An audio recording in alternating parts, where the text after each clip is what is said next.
$5,000.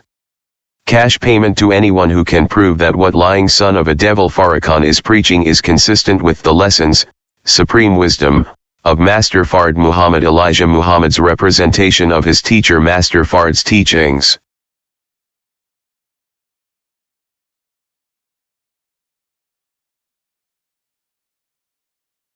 $5,000. Cash payment to anyone who can prove that what lying son of a devil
Assalamu alaikum, sisters and brothers. Sulman Rahim here, Minister of the Covenant, breaker of 7 seals. The American Empire. The end of empire. America Empire. That's what you're witnessing. There will be 2 world empires, Gog and Magog. And there's only 2 that you know of. America and Britain. That's a sure sign of chapter 20, Gog and Magog. They try to tell you Gog is Russia. Right there it says it'll be 2 out of a 1,000-year period. That's European history. Dark Ages.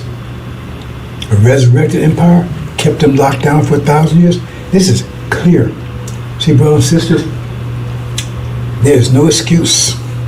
Those people that don't come to this light and apply the light, there'll be absolutely no excuse. Because this is so clear. There's no light out there anywhere near as bright as this. I mean, this light puts all those lights, well, they're not even lights. They pretend to be lights. But see, if you're blind, somebody can tell you there's a light. You just have to accept their word for it. And that's what the preachers are doing. They're telling you, well, it's accepted. See? Meanwhile, just put money in the basket. See, why don't you accept that there's some money in the basket? You understand? This is so clear. It can be proven clearly, simply. It's our track record of accurate reporting of future events that's taking place right now. It's totally clear. It follows scriptures 100%. You had to go on scripture 100%. The God, the messenger, son of robbed nation, then a messenger of the covenant. And right now, even those people that claim they would, you know why? They can't get around the fact that says you should seek the message of the covenant. And that Farrakhan stuff is not him because he's not preaching the covenant. They say you be seeking the message. It's right there. That's their claim of being behind Elijah, Malachi. That's their claim. Yet still, it's clear. You're supposed to be seeking the message of the covenant. See? So they have no excuse. That's one of the things, see, that's one of the things that we do through the gods. Before we judge a people or take down people, we make it so clear that they're guilty. That's why it says in the Quran, everybody says that the judgment was just. The judgment was just. Because it's so, see, they might say, oh man, I wonder why he did that. That's not just. They will say judgment is just because it's so clear. How could you miss that? How did you miss it? Farrakhan, I didn't know he was the devil when he was told, wasn't he? Well, yeah, but I don't believe. Well, did you go check? Did you go check? You asked Farrakhan? We got more records saying it. Well, I didn't thought, well, that's your problem. So I lost a lack of knowledge. That's why light is knowledge.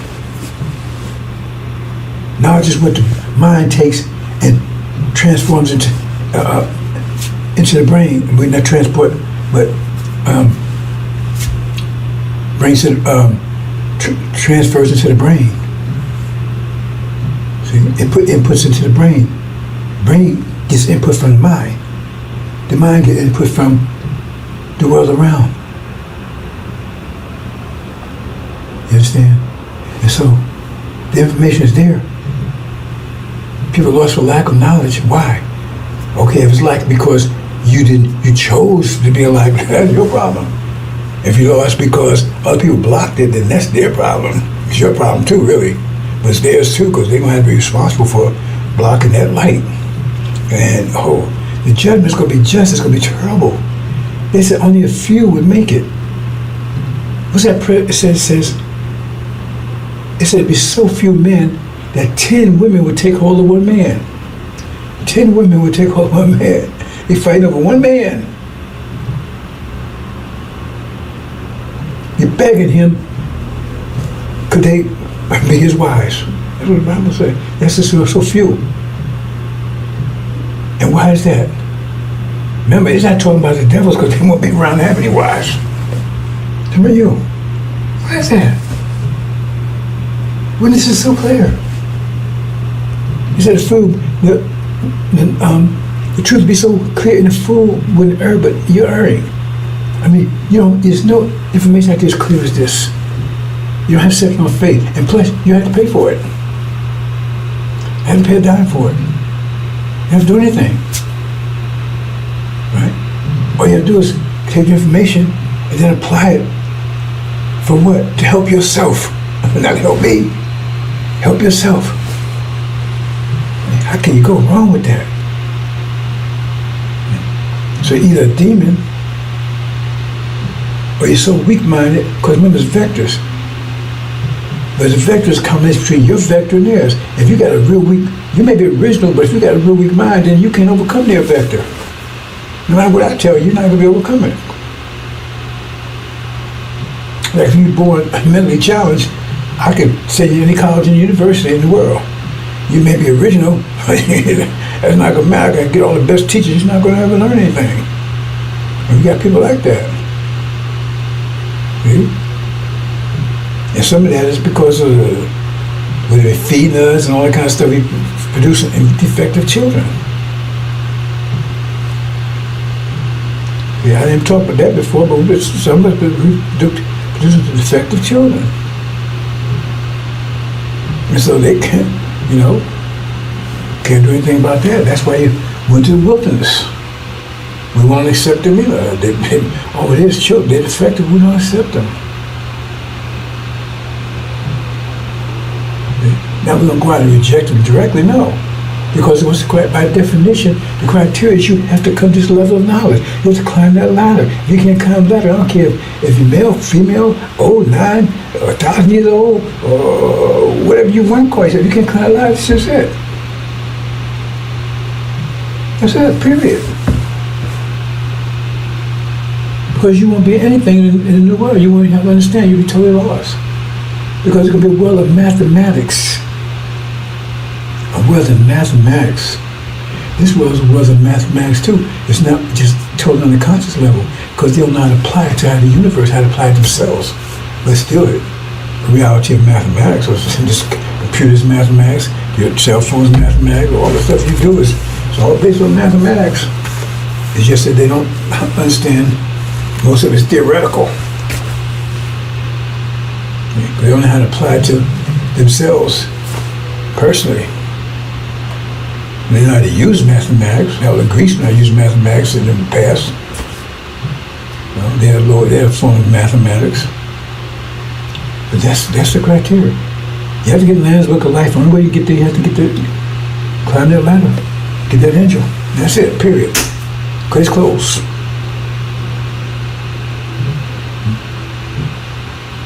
And I'm going out of my way, and I'm not going to say it's out of my way because I have no issues doing it. They get it's just an extra push.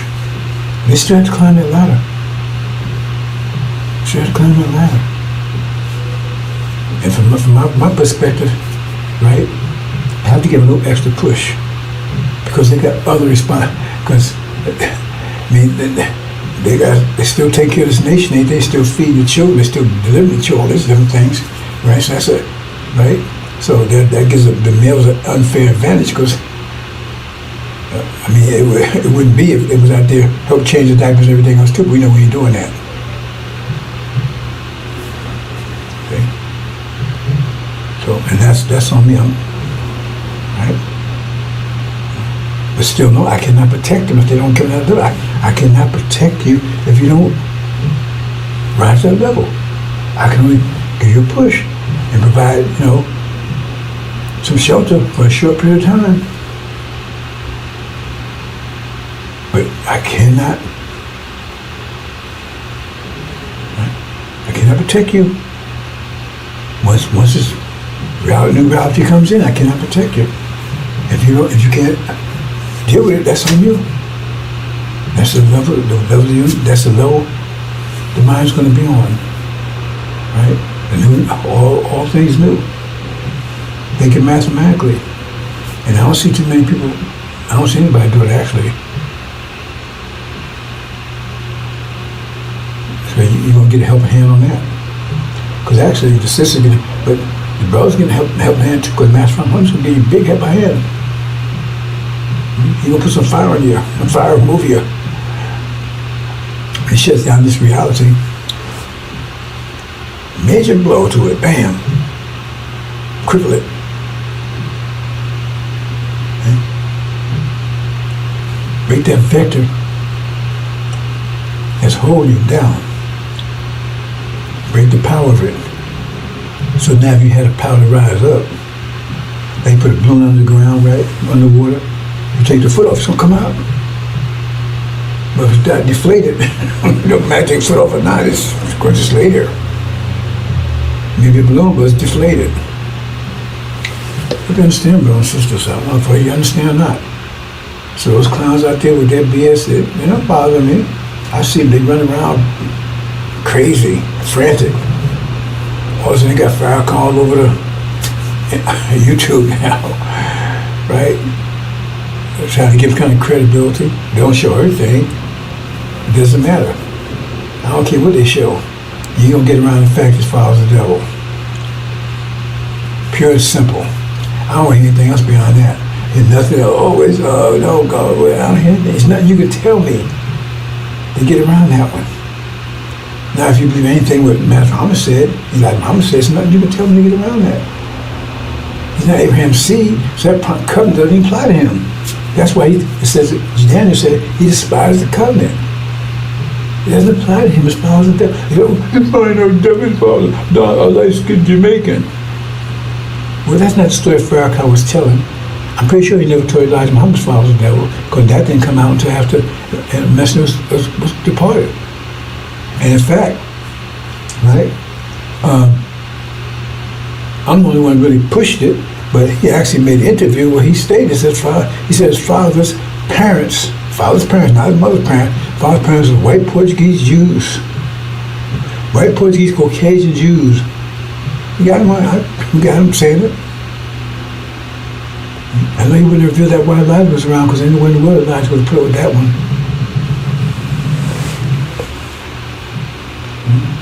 So he made that expose himself. I mean, he figured he's safe to say that, because it doesn't matter who created you in the womb, no matter who your father is, mother. Why do you need sperm and eggs then? God made you in the womb, and they still pushing that bullshit. But it says Abraham's seed. You know what seed means? Apple seed is apple seed, orange seed is orange seed. You can't mix the two up. Apple seed will never produce an orange ever. And once you never produce an apple ever, it's impossible, it can't happen. And you are the seed. You started out as a seed, as a sperm. Your father carries a seed, period. So you are what your father is, period. There's no question about that. Now, if you can show me different, I'll give you $1,000 right on the spot. Prove to me that's wrong. That's not boundary. Now tell me something special. Tell me how God overrides that process. Show me a scripture where it says it does that. Tell me what overrides that process. Where it doesn't matter who your mother and father is. There's my seed in there, right? Ancestry. Why are you talking about that if it doesn't matter? It says your seed. It says your seed. Well, he's not Abraham's seed. So he's not following covenant. And plus, it wasn't his parents, right? I mean, his seed, it was his parents that brought about the Holocaust. It was his parents that oppressing everybody. You see, because his daddy, the devil's, that's his dad. He was the one doing all this. But see, you have that conflict between the demons and them. See, so you remember movie, I saw Django, that Kevin, what his name was, right? Steven or whatever. You see how he was act towards him? Because he was part of the family. He was a demon. He's probably was, which comes to make where that guy got, he probably was his brother. I mean, he said it like it was his family. He sat back and everybody, he was totally accepted. And he hated niggers. So that's a demon problem. Because, Daddy, how come you don't accept me, Daddy? I'm your child. Yeah, but you're a nigger. Yeah, but Daddy, you still my daddy. That's the problems they have. And they get mad at Daddy because Daddy won't accept them. And Daddy won't accept them because they're black. Plus, socially, you can't go around telling people niggas is son. So, they get perks. They be house niggas. They can work in the house. They still niggas though. But they can work in the house. They don't have to work in the field because there's us children. Those are the perks they got. Unless they acted up. That's close they got. But you saw that movie, Kevin, what his name was? Right? He was family. He wasn't no say, he was family. DiCaprio, right? That was his brother. And that's why you see in the so-called civil rights and everything, you had two directions. You had the Elijah Muhammad direction that was the original people followed that direction. You had a demon direction. One wanted to separate and one wanted to get close to Master. Because man, I'm one of you. I'm your children. You're my daddy. And so they're fighting to get in. I want to live with you. I want to sleep with my brothers and sisters. See, they're my family. I want to marry one of them. They're my family. I want to be with them. I'm tired of these. I want to get rid of them. I want to get this curse of black and soft meat. I want to marry one of my relatives. One of my devil relatives. So I have children that don't have that curse on them. Oh, you think that doesn't matter? You think they don't look at it that way? To them, they know that black's a curse. The curse is stopping them from being what mass like they want to be. Take full part of this whole reality. They don't think they see that? Someone lighting themselves up. I mean, you got the demons over in Arabia. They were big with that. Arabians don't turn white already. You got so many demons. The demons all over the world. I never talked about that really deeply. Let me speak to that for a minute. I didn't mean to do that today, but I'm sorry to bring it up. America, I talk about a gravitational vortex. America is the gravitational vortex. It's like a magnet. It's drawing demons and devils from all over the planet here. That's one of the things that, I told you, we planned this whole thing out. And we turned everything to our advantage. Turn ourselves from coal. It takes a lot of pressure to turn ourselves from coal into diamonds. Plus, putting way over here so we can draw all, I told you, only place going to be nuked is America. So we're going to bring as many demons and devils over here as possible. Because you say, why the people come, they drawn here? Because they had the same mindset. I'm talking the Arabs and everybody else. What the hell come there for? Even the Indian, what they come? If you had a real original mind, a righteous mind, you wouldn't want to come over here. You wouldn't come within a million miles of this place. Why would I come over here? We run around naked and transgender, all this stuff. Why would you want to be around that kind of stuff? Dogs, when people got dogs running in their house and all that kind of stuff. I've never seen a movie yet, an African movie with a dog in it. Never seen one yet. It may be, I may miss something. I haven't seen one because that far as I know, it don't happen. They don't bring dogs in their houses. They have dogs. They don't bring them in the house, that's for sure. The worst people who do that are Europeans. So this is like a magnet drawing them. So when the end comes, boom, we get like rid of one shot. Because once that war starts, they're gonna close the door. If you ain't in, if you in, you ain't getting out. If you out, you ain't getting in.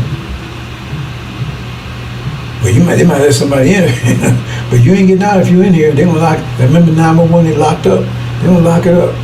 So those people here right now, really bullshit. They fuel for the fire. They're fuel for the fire. And the only thing that's gonna protect you if you go to tribulation is that you have to have an asbestos suit, 5 pills, because you're gonna be walking through fire. And do you understand that? You're gonna be walking through the fire in the furnace. And I won't be with you. I mean, there was a possibility. Daniel said, you know, and Angel said, no, but I'm not going to do it. Because if you do that, that's the only way you're going to make it. Because remember, when you put gold in, you put the gold to burn up the impurities, but all the gold is impurities, then the whole gold won't get burned up. You put the gold in to burn off the impurities, so it'll be pure gold. But the whole damn gold is defective, impure, then it's all going to melt, it's all gone. And that's what it is. Because when you come out here, you're going to be right. And if you ain't right, those that make it, they ain't right. I told you what happened to them. Everlasting shame and torment. They fuel for the fire forever. Fuel for mockery.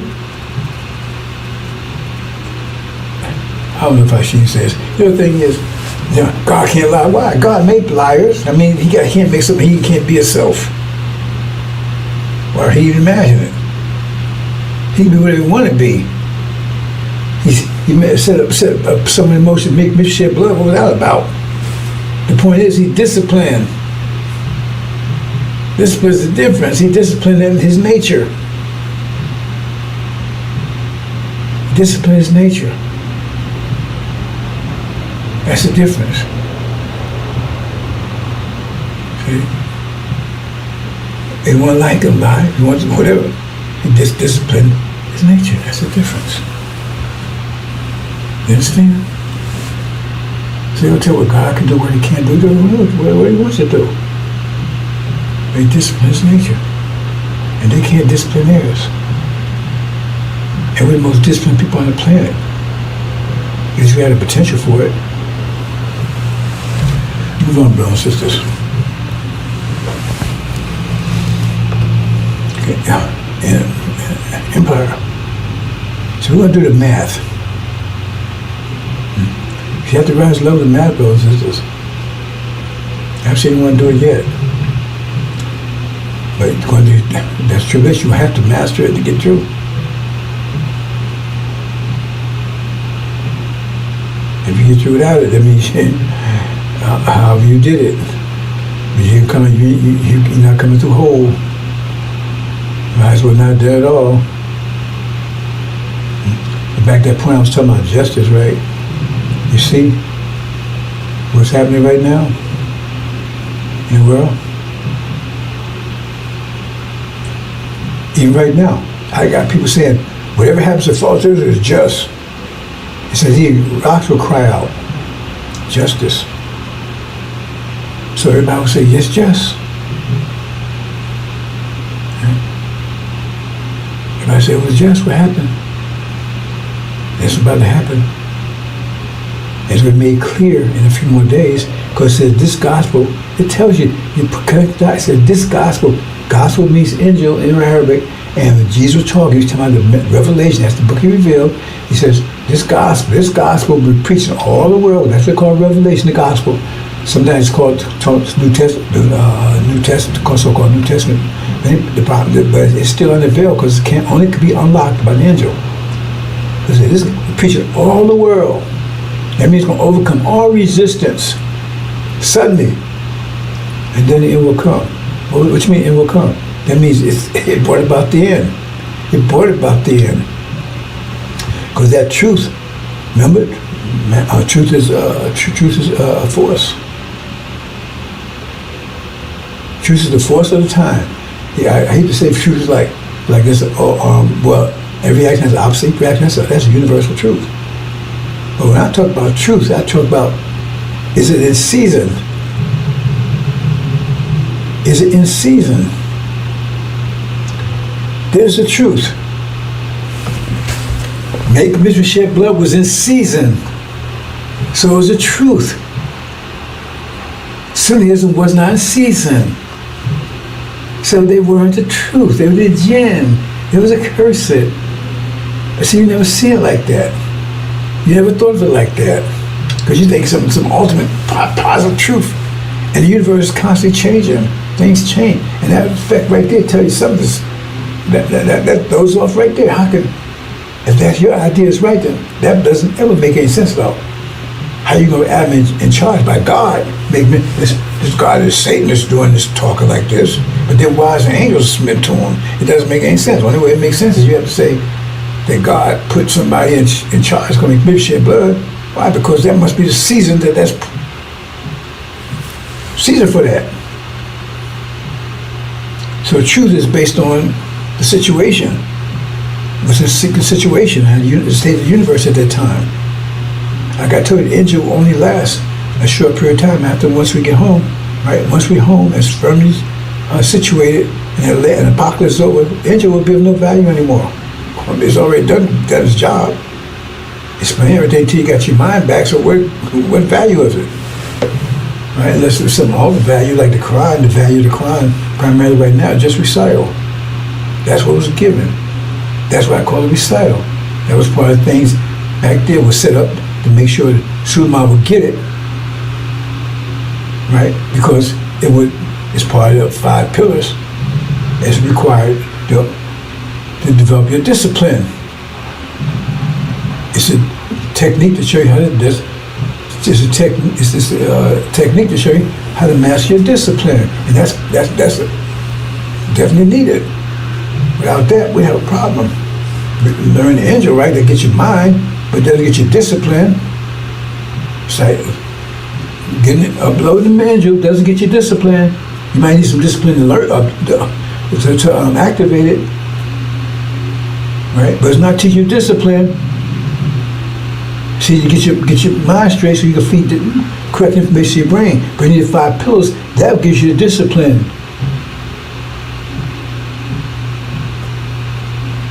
And so the Quran was part of all those scriptures. Remember, because all those scriptures those scriptures was prepared for the message of the covenant. Enjoy the mind back. The Quran, the discipline. He knows how to use those things. But you didn't know what it was for. You had to still doing your little 5 prayers a day. That doesn't work anymore. If it works, how come it's not work for them? How can they have that victory in 500 years? If that works, how come it's not working now for them? See, that's the truth. If that's the ultimate truth, right? It should work all the time, right? If their idea, you got one truth that works all the time, then they should still be in charge, shouldn't they? They should be in charge, shouldn't they? Because I mean, they got the Mecca, they got the language, they got the land, they got the Quran, they got the Prophet. That's the ultimate truth according to him. Then shit, nobody should be able to mess with them, right? They got ultimate power. That's the ultimate truth, right? They say it's ultimate truth, right? Then why is it failing now? Why has it been failing for 500 years? This truth is clear. They can't answer these type of questions. Because the truth knocks their brains out of falsehood. They knock their brains out of who's getting their brains knocked out? Them. So if that statement is true, truth knocks the brains out of falsehood, who's getting their brains knocked out? So it must be that as soon as it's falsehood. And if you say that's the truth, or it's true sometimes, is that how it works? My brothers and sisters. American Empire, N. Okay, look at this. This is a principle. You understand? Not it's your problem, bro. It says, we're here to convince you. If you get it or you don't get it. See? So my job is to take and get information. And you have to qualify. It says, many be called, only a few be chosen. It means he's choosing you, you ain't choosing him. They're choosing you. You ain't choosing him. You don't care if you come here or not. Mass time acceleration equals force. Universal. That's the truth always. That's the universal truth because it's the fabric of the universe. Mass time acceleration equals force. That's the truth all the time. That's the truth. Absolute truth. There's absolute truth. Mathematical absolute truth. Now seasonal, that's work forever. Always has work, always will. In a pressure field, all force is equal. That's another truth. Or if the force is not equal, you get a current. What is a current? A current is a corrective force that was the current to put it back stable again.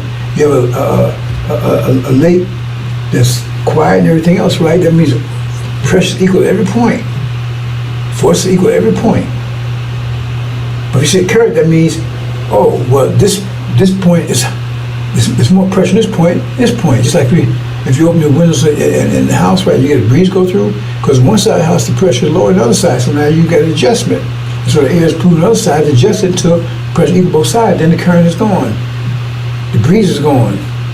That's what current is. It's a corrective force in a pressure field. It makes sure everything's equal again. Because once everything settles down, it's quiet all over again. See? That's what current is, just corrective. Because all force has to be equal in a pressure field. So the difference is the structure.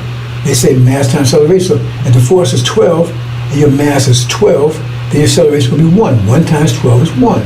If it's opposite, if the mass is 1 and the acceleration, that'd be 12. It means you're faster because you got a simple mass. The lower the mass, the weaker the structure, the greater the acceleration. Okay? And that's what happened. We gave by taking and making Yahu's graph creation, their simple structure, they have more acceleration than us. That means they think faster, act faster, and everything else because they had a weaker structure in this period of time. But a weaker structure, as energy increases, right? They move fast because they have more, right? But the point is, a weaker structure. Remember, you're in the pressure field now. So as the energy increases in the pressure field, the pressure increases. But you got a weaker structure. So sooner or later, even though you move faster than everybody else, you're gonna be crushed because you got a weaker structure. You can't withstand the pressure in this pressure field. I hope you understand these things, brothers and sisters. That's why those are being crushed now. They move faster, they think they're fast, like all this stuff, right? The point is, they're weaker structure, and the pressure is increasing. Universe is contracting. So therefore, it's crushing them. Nothing they can do about it because they have a weaker structure. We have the strongest structure in the universe. The problem is, we don't use it because they taught us to act without discipline. So that's another story together. I'm not going into that detail here. But anyway, the difference in structure is what they call mass, M. But 7 times 10 is 70, and 2 times 35 is 70. Right? So one got a complicated mass of 35, one got a simple mass of 7. Both equal 70, but the one 7, he got look how much fast moving around, 10 times, 5 times faster than the other one.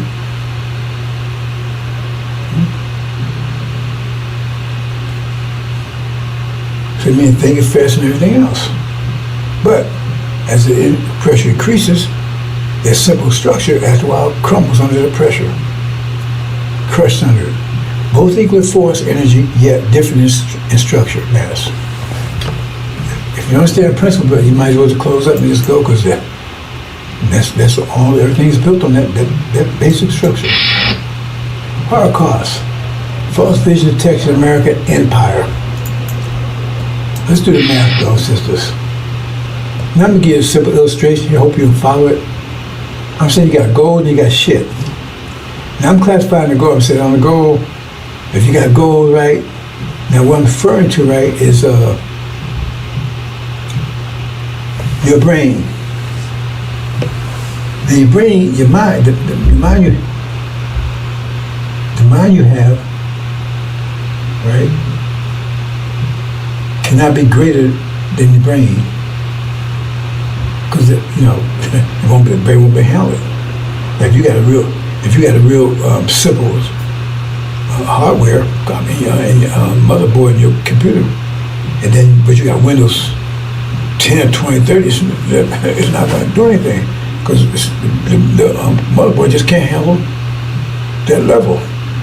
You got a version 1980 motherboard, and you got a 2000 operating system. It won't do it any good. You can't handle it. It's too complicated for it. You see what I'm saying? Same thing work your brain. So if you can't get a mind, your mind has to be either lower or equal to the complexity of your brain. You can't go above it, otherwise it's useless. It's useless. Okay? So what I'm saying is I'm trying to get some of the qualities. If you got a gold brain, right, you can have a gold mind. And this kind of qualities you have. You have peace, creativity, harmony, love, cooperation, inspiration, truth, healing, confusion. Those are attributes of a gold mind. But if you got a shit mind, which is lower structure, weaker structure, right? Conflict, mischief, shed blood, right?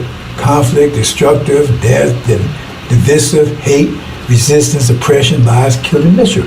That's the level they're on. So you got a shit mind. Now I gotta be careful there because I say mind. People say, was he talking about mind or he talking about mind? See, that's a damn stupid ass language.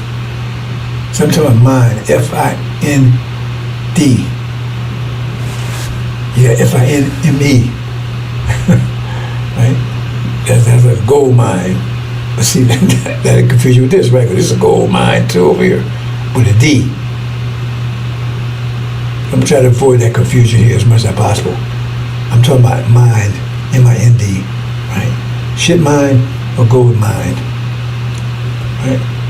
Now that's what I'm qualified. I'm just giving you some basic one, so you understand what I'm talking about. So if you got a shit mind or shit brain, a low structured brain, then I say that's a shit relative to the gold. Once gold, relative to that, this was shit. Because when you want peace, that conflict, right? Life as opposed to death, right? Inspiration, oppression, hate, love. See? Okay, understand that. Hope you understand that. You see here, it's original people, original black man, original black woman. Look, gold mines. Gold mines. Go here before we came here. But the Europeans had shit mine. How do we know that? They're shit mines. We're gold mines. Let's look into their history. You see here? This is a 1,000-year period. What was they doing? Killing, mischief, shed blood. Wasn't building anything. It was a jungle. It was that called abyss. Disease, war, rape, murder. All those attributes I was telling you about. Confusion, tyranny, betrayal, lies. That's what all going on in the Middle East. When they was all Middle Ages, they was all by themselves up in Europe, fighting each other constantly, fighting and everything. So they had a shit mind. Remember, they was isolated by. So that was. They weren't affected by anybody else's. They was locked up by the Arabs, Abraham's Islamic Empire, but they wasn't in there influencing them. They wasn't in England and France, all that plus, right? They were in Spain, but they wasn't in there influencing. So they wasn't influencing. There wasn't no vectors coming in influencing. That was totally them. That was their nature. That was their nature. Shit mind. That's that one left alone. That's what they was doing. You understand that, brother? Left alone. That's what they was doing. Not fake by anybody. But what was we doing during that time? See, we had gold mines. We built pyramids. We building stuff, right? We in Africa. Men and women working together. Right? We didn't have major wars and all that kind of stuff going on then. I mean, you saw a movie with Shaka Zulu. The idea of war was is that if they had conflict between two tribes, they would get together and then they would dance. And who was the best dancer is the one that won the argument.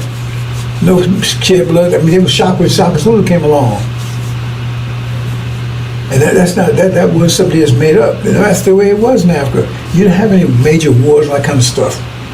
You had building and peace, prosperity. How do you know that? Because the point, if they came with slaves, they weren't slaves that's intelligent. I mean, if you want to get you an ox or a horse, you don't get one that's broken down and sick. You want to get one that's healthy and strong. And who was the strongest, healthiest people on the planet? That's why they want us slaves. They try to enslave their own people. It wouldn't work. These are absolute facts. They call them indentured servants. They interred their own people and they couldn't get them to work. Remember, when they was in Europe, they called them plebs and serfs. And they were lazy. It was hard to get them to work. And then when they came over here, right, first they tried the natives. They couldn't get them to. But part of the problem was unless it was lazy, is that they was on home turf. So it was hard to hold on to them. They would escape. And they had plenty of friends and tribes and everything else they could run to. Right? And it was hard to identify because how do you identify them from any other so-called native? So that didn't work. So they tried indentured servants. Look up indentured servants. That means they tried to enslave, brought people over from Europe and then have an indentured servant. So they make them work. So they didn't call them slaves. They called indentured servants. See? That whole slave terminology and stuff, that's a whole nother story I talk about all the time. Because you're a slave right now, you still know it. Understand? So that's what that was. Let me see what's going on here, but I was just going to have to...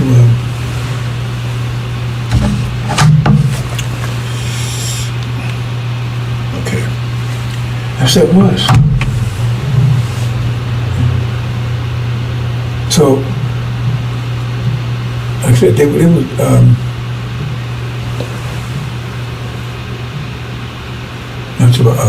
okay, enslavement. And so anyway, that's what they, but in Africa, they was doing that.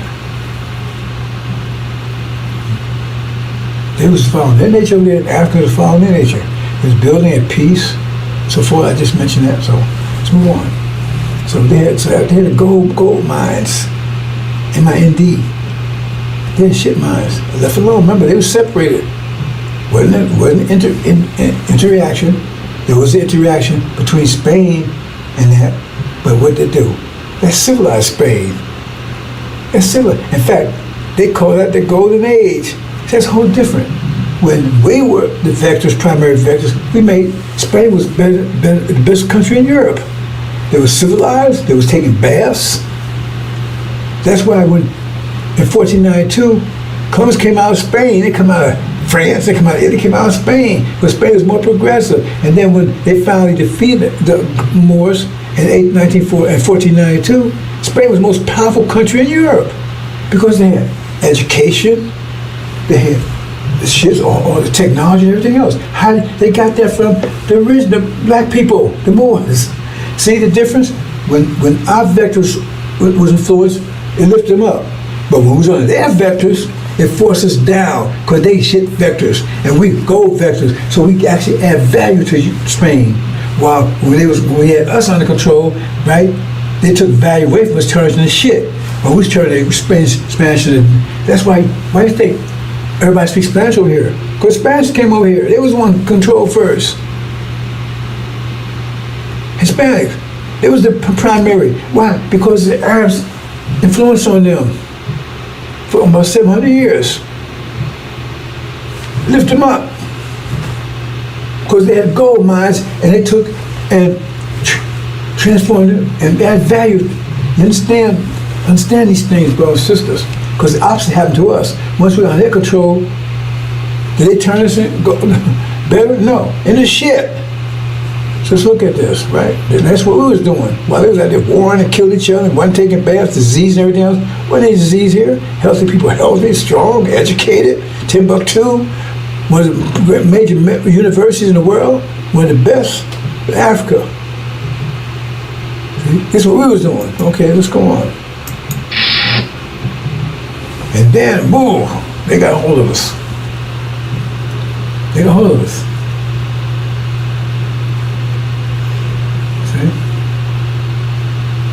And now, remember, everybody gets the same amount of energy. I told you that. So say you get $1,000, $30,000, put in terms of dollars, right? $1,000 worth of energy per day. Every individual gets that much, right? And say you got after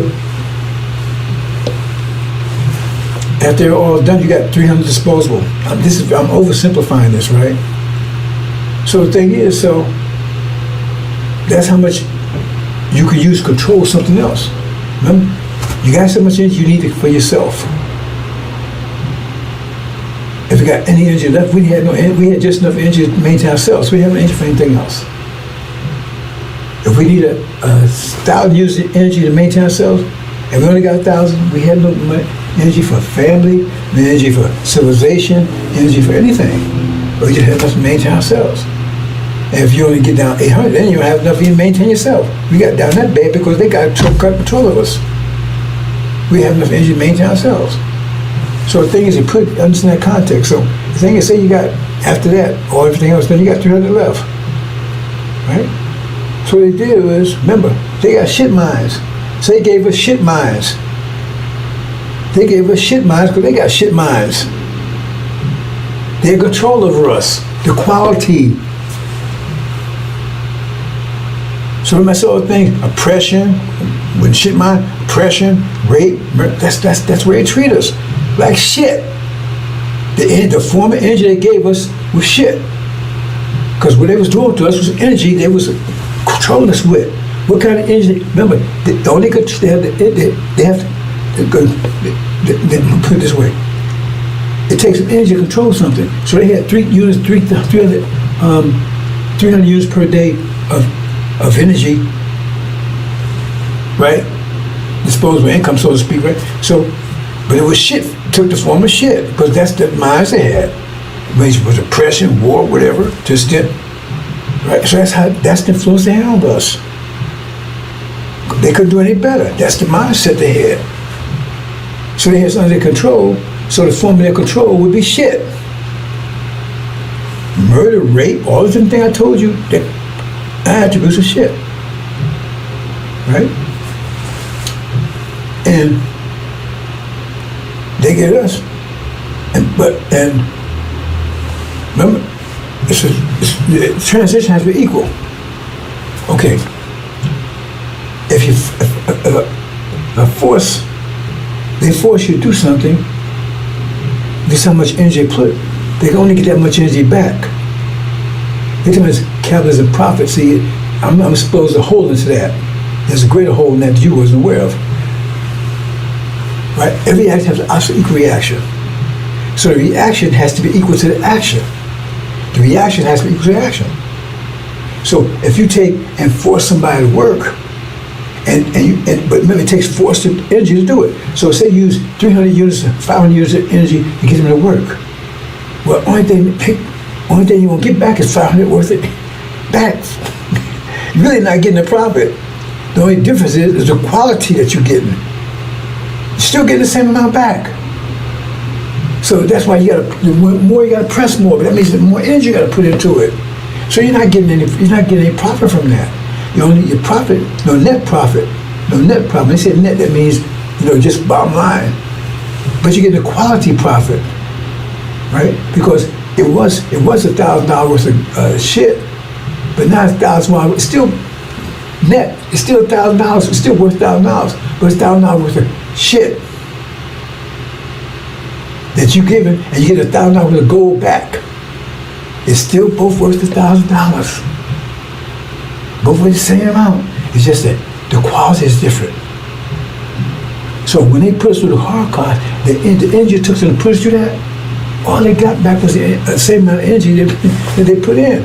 Only it was a quality difference, because they can't control how much energy we get. They can't control that. We can't control how much they get. Everybody gets the same amount, but they can affect the quality. And since they had shit minds, then the quality that we got from them was shit, beaten, raped, murder, and everything else. But we gave back to them love, forgiveness. You see what I'm saying? Technology. I should have said that too. Because remember, that's technology is part of that. I don't think I included that. I think I missed that one. Technology. See? So, when we're the creative people, they're not. See? Remember, and they wasn't creating anything up there near Europe. They didn't create anything. Remember, they had to go around the world, learn to do math, learn how to build explosives, all that stuff. They wasn't building. They had to get from other people, but they had to impress other people to get it. With that shit in mind, they They gave people shit and they want to go back. That's the bottom line. You look at it. See? And what's the goal? Oh, I want you to go. Right? And I'm going to beat your ass and kill you and rape you and everything to get it, because that's the only way to know. Make me shed blood. You understand what I'm saying, brothers and sisters? But they didn't get back any more than they put in. It's just that the quality was different. So we gave back the quality that we have, right? Submission, patience. Am I making it clear for you, brothers and sisters? Like I said, if you're a good person, your response to things will be good. If you're a bad person, your response to things will be bad. It's just the way it is. That's just the bottom line. So that's the only way they can do. That's what they do, is all they can do. But they want them, but they don't. They got shit mind, but they don't want. They don't want to live a shit life. So they go and take. They can't produce gold because they why they step in Europe. How can they step in Europe and has democracy and all this stuff? How can they step in Europe and do that? How can they establish democracy and capitalism and all that great things that they America produce? Why didn't they step in Europe and do it? Why did they come over here to do it? If they had all that so great, how come they establish that in Europe? Why they go take other people's land and press up people and enslave? Why, if that was such a good idea, why did they just do it up in Europe? You see what I'm saying? Because what? They came out with nothing. They came out with disease and murder and rape. That's what they came out with. That's all they know. Because that's the shit minds they got. They came out with shit. Looking for gold. Okay, let's just take a little further about this. Okay. Get out of here. You see what happened? So we transformed them to. Remember, I told you, the Moors transformed the Spanish, elevate them. Look up Spain, the so-called Dark Age. They didn't go through the Dark Ages like the rest of Europe. Look it up. The Moors had control. Moors were black people, Muslims, out of Morocco. They don't want to tell you that. They were Moors, so-called Moors, another word for black. It wasn't like mixed, no. There were black people that was Muslim that came out of Morocco, and they ruled Spain for about 7 years. And Spain, they called Spain that's the golden age, because the people in Spain was living a peaceful life. Peaceful life. In fact, the Jews, all the Europeans, flee to Spain because they thought they was protected there, because Spain was so progressive, educated, disease-free. The plague didn't hit Spain. No, the black plague stuff didn't hit Spain. See, why? Because the Moors lifted them up, because they was golden, so they gave value to Spain. But when they got over here, this is the opposite. Holocaust, as opposed to the golden age. Rape, murder. See what I'm saying? Because under their influence, when it was under our influence, it was lifted up. You understand? So then, what happens is that now, the goal is, they got all this technology, this creativity. All the creativity is coming out of here, all over the world. Every world just copying what they got from here. All the creativity coming here because of us, but they want to give it credit to us. They say, oh, the Europeans are creative. Why just here? Why just here? Why not create? Why not the Germans? Oh, white folks over here, right? I mean, Caucasians, whatever. The same in England. How come they're not creative? How come innovation not coming out of there? How come it only come out of here? Because we're the goose that laid the golden age. Golden age, like golden age. Because it's come from us. Whole story about Joseph. They was about to die. The whole economy, everything was failing, economic, and he saved them because they didn't know what to do. There's also the same story about Joseph. I forgot the other one I was going to mention. Right? Same story. Saved them. And then they enslaved his children as a result of it. You understand? They didn't know what to do. They would have died. Had not Joseph, remember Joseph is supposed to be, the people enslaved in America supposed to be Joseph's children, his seed. That means the creator. Oh, that's the other thing I was talking about. It tells you, right, give you a hint. It tells that Pharaoh told us, We couldn't, according to scripture, you have to make brick, you need a straw. So when you can't make you straw anymore, you have to make brick without straw, but you have to be creative. They give all these little hints. You see what I'm saying? So that's what happened. They turned us, see what they did to us? They turned us into shit. Just like we turned the Spanish into gold, because that's that influence held in them. But when they got actual, they turned us into shit like them, and we turned them into gold. So they got all this technology, they got all this military, all this stuff. That's coming from us. They didn't have it before. That's why everything's coming out of the music, all that stuff's coming out of here. We're the gold is producing, but they can't tell us. Because if we figure it out, then we might make some demands they don't like. That's why I want you to leave. Because if you leave, what will happen? See, then if everybody found that they're not creative at all, they're coming from us. But see what they did to us? And we're still producing gold for them today. Because remember, you got to keep fueling this. If you take your foot off that balloon, it's going to rise up.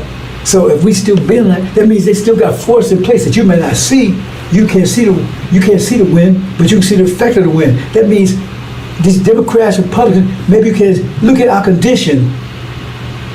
Farrakhan trying to blame it on us. He's trying to say, oh, the leaves are shaking. I don't know why they're shaking. No, because the goddamn wind is blowing them. But Farrakhan tell you, no, man, something wrong with them damn leaves, man. So you be shaking and stuff. And that's why you're going to fall off that damn tree, because you're shaking. Why? You need to stop. You need to repent. You need to stop shaking up there. That's what he's saying to you. And we're not shaking because of the goddamn wind. But you're shaking. So we just are sinful. Yet all these devils around us, but they don't have no influence on us. Because he's one of them. Father's the devil. So you look at us, then you know who the people are that's affecting us. We're under that control. So you know that, and see, that tells you exactly who they are. They're wicked, they're devils, they're hoes, they're pimps, liars and murderers. That's affecting how it turns into shit. Because they're shit. And we turn them to gold. So they walk around, oh, see, gold, man, we gold. And look at all the technology we have and everything else. You see, they control our energy. They control the quality of our energy. So they give us the shit and we give them the gold. They change the quality of our energy because they give us, right? Yeah. Remember, we give 300, you got 300 back. That's where consequence work. You give same thing, male-female relationship. You give her your male attributes, if you're the best, and she give her female attributes the best. Well, it's equal transfer.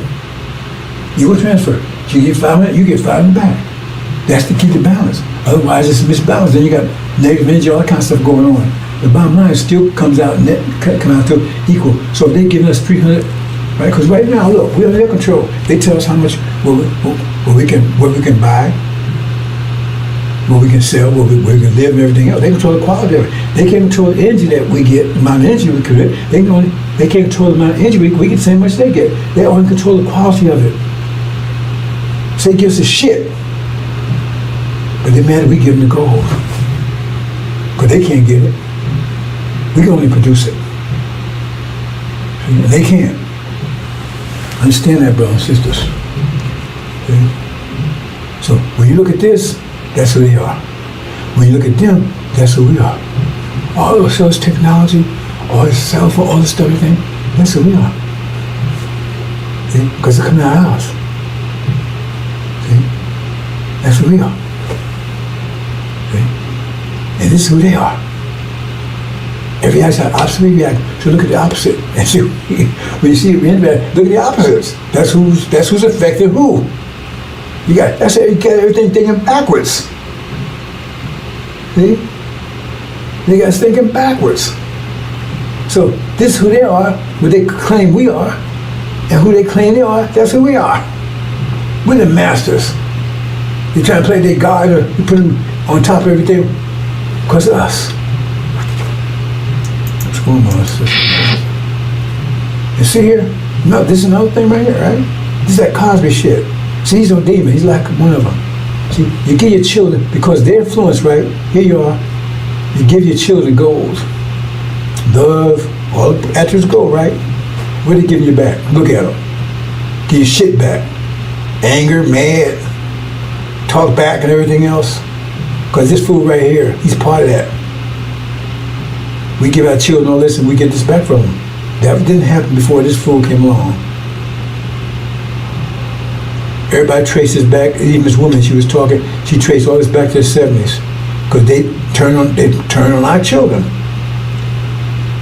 It's all back to the false Israel and all that kind of stuff. They need to turn the volume. Okay? So just keep us divided, but just go back to the cradle. Make sure it starts right back there in the cradle. Because our kids are so divisive now, you can't talk to them about anything. They know more than anything you. That wasn't before. When I was a child here, you ain't there, you wouldn't live very long. When the civil rights came, they started losing control over you. They said, let's get to the children. When civil rights movement came in, when they started losing control over you, so-called civil rights, now you had two sides that you had. One's the demons want to get close to the master, and Elijah wanted to get head away. That was the black folks get more energized. Got more energized, you had two paths. One going to take the energy in the devil's direction, because that's the mind they have. And one going to apply in the original direction, because that's the mind they have. So one say, hey, man, I want to get the hell out of here. And I would say, I want to get close to the master, my daddy. And so they said, well,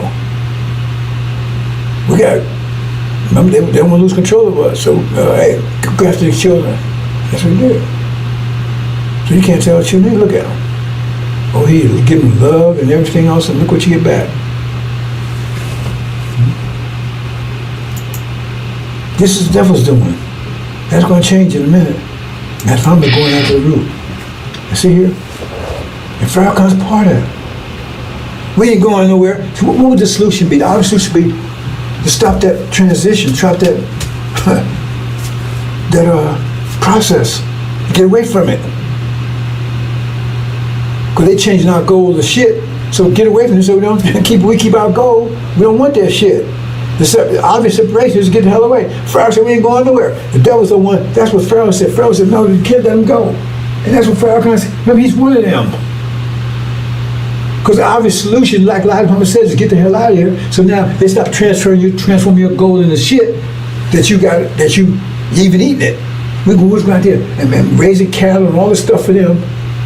And they was eating steaks and whatever they was eating, right? Steaks and chops and whatever, right? Bacon, right? And what was we? We was eating shit. Shitlings. And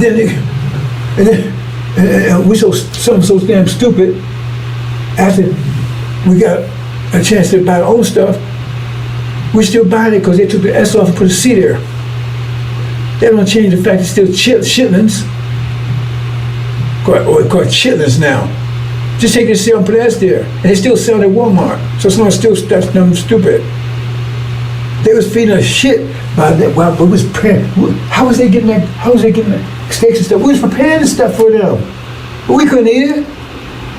We was doing that stuff and cooking it for it too. Not only raising it and feeding and taking care of it, and slaughtering all that stuff for them, and we couldn't eat any of it, and even cooking it for them. And they gave us the shit. We gave them the gold, they gave us the shit.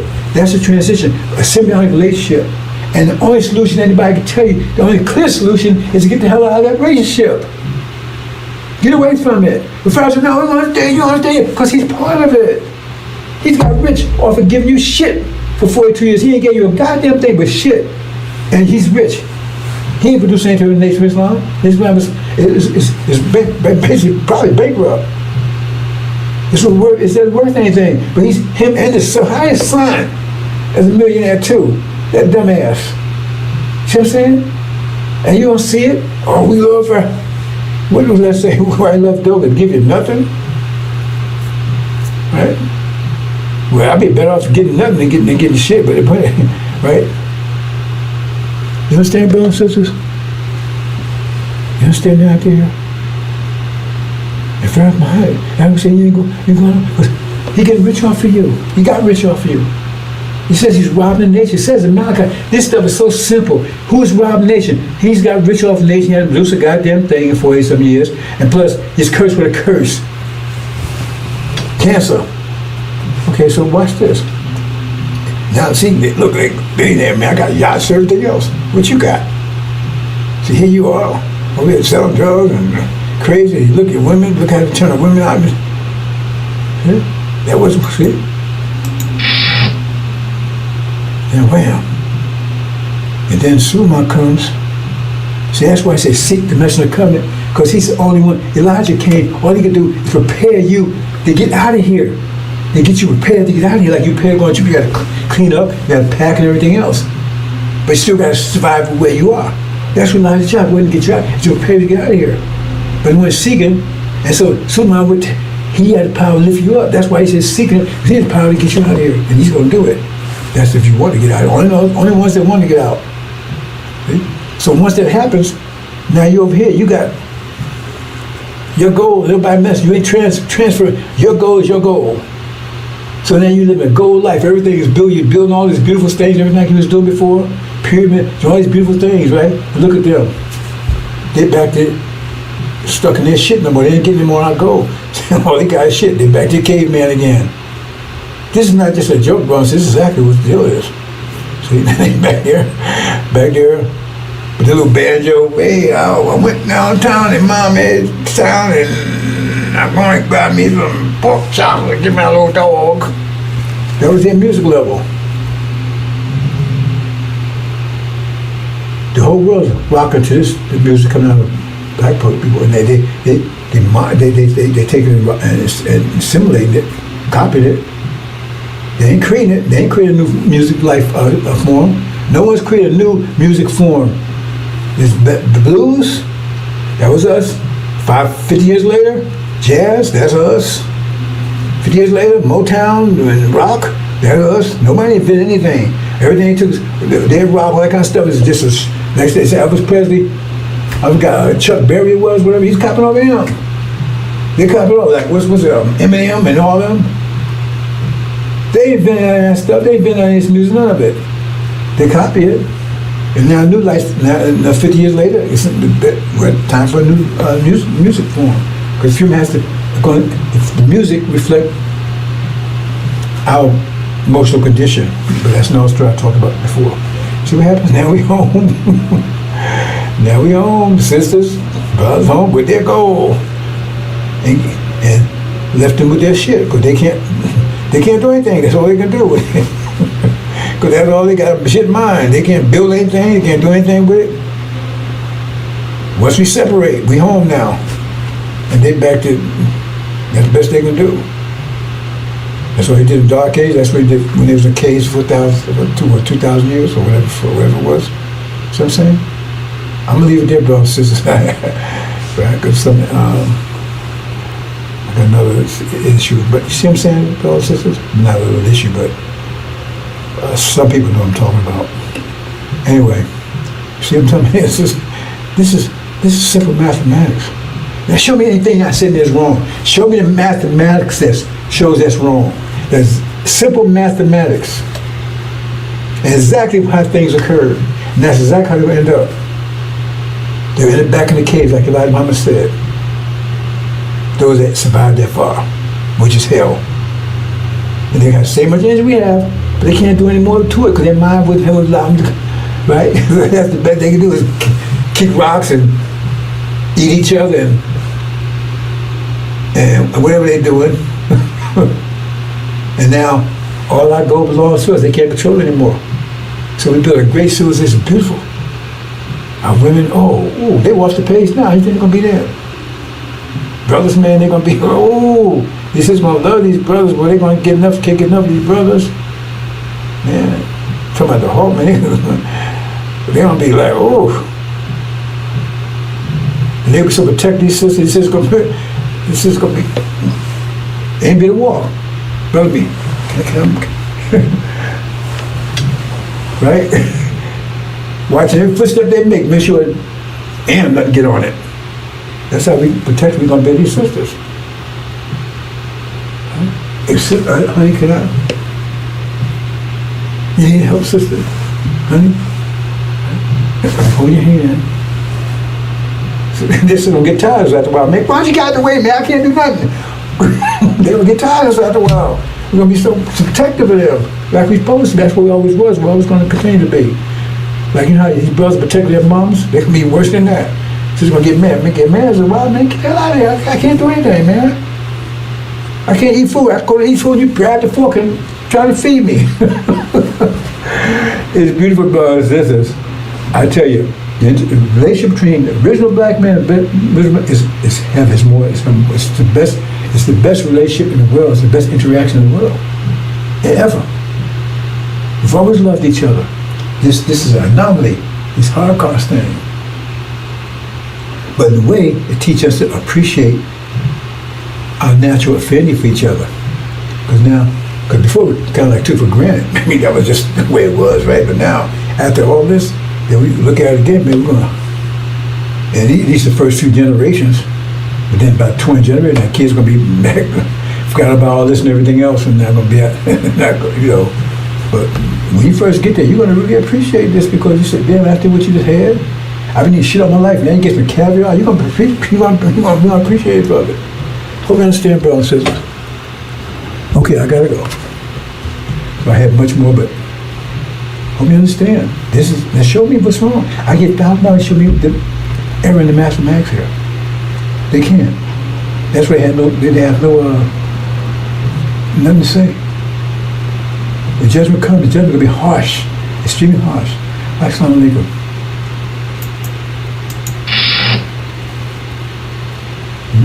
That's Farrakhan.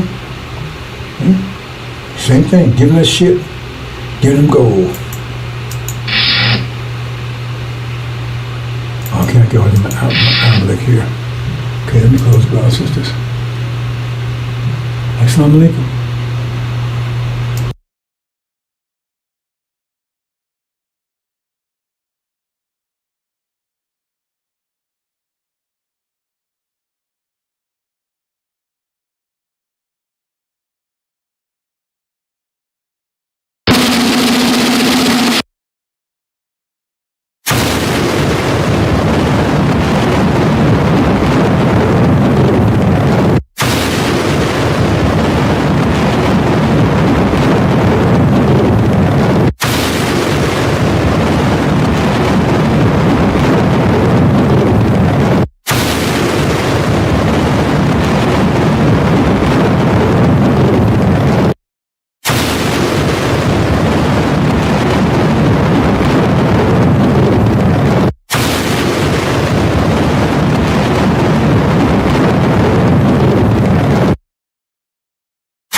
Assalamu alaikum, brothers and sisters.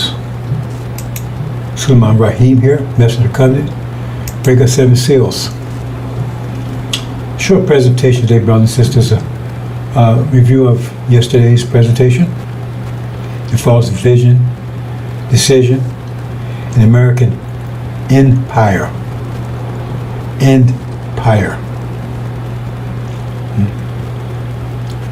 Loss of empire. What's the signs? Signs are clear, brothers and sisters. But if you're blind, right, it doesn't matter how bright the light is, you can't see. And that's the state our people in right now. But something's going to happen in a minute. You're forced to see now what you do. That's sight, that's no question altogether. But you will see. The people sitting in darkness will see a great light. You'll see it. And what you do with it, that's no story altogether. That's your decision. Because we're not here to convince you. I'm not here to convince you. If others want to try to take time to convince you, fine, that's their business. I don't tell people what to do. I'm not here to convince you. I'm just getting you information. That's the promise to you. I promise to you was information, right? And information on how to get out of here, to return home. About the covenant, the promise made to you, and information you need to take advantage of that promise. Right? Somebody remind you of the Abrahamic covenant that was made. That was part of the covenant that you'll be made to. Because we know you'll be in darkness. That's why I say people sit in dark, see in the great light. You'll be sitting in darkness. But that's the light. The light is the covenant. Abrahamic covenant. Your identity. Right? Your mind, if you accept it. But you have to seek it and go for it. If you read on Mark, right? You had to go to Christ to get it. You came to him. You came and bowed down. Right? But he had to be present for you to do that. And you came to him and says, you bowed down. Can I have my mind back? You had to want it. He didn't come to you and grab you and say, here's your mind. You had to want it. It means you had to go to him and get it. So nobody's going to force you or make you anything. Okay? And then once you got it, right, those of you that get it, it's still your choice, because you have to spread it to your people. Because in Mark, the Christ leaves and said, no, you got to stay here. You got to spread that mission to the rest of your people. See? I got the light to you, and you have to go spread it to them. It's up to them during tribulation, where they want to come out of tribulation as right, some everlasting life, or everlasting shame and palmet. It's a choice. You see, it's two types that come out of there. Right? You chose the light. And those that didn't get through. Some get through to darkness. They chose darkness, so they stay in darkness forever. They chose darkness, stay in darkness. They still delivered.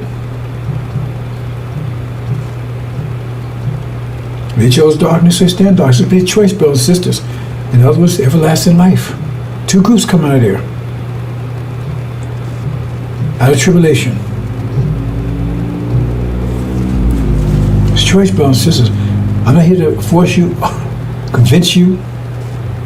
Just here to give you the light. It says, people sit in dark, see the great light. They see somebody come in begging them, convincing them, and fighting with them. No, they see the great light. Now what to do with that light? They choose the light or choose the darkness. Choose the darkness, then everlasting shame and appallment. Some will choose the darkness. So come on, brothers and sisters. And the false vision, decision, and American empire, and Amalek. Let's move on, brothers and sisters. Amalek. Now, this question about Amalek, he keeps talking about, in false Israel, Amalek. They said, see, if you look up Amalek, they told, well, let's go ahead and read it, brothers and sisters. So keep this short. This one, what I did yesterday, right? It's a follow-up. This is what it said about Amalek. Remember what Amalek did unto thee by the way, when ye were come forth out of Egypt. Remember, you come out of Egypt. How you come out of bondage. How he met thee by the way and smote the highmost. In other words, they attacked you. They attacked the weakest of you. Right? Even all that were feeble and behind thee, when thou wast faint and weary, and he feared not God. He just came after you. When you was on, by the way, when you were come forth out of Egypt. See, but now there's two stages here. Come forth out of Egypt, right? First, you got to come out mentally, and then physically. So it starts while you're still in Egypt. So when you recognize, when you get the vision, that's what we're talking about. When you get the vision to leave, because right now you don't have the vision to leave. Farrakhan tell you ain't going anywhere. And anybody with Farrakhan, they demons or outright fools. Because right there, he's calling God a liar. The Abrahamic covenant said, you will, right, here, sojourn, look up sojourn, means temporarily, and land not yours. Now they got all kinds of stupid fools that try to make it this the promised land here. See? They can twist it, turn all they want to. The Abrahamic covenant is one of the clearest, it's the clearest verse in the Bible, the clearest. There's no, you don't have to use a computer, AI, anything. It's the clearest. It's clearest. Even to the fact they refer to as Abram. So why do they call him Abram? Anybody tell you that? Only place in the Bible called A-Y. When it's Abraham, what happens to Ham part? Well, who's Ham? That's supposed to be us. Remember, if you read the story, Ham, Southern Africa, so Africa's our Ham. You see? So why do they leave the Ham part off? Because that's the part that'll be lost. And the land not theirs. And they be calling them Ham. That's what they call us Ham. Being enslaved. Ham was supposed to be enslaved. We've been enslaved for 40 years.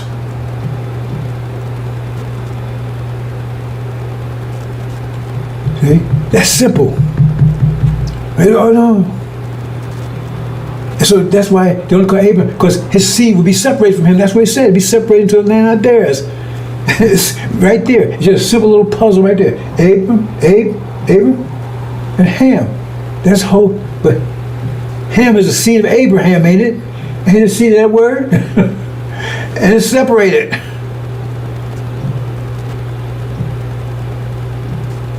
And then later, in the covenant, he's referred back to Abraham. That means they come back together again. But during the vision, they were separated. Right there, look all the wisdom right there. See, that's why I tell you, you just can't say anything. Because then and no one noticed that before I told you. You never heard that anywhere. And then you look at it, well, that's right. That proves that we just see Abraham. The one the people that call Ham.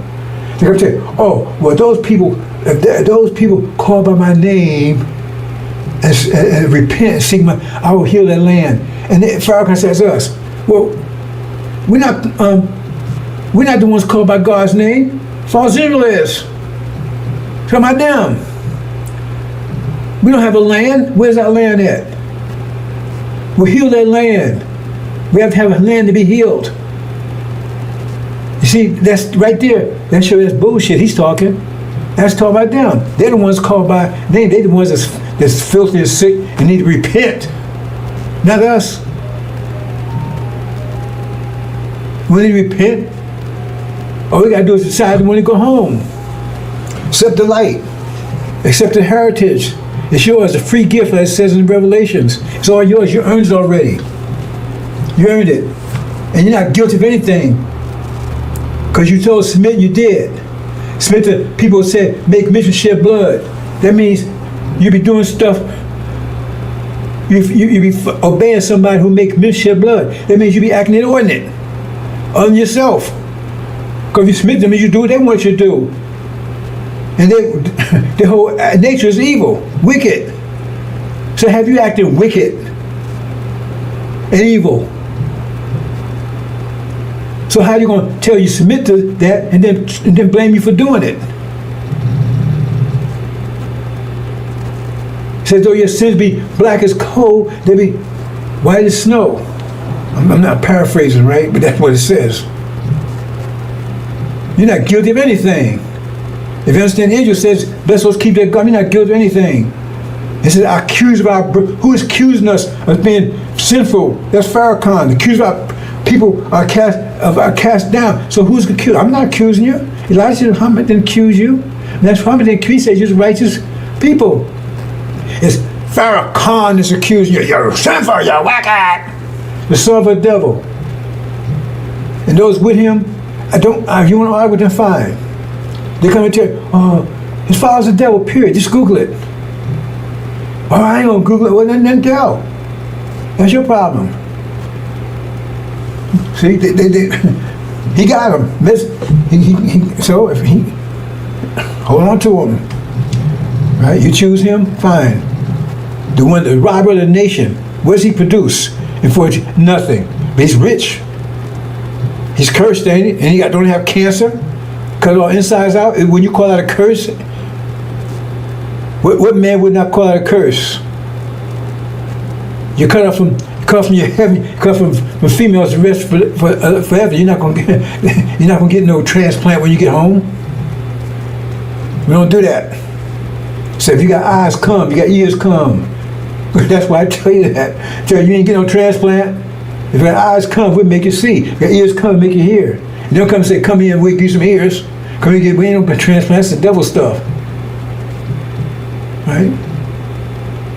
So if you got what it takes, if you still got your manhood, then we'll get you hooked up with a sister. But you ain't got it. And ain't no transgender stuff going on over there. So you can forget that, you can step here. So maybe that's what's going on with you and Father Flager. I see you kissing the guy's tongue over his mouth. So I mean, is that your boyfriend, Farrakhan? I think that's your boyfriend. In fact, I think you probably got a little orgy going over there. Him and the rest of them clowns, Ishmael and, right? I think Father Flager, he's having fun, boy. He's the man. Right? He's the man. Right? And I know, let me leave y'all. Y'all got some heavy days coming, boy. And they're not very far away. I know you can't see them, right? But you'll see them when they get here. And then you have a whole different message then. Oh, well, you have a whole message then. And we ain't talking about next year either. As soon as the war starts, do the countdown. Don't think that you're going to say, hey, man, I'll just get rid of myself. No, they said they would seek death and not be able to find it. We got news for you, buddy. Right? But anyway, see, it says, Amalek here, it says they would attack you. So it says, therefore, right, it shall be when the Lord thy God hath given thee rest from thy enemies. In other words, you got to be back home and everything. You ain't going to do it while you're here. I try to explain it to you. See, it says, do what it is done to you. But see, we have, I tell you, it explains that, but I'm not going to go to that right now, brothers and sisters. It says, right, when you're home and everything, thou shalt blot out the remembrance of them, and thou shalt, it said, don't, in other words, do what them is done to you. Blot them out terrible, destroy them. Now, that's not false Israel, because they had no history of them ever being in Egypt. There's no history of it. And they said themselves, the scripture says clearly, all you have to do is follow what scripture says. We follow everything the scripture says. Show me a scripture that nullifies what I'm saying here. Show me a scripture that nullifies it. They told Jesus, we ain't never been in bondage to anybody. And Jesus told them, you ain't to see Abraham. But Jesus lied too, right? Master Muhammad's lied, God's lied, Jesus lied, everybody's lied according to you. Everybody's lied according to you. We ain't going nowhere, you calling God a liar. That's Farrakhan. It says right there, that was a covenant that God made. But you see, that's where he twisted. He takes the first part where, where you afflict everything. He said that part, but then the part where you get the reward. That's what you see, because it's kind of hard for him to say it, because if you're so sinful and everything, why you get a reward for being sinful? Because he said, see, that's his take. We got in this condition because we're so sinful. Then what that Abraham covenant said, just see. He didn't say he was going to judge us. He didn't say he was going to judge us. He was going to judge the nation that did that to us. Some of these devils running around, hey man, I ain't going to do it. He said he's going to judge the nation. He said he's going to judge Jefferson and Washington and Frank and Hamilton and all them clowns. Benjamin. He said he's going to judge the nation that did this. They're all part of the nation. It's democracy in it, so ain't everybody responsible for whatever country do? Yeah. I know someone asked, why is America the only country that's a corporation? That's powerful, if you understand that one. That means they're responsible for everything America does. And if America's a corporation, that means by their law, right, a corporation, right, it's like a being. So this corporation is guilty of slavery, genocide, death, theft, and there's no statute of limitation by their law. No statute of limitation means if they catch you 10,000, if they catch Hitler 10,000 years from now, they still got to give them no statute of limitation. Every time if somebody clone them and bring them alive 10 million years from now, they catch him, he can still be prosecuted for what they claim he did. That's what no statute of limitations mean. It's all clear, brothers and sisters. So if you don't see, that's your problem. You don't want to go through this. You don't want to didn't give him an oxygen. You just man drowned. But when the flood came, and everybody they were saying, I wish I had listened to Noah. They got it right then. But I was the last breath. You don't understand. We ain't here to collar you. Give you information. Next time your reward, you don't want it. You want. It tells you. You want to sell your reward, like Esau does. Remember, Esau was the rightful heir, right? Rightful heir, right, to the kingdom. The rightful. He was the eldest. Jacob was his twin brother. But Esau didn't care much about that covenant of being the eldest, because that was a covenant. The eldest, right? If you was the eldest, that's what you got. But he didn't care much about it. He sold us out for a bowl of soup. And so then it ended up going to Jacob. Then Esau got mad. But it was too late. And God said, he said, well, you don't care about them covenant. I don't care about you. That's what he told him. I love Jacob. I hate Esau. You don't give a damn about the covenant. That's a sign to you. Right? You want reparation in America? When you got a kingdom that's going to last forever, you got a covenant, you got a promised land that's perfect and pure. It tells you, when you return home, right, you return to houses you haven't built. That stuff they're building right now, they're building it for you. That's our land, Arabia. It tells you how stuff will already be built for you when you return. It's all beautiful, but it's up to you.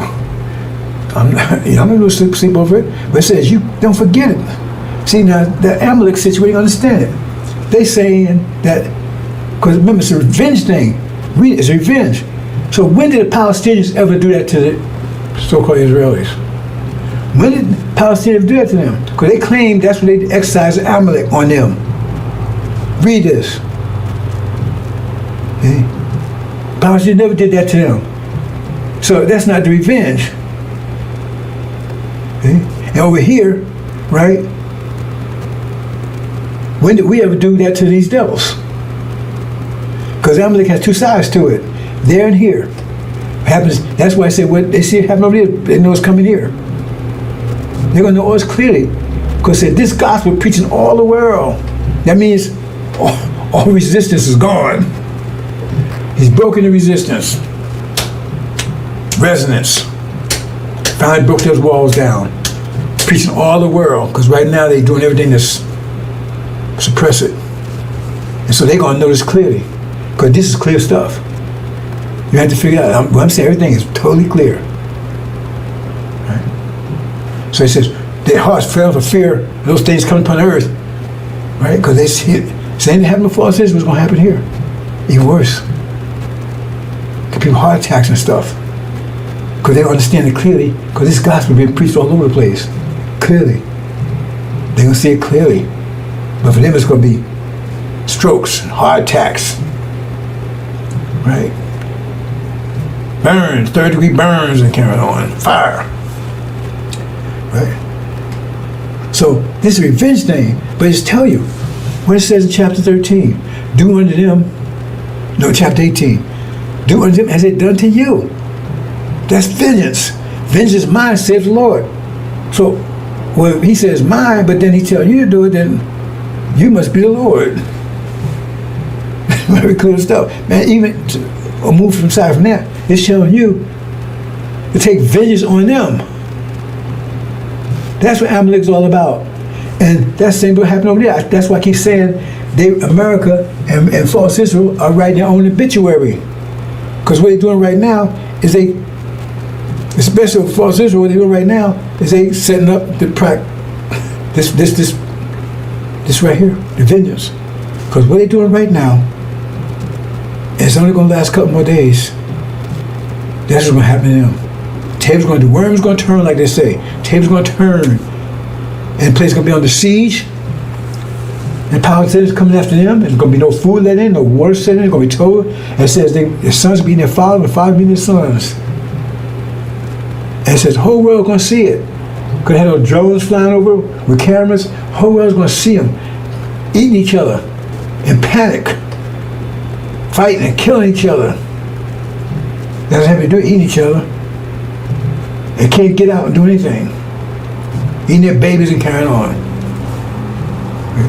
No water coming in. Eating themselves, eating manure and drinking urine. That's what you're going to see over in a minute. And that's what people see. You'll see that's coming here. It's on the way here. At the speed of light. It says it's going to be, that's what's going to be here. It says over here, it's going to be like a woman. That's what a dating woman. You know, some of these devils, they so dating, you know. Oh, man, they so like, you know, man, I mean, they can't put lipstick on. They got to have a mason put so, they're so dainty, man. I can't, right? They say, if she's pregnant, she's going to deny her husband and her children. In other words, she's going to hide the fact she's pregnant or that she's about to deliver from them. She's going to go to a secret place. That's what the scripture says. Secret place and get that baby birth in silence. Now, I don't know. I'm not a female, so that must be hard because every time I seen her, I got several children. There was no silence. But she's going to give it in silence. Birth that child in silence. Because she doesn't want to share that baby with her. Probably not children. They probably already gone by then. I know dogs are gone because they will be dogs and cats here in a minute. But they're going to be one with some people. Some people eat probably dead children, eat their own dog. That's how sick they are. Right?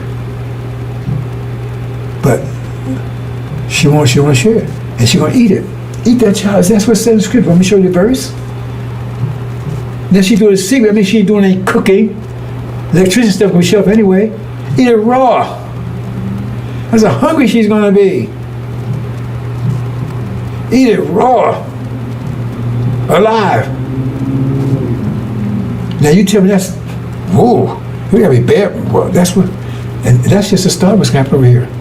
It says all the 500 years of all the hell, they walk around like they're holy and pure and everything else, and they've been wrecking this place for 500 years, and they've been wrecking us, murdering us, raping us, beating us, torturing us, and they're sodomizing us and everything else for hundreds of years. And you maintain a system like that with terror.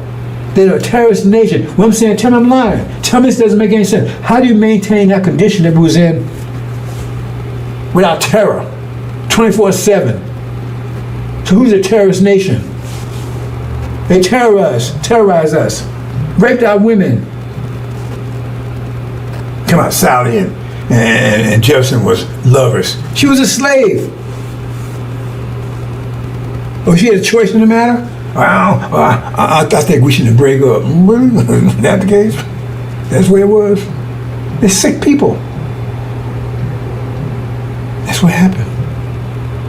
He was raping her. She was a slave with no love affair. What you gonna say? I don't feel good tonight. Can we do something tomorrow? Can we take a break? See, this what you gonna say? Whip sitting around in the corner.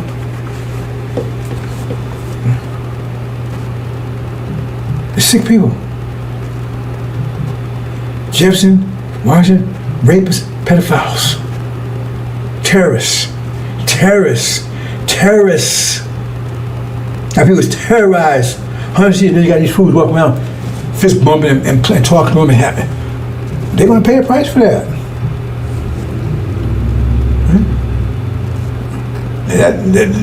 That's a sin right there.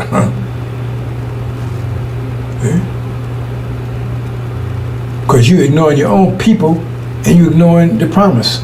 Because if you found that means you want to stay. Well, that's a Farrakhan stuff anyway. You understand what I'm saying, brothers and sisters? Terrorists.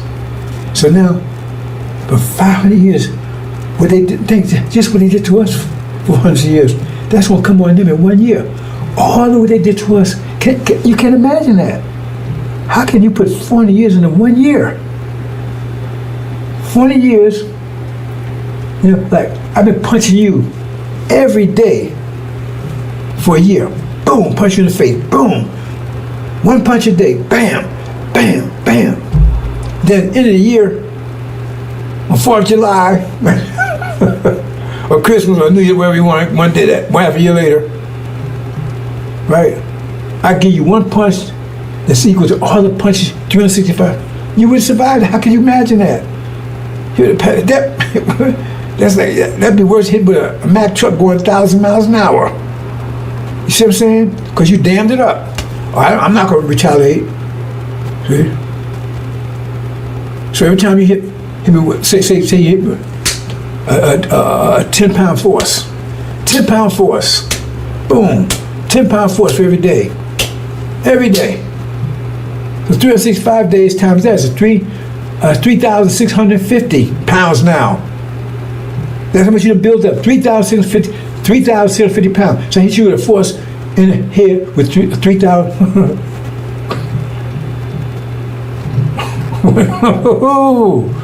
What do you think that'd be like? What do you think that'd be like? It would be nothing left of you.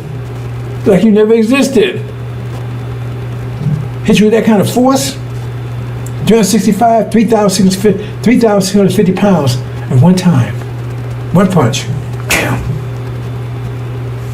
And that's what it's going to be like now. So if you say 400 years, and every day, how many days is that? So, okay, we say they said happened in one year, right?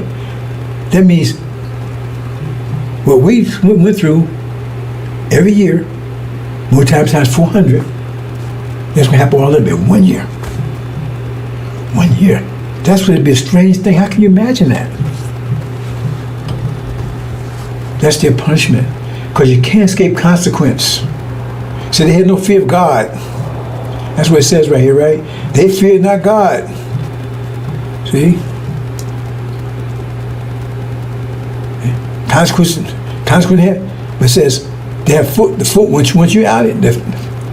Because they're going to get the full consequence until you out of here. That's what it's telling you. After you out of here, then that's going, right? Because if you read the story about the goat, right, and the children of Israel, right, they depart at the same time the goats come in. When Moses got to the river, see, the Red Sea is the goat, and that Daniel. I'm not going into detail about that, right? But when they got to this, then Moses parted the waters. In other words, the goat, they opened up, let you through. And then that's the consequence came in, rolling in, after you left. See, all these things that fit together. And you left, then the consequence got rolling in. And that consequence, it says, Because what it says, look what it says, consequence. Famine, death, all that stuff. That's when you doing them as it's done to you. That's when it happens. When you roll out, and who, he said, well, I thought you was going to do it. Well, you read going chapter 17, it tells you. They do it because you command them to do it. So they doing it, they like you said, a hitman out there, he doing, I thought you was going to kill, I did, I saw a hitman, that was the difference. He did it for me. So you add these stuff up together. Learn to add, subtract, brothers and sisters. They're our weapon of vengeance. And when they come in, that's when they're going to come and roll in. And for 1 year, they're going to wreak havoc on this place like you can't imagine. There you go. Okay. Here it is. Get back to her. Listen, as double what she did to her, and cup to her and as many glorified. Okay. See, this is all the things that's going to happen. Warning, famine, or torment, and that's what happened when the goat. Except they're the ones going to, at our command, they're going to do it. Right? So get back to her double. Ooh. So in other words, not only are they going to get the 400 years in 1 year, but they get double it.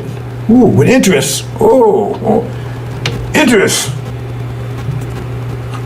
Why? Because our wrath is so great. Say, fuck with the wrong people. Right? Number one, but more than that, our women. And see, we love our women. We're just dumb right now. We're just dumb gorillas right now, but we love our women. Nobody loves original women like the original black man. We love our women right now. We're all messed up. But we love our women. And you know how you know? One way you know it is that I don't know one original black man that don't love his mom. I heard them talk about their dad, but they won't talk about their mom. They love their mom.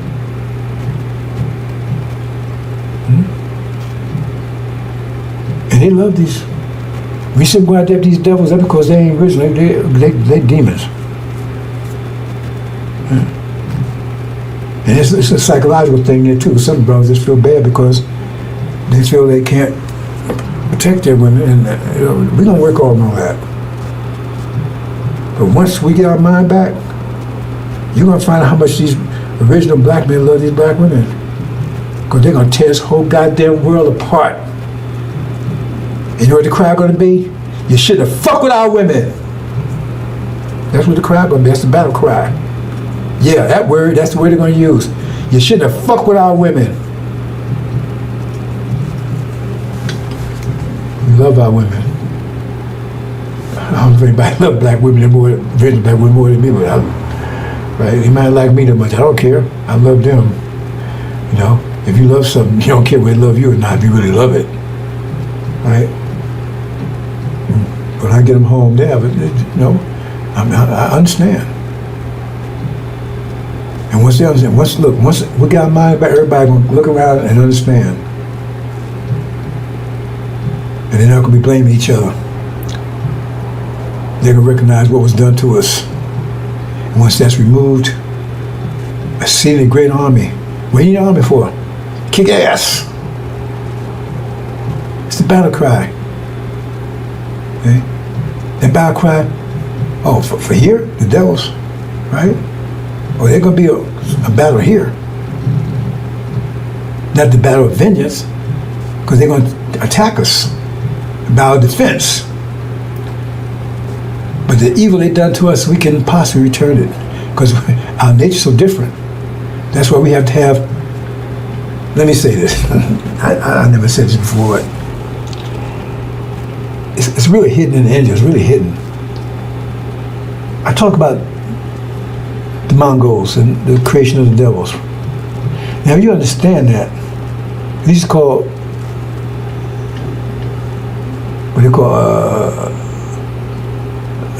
what they use, special ed people, whatever these call them, Mongoloids. Right? They don't call them that. They say mentally challenged or whatever. And then they call them retarded, whatever. These call them Mongoloids. Now, if you understand the whole conversation, right, then you know who they are. Okay? But in the angel, they seem to have it backwards. Because they should be on the bottom. See? But they call death. There's a reason for that. So I'm just going to a little hint on that, right? See? Because if devils are wicked, they're more wicked than the devils are. They can be more evil than the devils are. If you understand their creation. You see? So what's restraining them? Restrain them. The reason why they restrain, because they have less discipline than the devils do. I shouldn't get into this. I shouldn't get into this. I want to keep this short. Discipline times energy equals power, right? They're less disciplined. But devils are more disciplined. That means devils can control them, have more power than them. Do they have more energy than the devils? See all the energy they got putting over there? And they're copycats. They don't have any ingenuity. Innovation, rather. Ingenuity. But the reason the devils have, because they have more discipline, their power keeps them back, hold them back. See? But if you should understand, here's your key, right? If you understand how the flood came, right, there was a barrier that was holding it back, the flood back. The barrier is a shear. And then once they move, there's nothing to restrain them anymore. And at that time, right, remember the devils at that point, they lost their discipline. They don't have the power to hold them back anymore. So they can do more evil than the devils can do. You get it now? Double. That little secret how you kept myself. I believe real it now. Think about it. See, these things, they're more wicked. But the point is, because they have less discipline than the devils, they have less power, even though they have more energy. So the devils even hold them back. You see?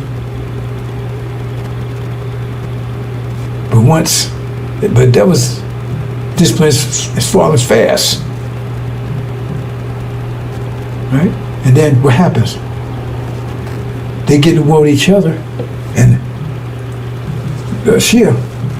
they move out the way. The barriers holding them back. Not holding them back anymore. And they have no defense to defend themselves because they fight with each other. So they lost their discipline. And these people are worse. That means they can be worse. They can do more evil than the devils do. They can be more evil than the devils themselves, if that's possible. You see what I'm saying? They totally undisciplined. That means they're totally wrecked, havoc.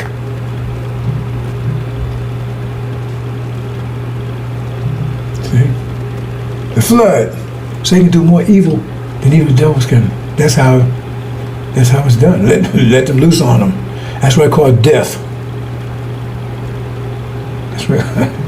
So I guess I dropped it now. Dropped it on you now. I've been holding that back 30 years. I know it's. God said people say, well, I don't know if anybody paid attention. Because if you understand the Mongolian story, you say, well, why are they there? They should be under the devils. Okay, hold on. Oh boy, let me move on, brothers and sisters. So much. But see, the Amalek thing, I said, was talking about his event. So that's what they're doing right now is about to happen now. They set the stage for it. They told my Amalek no, right? They creating that situation. They feeling it. Because what they doing, remember, vengeance, a consequence. So there's a consequence of what they're doing. See, they don't believe in consequence because they're stupid. They don't believe in consequence. And we didn't really push consequence on them because then they were going to do what they did, and we wanted them to do what they did for certain reasons. That's another story altogether. We'll advance. But the point is that if you understand the consequence, that means there's a consequence of what they're doing over there. There's a consequence of what they're doing. If they believe in consequence, they wouldn't be doing that. It's because they know we're going to backfire on them. In America, there'll be a consequence of all of a sudden, all what they done, all of a sudden roll back on them. They don't see that coming. That's when hearts be failing and everything else. Just anticipation. Just anticipation. If your heart failing in anticipation, what's going to happen what's your heart going to do when it actually happens? Hope you understand that, bro. Let's just move on. So, and then on this case right here, right? They're talking about the fake vision. Now Elijah came and gave you this vision. Because you didn't have no vision. When Master Muhammad came in, you had no vision. And people without vision was perishing. We was perishing. We had no vision. We didn't know where to go. We didn't know what to do. Right? We just doing whatever the Master had us do. We had when Zook suits and running around doing all kinds of stupid stuff. We had no vision. We was walking around in circles. We had no vision. It tells you we was perishing. The people have without vision was perishing. And Master Muhammad came and found us in that condition. And so he gave Elijah Muhammad the vision to give us. And that's the vision. That's the Abrahamic covenant. A vision. NOI. That was a beacon. NOI was a beacon. A vision to look up to. That's what it was. Elijah came and gave it a beacon. Farrakhan's his job is to get rid of that beacon. We ain't going nowhere. He's trying to steal your vision. Because we ain't going nowhere, where's your vision? And plus why, okay, if you so wicked, then why, he said, if you don't repent for what? His so-called man march. That was a lie in itself. Because it was these Negro preachers that set that up, and he claimed he got it from God. That's why the second was a failure, flop, because they didn't support him on that one. Because 99% of people there was Christian black folks. But he took credit for it, like he's a goddamn liar, thief. That's why the second was a total flop. That's what I'll talk about the second one. If you hit a song out there, everybody's rocking to that song, right? Wow, man, ooh, you rocking, man. And then the guy said, hey, man, Diddy, Mr. Diddy, right? He got another tune out. Oh, he do? And you remember that first one? Man, you would start buying that second one just like that. Bam, because that first one jamming, right? See? So if that first was so great, like Farrakhan saying, how come nobody show up on the second one? I ain't buying that. You love that first one. I ain't buying that second one. You ain't heard it yet, but I ain't buying it. Why? No, that don't make no sense. Man, that first one jamming. Let me get that second one. Like when Michael, every time he released something, they couldn't wait to get the next one. So Prince couldn't wait because that was jamming. This one got to be a monster. The second one, can't nobody show it up because it was a lot to begin with. Man March. And then when you got there, he did blame you. Well, you got a tone. Tone for what? A tone for what? It's our fault, all this here. Because he's a devil. His father's a devil. He's speaking what the devil's telling him to speak. They own him. His father's the devil. People don't even want to admit that. He says it. He says it himself. We got him saying it. He says his father's parents were white, Caucasian, Portuguese, Jews. This is on his own mouth. So he's like, well, man, his father's light-skinned Jamaican. And then all you got to do is Google it, show a picture of his father, and nothing light-skinned about that man. He's white. There's no one, so that's fine. Hold on to that. Hold on real tight. Don't let go. See? So when it burns your ass, I want you to keep holding on. Because we're not going to rescue you. We're not going to pour any water on your ass. Right? You're that damn stupid. There'll be no stupid people in hereafter. No stupid people. Not in the kingdom. They'll be outside. The dogs, like you said, dogs are fools and everything else. And out of darkness. But it won't be in the kingdom. So Elijah Muhammad said that. Right? And they said, oh, people start getting the vision. They didn't want that spread. They didn't want it spread around black folks. So he said, the vision. Abrahamic covenant. And then they had this movement with Martin Luther King, and he told them about it. And he said, and then Martin Luther King went and said, hey man, we got a vision, man. Right there, look at there. Look, see, look. Right? There's a beacon out there. The Abrahamic covenant. What was the speech? The promised land. He said, I don't know if I get there with you, but he said, I know I'm going to get there. He was talking about the promise. We got the picture of him with Elijah. And what happened to him? He was dead the next day. They didn't want you to see that beacon. They didn't want you to have a vision. Because they said, if Martin Luther King see that, he get all his people to see it. That was millions. They didn't want you to see that vision. See? Master Muhammad set that beacon up and told Elijah to fuel it with his blood, his life, his works. Fuel it, keep that light on. Light needs electricity, right? He had to provide the energy to do it. His own, as he gave his life for it. He put his life. I keep telling you, that stuff don't happen in order. That was his life that fueled that.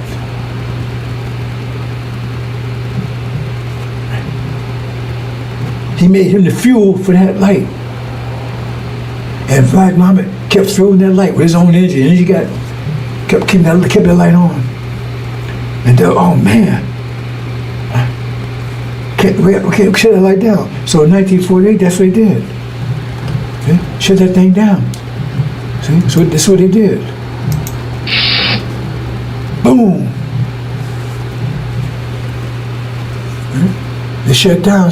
Set false news up there. You know, took the beacon out, put another light in there. So look up there. Oh, that's false Israel. Why now beacon? Okay. And then followed up by getting Elijah Muhammad out of the picture so he couldn't, right? And put Farrakhan in there. He supported that same thing. We ain't going nowhere. That beacon ain't for us. You're sinful. You're wicked. Because he wanted them. Son of perdition said, after working in Satan, said Satan would cast out Satan. Ain't that what he said? He cast out Satan. He supported that vision. Because if you ain't going nowhere, you can't be seed Abraham, can you? He said, we'll see Abraham, but you ain't going nowhere. I mean, that's a contradiction, ain't it? The whole point of being a seed Abraham is that you're going to inherit the promised land. But he said, we ain't going nowhere. That's what he had to do. Destroy that. Right? But he said, right, the beacon will be gone, right? But you don't seen the beacon. You seen it. So you're looking for it. You're still looking for that beacon. That's how you're seeking somebody to turn that beacon back on again. See, they've been seeking the message of the covenant.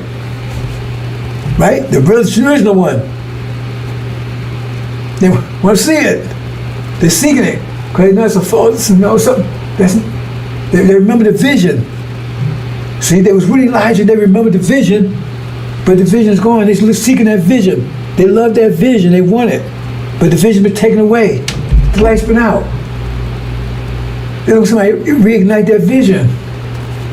Not only reignite it, right? But take it accomplish it. Right? Fulfill that vision.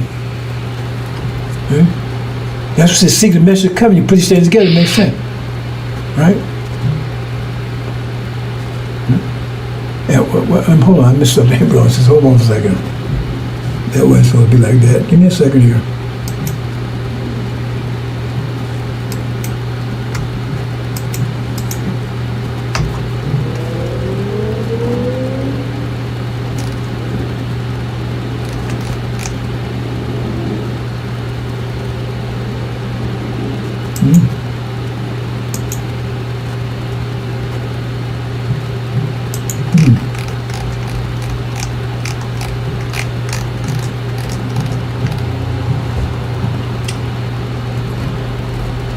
Okay, I'm gonna leave it like that for now. Wow. Yeah, kind of just,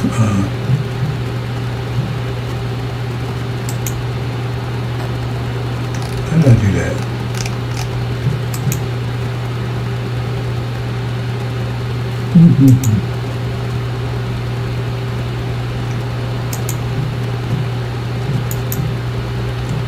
Okay, I'm gonna make a, oops, yeah. I'll make a slight change here, go on system, but I think I deleted that. Let me do it this way. Okay. Hold on here. And okay.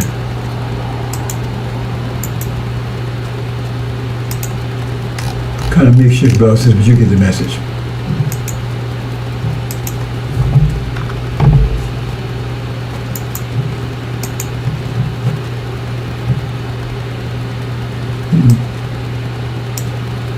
Okay, put it that way.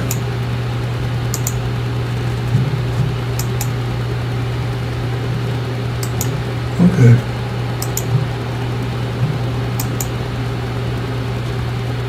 Not be smooth as I had it, but I made a mistake, so.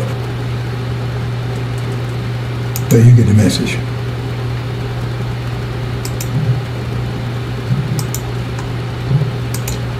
So this would, right? And then they be seeking it, and that's what happened. So it's not gonna be smooth, but the rest of the covenant will come. Turn that beacon back on and take you home. As we seek the message of the covenant. Remember, they said message of the covenant. They're fulfillment of the covenant. It tells you right there in Malachi. That's what's going to take you home. Purify you, get you home. Okay? Get rid of false Israel. The true beacon. Okay? Let's move on, brothers and sisters. Okay. Let's talk about paradise and energy management. I'm going to close out. Okay. Let me see where we're at here. Okay, hold on for a minute, brothers and sisters. Hold on for a second, let me.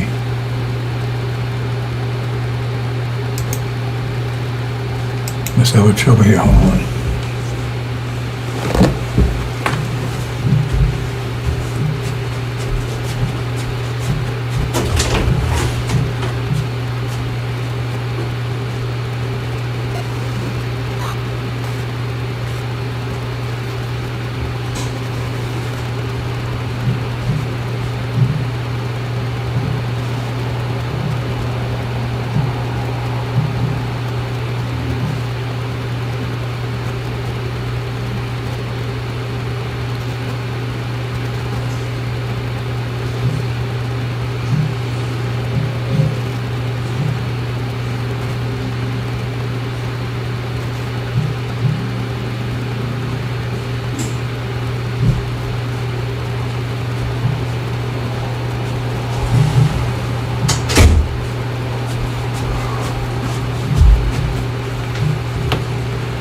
Okay, brothers and sisters, let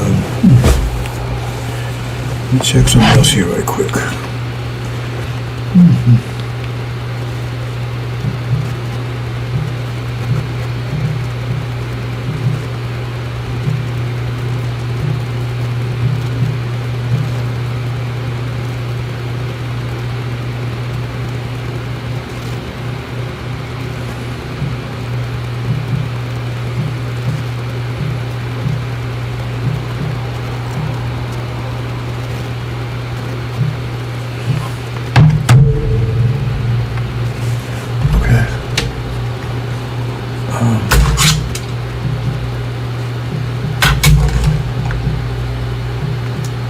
I just want to explain a couple things, brothers and sisters.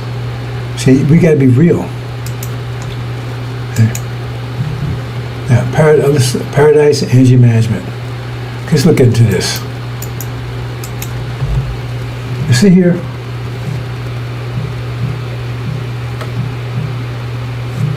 This represents the reality we are. That's the capital, it's reality. Right? This reality is energy. Everything is energy. Everything is energy. Right? Force is energy. Everything is energy. And so when you see a reality, it comes out of the minds. I mean, their capital didn't go out the ground. It came out of somebody's mind. This government came out of somebody's mind. This economic system came out of somebody's mind. Right? And they gave form. Everything is energy. They gave form. This is the form they gave to the energy. This is the form they gave to it. But you got to understand, everybody gets energies all over the place. Your energy. Everything is energy. But everybody, if you understand how precious, we are precious, everybody gets the same amount of energy. So say, for instance, everybody gets, if we put it in terms of dollars, everybody gets $1,000 a day. Everybody gets the same amount of energy. It's no ifs, ands, and buts about that. Child's born, he gets $1,000 too. Every living being of us gets the same amount of energy. So you say $1,000 a day, okay, everybody gets $1,000 a day for a child. So if you're a parent, you got 5 children, right? Then you control $5,000 a day worth of energy. You control it. It's theirs, but you control it. So when they tell you shouldn't have children, right? And the more children you have, the more money you control. Because like I said, when I had a whole bunch of children, when I had that mini mansion and everything else, I was rolling in dough because I had plenty of money because I was controlling. But I use that money for their benefit. See, you get somebody, now they control that much money, they use it for themselves instead of doing it for their family. That's another story. But understand that concept. Whether you understand or not, that's the way it works. Right? So devils can save my energy too. But it gets down to how much you need, how much you actually need, and then what they call disposable income, right? So in other words, you make so much money, and disposable income is how much money that you have beyond paying your bills. So you need so much energy to take care of yourself, and then what's left, you can do other things with it, right? So we had energy deprivation. All we had enough energy to maintain ourselves, so we could maintain a civilization, a relationship, anything. We had enough energy to maintain ourselves, and very little even that. So we lost control of ourselves, right? Because we require a lot of energy, because we're the highest form of genetics in the universe, and it requires a lot of energy to maintain that level of structure. But devils, they low level, so they need that much. We like a Lamborghini, they like a Volkswagen Beetle. So they had enough energy. That's why Adam was given rule, because he had more. He had disposable income. We didn't. Right? So that energy, you take energy, and it depends on the level of your structure. So your reality cannot be greater than the structure.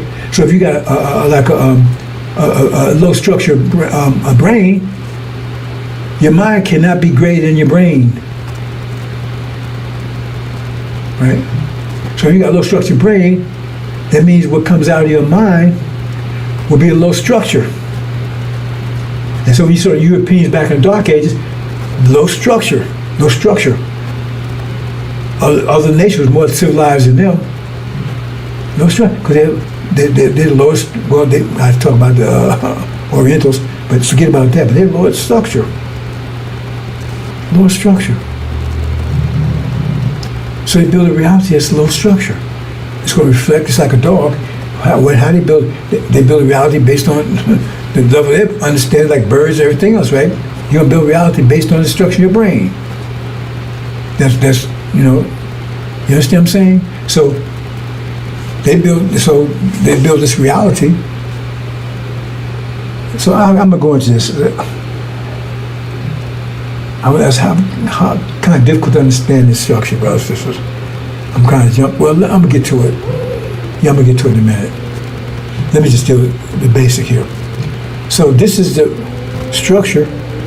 When you look at this America right here, there's a structure that came from them.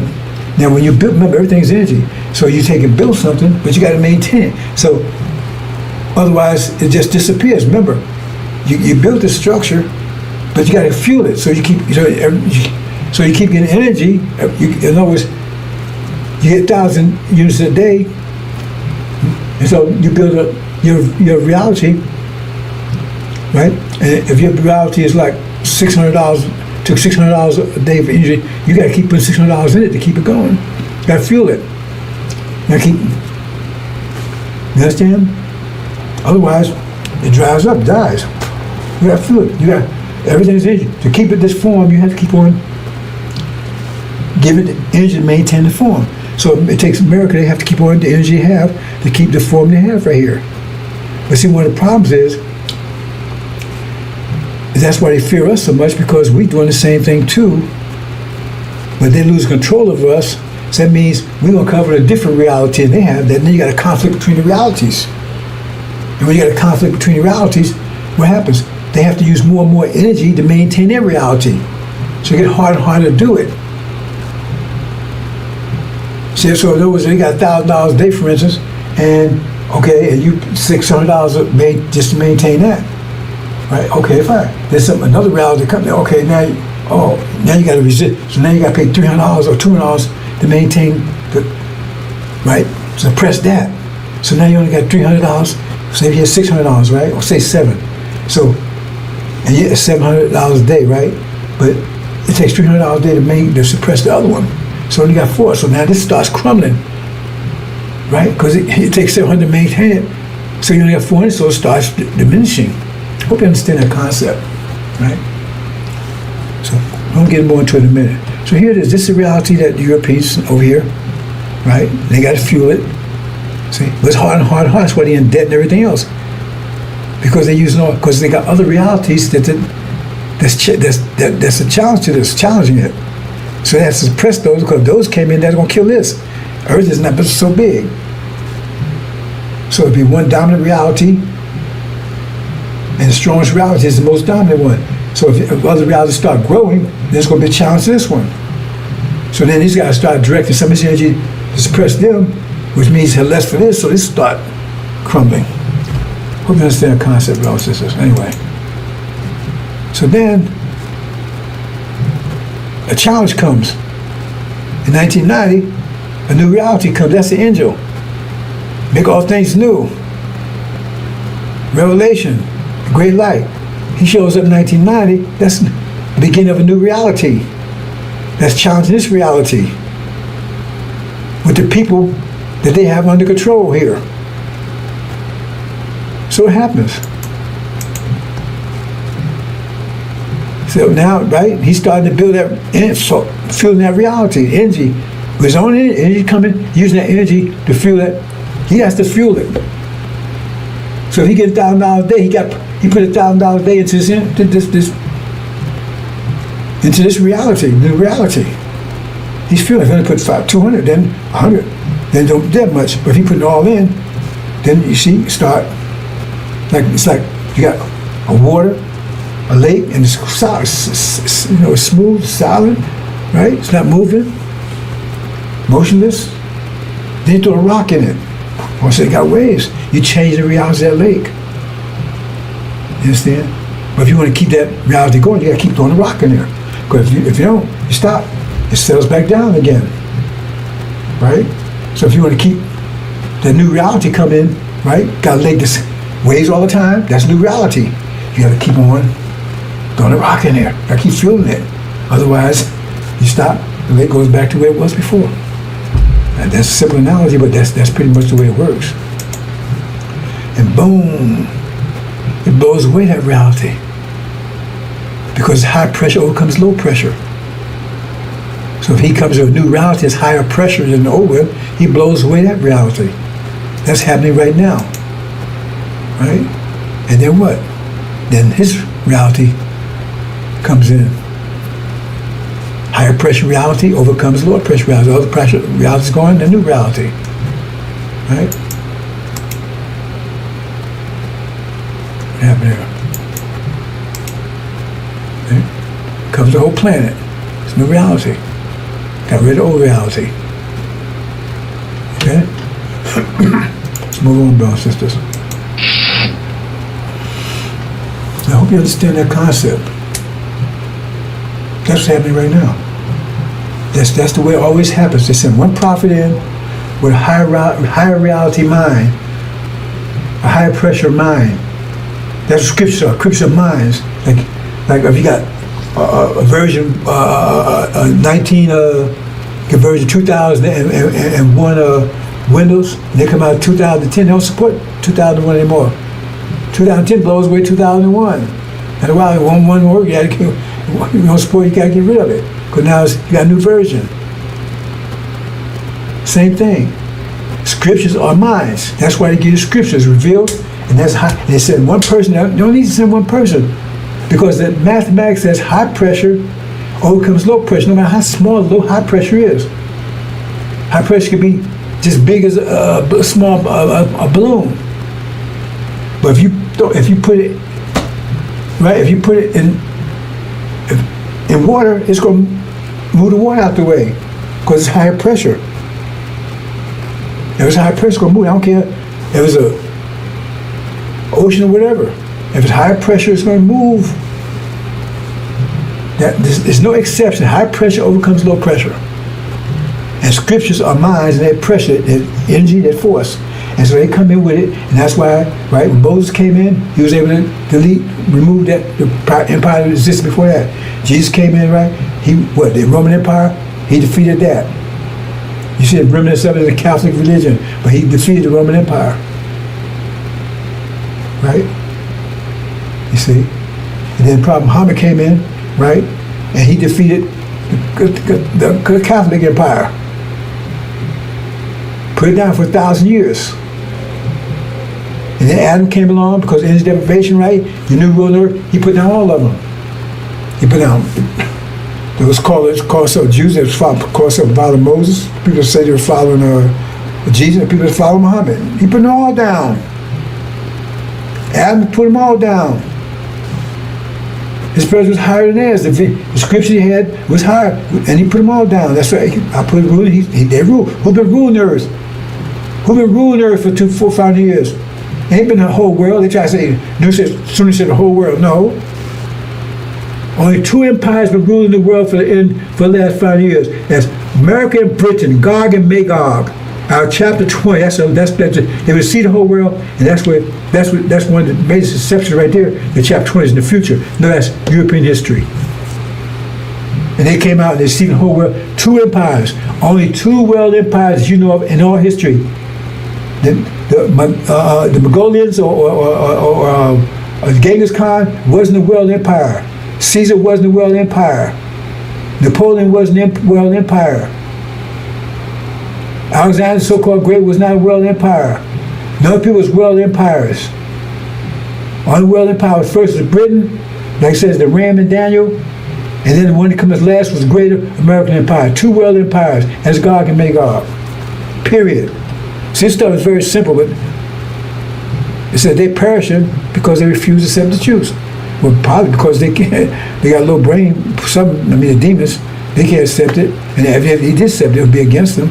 The others, low brain structure. We don't care. Because it says, many will be called and few be chosen.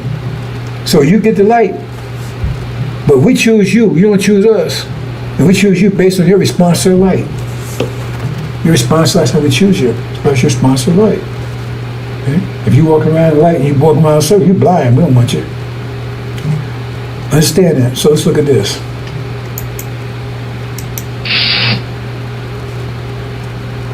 I'm missing something here, bro. Hold on a second. One second. I think I missed something here. 1 second here. Just give me a second.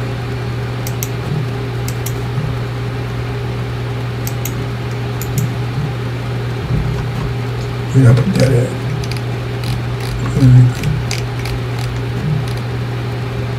Yeah, I did miss something. Where's it at?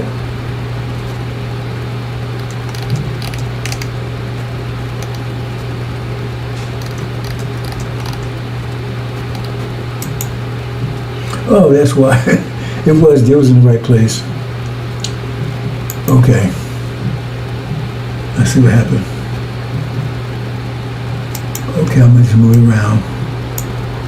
Over here. I'll go into that. Okay.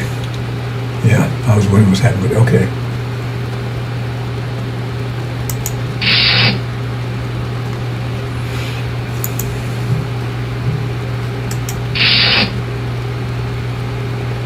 Okay.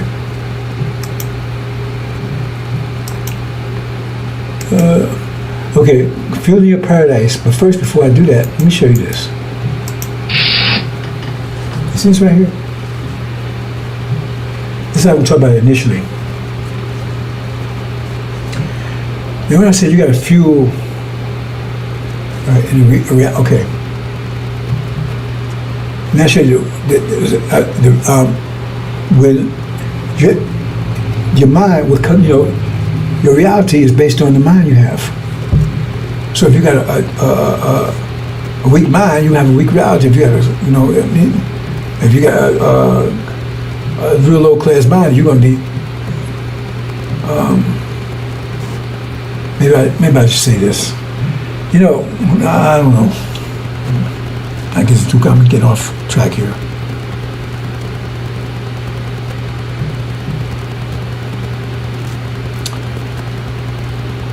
If I go out with a long explanation, the point is that if you got a low grade mind, right? Say real low grade mind, then your reality is going to be so maybe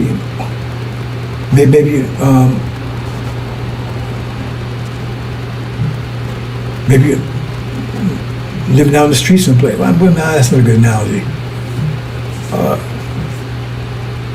Living out in the woods or something, right? Or like you know, like in Europe, the architecture was really bad. Everything. I mean, they didn't have anything. They had to go out and they went around all the world trying to learn how to do this, learn to do that, because the mind level was low. You know, architecture and all that stuff. They got them every place else. Remember Marco Polo and all that kind of stuff. I'm trying to a better analogy. If I got good at analogy, but it's going to take me an hour to explain it. So in other words, say you got a very simple mind, right? So for you, right, 5 plus 2 is 7, right? But more complicated mind might say, well, 2 plus 2 plus 2 and 1. I mean, a little complicated, right? Or maybe 21 divided by 3 is 7. It means more complicated. It'd be more complicated. It still comes to 7, but it's more complicated, right? So therefore, their structure, their technology, everything was on a very low level in Europe, very low level. They didn't take baths, right? There's disease. I don't know about warnings, what warnings came from and stuff like that. It was very low, right? The way it was living, it was very filthy, right? Because their mind, right? Everybody else was doing better. So they try to make the Dark Ages was the whole planet. No, it was just Europe. Okay? Because remember, they're on the lower level. You got the nations, and they got the simplest mind of all. So therefore, I came out with a simple, their civilization very simple. Just like even the Roman legions. I mean, remember, they had energy and power, but they was very simple. I mean, the way the army set, the squares, the rectangle, you know, and that's why Hannibal was able to defeat him, because he had a more complex mind, and he had a small army, but he was able to they couldn't beat him. People don't understand. Hannibal was a original man out of what's his name? Carthage, and Carthage was in Africa. So they don't tell you that part. And he was beating them with a smaller army. And he used mathematics, geometry to do it, if you understand. They still study him at West Point now. See? Because they had a very simple way of thinking, but they had power, so if you got power, even, you know, I mean, if you got power, right, and somebody don't have power, they could be wiser than you, but if they don't have power, then you right? It's like if you're out there and you smart, everything else right, a lion don't ain't smart as you, but he could tear your behind apart if he can get a hold of you. If he has more power than you have. Anyway, I don't want to get too complicated.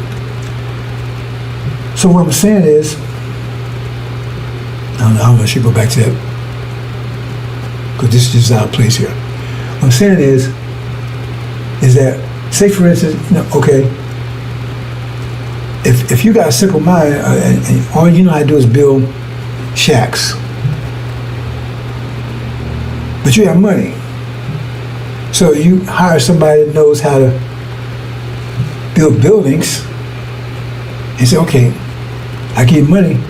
They'll build the buildings for you. You don't know how to build it. They'll build it for you because you got the money to do it. So you say, you build it for you. So they come out of your mind, come out of theirs, but you had the money to get them to do it. As long as you got the money to do it, they build a reality that's greater in your mind. Didn't come out of your mind, it came out of theirs, but actually it did come out of your mind in a way because you're the one that hired them to do it. So that's part of your, right? It's still your reality because it's filled with your money. Okay? But the quality of it is greater than your ability because you have someone else with a greater quality mind to produce a greater quality reality. You understand that concept? Your reality becomes higher quality than you would have done because you found someone that had a higher quality mind and you had enough money to pay them. Remember, you still fueling it to build a higher quality reality than you would have been able to do. So when you see here, you look at America. America's been able to build a high quality reality than all of the Europeans.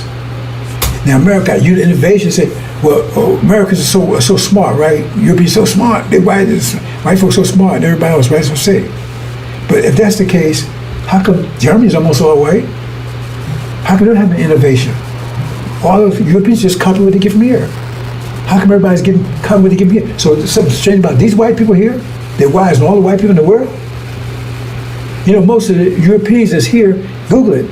I was surprised to find myself years ago. Most are from Germany, not from England. That throws you, but that's the fact.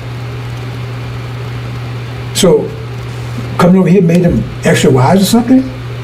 They got innovation? Because Germany just copied what they got from here. England just copied what they got from here. All these other countries just copy this innovation that comes out of here. So why is that? Everybody's copying what comes out of here. So what's the difference between them and here? Us. We got the high quality mind. See? And they pay us. Ooh, did I say that? They pay us. Right?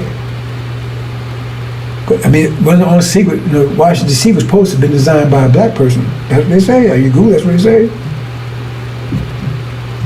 A black architect. But see, they have control of our energy. So it's like they paying us, they got control of our, remember they got control of our energy. Because we don't have control of it. So therefore, we work for them. Because actually, when you was in the slaves, you was an employee.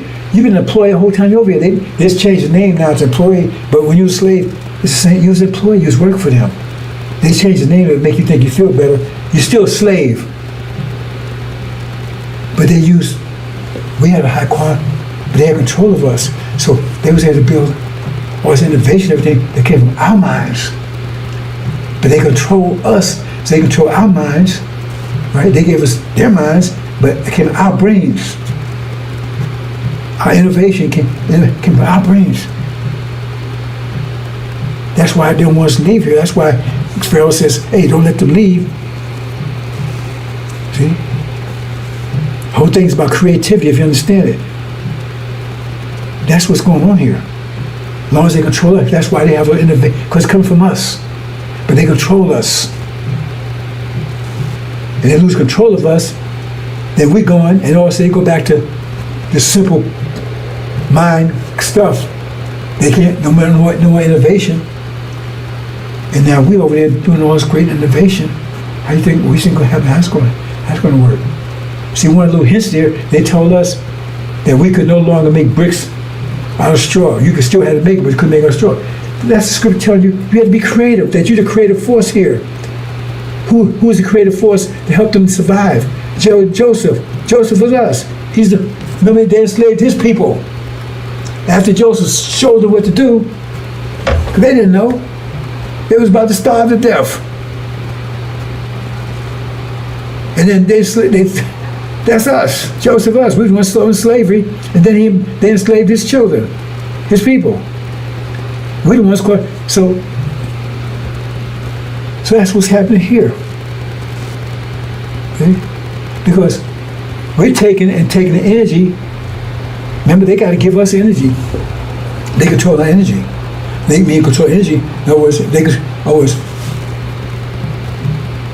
you get $1,000 a day, but you're in my control, so I give you $1,000 a day. If I don't give you $1,000, I give you $1,000 worth of beans, or still $1,000. I control the quality of that $1,000 I give you. Right? And $1,000 shit farm is equal to $1,000 gold mine. It's still worth $1,000. But I say you can only buy a shit farm. See, so I'm controlling You still get $1,000 as far as consequence. You get $1,000, but it's shit. $1,000 worth of shit. See? So since they control us, they control the nature of the energy that we get. So they give us $1,000 shit farm every day. $1,000 pile of shit worth $1,000. I mean, shit's worth something. What do you think fertilizer is? So you get $1,000 worth of fertilizer, $30 worth of shit every day. Okay? And what you do with fertilizer? You plant and you produce vegetables and stuff with it. You may not understand, you might like it. That's where it happens. Where do you think that stuff comes from?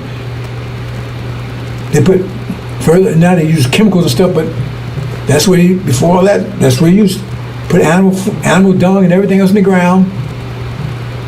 All your manure put in the ground. That fertilize the ground, and the seeds. That's what seeds grew off, used to grow, and then grow your food that you can eat against recycling. You shit in the ground, the seeds turn that shit back into food. You shit again, going around. That's it. That's just the way it is. And so it's a symbiotic relationship, and that's what's going on here.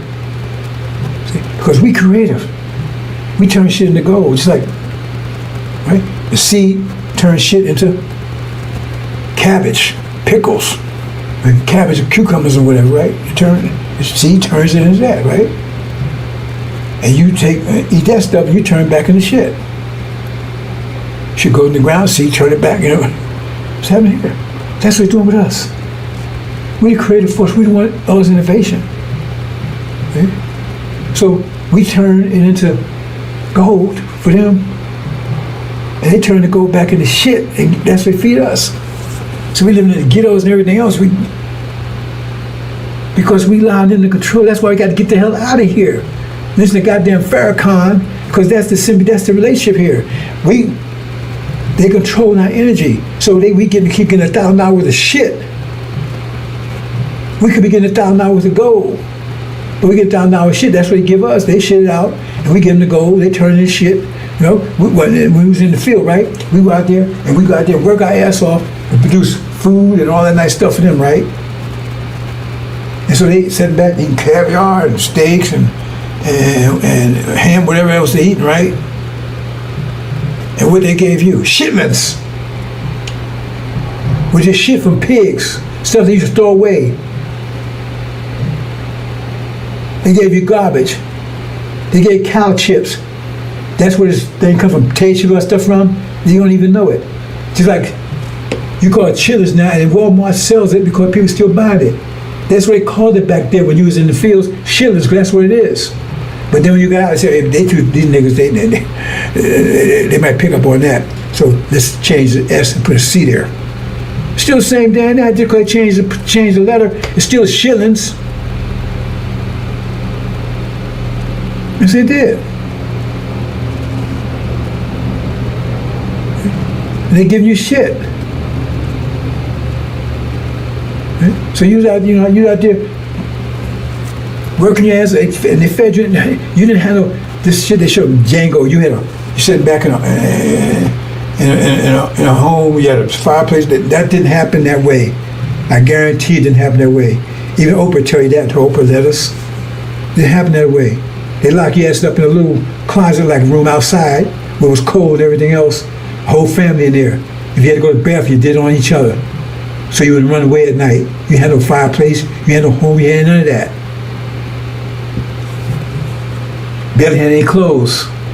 Clothes there was rags and everything else. They gave you shit, but you was putting caviar and steaks and wine and everything on their plate, and you was getting pissed and shit and everything else on yours. That's relationship, and you're still doing it right now because you're still employed and you're still a slave right now. You go out there, you work at Popeyes, brushing your ass all day long. They sit back on the ocean, on their yacht and everything else, partying, watching vid, whatever, and you could barely make enough. Because that's what capitalism, maximum profit, minimum overhead. That means the less they got to pay you, the more profit they make. That's what capitalism is. Capitalism is slavery by definition. So they get you to work, and unless they pay you, and when it's not slavery, don't pay anything. Just give you enough to keep you alive. In fact, initially, they wouldn't even give you enough to keep you alive. Because if you read the story, they said that the average life expectancy for a black male was like 3 to 4 years. They worked so hard. We saw those pictures of old people. That was a 30-year-old man. Looked like 90 years old. They worked you to death in 3 or 4 years. Then they had to bring you somebody to replace you. They'd even... That's how they did it. This is a fact. I'm not making this up. And then you fist bump. They did that to our relatives, our ancestors. You don't give a damn about them. You fist bump. Hey, bro. And calling them bro. God damn. You must be a goddamn demon. You must be one of them. How the hell you going to take... They rape your mom and you going to be friends with them? Oh, that was my grandma. Oh, sir. They was already ready to rape your grandma. Well, what was my great-grandma? Oh, it was all right to rape your great-grandma. Oh, it was great-great-grandma. It's all right to that, right? And all the stuff they was doing to them. And if you was back there and they was raping your sister, your mama, and raping you, and beating you, working you 24/7, terrorizing you, you never got no sleep, right? Terrified you 24/7. They fed you shillings, and not in the plate, in a trial, just like a pig. Even ask Oprah, she got her papers, they tell you the same thing they got from the slaves before they died, they did interviews with them. And you looked ahead, and saw, oh, that's Jimmy Jackson. And Jimmy Jackson, that's your future relative, right? I love these. Hey, bro. Hi, bro. Hey, what's going on, bro? Hey, bro, what's got them hand? Let's hang out, man. Let's go watch the game together. And you get hold of your hands on that nigga? When you crush us to pieces, you look ahead, you doing this and that. You look ahead and see that's how he's carrying stuff after what you going through. What if if you was back there, is that what your reaction? Oh, one day they're gonna get along. One day them and Master gonna be buddies. He gonna marry one of Master's girls, children, girls, daughters. That's how your reaction be? Because if that's your reaction, you're gonna get a chance to feel it. See? Y'all don't know about the tyrant. I told you, Elijah Muhammad told me about that, but I ain't a Mr. Black man. This situation right here, brother and sister, and you laying back, man, just satisfied with the shit and producing them gold. Satisfied with getting shit, and you producing gold for him. He turn the gold into shit. That's what you getting. Shit life. Do what they tell you to do. Their laws. Cats make laws for cats. If you're a dog, you in cat land, you're gonna be in trouble. You're a criminal because you act like dogs. The law is made to act like. If you don't act like cats, you're in trouble with the law. You're gonna be oppressed there because you ain't gonna be happy. Because if you try to act like a dog, hey, what you woofing for, man? We got a law against woofing. We got a law against wagging your tail. See, because cats don't do that kind of stuff. So the laws they make is for them. And if you try to act like yourself, you're going to be in trouble here. You're a criminal. That's why you're scared of them. That's why you keep their name. Here it is, they gave you a name. They took your name away from you, beat it out of you. And now you're supposed to be free. And you're a slave to Jimmy Jackson. So they was calling you Michael Jackson, Jimmy Jackson, Jonah Jackson, means that you was owned by Master Jackson. So now you own them, but you still walk around that damn name? It's like a woman should get divorced from someone. I mean, I divorced from Mr. Johnson. What's your name? My name is Mary Johnson. Well, I thought you divorced from him. Why you still carry his name? Did you divorce him? Why you still carry his name? No, because you're still a goddamn slave. You're still scared of Master. That's why you walk them names. Unless you're a demon, then that is your name. That situation, boss, that's where we are right now. That's going to break. Now, those who want to keep eating shit, they're going to stay to keep eating shit. The rest of us getting out here. And we're going to start. We're going to keep the goal that we're making. And get them the shit. Because they wouldn't have this if it wasn't for us. That's going to keep us here. That's why all the innovations coming out of here. Another sign of this AI, right? All this AI age come in. Now, they knew you're best qualified. One of the reasons why I know you're best qualified because I'm going to give you a short version of this here. They got a thing called SIC codes, Standard Industrial Codes. And every time a new innovation comes, a new what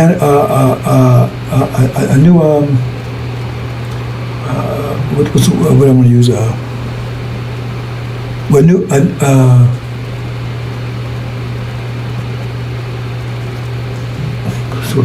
going to try to, what's what I want to use here? A new industry. The industry comes in, right? Like Industrial Revolution, right? Okay, had machines they didn't have before. So the industry come in with computers. So the government takes and goes to a demographics to find out what people, like would be women or children, whatever, who'd be best qualified for the industry, so they can start teaching them, so they can be ready for the industry to come in and work on it. But surprise, surprise, surprise, and this is a fact because I went through the program. They found that black folks was best qualified to do computers. And they connect with music. Now you might think music is nothing, but you know something? It takes a lot of creativity to come to this music. They come with Beethoven and sing and Beethoven and what was his name? I forget, right? Santana or whatever, right? This music, the world of rock to our music, it got a lot of creativity to come to that music. Look at that music. Somebody that comes so smooth and beautiful, but that's music is mathematics. And so, the black folk music is ruling the planet. And the same mathematics that take the pure music is the same kind of mathematics that takes the right computer code. You didn't know that. I said that was my business for years. I had my own business writing computer code. Didn't have a degree of nothing, and I was killing them. I was the best at what I was doing. Because I'd go to places and say, man, damn, you got a good record here, but you don't have no degree. I said, what do you want? I said, you want somebody with a piece of paper, you want somebody who know how to do it. And that was case closed. And it was always calling me to fix systems that they had white boys that build, and then after they left, the damn thing didn't work. So I always had to come and fix it. Because I don't know. And one of the big tells is that that's a new industry. It's a powerful, one of the most powerful industries there in the world, right? In the world right now, right? So how come they got to bring Indians over to do it? Because they didn't want you to do it.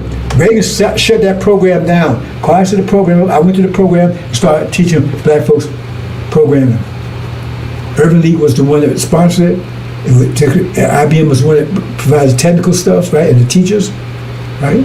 And they had a contract with the surrounding government, surrounding manufacturers, that the top 10% of that class, they would hire them. That was the deal. I came out first in my class, I went through the program. They actually paid you while you was going. You went for 3 months. And Reagan said, man, we can't have them doing that, because then we lose control of them. All of a sudden, they be running everything, because that's a powerful industry. Called Standard Industrial Codes. Look it up. If you work any place, you have one. You just don't know it. If you're doing tax, ask your tax guy. He probably tell you what yours is. Standard is SIC codes, SIC. So I'm not making this up. I went through it. And Reagan shut that down and started bringing Indians over here. Because they couldn't do it. How come they couldn't do it? How come they can't get their own people to do it? They've been around homeless and walking and doing menial jobs and everything else. Why they gotta bring all these Indians to do it? Because they can't do it. They don't have the ability to do it. It's above their ability. Who's beating them? China's beating their ass. Everybody's beating their ass in the computer industry. They got to bring the Indians over to do it because they don't want you to do it. Because I remember when they tried to do it, they said, just like they did with the karate thing, right? See, this is the media. See, they had you, this Bruce Lee thing, they had everybody black. I remember back, every black, man, they was, Chinese, most of them don't know anything about no karate. In fact, they don't even call it karate, they call it boxing over there. But they came and had Bruce Lee. So everybody thinking, man, all the Chinese, and you wouldn't get no argument with China because you thought you were going to get karate. You wouldn't get no argument with no Chinese or Japanese person, you thought you were going to get karate. And 9% don't know anything about no damn karate. But that's the media had you fooled. You were scared. Oh man, you think all of them kung fu you. But now, they got away from that because now all you got to do is be a female and weigh more than 5 pounds, and you can wipe out all of China. They said in the movies, you wipe all of them out. You wipe out the Hulk and everybody. You believe that bullshit? Anyway. And so they came up with this movie called I'm Alive #5. Look it up. Because they wanted people to think that Indians was the best program in the world. Just before they start bringing them in. See, the media's controlling. They control your image, everything. And you think it's just movies. You know, they came up with this movie, and what the movie's about was this Indian guy. He made a robot that could think, that could talk and everything. He was super. I'm Alive #5. That was the robot was named #5, and he would say, I'm alive. And everybody thought, oh man, these Indians, man, they're really super, man. And so then start bringing them in. And now this place got millions of them here. And when you look at spelling bees, you know spelling bees, look it up. The one they had recently, every year, who win? The Indians win it. This is English language, ain't it? How come they win it every year? Because they ain't smart as they telling you are. That's the media's telling you that. And the Indians, they smarter than them, but they ain't smart as us. Because I work with them. They're all right, but they ain't smart as us, because I used to have to fix their stuff too. They come and ask me, when nobody was looking, man, we show them how to do this. How the hell you get this? How you get in here? Then you take a tech, they take the hell out of me. See, it's another story together. See, you don't know what's going on in the background. A lot of people are the smartest people on the planet. But they got you thinking backwards, and they use your information against you. Right? Remember Hidden Figures? How long did they hide that? Those sisters, low education, some just high school, and there was PhDs and everything else, and they was wiping the floor with them. That's a true story. I've been telling people that. They didn't want to put them in space. That's why it was hidden figures. I work with, I know. Okay? I had no degree. I ain't have high school. I had GED. Didn't even finish 9th grade. And I was killing them. And right now they still always send me stuff, especially when COVID came out. Because it got me and I'm still in the network.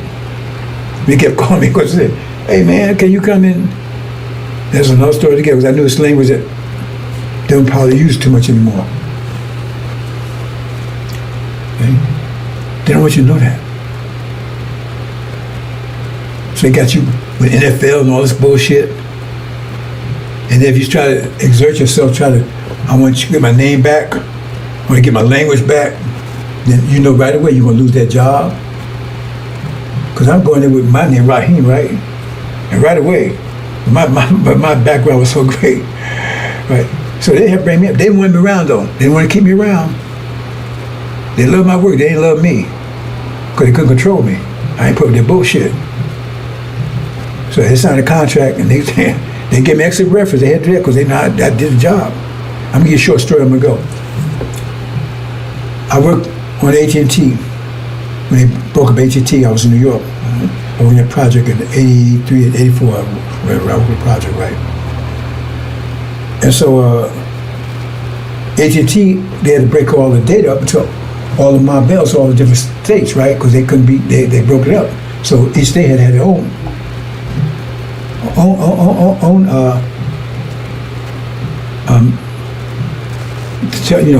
communication network.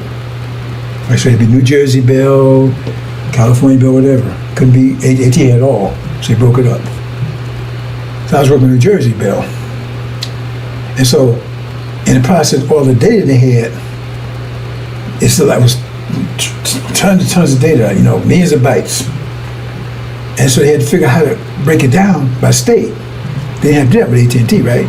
So they had to break it down. Okay, New Jersey, get all the people in New Jersey, they had to get all the information to New Jersey people. All the people that had information for New York, so forth. But some of it was confused because they had to separate it before, so all the data was all mixed together. So they had to find a way to filter out everything else, right? And then they had to be able to look at it, check it, edit it, to make sure it was correct. And they didn't have that part. They didn't have like they call CICS and stuff they have right now. They didn't have it back then, right? And they had like IMS, but they had this. Well, I'm not going to detail it. Anyway, bottom line, they didn't have it. And so it was a big backlash. All this data was coming in, But it's going to take them 6 months to a year, and that was cost a lot of money because they had a deadline, they had to get the stuff out. It was building up, but they couldn't check it, right? And so, hear me, the nigga don't have no degree or anything, right? I'm on the project, and so I'm looking at the situation. I says, wait a minute, hold it. I said, you got a testing system here that you could use to do that, what you're trying to do, because they brought some people in, and they was trying to design this new system so they could do that. They said it would take 6 months a year to develop the system. Sent me all that battle of building. The government said, you got to get this thing broken down. I said, hey, you can use this product right here. And all you got to do is make these modifications. And looked at me. So I went, before I told them that, right, I went and made I made the modification, everything in the background, right? I tested to see if it worked. It did. Then I told them about it. They tried it. Damn. It worked. So now they had a means of doing it. It wasn't perfect, but it would allow them to do what they need to do. Because the other system would be faster because, it was designed for that. But this would allow them to do what they want to do and start, get people in and start getting this process going and start getting this data out. I say to millions and millions, maybe $1 billion, show them how to do that because that stuff was building up. So after they got in there, first thing they did, they let me go. I know they let me go because they didn't want to report to their superiors. This nigga that don't have no degree or nothing, he came in and showed all these PhDs, his bachelor's degrees and master's degree clowns, white folks right here. They didn't see that. That would have been very embarrassing. I know it's a fact because it's the weirdest thing you ever know. I was there, and later, after that, not too long after that, I moved to Florida, right? So I was working at the place called GTEDs, right? It's Verizon now. I had a contract there. So one day I'm driving there, right, and there's a gas station. I never went to this gas station before, but I was like, oh man, I was so early. So let me go to this gas station and get some gas, right? It's the weirdest thing. And the supervisor that I had been that was supervisor up in New Jersey on that. I mean, on the AT&T thing, right? He's in the gas station. Say he just moved to Florida. After all this, man, hell of coincidence like that. I mean, I don't even go to this gas station. That's a hell of a coincidence, right? And so I was talking to him. I said, hey, what's happening? He says, oh man, I got a big promotion, man, and now they got me. I was able to get, because I got the promotion, right? I was able to get transferred to this thing down here in Florida, right? You're gonna charge this thing down here, right? He got the promotion and everything because he took credit for that thing I did. They had to get me out of there, so they can say that came from them. It's the weirdest thing. I said, how the hell? I mean, the timing had to be perfect. He wasn't living in Florida at the time. He just got into Florida. He stopped at a gas station on his way because he told me, I'm going to go down to this new position. I'm gonna take how the hell does that happen? That was the weirdest thing, right? So that showed me that's exactly why they got rid of me, because they want to take credit for it. They do it all the time. I don't know if you know about plasma, blood plasma. Check it out. Who invented that was a black man. He invented blood plasma. How to separate how you do it. You know how he died? He was from Chicago. He died because he needed a transfusion and they wouldn't let him in the hospital because he was black. It's a fact. See, and you listen to these people like Jackson and Sharp and all these clowns, the demons and Farrakhan's bullshit. See, they distracted. We need to get the hell out of here. Because when you be a great nation, because all this innovation in the world right now is you. You got the best music, and music itself takes a lot. You got to be very smart to develop that kind of music. But you don't know it. And you just do it naturally. So if you're thinking about it, let's move on, brothers and sisters. That's what's the situation right now. Let's move on. And let me close out. Okay, look at this right here. Here's the angel. All right? And so I'm looking on. And see, this is that situation right here. See, this is the bullshit. Like I said, They control our energy. So they control our minds. We have their mind they gave us. So mind just gives information to the brain, and then your brain just calculates information. So if the information is bad, you're going to make bad decisions. So people act like that because the information they give us is wrong. But that's all information we have. Until Elijah Muhammad came on the scene, the Master Muhammad came on the scene in the Message of the Covenant, this give you proper information if you get through. They're blocking it because they want to keep giving this, so that's why you act like that. But what happens? Once that's gone, then they don't want that. See, because that information is override your nature. That's why you act other than yourself.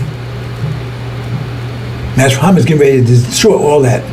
When that war takes place over there, that's going to destroy the economic system, which the American people will follow right behind it, and then you won't have it exposed anymore. Now you got to decide what you want to do with it. You want to go back to being what you were before. I like being nigger, so you go back, or you going to be a warrior, kick ass and go home. Now, fueling your, see, this is energy you're getting. Some energy, everybody gets some energy a day, right? So what are you going to do with this energy? What do you do with the energy? Remember, you get so much energy, what you do with it? How you do it? You're going to take an exercise? You're going to take it watching NFL? It takes energy to bat your eye, to wipe it behind. It takes energy for all that.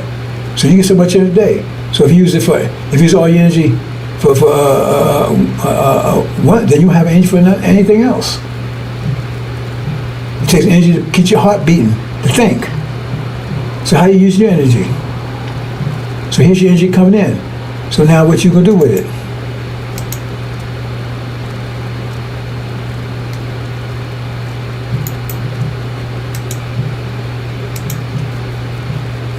That's energy taking.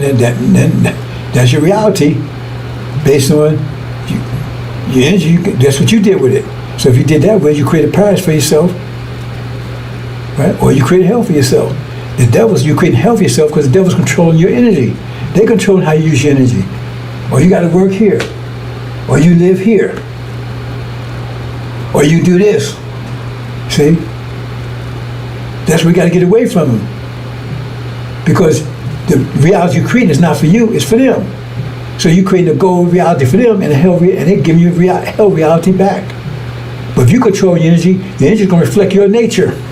So that's how you create your paradise, and you got to keep fueling it, because the energy you get, you keep on putting it in, and your paradise gets better and better and better. But if you stop, the paradise goes down.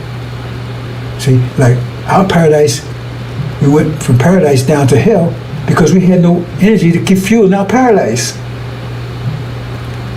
Energy deprivation, we got less energy, we have no energy to fuel our paradise no more, so it went away.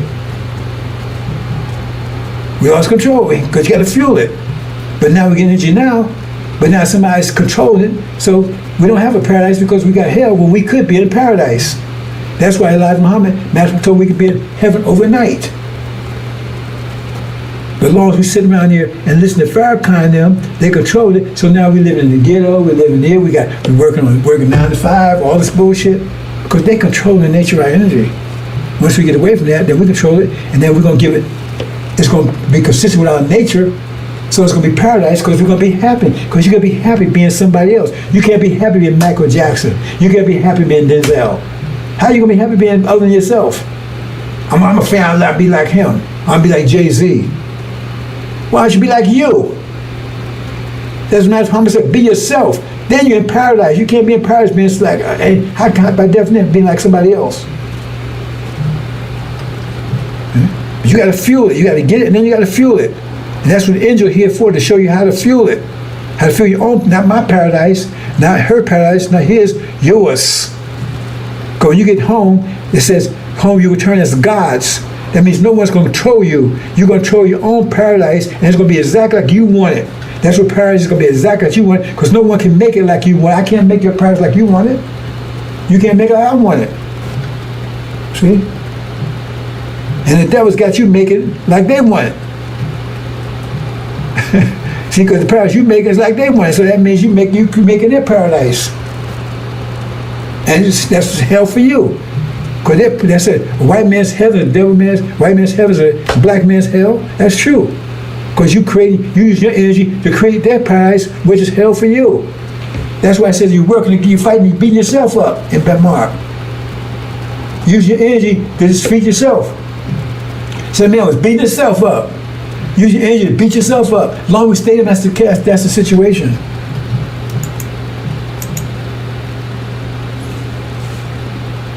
See? And then see, they're gonna have using the better Sunni paradise. They got our land. Now it wants to follow their idea, their idea of things. We'll follow our idea of things. God damn them. We want to follow our idea. We don't follow Sunni idea. We don't follow Hindu idea. We don't follow Arab idea. We don't follow our idea. You get it? I don't want Sunnism. I don't want Hinduism. I don't want Buddhism. I don't want Christianity. I want our Islam. Our history. Our nature. Our paradise. Not theirs. You get it? We gotta follow the Sunnis. No, I don't want to follow the Sunnis. In fact, they live on our land anyway. They are brothers, but they turned against us. They sold us into slavery. Yes, they did. They enslaved us too. We stood about Joseph and his brothers. I don't want your paradise. I want my paradise. But you're part of my body. So if you're in paradise, if my heart's working fine, that means my lungs gonna be happy. My lungs working fine, my heart's gonna be happy. But I don't want my heart to act like a lung. I want my lung to act like a heart. I want my heart to be happy being heart cells. I want you to be happy being who you are, not you trying to be like Jay-Z. Then you're a cancer cell. I want you to be like who you are. I want you trying to be like Michael Jackson. You be who you are. You're paradise. Then our body's happy and whole. That's the message of the covenant's job, to get you home and be yourself. And nobody's going to tell you, I don't have to tell my heart what to do. I just tell them what we need done. And it says, okay, it cooperates. The whole body cooperates, so we stay healthy. Nobody's going to tell you a goddamn thing when you get home. You turn home and say, let's make man likes our image. Means male and female. So you be happy being who you are. And I'm be happy I'm happy that you being who you are. If my foot's happy, I feel good. If my foot hurt, man, my whole body's upset. So I'm going to take care of my foot. I ain't going to step on my foot. You know, dictators. Therefore, they're so-called Jesus dictator. America's a dictator. You win, right? But everybody has to do what they tell them to do. You got a veto. That's dictatorship. And they're Jesus, right? If you don't do what he say do, you're going to hell forever, never, never. And you don't vote for him. And you do exactly what he tell you to do. They put your dumb ass in hell. He's a dictator. But they hate dictators. You don't get this stuff? He's a dictator. And they're dictators. And we're going to put it in. And when so-called Jesus come back, he's going to get rid of all. Remember, Satan says he controls all the nations. He said, I'll control all about America. He told you, I'll control all of them. And Jesus didn't control. He said, all the nations. I mean, Sunnism too, he controlled. The only way he didn't control was Jesus. And the nation he was building. Think about that one. The only way he didn't control was Jesus. He couldn't get Jesus. He couldn't get control of Jesus. But he got control of all other nations. So I got all of them. I'll give you if you bound. He said, no, hell with you. As mentioned in the covenant, the Nation of Islam cleaned up. Because remember, he had to come back, was philosophic clean up. Why? Because Farrakhan had turned into shit. Simple stuff, brothers and sisters. You understand? Do you understand? Do you really understand? So they worship Satan. What is Satan's works? What would Satan's works be? Genocide, murder, rape, terror. Isn't that American history? Isn't that American history? Tell me otherwise. Isn't that American history? Genocide, rape, murder, terror, 24/7, hundreds of years. Isn't that the works of it? Isn't that what Jesus said? No, you follow the devil. You do his works. Ain't that the work? So that's the God they worship. Because he said, that's why he says he's a God. I swear he will be a God. The people, he couldn't control him. He said he had all the nations except one. That's the one that Jesus, message of the covenant, is building. He had that, couldn't get that one. Think about it. You want brothers and sisters. I'm going to leave it there. Hope you got it. Hopefully I can get back to doing my project on the Injil. But I don't know. Hell's about to break loose any minute now, brothers and sisters. When it does, and that war starts, hell breaks loose. Farrakhan gets cast down. Read that chapter. The Quraysh brothers get cast down. All the demons get thrown out. Nation of Islam rises. Get prepared for steps. They come to me. I don't have to go to them. They come to me. They get their mind. He prepares them for the tribulation. Purification process. Goes and bring the elect, take his land back to prepare. Say, I go. What it says? I go to prepare a place for you, in my Father's house. I'm going over there to prepare a place for you. Take the elect. We're going to prepare a place for you. We're going to take them, get them, kick their ass out of there and take back our land. So when you get finished your tribulation, bam, I go to prepare a place for you. Then you got a place to come to, buildings already built and everything else.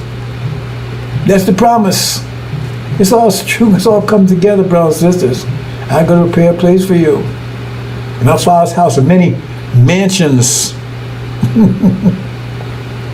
If it wasn't true, I wouldn't have told you. All it's been coming together, brothers and sisters. So when that war takes place,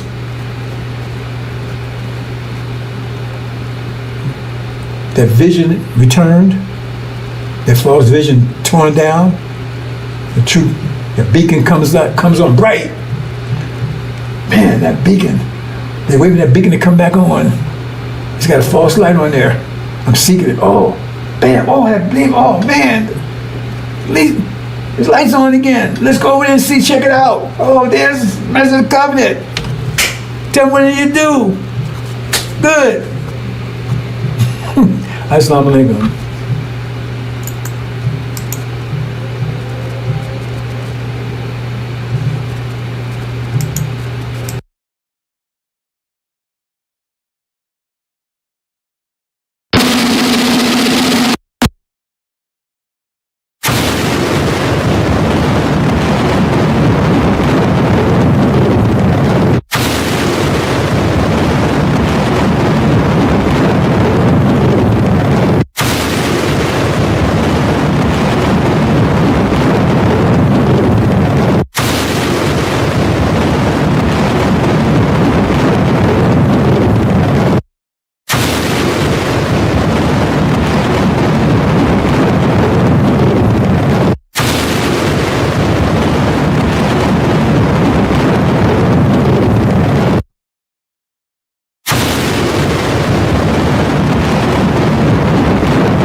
Assalamu alaikum, brothers and sisters. Sulaiman Rahim here, Mr. Covenant, breaker of 7 seals. Special presentation for you today, brothers and sisters. And if everything goes well, it'll be a while here, a little technical issue just now, but I think it's resolved. So we're going to talk about a few things. Right? One is this Amalek story. But first, those who consider all the book that Allah has revealed and take a small price, they had nothing but fire in their bellies. Allah will not speak to a day of resurrection and purify them. There's a painful chastisement. See, if you going to talk the scripture and not reveal the whole thing, they'll consider all the book. What book are they talking about? Talking about the Quran, the Bible? Because the Quran says you had to believe in both. So you had to believe what's revealed to you and what's before you. They tell you it's corrupt, but yes, they use it when they want to use it. Say, well, that's what they're talking about. Those that have erred for guidance and chastised for forgiveness. How bold they are to challenge the fire? They think they can just say anything they want to say. And those people are with Farrakhan. They don't fear any consequence. They sure don't believe in Allah. That we can prove that. Okay? Every time they change, Allah changes every 5 minutes. First of all, it's the originator, and it's Master Muhammad. Then Master Muhammad is making babies in everybody's womb. Oh, really? Master Muhammad does that? You know? And you can't worship him because he's flesh. And then he's the God. You got to pray to him. And it's, this is called a lot of the book with truth. And sure, those disagree about the book go far in opposition. Allah is going to reveal the book, the Bible, and tell you must obey it. But it's corrupt. So how can you obey something that's corrupt, and then it's corrupt, then you obey it, and then you get chastised for it? Right? For your actions, but you follow the book that, I mean, Allah can't protect this book. Come on, brothers and sisters. Actual facts. Amalek and the false vision decision. Talk about both of these, right? Before we get to our main topic. But Amalek, let's look at this Amalek. See, they keep talking about Amalek over there. That's what those false Jews over there talk about. It's Amalek. What they do is Amalek. They follow the Amalek prophecy. Are they? Amalek. Who's Amalek? What is Amalek all about? Have anybody take a chance? See, they say things. Do you go look and find out what they're saying, what it means? What they're talking about? Let's look at Amalek. Now, I'm going to show you now. Well, let me go ahead and do it and then come back. Here's Amalek. Remember what Amalek did unto thee by the way, when you were come forth out of Egypt. Remember that? How you was coming out of Egypt. How he met thee by the way and smote his most of thee. In other words, those in the end, back, he was kicking you in the butt. And just fleeing the ones in the back, right?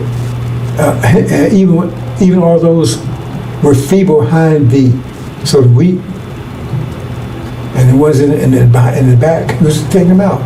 Without this faint and weary, he feared not God. Therefore it shall be, but the Lord thy God hath given thee rest from all thy enemies round about in the land which the Lord hath given thee for inheritance to possess it. Oh, who is talking about? These ones that mention the covenant. Remember, they're going out. See? Rest from enemies around about in the land. See? Not this land. Right? Arabia, which says, for inheritance of possess it, that thou shalt blot out the remnants of Amalek and from under heaven, and thou shalt not forget it. That's in other words, remember, vengeance. Vengeance is mine, said the Lord. So they're going to take vengeance on them. But when you do it, you don't do it while you're in the land. You do it after you get out of the land. See?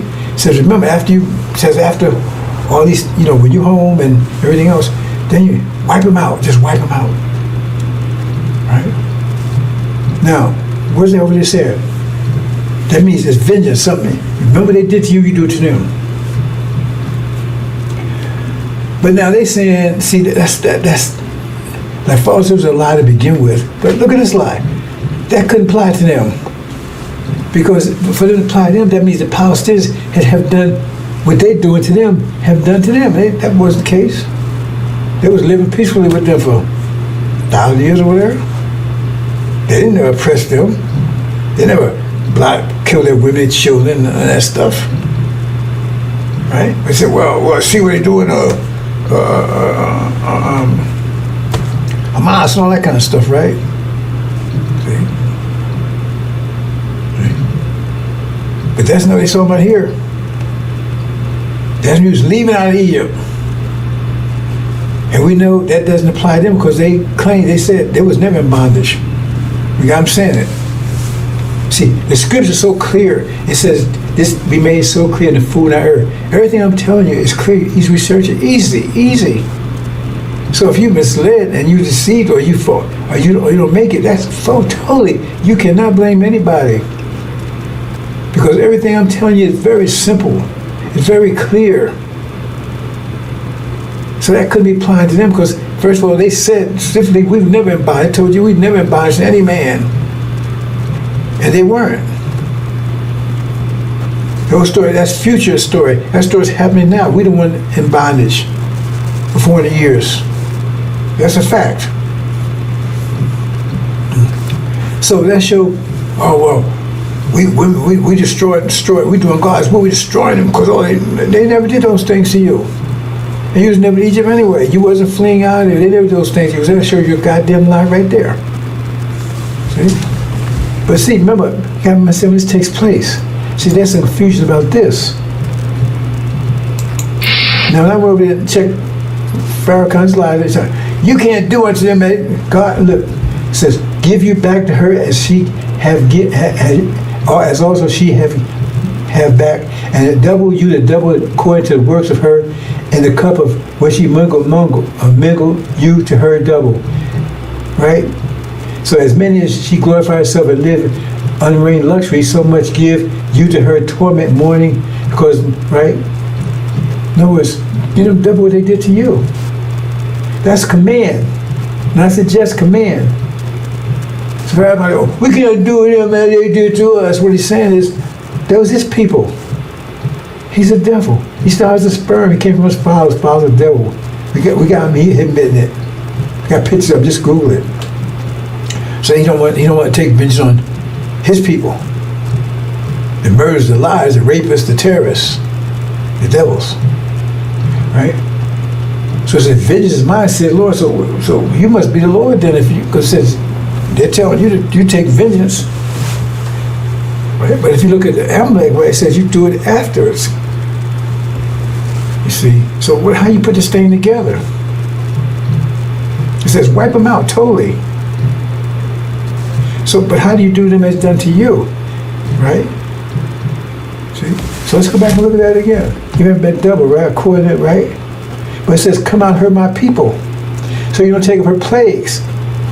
But you're the one that's plaguing her. So that means you will not be here doing this. And you got to connect the dots. Read chapter 17 is you inspiring people to do it.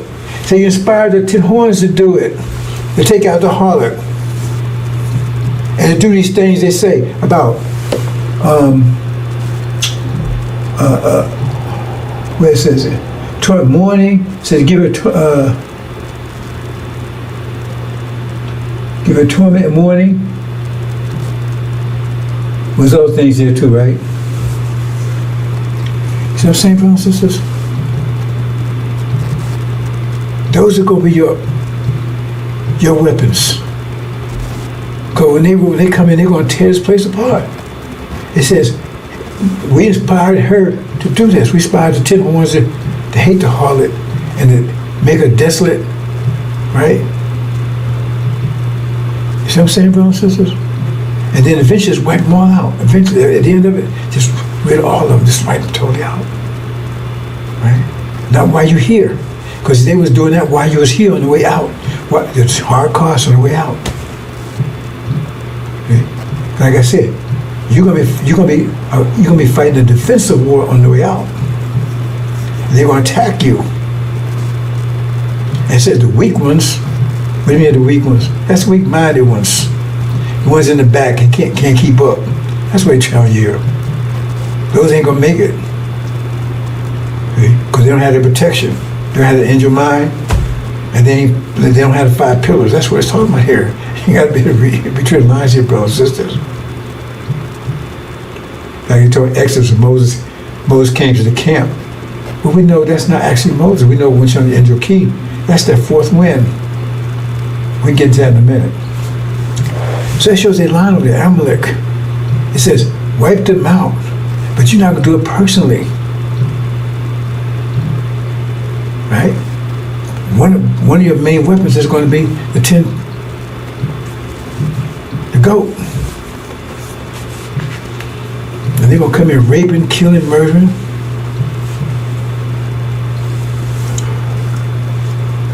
And they would hate the whore, the heart. That's China. India would be with them. They don't see it now. Japan would be them too. See, all the enemies going to, all their lovers will turn against them. No, when this happens, America can find some isolated. Satan is going to be in America. Everybody's going to sink it. No. Nobody's going to help them. Said none will help them. Said tides will come out of what, east and north? I forget exactly how it says it. They're trouble them. It says, you don't go out to try to destroy everything, trying to hold on. But he gets defeated and said no one helps him. Everybody's going to turn against him. Because America's done evil to everyone. There's no way America has, now it's even turning on his own friends over in Europe. That would be Armageddon. That's Amalek. It's vengeance. Terrible vengeance. You're not going to do it personally. See? It's consequences of what they're doing. It's the consequence of what they've done to you. See, because that's why it says, wipe them out. I mean, this is the consequence of what they did to us personally. Because we wipe them out. And there's no consequence to anybody else for do anything to them, right? So there's destruction. That's why I said, do not touch that tree. Because we'll wipe them out totally. Totally break them. But we got those going captive. We talk, that's still in there. We're going to talk about that a little more later too. You understand, brothers and sisters? That's Amalek. I said, now we give her double, but you're not going to do it because it's just come out of our people. So you're not going to be doing the plays personally. You're going to do it after. So in other words, this is hell. Once you're out of here, you're going to rain down hell on them. You inspire. Now you're not only going to inspire the enemies, but you want to assist the enemies in destroying them. What do you mean assist? Right? Master Muhammad will nullify all their so-called nuclear weapons. They will not be able to use them. That's how you assist. We're not going to do it personally. That's Amalek, brothers and sisters. So remember, so just wipe them out. Thou shalt blot the remembrance, even remembrance of them. From under heaven, thou shalt not forget it. Don't forget, you're going to do this. This is a command. Therefore, it shall be when the Lord have given thee rest, Moabite, and inheritance, that thou shalt blot out the remembrance of Amalek. Blot out. From under heaven. That's their future for what they did. Fate for what they did to us.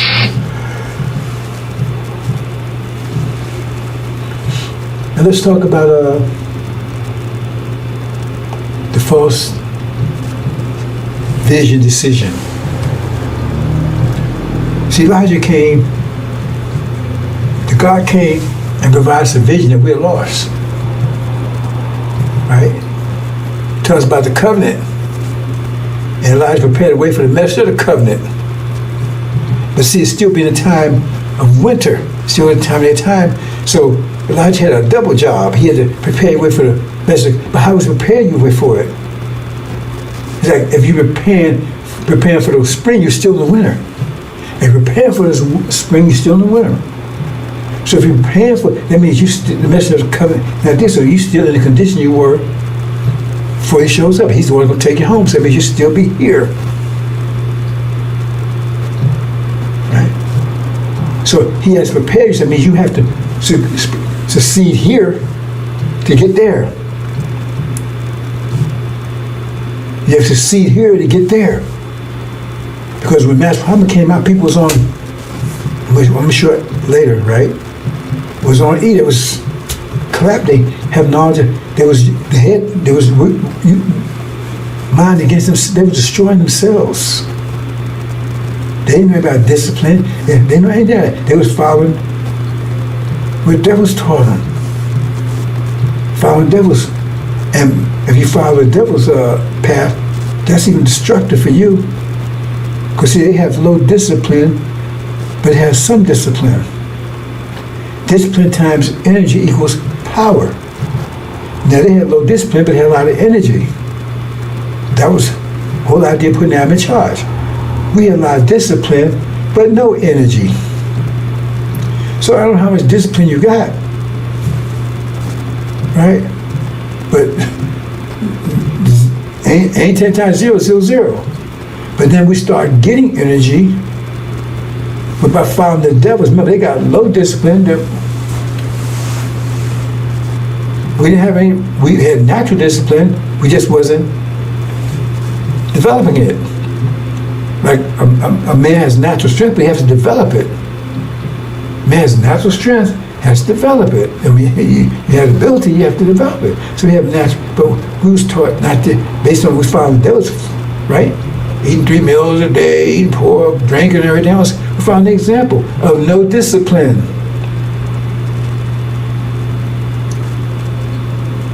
Right? So therefore, we was on the way out. We was on the way to being destroyed.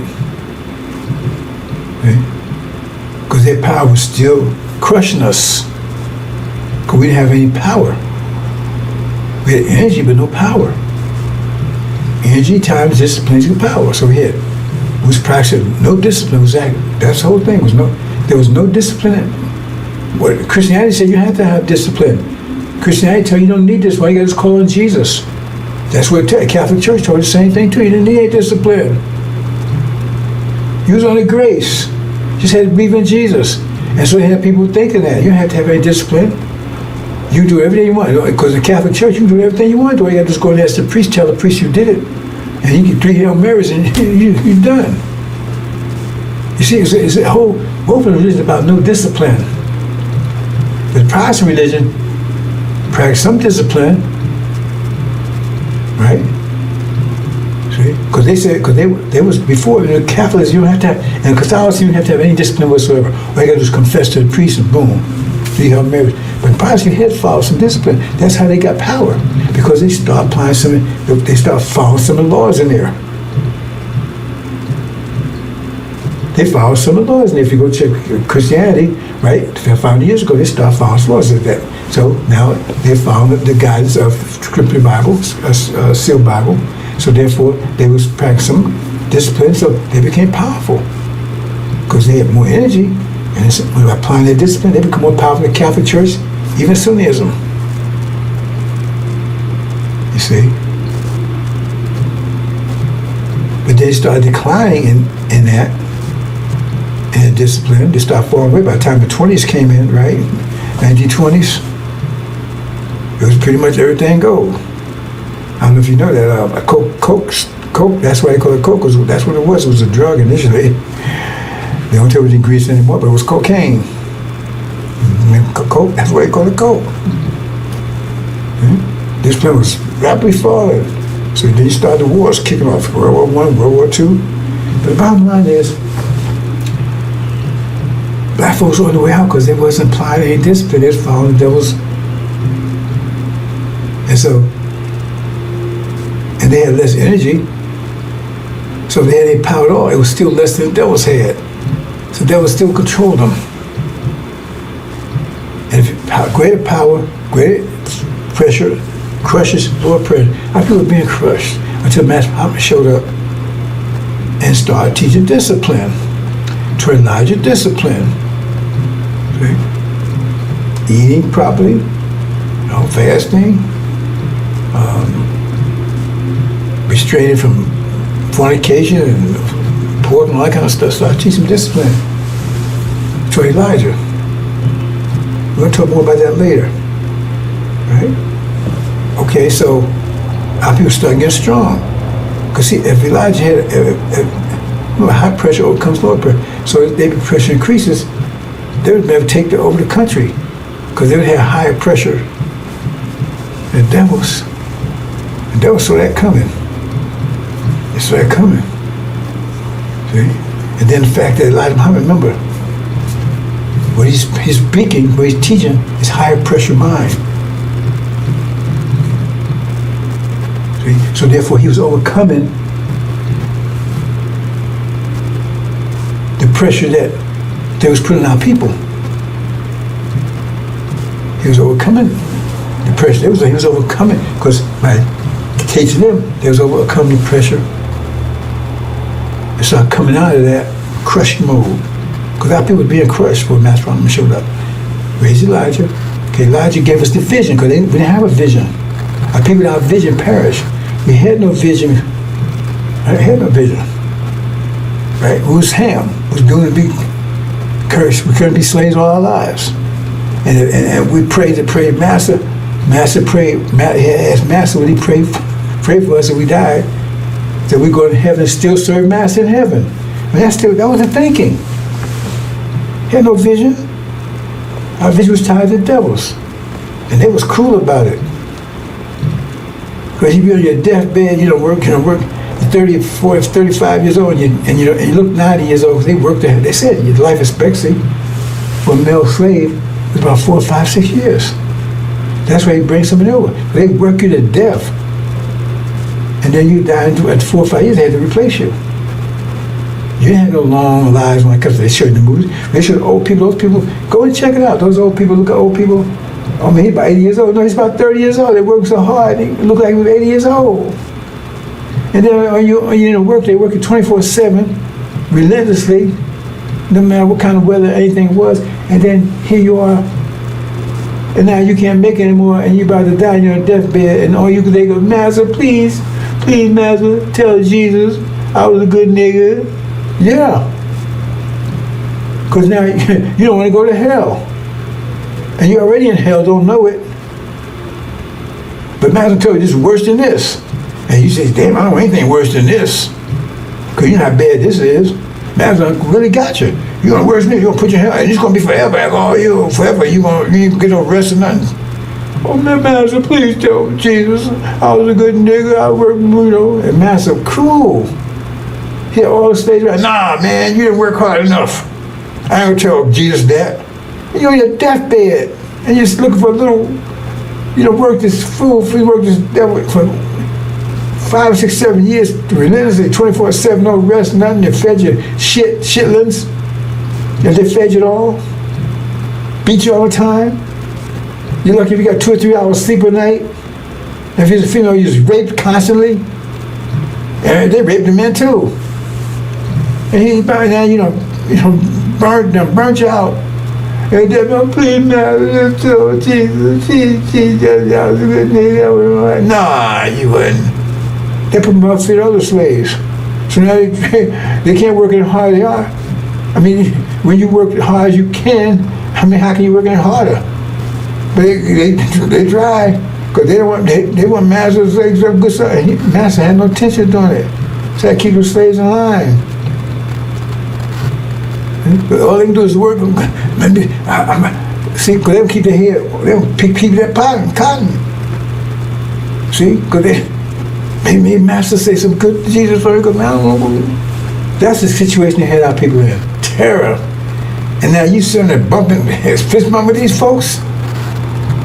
That's horrible. It's horrible.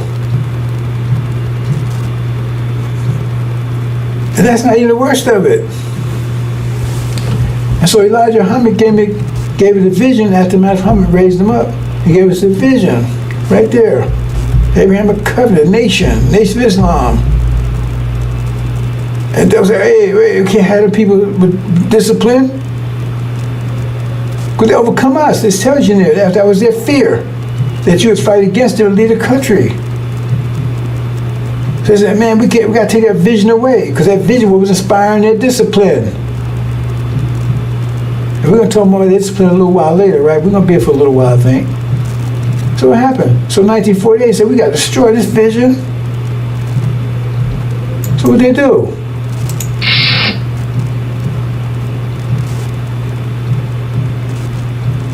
Blew it away. And got their man Farrakhan. He's one of them. See? Someone had no vision. That vision belonged to them. And Farrakhan ain't telling you he's telling you, he's agreeing with that vision. Because he don't tell you you're going home. You ain't going nowhere. You stand here. Devil ain't devils no more. But it's just like all demons, all wolves in sheep clothing, he disguised himself as one thing. I'm with Elijah. I'm representing Elijah. But he's doing something, but he's really, inwardly, because he's duplicit by nature. He follows the devil. But his mother's is black. I don't know if she's original or not, but she's black.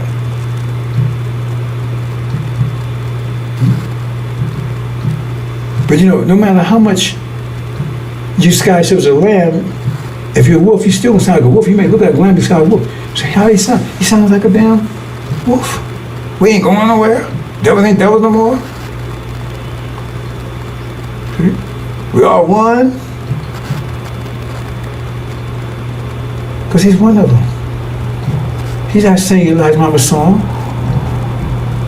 Oh, the synagogue say something all right. He's singing the wolf song.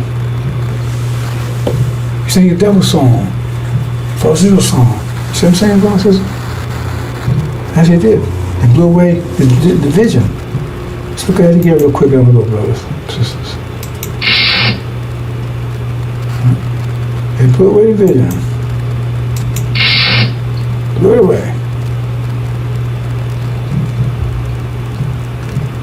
1948, blew it away. And he's come 1975. He said to the establishment, make sure it was totally blown away by 1975. The nation was gone. Until that later again. Okay, the commentary, brothers and sisters. So paradise to my energy management.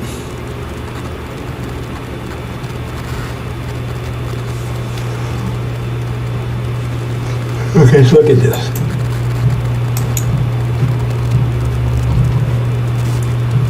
See here. Now watch this.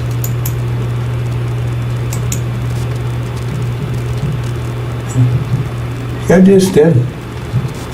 This is reality here. This reality here. In 1990, Suleiman comes on the scene, having broken the 7 seals of the Injil, the gospel.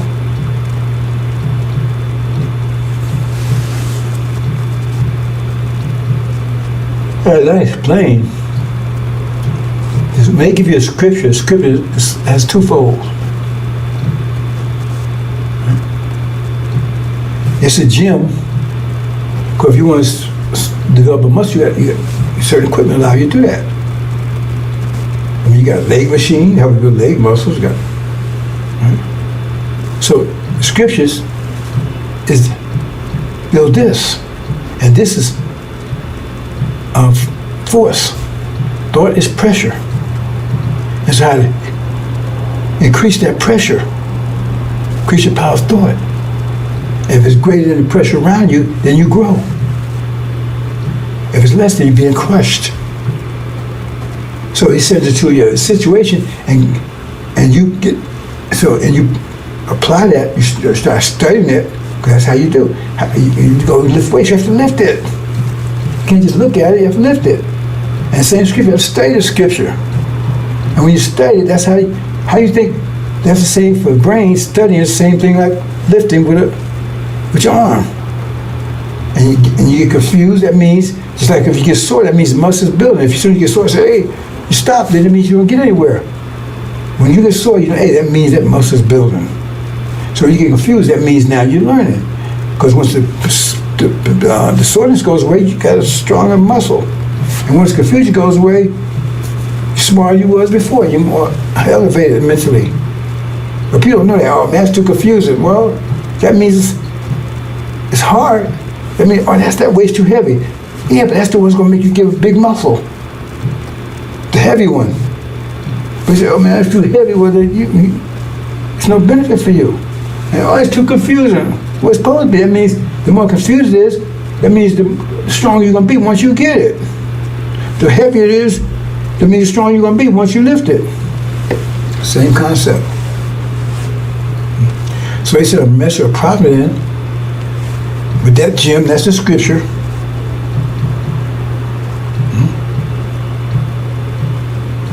Show you how to increase. Apply it. Yes, you apply it, study it, and then you put you in high zone, higher pressure zone.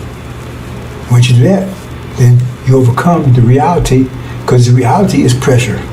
This reality is pressure that came out of somebody's mind, came out of Adam's mind. God can make God's mind. This reality is pressure, itself is pressure, and it came out of minds of pressure minds. God can make God. And so when one understands this pressure, then a greater pressure will blow it away.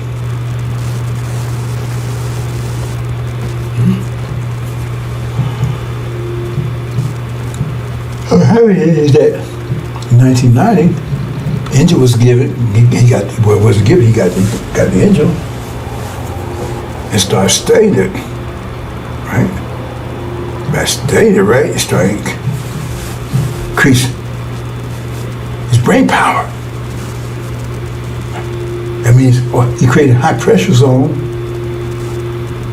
and they tell you that no one was able to do that, because you had to break the seals. You had to have enough pressure to break the seals, enough discipline to break the seals. It took discipline to break the seals. So he had to have enough discipline to break the seals. No one had it. So that means he's a very disciplined person right there. Nobody had it. So he was able to do that. And then now he started working out on that machine, working out on the Injil. He creates a high pressure zone. Right? And once high pressure zone becomes greater than this reality, it starts growing. His reality is into resistance mode, because you're crushing it. It's trying to keep it being crushed. If you go in the elevator and it's full and you start expanding, then everybody's gonna resist, because you take up more space and they have less space, and now and the more you do it, the greater resistance coming to it. Maybe a fight or something, or you crush them. You understand, brother? So in 1990, Suleiman came along, son of man. That's what Suleiman means, Suleiman. With the Injil, and start working out, creating a high pressure zone. Okay? So how that happens? He pops up, he's studying it, right?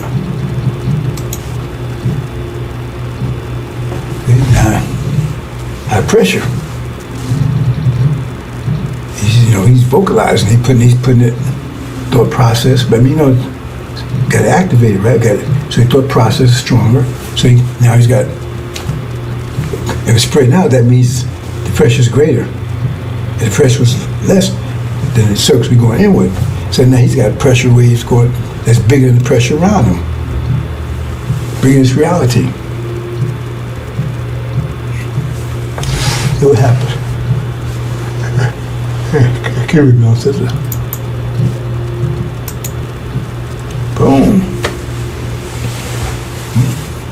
It's blowing away this reality, because high pressure blows away low pressure. At some point, it blows away this reality.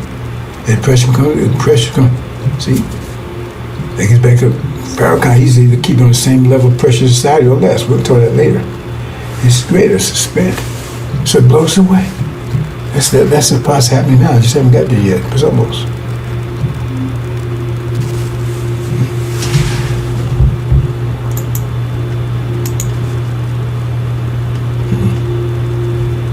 And there you go.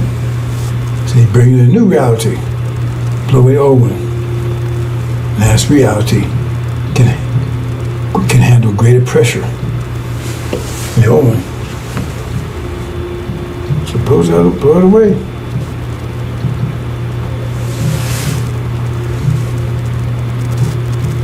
new reality coming in.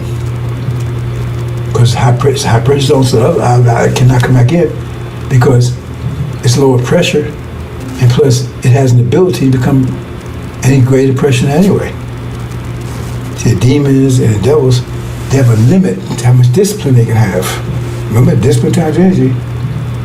Since they're weaker, their discipline is less. They're limited how much discipline they have. I mean, you tell me 1 million 3 days, and they panic. They have less discipline. That's why they couldn't open the Injil, and they can't. They're trying to resist it. They can't. The whole point is they're trying to resist. They're resisting. They're in the process of resisting, but it's not going to work. I explained that earlier. Because like I said, you were taught discipline, so now, but that's a caveat there. I'm going to get to that in a minute. You see what I'm saying, brothers and sisters? So now, pressure is greater, expands, and lower pressure is only defense. Well, brothers and sisters.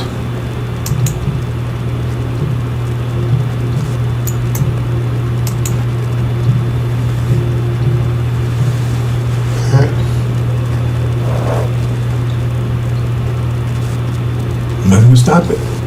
High pressure.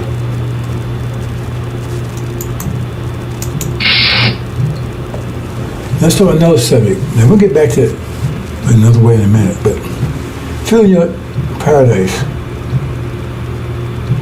See, these things you get it, you not get this information. Now you ain't like it. Nobody even understand it. You never heard any of this stuff before. You know nothing about it. I know you didn't know about it because you never heard it before because it wasn't revealed until now. The preacher ain't talking about this. Farrakhan, he doesn't know. Remember, he's grafted brain. He could understand stuff even if he wanted to. Just for improved mind.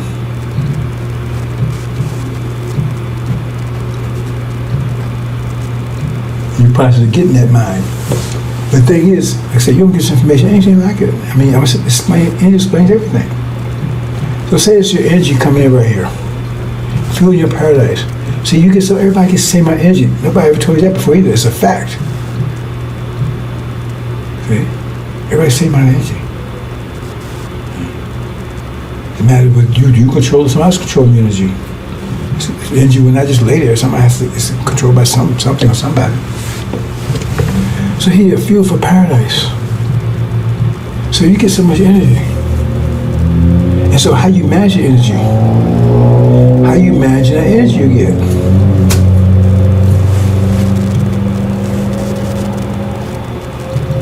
Because you look in the mirror, you see the result of your investment. Look in the mirror, you see the result of your investment.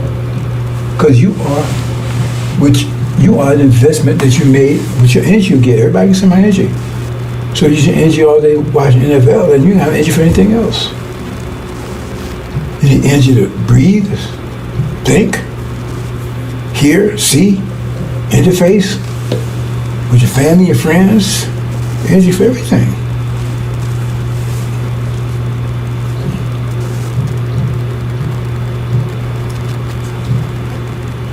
You had to prioritize your energy. How you going to use it?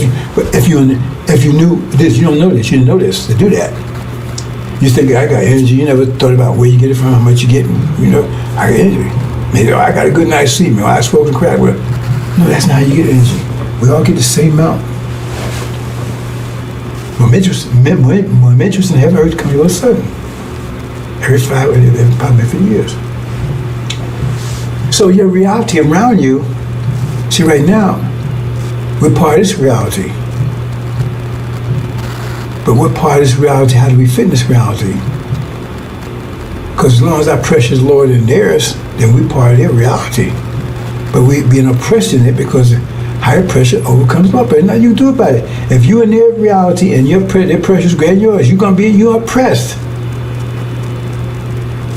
You may not realize you're oppressed, and most of you are oppressed. Because you're employees, you're still a slave. You're industrial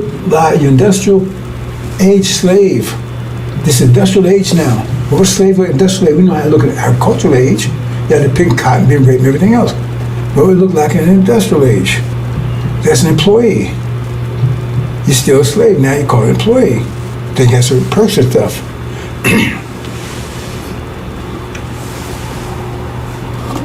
Because before you came here, there was no such thing as employee. When you was home in Africa, if you was in a tribe or you was in a city, you know, a part of a family or whatever, there was no employees. No such thing. No such thing. See? So now here, I'm employed because you're still a slave. And capitalism is by definition a slavery system. What's the maximum benefit from capitalism? Maximum profit, minimum overhead. So unless they have to pay you, the more profit they make. So if you go out and make $10,000 for them, say, oh, I was go out but you made it for them. So, and they come and say, well, I'm gonna give you $1,000. Well, why do you get the whole thing? If you made it, that's what you're worth. They can't pay that, or they wouldn't make a profit. It's an exploitation system by definition. And we've been the most exploited. Because my maximum profit, minimum overhead, that means we was in the fields, how come overhead was no more, come on, minimum than that? Yeah, but they was benefiting all the work we was doing for them. Maximum profit, minimum overhead. So they had to pay for our, they threw us in a little shack at night. My uncle told me, that people, he got old, but they shack, they take and put you in a room like a closet, attached from the house, and lock you in there, you and your whole family. If you're defecating anything like that, you don't each other. You're gonna get out and lock you in there all night. As long as 2 or 3 hours sleep you will be able to get. Mm-hmm. That's what they was doing. So you had energies, but they was managing energy. You did it for that purpose. They have children, they have the same amount of energy you have, but you control the energy. You say, well, you can do this, you do that, you go here, whatever. You control the energy. You understand, brothers and sisters? So, you part of this reality here because your energy, the reason why you part of this reality, because your pressure level, your thought pressure is lower than theirs. They have you, the sealed Bible, Jesus, all that kind of stuff. They make sure you stay there because they have control over you. That you have control of something when you control that which is lower pressure than you. Higher pressure controls lower pressure. So we're still under control of them. That means we have lower pressure in them, lower thoughts, and they want to keep it that way. See? And as a result of that, right, that means you have low pressure, but the quality of pressure is still in their control. See? They say, oh, I got $1 million. Okay, well, I want to buy, well, you can buy a shit farm. You ain't buying no gold mine. Even though it both cost $1 million. That's controlling the nature of energy. They control energy. They say, well, you can live here, you can do this. See, they control that energy, the quality of it. Right? They control the magnitude of it by us following the example, no discipline.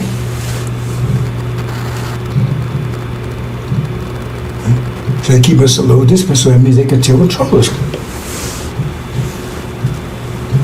Understand? And also control the quality of our energy. So when it's call it employees or whatever. So the only solution there is increase your pressure was greater than theirs, or get away from it.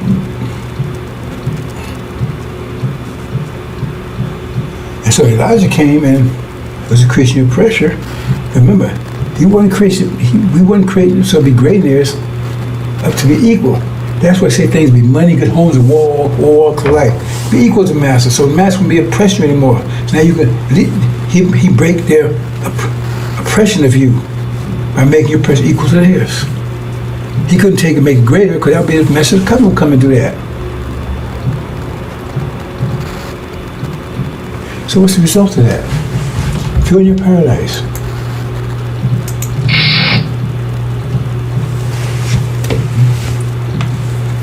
So here's Master, here's my watch, breaking the seals. Studying the Injil. Remember, you gotta study it. The same thing as lifting. You gotta study it. It's gonna be confusing. That means you're growing. The more confusing, that means the heavier it is. Once you get it, look how strong you'll be. You can't go to the gym just look. Have a personal trainer do everything and you sit and watch her. You won't get strong doing that. And many of that's conditioned around. Okay. Okay.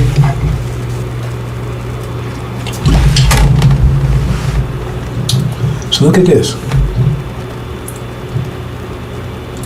See, this is, right? He's in a low pressure zone. This is the pressure that's putting on him. They're grading his mind. So he's oppressed by these.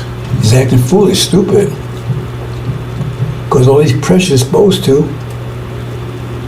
keep his mind less than the pressure these devils here run it. This is their reality. Yeah. So it's the quality of the pressures. The Master Muhammad embraced that.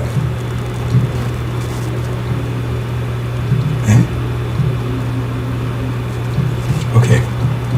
Let me cut to the chase here. You have to fuel your reality. Remember, you get your energy. Everybody say my energy. What you do with it? What you're doing is you create your reality, because you're giving the form to the energy you're getting. You're giving form to it, and that's your reality. Okay? That's what devils did. They took the energy they was getting and gave it form based on what they understand the Injil Bible, the Seal Bible, and this is what the reality they come up with. So when you come in, but they get the same mind they have, so the best you can do is come here, but that reality is going to be lower pressure there, so you're still going to be employee of the subjection to them. Because you're going to build your, remember, they control the quality of it. So now, because you still, remember, you're still being oppressed by them because your power is less than theirs.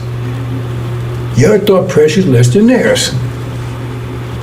So not only you're in oppressed mode, you employee, you got to work 9 to 5, you got whatever because we still under their control. Remember, higher pressure controls lower pressure, so we still under their control. That's another way of looking at it. We're still under their control. We're employees, we're still under their control. And then they try to change the quality of it because it's under their control. They can affect the quality of our energy. So now they keep it less by teaching us lack of discipline. They don't hang out, do your thing. I think I'm gonna act, I think I'm gonna identify as a girl, whatever. Kill your discipline. So keep your pressure lower in theirs. Pressure times discipline, or energy times discipline equal power, or pressure times discipline. Either one you're gonna put there. Energy is force. See? So I say keep your discipline down.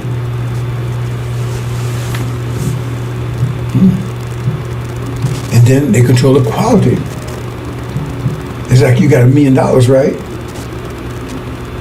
And so if you're in Japan, then you can buy things that you can't buy in Germany, or you can't buy them. See what I'm saying? So being in that environment determines the quality of your energy. You got energy, but it's not just what you can buy. So here, they say you can't move here. That's what happens. So what do they call this thing?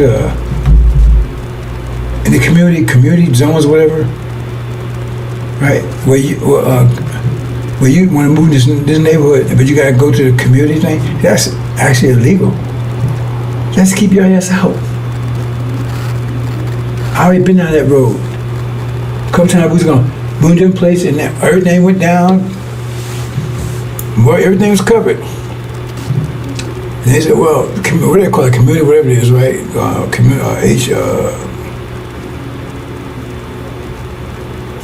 I forget what they call it. They got an acronym for it, right? And they won't allow it. And so if they don't want me, I don't want to be anyway. I don't want to be around to begin with, right? But the thing is that you can sue them, but you ain't got the money to be suing them. Because how can they tell you can't move in this community? That's it, so now you can live in the ghetto. That's why they started. When I was a child, they didn't have suburbs. Didn't have them. That came up after the so-called 60s when the so-called civil rights, they fled out and started building up houses out of the city.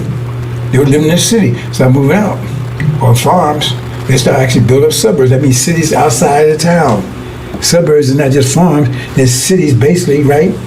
Urban cities, not urban cities, but country cities basically, because they build communities out there. And they make sure you don't get out there.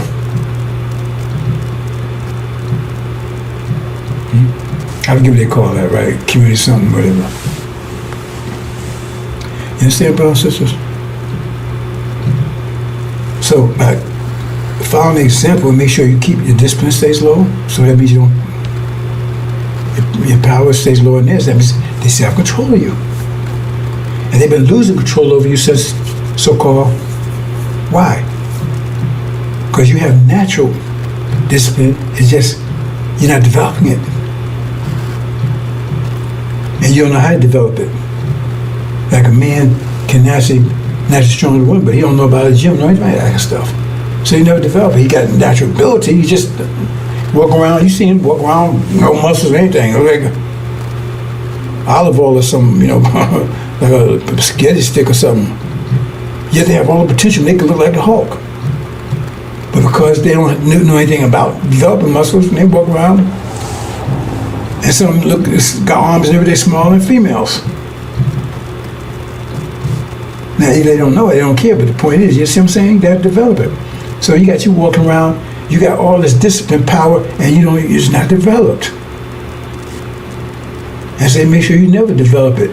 Like I tell people, if women got control of the world,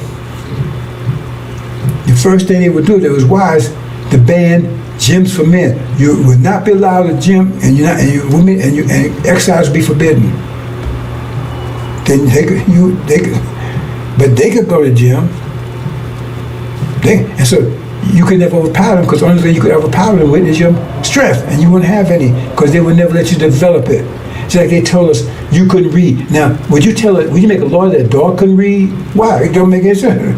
What's the point of making a law that a dog couldn't read? We actually made a law that you couldn't read, because they know if you start reading, right, you start developing this here, and you overpower them.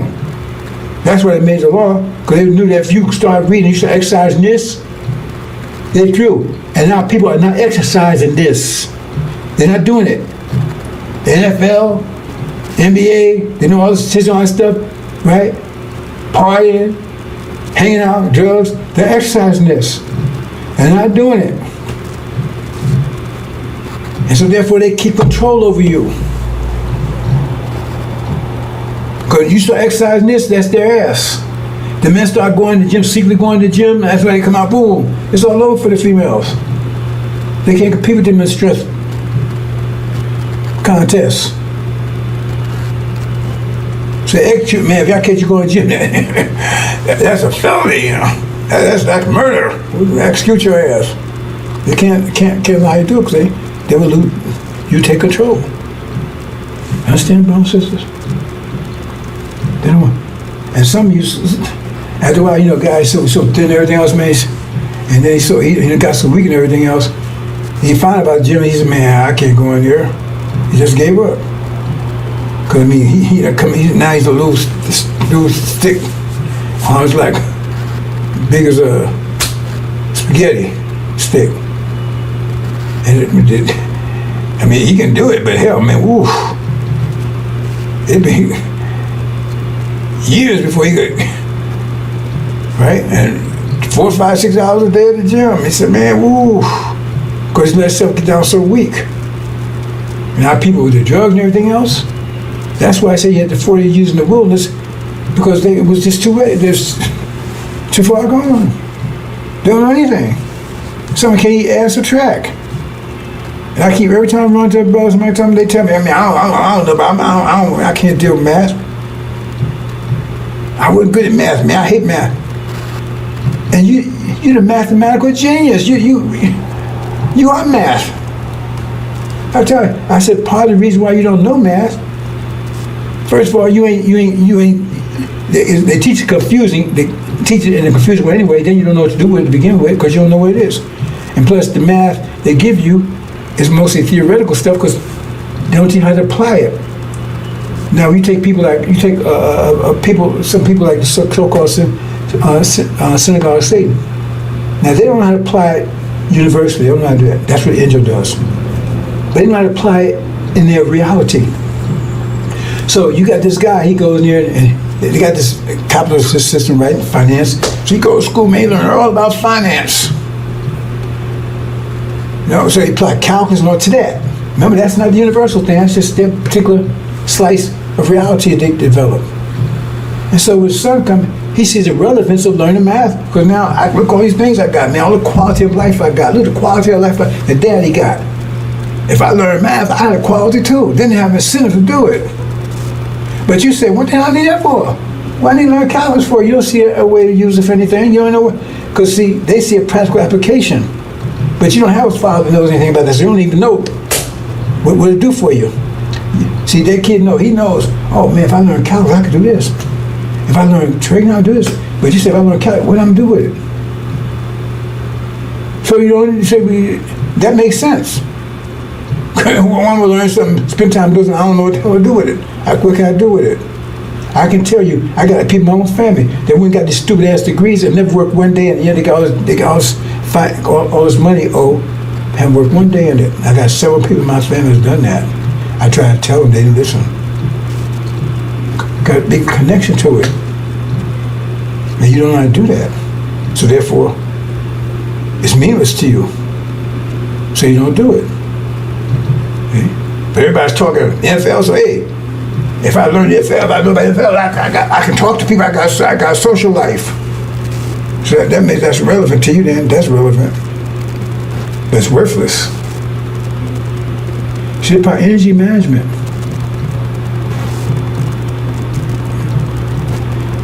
So you have to go to the gym, but how you fuel, it takes you have to use your energy to do it. You can't go beyond that. So in other words, you get the machine and how you start developing. The energy you have, you apply it to that function. And so the result is, you come out of the hole. Well, that's your creation. That was your investment of your energy. That's your reality now, right? From your energy, you create that reality from your energy. You got just as much energy as everybody else, but you use for that.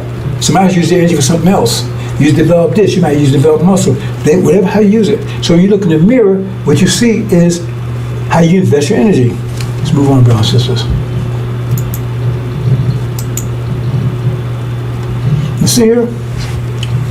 Now, we didn't have any energy. We had enough energy to maintain ourselves. That's our energy deprivation, because we didn't have enough energy to maintain civilization. The earth was in a state of low energy, because all the energy was out there, building stars, constellations, all that kind of stuff.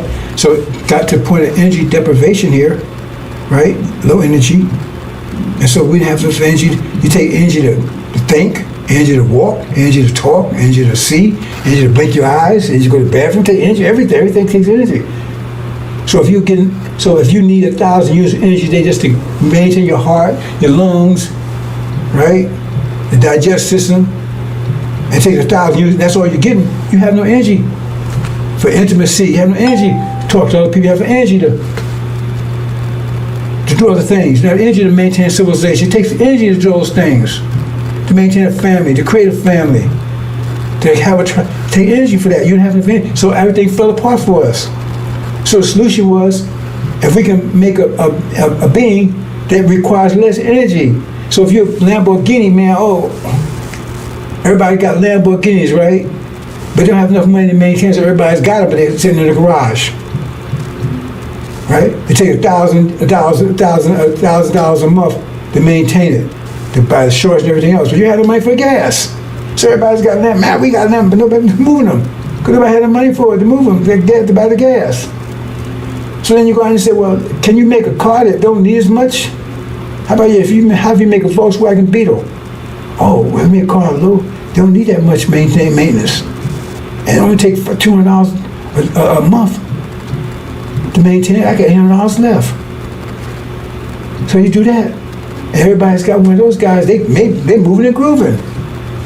Right, you sitting there nowhere. You can't go anywhere because you ain't have money. Because all your money is just to maintain the thing. But they moving and grooving, they partying and everything else.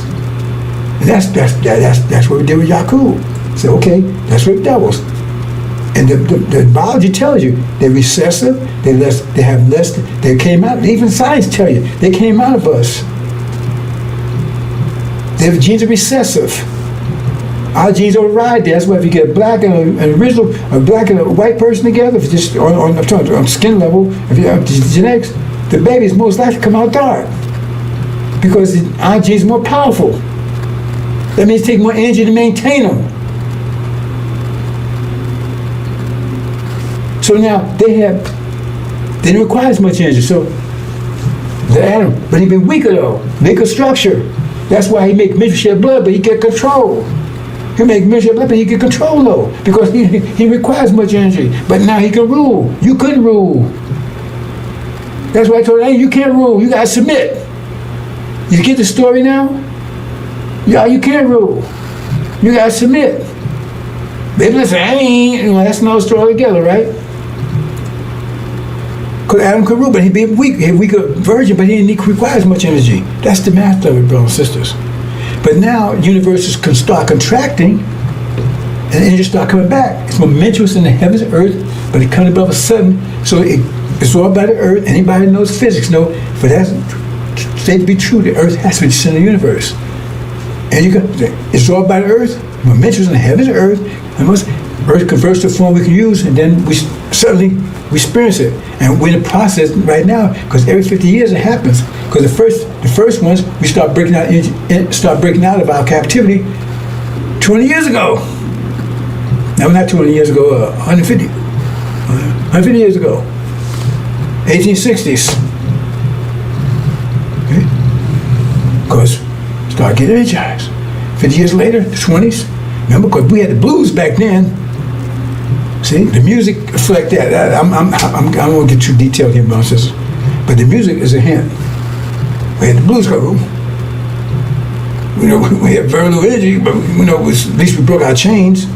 And then 50 years later, right? 20s, hey, now jazz. Start feeling jazzy. Start Eurocentric. Start thinking about Africa and stuff. We didn't know anything about that before. And 50 years later, right? Rock. What else they call Motown. Rock, when this rap came out of all that, right? Now, black and I'm proud. She's black and I'm proud, energized. See? So, I ain't putting up y'all shit no more, civil rights, all that kind of stuff, right? And now we're 50 years later. What kind of music is about to come on the scene now? Victory. Because now we're about to break all chains at this point. But now because we have more energy. See, in 50 years we gain more energy than we had before. So now we got more energy. So now we got enough energy now to maintain, right, family, tribe, a basic civilization. That gets more complicated because we don't need them anymore. But you don't know that because you don't have the right mind. So you remember the quality. So they tell you, hey, use your mind, use your energy. NFL, so mismanagement. I said using it to gain power, going to that gym and envelop this, because that's what defeats them, because it's a mind war. It's your mind against theirs, and they keep yours low. Their pressure low. Maintain control of you. So you're misusing it, and that's what they got you doing. No discipline. I think I'm gonna identify as a girl, I'm gonna identify as a guy, I'm gonna identify as a dog, whatever. Right? Party, drugs, put in movies where no discipline, children don't discipline anything. They teach you. They're doing that purposely to make sure you never, because if you do, you overcome them. And so that's where Elijah came, right? And to give you enough, to show you where you have enough discipline to stop from being oppressed. That's all he could do. Not for you to gain power over them, just come to the same level as theirs. That's why I said money, good homes, all friendships, all life, right? Because remember the ultimate of getting rid of them all together. So it's two stages there, because why would you want friendship? You're going to destroy them. During that period of time until the message of the covenant come, money, good homes, and friendships, so all walk of life here, because the 400 years wasn't be over until the message of the covenant came, and that would be when he came, and then he started the process, but it wouldn't be over until 2020, 2019. 2019. So you had to survive until that, because we're being crushed. We're being crushed out of existence, because there was got all these programs and everything to keep our mind, and so that's what Master Prophet did to Elijah, right? So if you follow what they told you to do, right, then you had enough discipline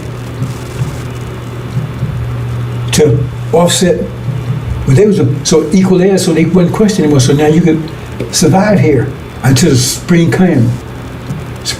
Because we're still in the winter. You understand? But I'm just showing you. I'm going to talk more about that later. Probably jumping the gun over here. But see, now you got enough energy. You got enough energy to put gas in that car now. Put that away. Now you can drive a Lamborghini. But here's the energy coming in. So what are you going to do with it? Okay. What are you doing with the energy? How you develop it? Okay. You got energy, so this is what message coming is. See? Get you to do. What happened here? Okay? You bring your paradise. Once you discipline, you bring it into the reality. Remember, your paradise is when you break reality consistent with yourself, your nature, you. Extension of you, not somebody else. You're like, I'm going to be like Michael Jackson. That's not paradise. I'm like Denzel. I ain't paradise. I'm like Beyonce. Paradise is when your reality is exactly like you want it. Not like being like them. Everything like you want it. Oh, she like chocolate, I like chocolate, she like chocolate. No. That totally, it's like, it's come a part of you. It's like your heart, your lungs, it's part of you. I don't want Beyonce's lungs. No. Your reality becomes part of you. It is you. It was created by your energy. Okay? That's if you have control of it. Your paradise, this situation where they create their paradise because they control their energy, they manage it properly and have control of it, the quality and the quality of it. So they manage it, they have control of it, not the devils. Because the devils, if you was the devil here, now you, okay, I got me a job, I got me a condo. That's the quality they gave it. Paradise is when you have the quality you want it, exactly like you want it. Not like somebody, because right now I can buy this car, well, I can't do this, I can't lease this, right? I have to work here, I do this kind of job, get this kind of degree, because there are other people telling you how to do it with your energy. When you get home, you will have total energy, and then you apply and you create your paradise. You fuel it. You have to fuel it, because you got to keep giving fuel to it every day. You got to keep giving fuel every time you get energy. You got to keep fueling it, otherwise it's going to dry up. You got to keep fueling it. You got to live the life of constantly all the energy you get every day, convert it, and your price gets greater and greater and greater. You have to fuel it. That's what I'm talking about. Fuel your paradise. But right now, you're fueling their version of what they think your paradise should be. which is hell, actually. You're fueling their idea. You're fueling their mind. Because you don't have your mind, the mind they gave you. So actually, really, and what's that? That's back to capitalism again. Because what you're fueling is their paradise. See, we're part of the fuel. Okay, remember here, quality, right? You get so much energy of that's quantity, and the quality of it. So the quality is by going to the gym or whatever. If you want to build muscle, you got to go to the gym, do it, whatever, right? Whatever. See? So we like the robots that's building theirs. We building that quality. They use us to build the quality of it. We build all this for them. You ain't building it for yourself. You're an employee. So what are you doing? You're taking energy to give it the way they want it. I want you to do this, boy. I want you to do that, nigga. I want you to work. You see what I'm saying? You using your energy. They're taking the energy you have for yourself. They control the quality of it, right? To build their quality. Because you're building their quality. That's why I'm talking about building robots and stuff now, see? But now that's why I call it Negro butts. Because you're building the quality of theirs. You're not building the quality of yours. Quality of paradise. You know, that's okay. Let's move on, brothers.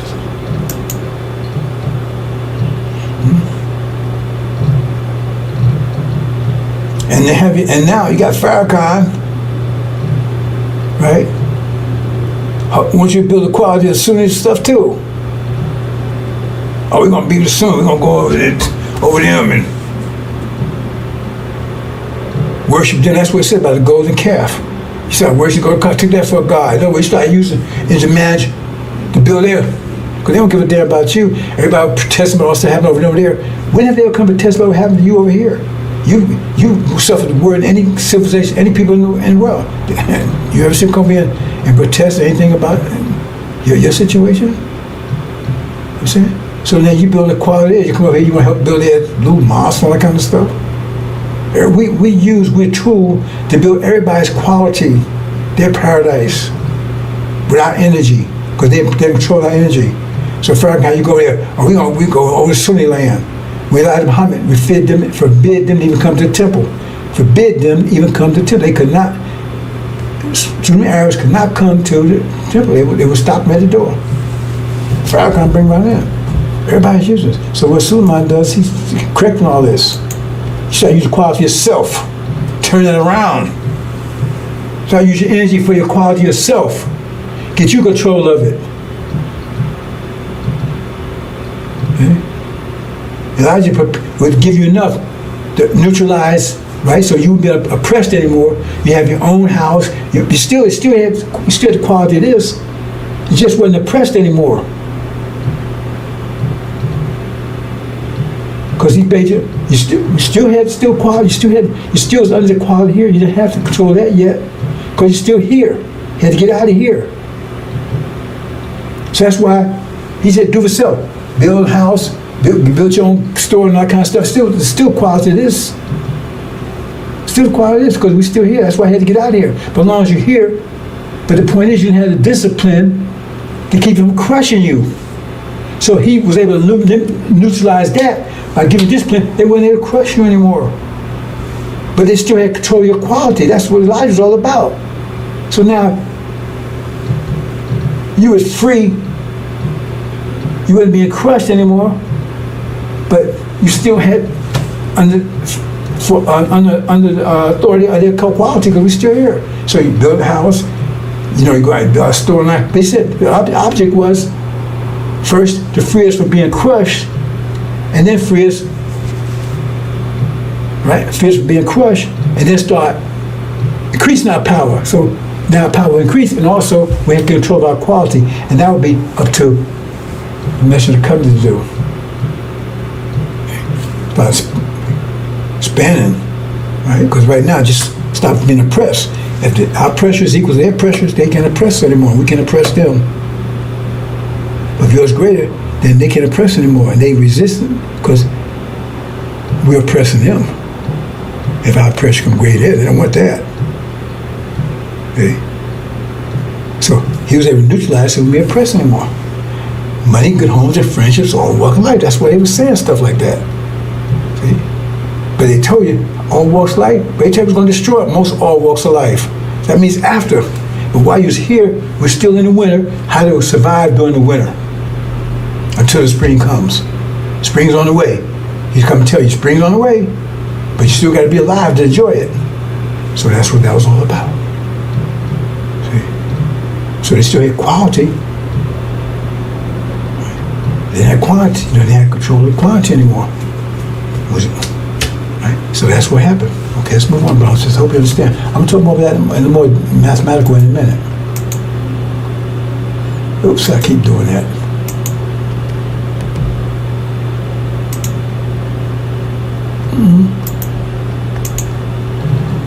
Oh boy, a little technical. Oh boy, what's going on here?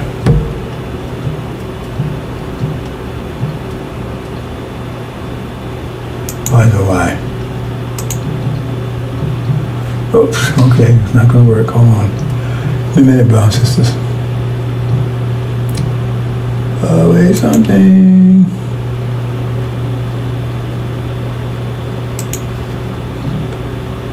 Wait something. Hold on.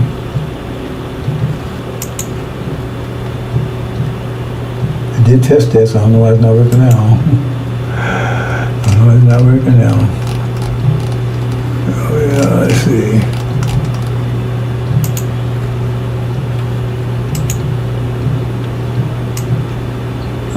Oh, I see.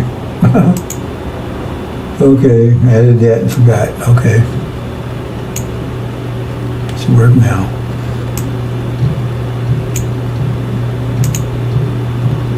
Well, let's do it this way.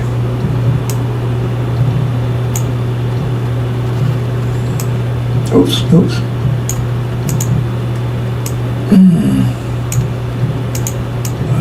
Little things like that get you every time. That should work.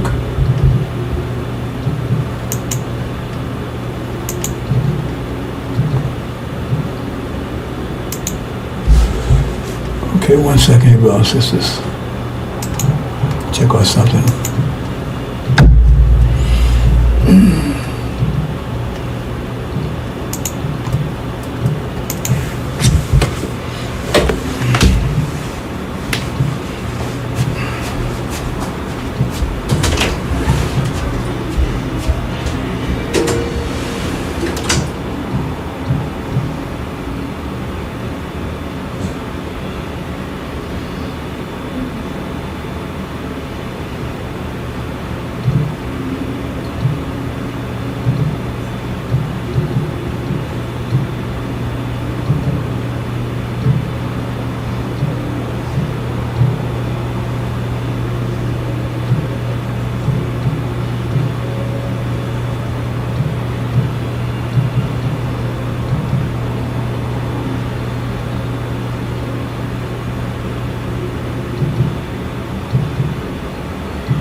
Okay, hopefully everything is okay now.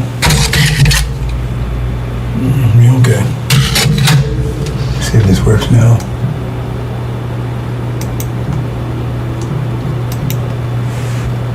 No, let's see if it works this time. There you go. Yeah, well, that was my mistake that time. Nobody hijacked it. Okay. Okay, transition new season. Let's talk about that. Okay.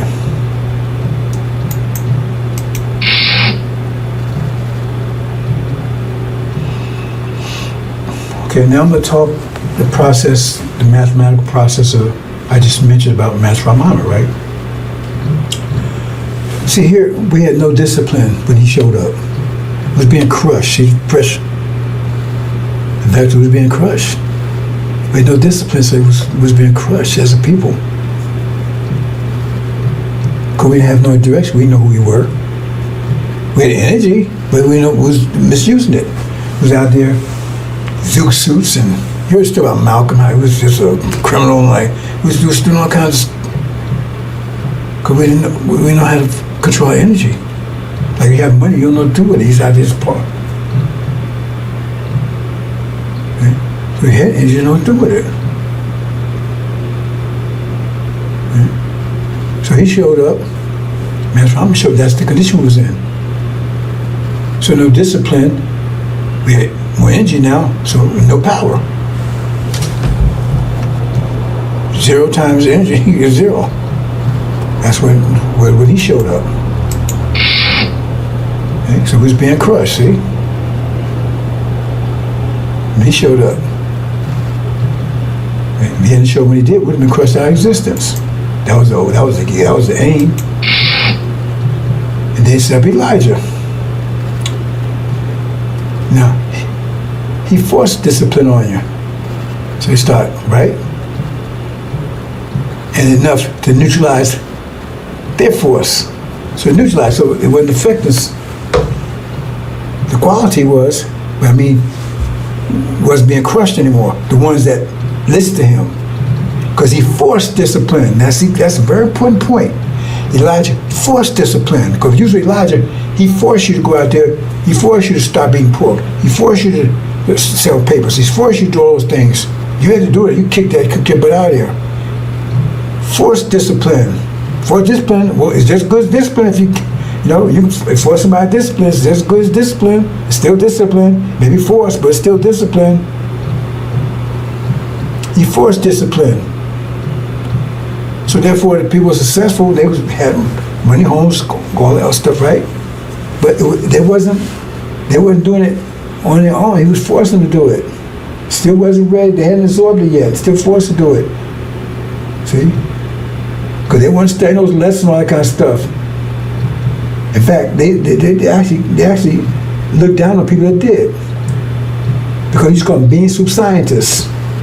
In other words, all you do is study them lessons. They used to talk bad about brothers like that. They would go to the restaurant, like Elijah Muhammad had a special restaurant on 75th Street, I believe it was. I worked there for a little while when I first came into the nation. It was his personal restaurant. Which probably was surprised restaurant. They'd come in here, boy, and they'd be sitting around and they were just talking about the lesson, all that kind of stuff. Yeah, people laugh at me. Y'all bean soup scientists, y'all don't do anything. So they actually looked down on people that, and the ones that was doing, they was like, they were signs. They was, I don't think we really call it studying, but that's what they talked about the lessons. Talking about these two different things.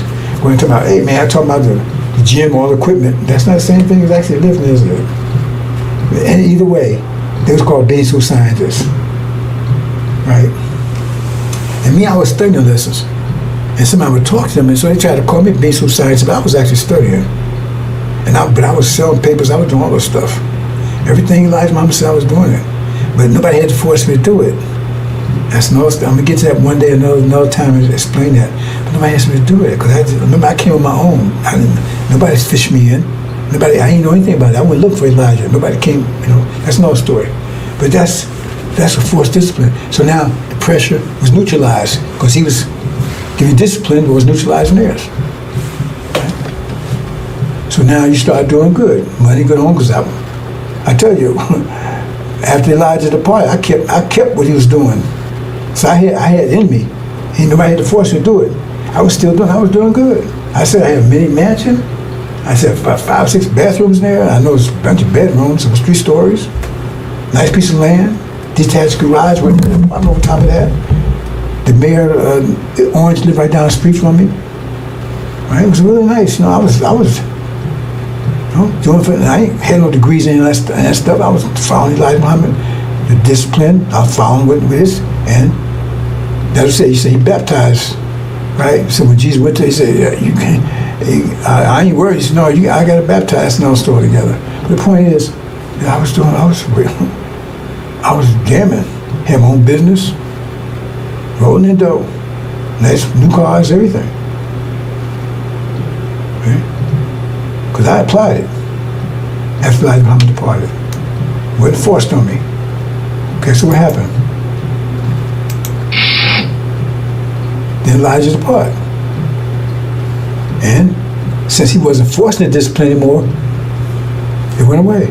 And Farrakhan missed that. So people turned back. They went away. Some went crazy. Some went back in jail. Some, I don't know if it said suicide, but they said ran back to the devils and everything else. Yeah. Because there was only discipline because Elijah Muhammad forced discipline. He wasn't need to force discipline anymore. Everything fell. He wasn't need to force it. As long as he forced them to do it, they stopped selling papers, stopped doing all kinds of stuff. But Wallace didn't make him do it anyway. He said, you don't need this stuff anyways. He was right along with it. He was right along with telling me, you don't need discipline. See, people don't know that. Wallace said things like, the only reason why the Quran said we don't eat pork because they didn't have the means to cook pork thoroughly back there. We got microwave and stuff, you can kill the germ. Yeah, he's saying stuff like that. He was making all quick because they all right to eat pork. People don't know this stuff. I was there. There's no secondhand conspiracy. See? So you didn't have to do all that stuff anymore. Or you just pray. You had to go build. We don't need stores. We don't need this. We don't need that. No discipline. You weren't teaching any discipline. Eat 1 meal. Nobody eat no 1 meal a day. They threw all that stuff away. You know how Wallace died? Diabetes.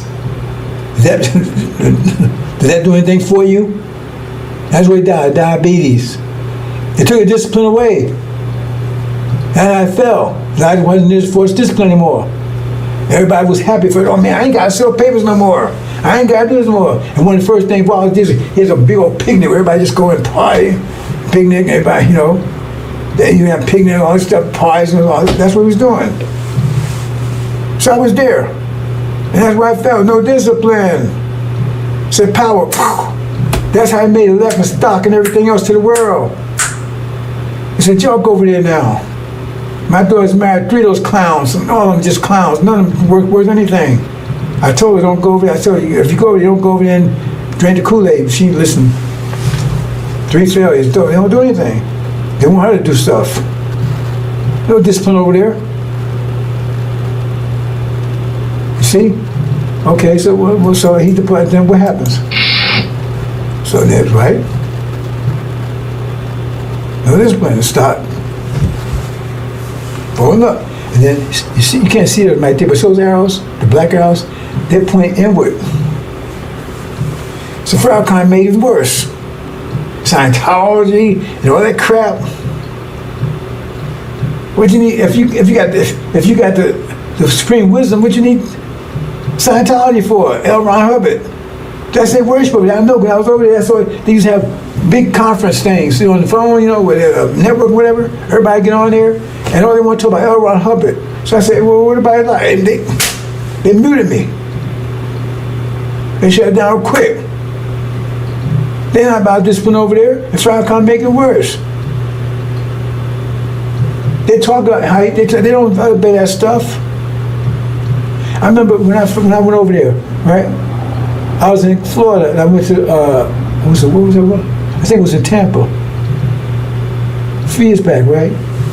And the captain, they had a little study group. They don't have temples anymore. Even in Tampa, I think they got one temple. They call it a mosque. I think it's in Miami, all of Florida. All over the country. A little study group, and this group they took, and it was like somebody let them use a kindergarten room at night. Little kindergarten thing, let them use it at night. And little kindergarten chairs, that's what you sit in. And they give you some crap that Farrakhan wrote, and then they give it to you, and then you got to read part of it, give it the next person. It's propaganda. That's what they was doing over there.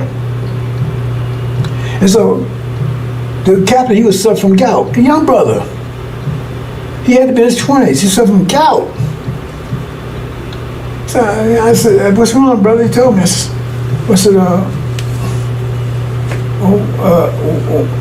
why don't you have maybe 1 meal every other day? I assume he's doing 1 meal a day, right? That was his damn son. He wasn't even doing 1 meal a day. He said, you mean that stuff really work? He said, you mean that stuff really work? That's what he said to me. You mean that stuff really work? He's a captain. It's stuff from gout. They don't believe in that stuff over there. Yeah, I tell you, Farrakhan said, yeah, he didn't mess with black man. They don't believe in that stuff. Mama said, we'd be fools to stay here. And he said, we ain't going nowhere. I said, a wolf in sheep clothing, right? He look like a sheep. Yeah, see, Elijah. They don't believe in that stuff. Look, all these people are dying. They won't tell you the reason why Ava died. We know why she died. They hide it. Why? And all other ministers too. Because they died because of either one of them died for COVID and another one died because of diabetes and stuff. Because they don't believe in that stuff over there. They tell you, oh, you write the books. No discipline, and he makes it worse. That's why I make a laughing stock iron. See, that was the point. So they point, and then he point. He got his even making it worse. So he got the devil's putting pressure on us, and then he's taking a weaken the pressure you even already have. Weakening that.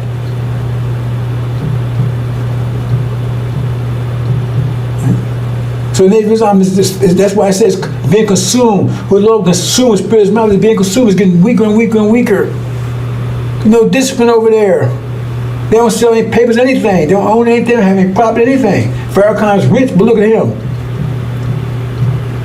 How he doing? Cancer? Why you get cancer? Was you how you live, Farrakhan? You the curse with a curse, you rob nations, like it says in Malachi. It's all simple, clearly, bro. It's just what they try to cover it up. He wasn't doing no 1 meal a day either.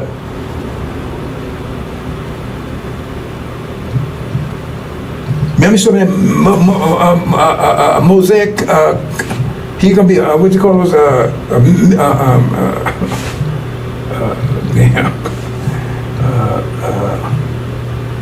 Mason. He's going to be a Mason. How do you be a Mason? How can you be a Mason? That's secret. You're supposed to be the leader of the Nation of Islam, and you can be a Mason? How do you square that circle? So I mean, you got secrets from your own people. You can't say your own. You probably be telling everybody everything.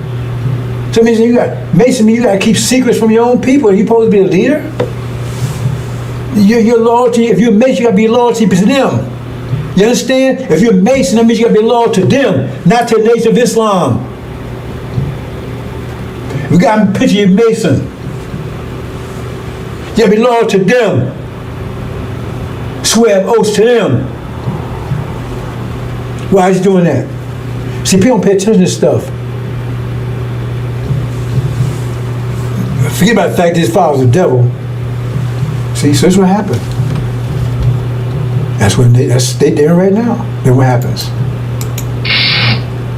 And then Suleiman comes along and started giving you discipline again. That's the ones that are listening. But he's going to do it to the whole nation. See? But right now, right, 5 pills, those ones are listening. Right, 5 pills. This has been the time of tribulation, which is about to happen soon. Okay.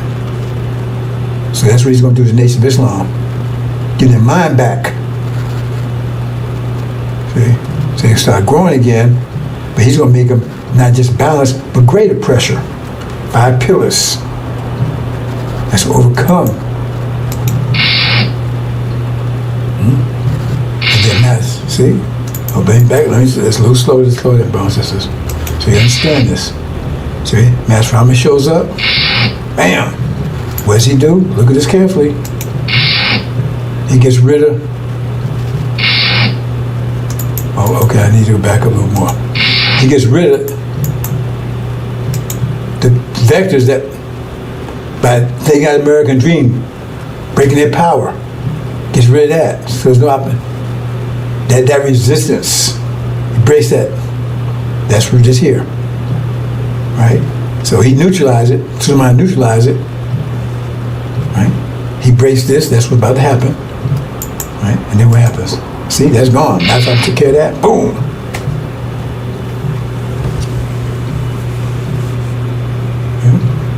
And growing. Powerful. Because now you got your right mind and you're fueling your reality now. So you give your quality. Understand, brothers and sisters? And then boom, they're gone and you're home. With the pair. The messenger of the covenant and the God. I'm prepared to wait for them. See? Prepared to wait for that. Now you're home. And the devils, they're gone. Remember Amalek? Trying to get you to understand, brothers and sisters. Let's look at this. I think we're getting pretty close there. I told you it's going to be a while, brothers and sisters. I actually had this ready yesterday. I had two ready, but I worked hard to put both of them together, and then what happened? It takes a lot of time. That's why I can't be distracted. Don't have time for the BS, too much BS out there. People come here with BS and all that kind of stuff. Like I got to deal with them like children and carrying on. I don't have time for that. But Muhammad was told to go ahead and play patty cakes with you. I'm not. Right? So see this right here. Now I don't know if you can understand this. You see in the center there? That's the greatest pressure. Outside, the next ring is a little less pressure, less pressure, right? Till you get down to that white. This white one here, if you can see it. Then here you got a wall. So there's no more room. Right? Like the earth is so large. So you say, this is center and maybe this is a continent. No, it's after a while. As far as you can go. Right? So this shows this is a limit. But the formula is 1 over r squared. That's how the pressure decreases. So 1 of r is the radius. So r is 1, 1 over 1 is 1. If r is 2, then you got 1 over 4, 1/4. If r is 3, 1/9. So you get smallest. That's the formula. Okay. So I'm hoping you can understand this, right? So in other words, what happens is this the maximum pressure? Say Suleiman, the angel is the maximum pressure for this time period. So right there. Right. So say for instance, he was living in Mecca, then maybe Jerusalem, surrounding that, right? It'd be a lower pressure zone. It'd be high pressure, but lower than that. Right? So the people there, they couldn't live in Mecca. It'd be too much pressure for them. But they could live in Jerusalem. You understand? And then the next group, they might be able to live in Jerusalem, but they may be able to live in Egypt. They couldn't live in Jerusalem because there's too much pressure around it. See? So you got those different concentric circles until you get out here, right? And maybe this is South Africa or something, right? So you can live there. Because that's what they said about kingdom. So the center was the highest pressure, people can be there. That's why it says the time will come and people say, this place is too straight for me. Because some place they couldn't go because the pressure's too great. The mindset, these people are talking super mathematics, super calculus, and you know calculus, you know the calculus, so you can't talk to them. The language, they talk a super mathematical language, and you better understand what they're talking about. The pressure's too great. But you get further, right? You see, if you understand that, until you get here and say, there's no more room. No room. You get here, there's no more room. See? Our kingdom, that's the lowest pressure we allow. Lowest pressure we allow. And that pressure is still mathematical language. It's just low mathematical language, but still mathematical language. We won't allow anything less than mathematical language. Put that away. Right? So the highest mathematical language live here, the lowest mathematical language live out here. And they couldn't come in here because it'd be too much. These can go out there, but this could not come in here. Because the quality, the test to come here means you have to, maybe, you have to know calculus. You only know trigonometry. Well, you won't be able to get here because you don't know calculus. I'm oversimplifying, but you understand? Okay. So that's as far as you go. Right? That's what we accept. Right? So we told there'd be a place called hell, and there'd be a place called the tyrant. That's outside. I'm gonna show you that in a minute. Well, I'm gonna show it here in a second. But it says, because those outside the kingdom. That means, what do you mean outside the kingdom? That means they're still on the planet, but they're outside the kingdom. So the kingdom is limited, right? It's limited. The kingdom would come to certain geographics. Then it says those outside the kingdom. So that means, if that's what I'm gonna show you that in a minute. So it means there must be a place on earth that's like desert, for instance, right? That'd be outside the city. So if you could live in the city, so you have to live in the desert. You see what I'm saying? Because it's desert out there. So you can't qualify to live in the city, so you gotta live a desert life. You understand? So here is the limit. This checkered thing here, that pink thing right there. So that's the desert out there, right? That way. So those that can't qualify to be in here, they'll be out here. And there'll be three groups. Now this first one right here, right? Okay, this is, remember those everlasting shame and appallment. See? They can't be in here because they, everlasting shame and appallment, they can't speak any mathematics at all. Everlasting shame and appallment. Remember that group? And then you got the tyrant, right? They still, right?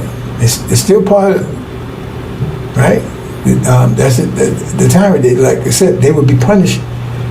A good part of their punishment because they was the ones that were in the fish pump with the devil, that kind of stuff. And that's part of the group because I'm just saying one of the reasons. Our ancestors suffered under the Holocaust to extremes. And these folks act like that stuff didn't mean anything. They don't care. Oh man, that's past, man. My fellow man made the devil, That's past, like it didn't mean anything. So now they got to be terror tyrant. Well, he's going to put them in the same. Elijah Muhammad said he's going to put them into, I don't think he said 400 years. He might have said 400 years. But he said they're going to put them into a hell. Like he didn't call it Holocaust, but he put it in a slave condition as bad as we had. So now they can feel it themselves, right? And they can be mocked because you disregard the sacrifice and everything out. So now you feel it, and they be mocked. So you tattooed. So their children. Right? Because they have children, they'd be married and everything in there, but they'd be under the tyrant. And they'd be in a similar situation like we went to the Holocaust. Forced to work and everything, hard labor. And they should be marked too, so it'd be everlasting. So their seed will always be marked for that. That's part of the group of people that's in there. And then you got out here, right? This is hell. These are those hell is where, I told you a long time I met that what he calls Siberia, way up in those places where it's really cold. That's where the Quran told you about that. It says they're going to be thrown into hell in a place where there's refuse, garbage, and everything else. And it says there won't be no shade for the sun, no clean water. They'll be drinking like urine and stuff because they'll be placed their garbage and stuff. And it says, be very healthy, remember, because everybody be energized. Remember, it says, energy management. They can have so much energy we have, but they ain't gonna know how to manage it, and we're not gonna teach them to do it. Plus, they don't have discipline anyway. Maybe they had discipline, we wouldn't teach them. So they're doing hell. So now they got all this energy, but they totally wicked. I mean, it says, right? It said there won't be any family ties, because they be scared. Remember, they didn't know there's no food up there, so they eat each other. They be eating each other. And it says, It says if this he's so healthy, man, has so much energy that if their skin, Quran says it, so if their skin is burnt, they get new skin, it's be renewed. That's how healthy they be because they have so much energy. But they wouldn't. First, they don't have discipline. They don't have natural discipline. We won't teach them discipline, right? Because they say be abandoned. We won't teach them discipline. Plus, right? They won't know how to manage energy anyway. They don't know about 5 pillars. They don't know all that stuff because they didn't listen to that stuff. See, the ones that did listen and applied some discipline, those are the ones that's going to be taken to captivity and they're going to be out of service forever. See? They applied their Christianity. It was weak, but it was enough to keep them from being crushed by the goat when he came in. See? So they'd be oppressed because their pressure be lower than ours, right? So remember, higher pressure controls lower pressure.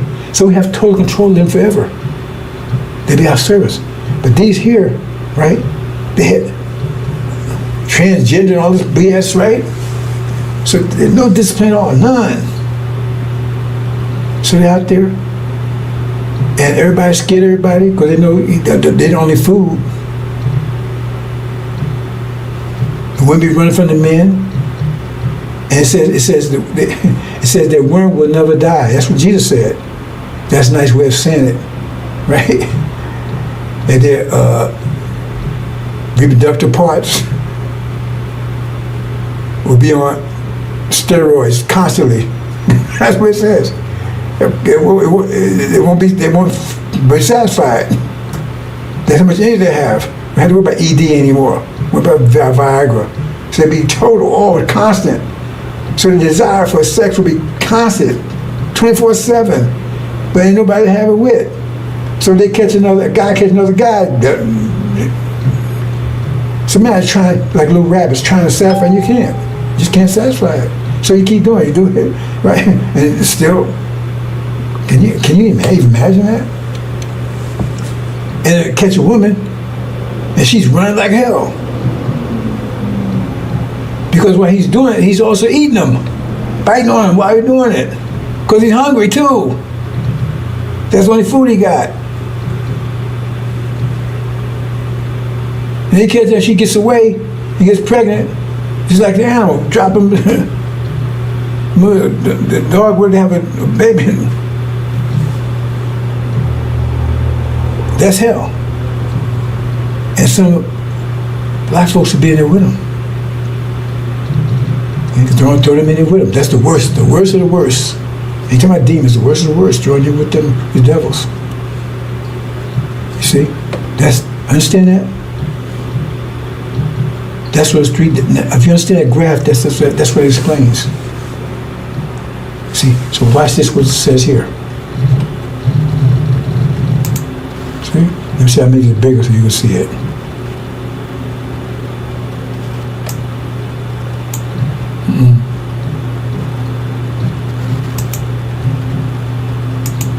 See what it says here? Happy to wash the robes of them, in order they will be authority of them upon the wood of life, and in case they might enter into the sea. Then again, this is talking about the Levites, because they wash their robes in the blood of the Lamb, right? But look at this here. Outside the city. So that means there's a place outside of the kingdom. Outside be the dogs, druggers, the fornicators, the murderers, adulterers, and everything lacking and doing the lie. Oh, the ones had no discipline, they'd be outside. See, there's right there. That's chapter 22 of the Injil. Why don't they talk about these verses? They don't talk about this stuff, do they? Moving and grooving with the verses, right? So we give you all the scriptures here. You talk about, first of all, they don't talk about it because they're lying. Secondly, they don't know what it means anyway. They don't know what it means. They have no idea what it means anyway. You get all everything. Okay, let's show the 4 winds. I'm gonna close, brothers and sisters.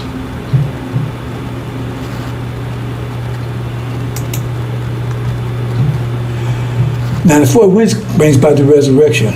But see, Angel Key, you have to understand Angel Key to really understand what's going on here. Because this tells you when all this is supposed to happen, which is in any day now. It's based on this war that they're going to have. No, they're going to Rand in America and false Israel and UK, if it's God, may God for Antichrist. They're going to war with Iran. That's going to happen any day now. Trump already said, make agreement. They're not going to make an agreement. We just don't know how long. We know it's going to be any day now. And that's when so we're going to talk about, this is exactly what's going on right now. So, well, let me go ahead and make this larger too. Well, I don't know. Well, we'll see. So they talk about this. Talking about it be this. Doing this, what's happening here. You can read at your own leisure, right? See, it says Moses came. See, Moses didn't come down. He's talking about angel key. See, Moses represents this fourth wind right here. And that's one of the things that angel like Daniel. You got to be very careful with pronouns. They get you on those pronouns. You think you're talking about somebody who's coming somebody else. And here, the fourth wind is actually Elijah. So it's telling you remember the fourth wind is blow. That's when the resurrection takes place. So at this point, it's telling you that some of the things happen here is when actually the fourth wind actually happened. So what it says there was a sound of war in the camp. That means war is going on. But he said, it's not the sound of cry of victory, nor the sound of defeat. That means while the war is going on, that's about to happen. The war is going on, but it wasn't the sound of victory, it's the sound of defeat. And this is where we are right now. But see, at the point, no, we ain't here right now. I should have changed this, right? Let me do that. I didn't think to change that, but I should. Hold on for a second, boss. It's going to take a second to do this.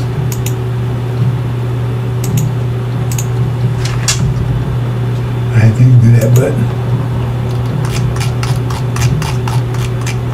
because that's not. I want to show where we are actually right now.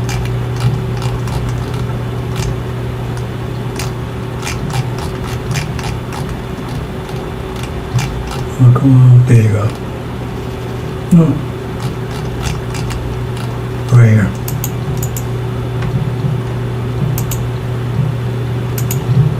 Okay.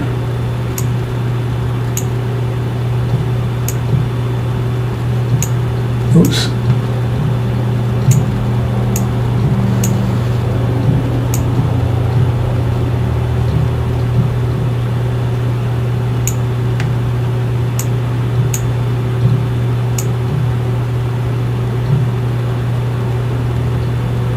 Okay, that's good enough.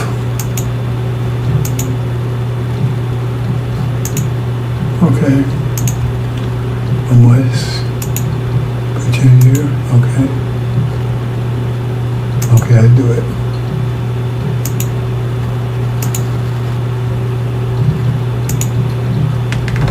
Okay, I want to show where we are right now.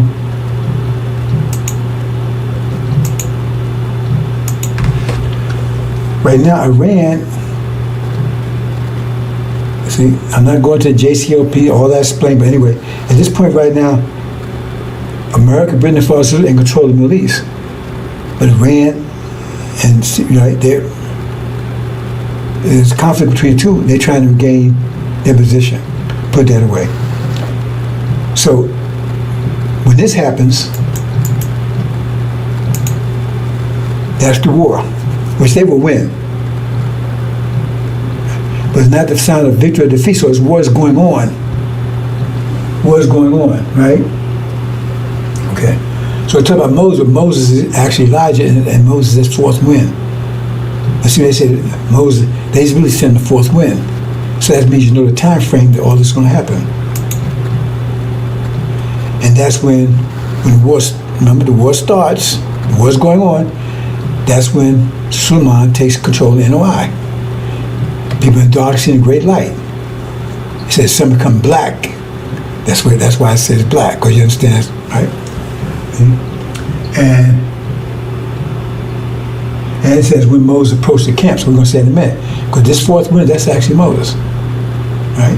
So at that point in time, while the war is going on, that's when the wind started blowing. Golden calf is, see, this represents the calf. But each side here, see, each one of these is gold, but this actually represents gold too. Each nation. So this represents the calf, and that's the golden part, which is Sunni, battle alone. Let's move on. See, what's going on? America and Britain get kicked out, but the war's still going on because false Israel is still under siege. Okay? And that's when Moses comes and says, enters the camp, right? And now most of the people out of control, Aaron had got them out of control, they don't read that part. And point of hearing, and the point of being a real object among the enemies. So that's why I said they're being crushed, and everybody, they ain't what they used to be. The Moses stood at the gate of the camp, right? That means the four winds are blowing. And whoever is for the Lord, come with me. So the point is, remember, he at the gate of Aaron's camp, it means he come to the NOI. And he says, those with the Lord, remember, the one that's seeking the covenant, come with him. So in other words, that's the four winds are blowing, right? The war's going on, come with him. That means you had people over there that was with Farrakhan, they was just there. Because they were with the Lord, they left Farrakhan and came with the winds of separation. That's what it's talking about here. That's why I said when thrones are cast down, his day just set. So it was with that's that same man in Mark, right? He hadn't got his mind back yet, but he left Legion, Louis Eugene Grounds, NOI backwards, right? Left him to run to Son of Man, or Joshua, or Jesus, what you call him. You understand? So that's what's happening here. While the war's going on, okay? And so, remember, they got kicked out, and they started attacking all black people. Why? Because false Israel under siege, the war still, if they're under siege, the war's still going on. They're still under siege. And remember, the whole idea was to keep us from understanding the vision. When false Israel goes down, that means we default to the vision, because they was there to keep us thinking that they're the false true seed Abraham, but if they go down, we realize they're not. Remember, if that wasn't a concern, they wouldn't have to put false. Remember, they put false Jews up, then they got to go all out to protect it. They said, everybody's asking the question, why are they so stuck with large and false Israel? They ain't doing America because they need it, because there's a force. It's a mental force to keep us, right? Remember, force, thought. It's a force to neutralize our thoughts in that area. I'm talking about quality. So if we start thinking that way, you got to come with something to neutralize that. If we start thinking, and Muhammad has thinking the message of the covenant. Remember, because when Martin Luther King talked about it, they killed him the next day. He was talking about the promised land. That's the message of the covenant. He said, I don't know if we'll be there. I'll be with you or whatever. So he knew he was going to leave after he talked to Elijah Muhammad, and they killed him the next day. So the point is to keep you that vision. That vision is a force. So they block that force with a lie. False Israel up there. So you have to keep it there to keep that force, neutralize that force. But if that goes away, that force, there's nothing stopping that force anymore. And that force is a unifying force. That's why they didn't want you to have it. That force, that we choose Abraham, that's a unifying force. That's a rallying cry. And so to keep you disunited, they neutralize that. But if that goes, that force goes, there's nothing to restrain that vision anymore. And so there's nothing to restrain our unification. And that's exactly what happens. Because then they attack us, because once they're gone, then we have unified. So the attacks to keep us from happening, right? When they lost the ability to stop us mentally, then they attacked us physically. Because that's a mental force. Force is a mental force, they've been vector. But now use a physical vector. Mental is physical too, but you understand what I'm saying? It's force. Force is physical. So they come against fit, because now, because they don't, we're going to have more power than them. So they attack us here. The war's still going on, right? Because part of the war is attacking us. That's still the war, right? Understand? It's trying to tell you exactly what's going to happen when, the time period. Okay, so then what happens? Okay? So this happened. It says, okay, here, right? All the blacks, they attack. Right? War's still going on. Right? And that's when Moses says, those with the Lord, because we says that, the war's still going on. So then you still have to, so they're together, they're all together now, unified. So you have to be unified for him to say that. He said, those with the Lord, because if they wasn't mixed together, then why are you going to separate something that's not mixed together? So all mixed together, right? So he says, we're going to separate them out. So those with the Lord, come with me. So what it says here? It says, and okay, backwards, previous. Okay, and so the gate and said, whoever is for the Lord, come with me, and message the covenant who they were seeking. So what was blocking that is gone. See? Because they was blocking who was messing the covenant, partly false Israel, and then all these other clowns out there blocking. Because people, if you're seeking, that means you don't know where it is. So that's gone now. So that's why he says, whoever's with the Lord, come with me. That means the fourth wind is blowing now. The four winds are blowing. And when four winds blow, this happens. See? Four winds are blowing, and they happen at the same time. There's your key. Right? So all the sons of Levi came, right? And so where it says, every man said, okay, separate him. And so Levi separated from the demons. Right? Those with the Lord, who wasn't with the Lord? Aaron. It was Aaron's camp and all his followers. If they separated, it says the sons of Levi came. That means the rest of them weren't Levites. You see? It says all the sons of Levites came. That means the rest here. Who were they? Who were they? They weren't Levites. Most of them was demons. It said all the sons of Levi came. But what it says? Let's go back and see what it says here. And the sons of Levi, and all the sons of Levites gathered to him. So what's left here? These are Levites here, NOI. These are not Levites, these are demons. And Aaron was one of them, but because he didn't come to me, he was with them. You see, you got to enter the key to see this. Right? And so then he says, he took and separated them out. It said, why 3,000? Because that's the 3 year. Each one represents 1,000 if you understand there's a key. And what happens? Boom. Cast them out. Throw them into the fire. Back to the swine daddies. Like it says in Mark. I hope you understand, brother. It's clear enough. This is what's going to happen in the next few days. This is where we are right now. Nobody's telling you what's happening in the next few days as clear as this. In fact, nothing they say is clear. Everything they say is confusing out there. They have no idea what's going on. And Pharaoh guys, God told me to shut up. So he's supposed to be a watchman. He don't know. Now his preachers know. I'm telling you detailed information about what's happening.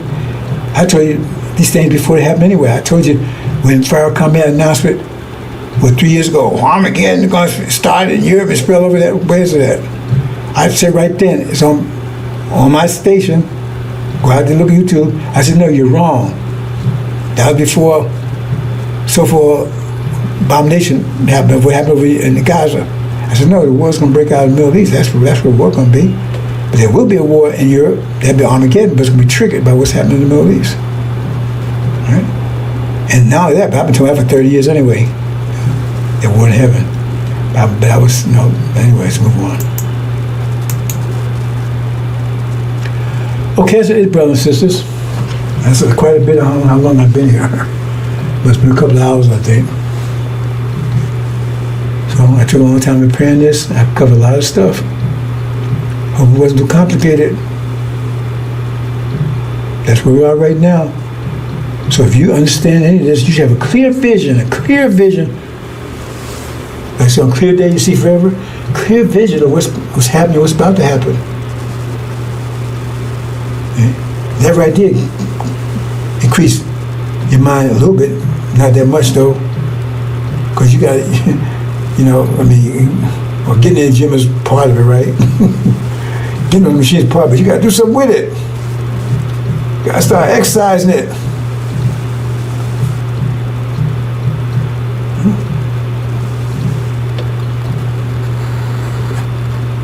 You have no idea. I said, my power's been tested. They threw a demon out for 3 years, and boy, I kicked their ass over there. I was all by myself. I had nothing, no money, nothing. They threw me in jail, everything else. I'm here. I beat them 100% everything in every category. They couldn't understand how the hell I got out of there. They threw me in jail. They did all kinds of stuff, right? They didn't torment me. They didn't put their hands on me. They didn't do anything like that. I already been. The scripture tell me they do that, and the master farmer would tear them to pieces. They never done anything like that. They didn't touch Elijah and Muhammad either. They didn't put a hand on them. No, nobody put anything. Nobody put anything physical on me. One person tried to poison me, but it wasn't them.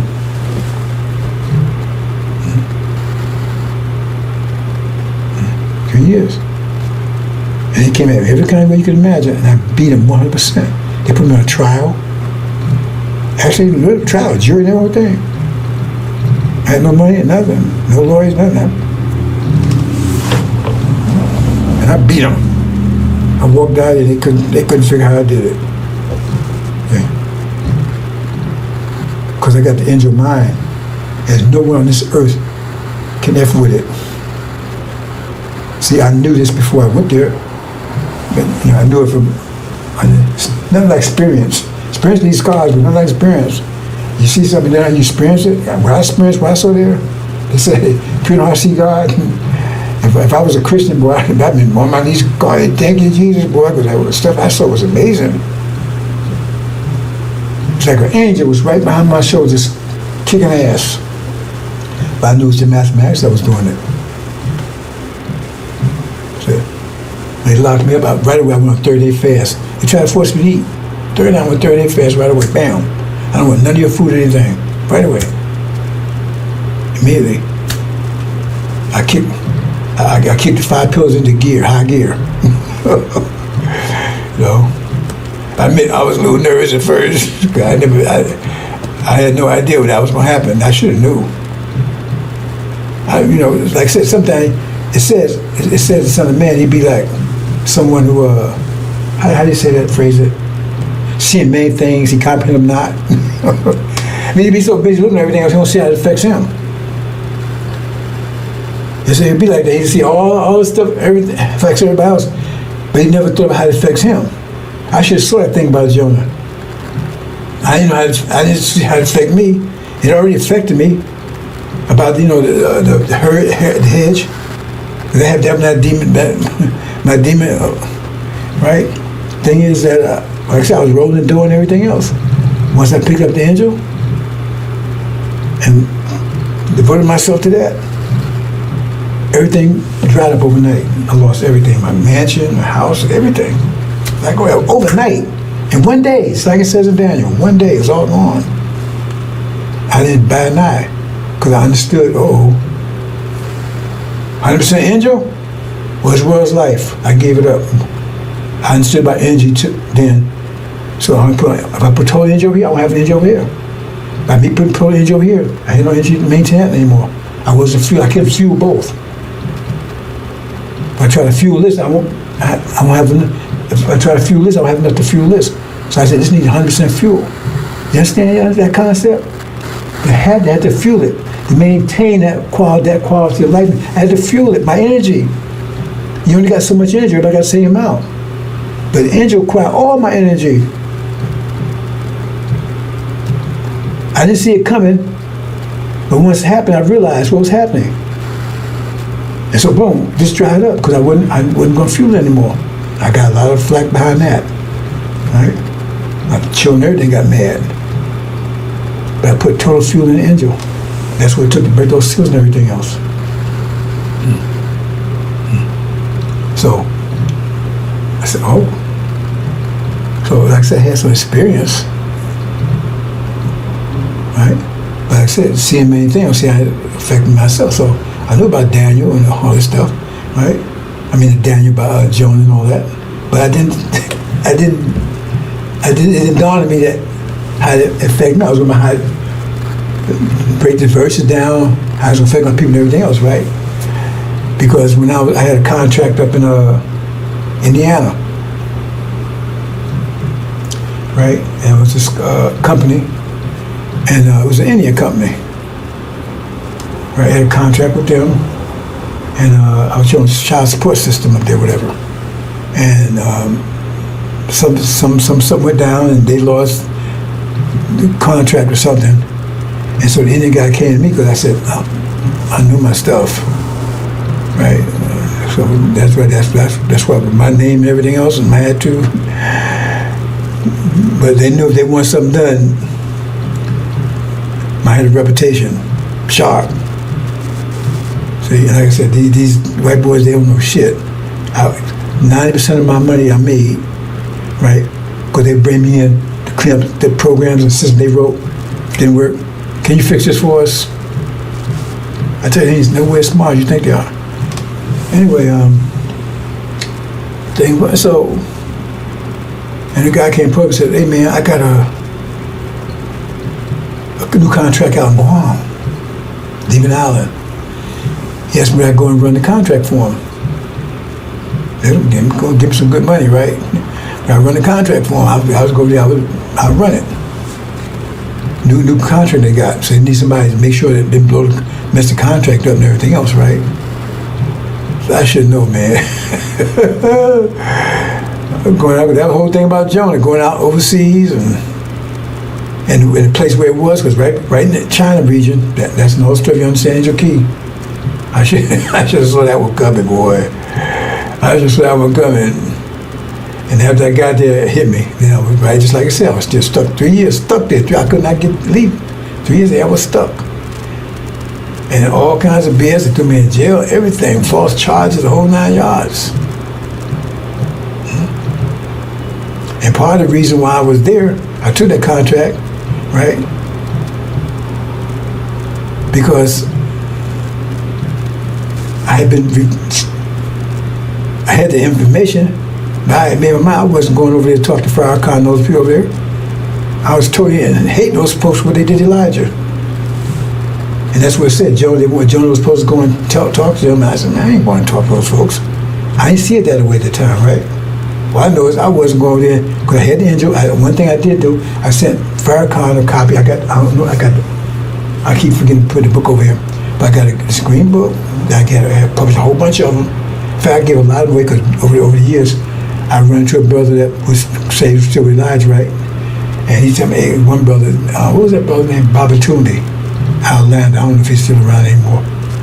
He was older than me. And he sent me a copy. So I sent him a box of those books. And I thought, right, so I got about 2 boxes left, right? I mean, I was, stripping and stuff like that. I was just, because during those days I didn't have the internet. So I used to publish stuff, put flyers and stuff out, all that kind of stuff, trying to tell people. Plus I had me like a temple, because I said that I told you had a detached house and it was a garage with a room over it. So I used that as a temple, right? And people come over and I try to tell them about the angel and stuff. I had a whole different approach then for the internet, all that kind of stuff. So, I forgot where I was going with that.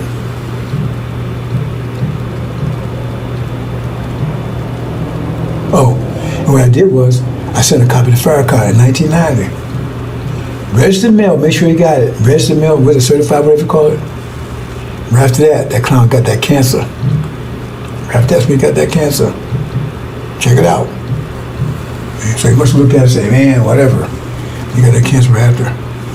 It says, who the Lord will consume his spirit of his mouth and destroy the brightness of his coming. Then he got that cancer. Good for his ass, said, robbing the nation. So that's what, I'll get 100%. So like I said, and I just saw that thing coming and go, oh, I said, I said things to Farrakhan. I said, man, I ain't going to tell, cause I had some deals with some of these people. That's my own story, but they was thieves and robbers.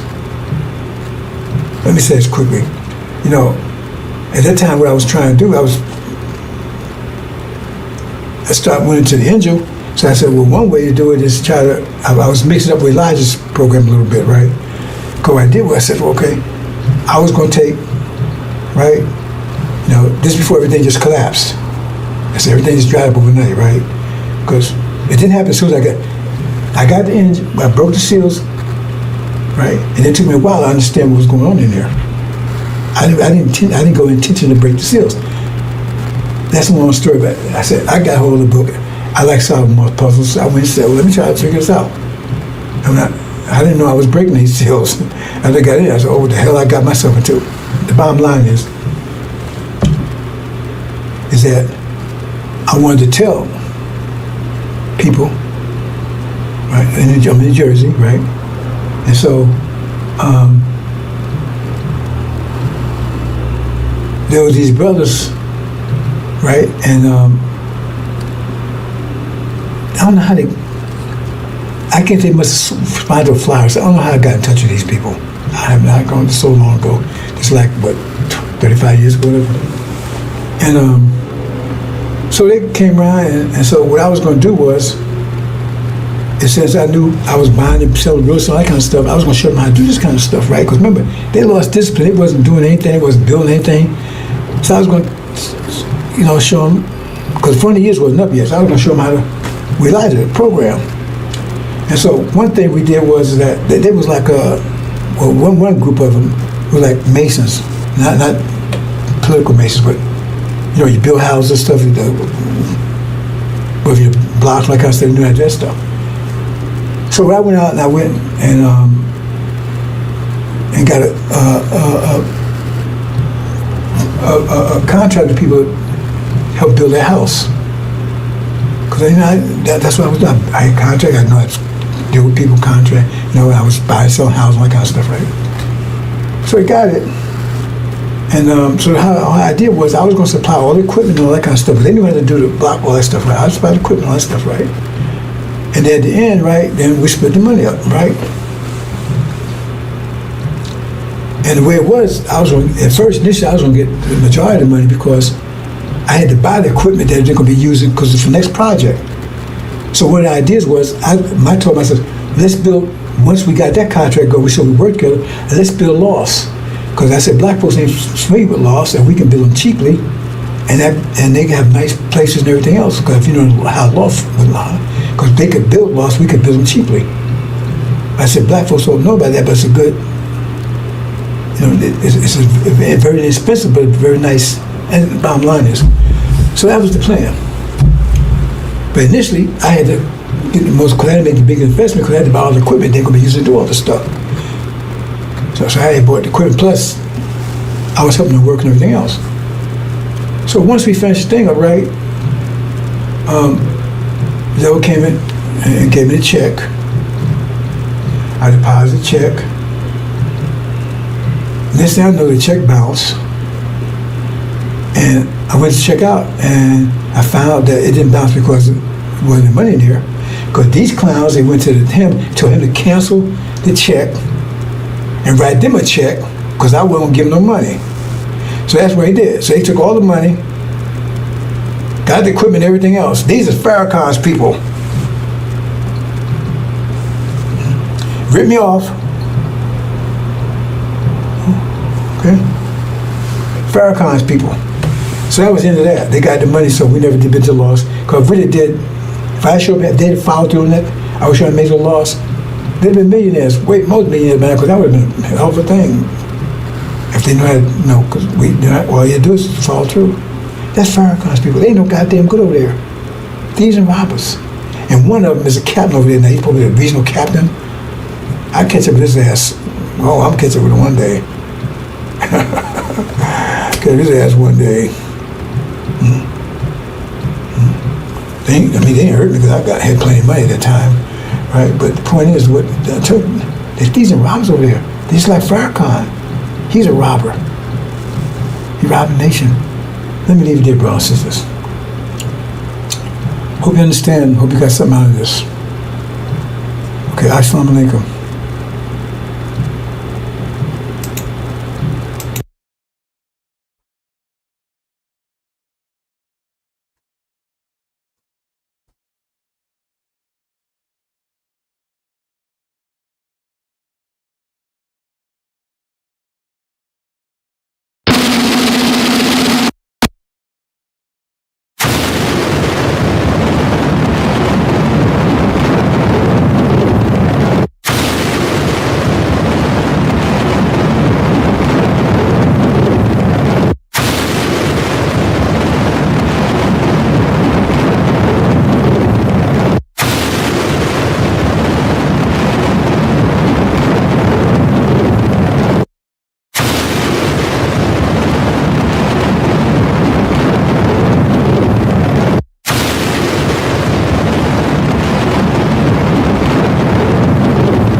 Assalamu alaikum.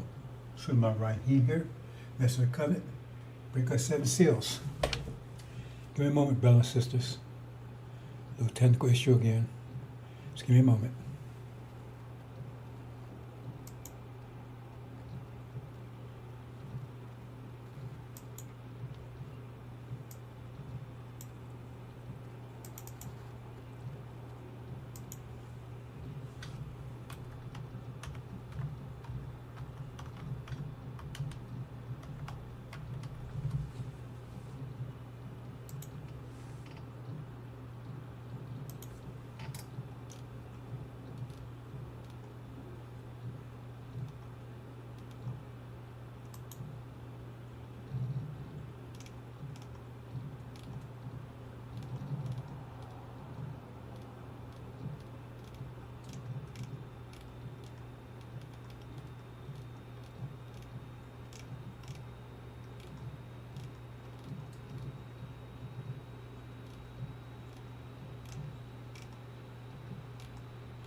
Okay, well.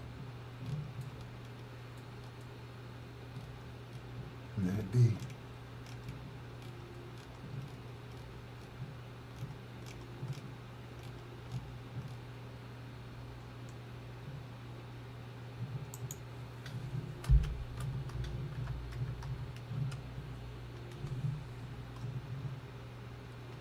Oh, there you go.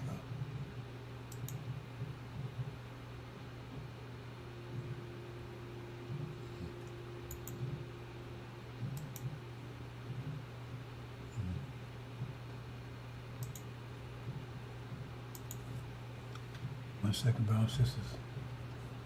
1 second.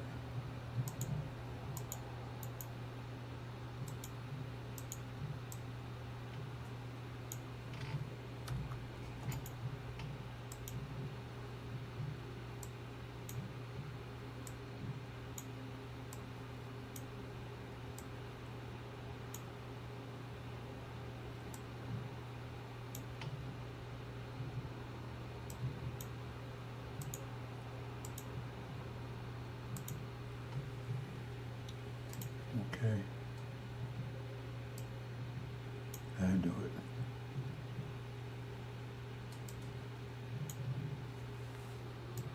This way.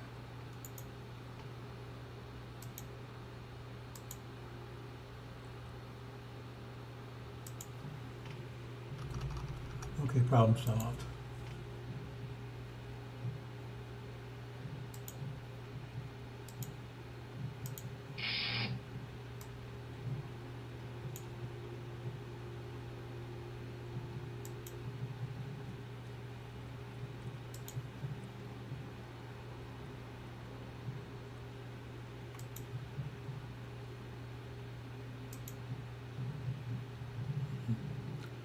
Okay. Okay, boss, this is problem solved. Okay.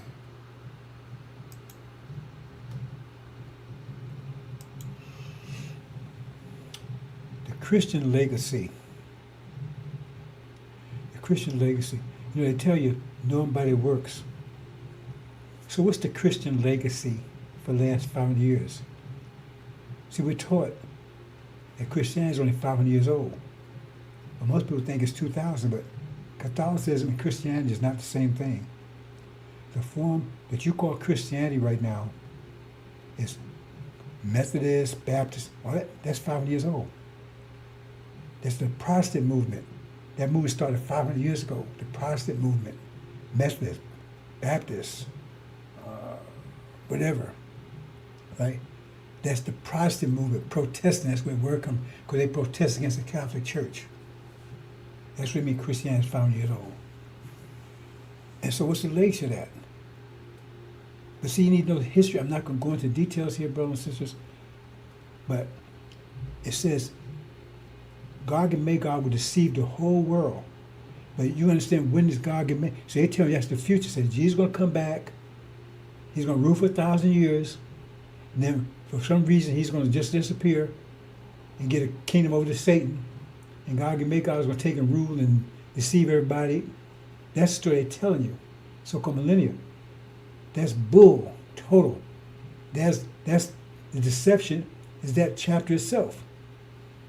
That's the major part of deception, because that has already occurred. Because you would not be deceived if you understood that that has already occurred. That was the Dark Ages. That was Europeans and so-called Jews. They was thrown into the pit for 1,000 years, Europe. And it was locked down by his resurrected empire. Abraham's resurrected empire kept locked down for 1,000 years. And they broke out 500 years ago, exactly like it says. But they tell you that's in the future. Because if you know it's the past, and you say, oh, wait a minute. Then you know who Gog and Magog is. It'd be 2 European world powers. There's only been 2 world powers that you know of in history. And both of them European. Britain and America. Gog and Magog. And Gog will come out of Magog, because Magog means the mother of Gog. And they will both come out of the east. And go and see the whole world they didn't know about during the Dark Ages. It's simple enough, brothers and sisters. But see, that's what I want to get into here. Part of what I want to get into is the mind war, because the mind war is about, for them, it's about deception. But either way, the mind war is about information. And war, right? War is about destroying resistance. The bottom line is simple. It's about destroying resistance. When the war, resistance is destroyed, the war is over. Okay. And so they've been at war with us as a nation for 1,500 years. Okay. But they haven't got rid of all the resistance. As long as there's any resistance standing, the war is not over. So we'll examine the Christian legacy, because they're known by their works. So what's the Christian legacy? Before I do that, let me explain a couple of things, brothers and sisters. This will be short today. Otherwise, I won't exist tomorrow, because my wife asked me to do something I haven't done it yet. Okay. See this right here? It says, you will not return to get thorough knowledge of stuff. So you need to understand how things work. So what you have here is you got 2 different kinds. You got the Bible and you got the Quran. Now the Bible, it tells you it's sealed. So if it's sealed, unless you broke the seals, that means you have no idea what you're talking about. That's why all these people are in trouble. These preachers, these priests, all of them, they're all liars. Right? That's simple right there. If they tell you, even Elijah Muhammad told you the book was under a veil. So if it's under a veil, if it's sealed, that means they don't know what they're talking about.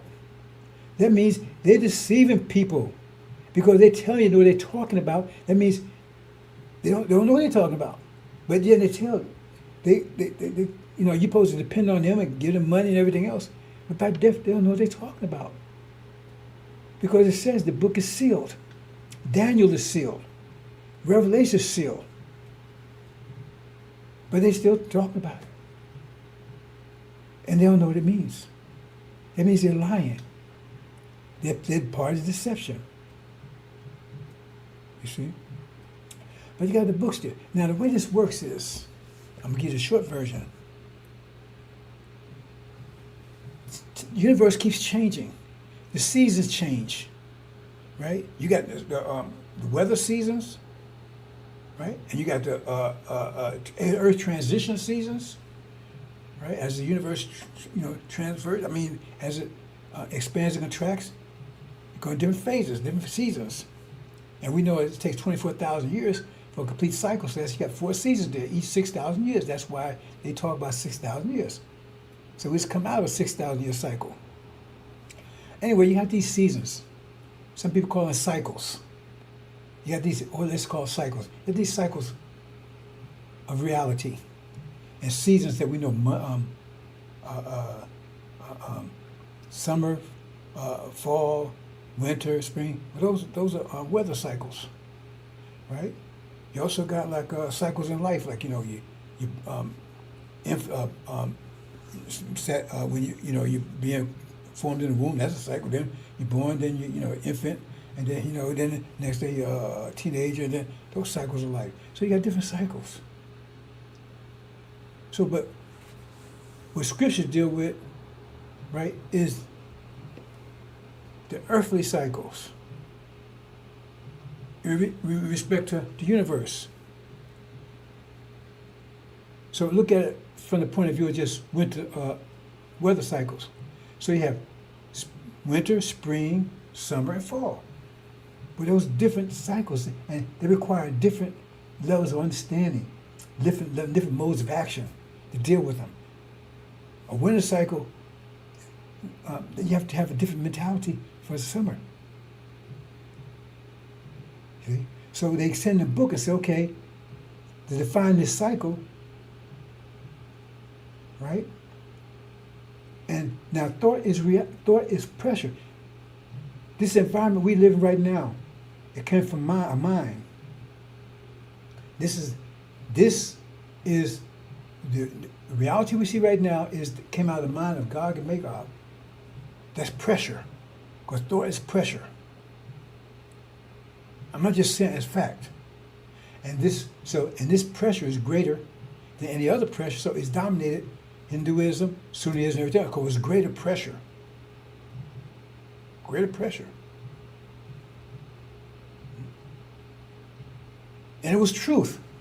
Well, how make mystery shed blood? Because it was, remember, the winter truth is different from the summer truth. You might not like it, but some person, they won't like the winter. So God said, because that was the truth, that was a season for that. So that's the truth is, if it's in sync with the season. See, the idea of truth is, they got you so messed up. The idea of truth and everything else is totally messed up. It's mathematics. We think mathematics, you don't have those problems. So Adam was the truth. And Iblis, who said, no, I'm going to keep doing what you told, the old way that, make my prayers every time. You said, well, he was considered wicked, unrighteous. Because he didn't understand the seasonal change. And because of seasonal change, Adam was the truth for that period of time. Even though it make mystery, but he'd be the truth for it. So therefore, he's given a book, right, to show him how to be successful during that period of time. See, because I said, it's force. The whole reality is pressure, which is force spread out. You have to learn vectors. Vectors is the language of force. If you don't understand vectors, you don't understand anything. Because you understand the universe is based on force. Every act has opposite equal reaction, consequence. And vectors is language of force. So what happens is that you get a scripture. And where's the scripture? I said scripture's like a bomb. Well, the thing is scripture is like tells you how to manage your energy, right? Because you convert your energy to that form of pressure for that environment. Because this reality is different than the reality of 1,500 years ago. So this reality came out of the mind of Gog and Magog, and it's different than one 15 years ago, 1,500 years ago. This is a new one. And it came out of the mind of Gog and Magog. And they was getting a sealed Bible. Now remember, a sealed Bible. So they don't understand what's in it, right? So they have to go what's on the top. They still got it. There's the depth of it, because it's sealed to them. See? So it's a book. It's a sealed version they're getting. So they're going to read the sealed aspect. It's still information. And it's designed, right? In other words, there's two sides to it. Like two sides of a coin. They only get one side. They can't see the other side. So this side say, okay, now this the way you manage your energy. Because everybody gets the same amount of energy. So if they manage their energy this particular way, they're going to create a high pressure system which will blow away all lower pressure systems. See? And the angel tells you that the Quran is just the moon of the sealed Bible. That's the sun of this period. That's the moon of it. So it reflects. The moon reflects. And the Quran reflects the same ideas that's in the sealed Bible. Women are inferior, that kind of stuff. Because this is a time of Adam. I don't want to go too deep into that. But what I'm trying to say is that they get that, and then someone has to take and ignite it, and then you have to fuel it. See, ignite a fire, but if you ignite it, it's no good if you don't have no fuel, or the fire just burn out. So like they have to get a book that's ignite it, accept it, right? And then have to, where do you get the fuel from? Well, it's them. The Prophet Muhammad he fueled the Quran. He was the fuel of the Quran.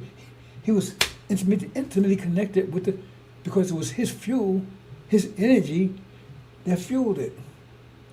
That's what I'm saying. One person, all you need, high pressure overcomes low pressure. I don't care how much low pressure is. An ounce of high pressure will overcome tons and tons and tons of low pressure. It's just the way it is. It's infinite. High pressure overcomes low pressure, no matter how much low pressure there is. So when you see one person, and then you tell them, okay, here is the book. Your scripture, you follow the scripture here, and you apply you fuel it, and you're going to create a high pressure zone where it's going to blow away everything else, or everything that's there now. See? But someone has to fuel it. So Prophet Muhammad, he fueled it. Like Isa ibn Miriam, what you call Jesus, Moses, same thing. They had to fuel it. So in other words, the energy they get, everybody gets the same amount of energy, but they had to manage that away in that book.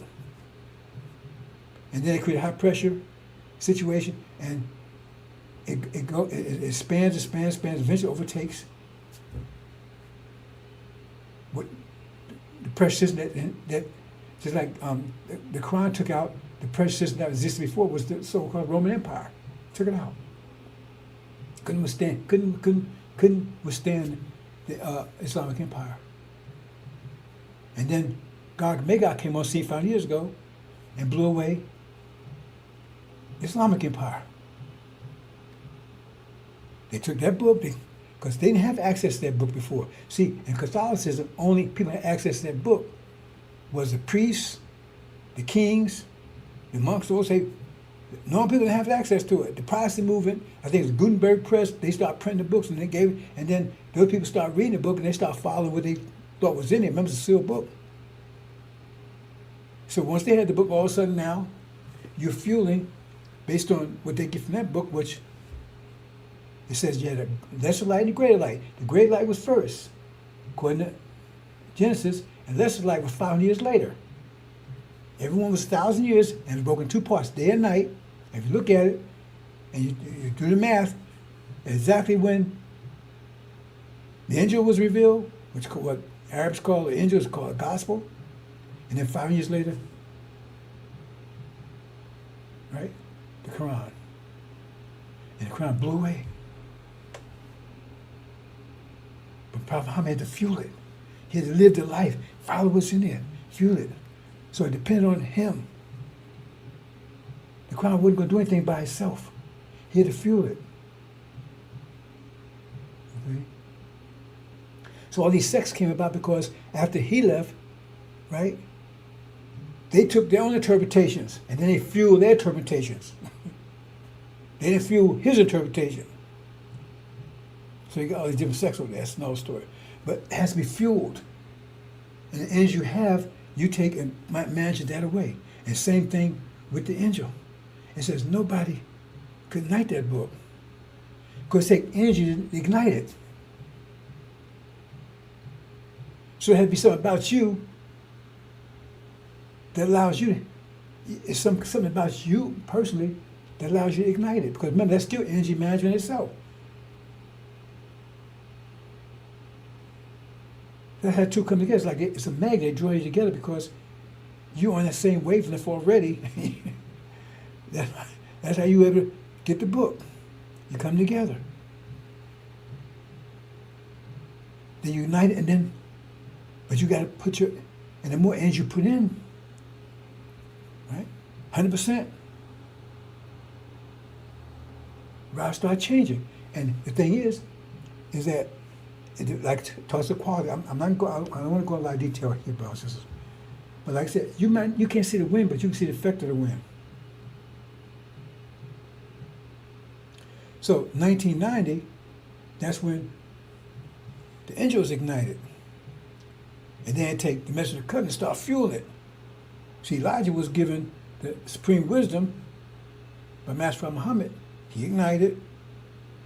He came and said, I know who you are. You know, have you heard the story? Then he lived the life. Right? He applied his energy, he focused energy on that. And he started changing things. He didn't have enough. That wasn't enough. It wouldn't create, it wasn't high enough. It wasn't able to overcome this system. It wasn't enough. That's why I say to prepare the way. Because remember, you got to keep fueling it. You take them out and stop. But once you stop fueling the pressure, then it settles back down again. You got to keep fueling it. You got to keep taking energy and put into it. Keep it going.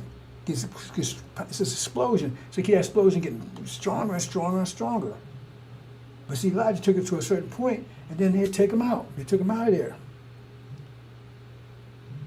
So when he took it out, right, he wasn't fueling anymore. So then it collapses. You see the math there, brothers and sisters? It collapses because he wasn't fueling anymore. He wasn't putting his energy in anymore. It's not going to stay there by itself. It's got to be fueled.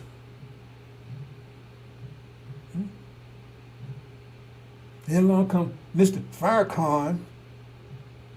See, he's got a whole different idea. He's not fueling those books. He had the ability to do it anyway. Because remember, those books is the mind that you have to have. It tells you how to manage your mind, how to manage your energy. How to manage that's the mind. That's ignited. You get the mind, tell you how to manage. That scripture telling you it's your mind. Mind is like software. It feeds information, hardware, your brain. So that scripture is the mind. So he gave him that mind, and then mind tells how to manage his energy. And Elijah Muhammad did it, and he caused things to change. He had an impact on the world. Now, if he had stayed, but he wasn't able to stay. Plus, it was issues too, his age and everything else. He was just prepared away. Okay. Remember, the ignited, he has to have his mind has to be on that same wavelength. That's what Master Muhammad teaching gives him out on that wavelength. That wavelength frequency. He teaching for 3.5 years. He's up there. And then now now you ignite it. Now fuel it. That's why you're teaching to get him to be able to ignite it. Light the lesson, understand what they mean, everything. Now fuel it. And he walked in and fueled it. So what happens? When he's not there anymore, it's not fueled, then the pressure collapses because he's not fueling anymore. Unless someone else steps in. But the point is, because Elijah, Master Ram had to give him that new mind. Original mind. But Farrakhan doesn't have an original mind. He doesn't have, he can't do it. He only sees things from a grafted way. So he see all this as from a graphic point of view, grafting point of view. So that's what he's fueling. That's what he's fueling.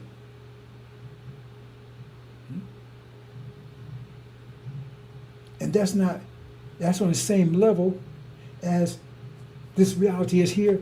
That's why he don't want to change it. We're going to stay here. We ain't going anywhere. Because on the same level. He fueled it. It's just to keep from being crushed on this level. Because if he can fuel it to the level, remember, you got so much pressure. If you feel it greater, then you blow away this. If it's less, you be crushed. But if it's equal, then you're okay. You walk in it. But it's equal. But you're not blown away. And that's what he's teaching. Because, hey, stay here. And those with him, if they listen to that stuff, right, they can make it here.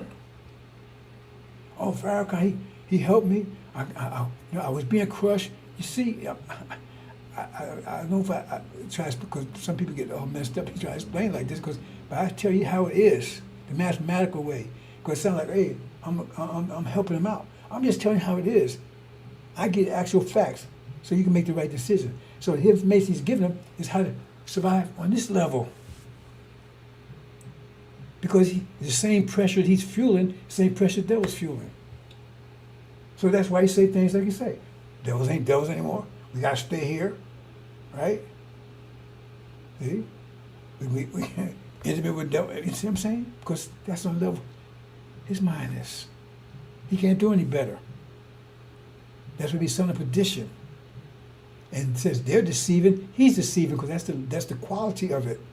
It says they're deceivers, he's deceivers too. That's the quality of it.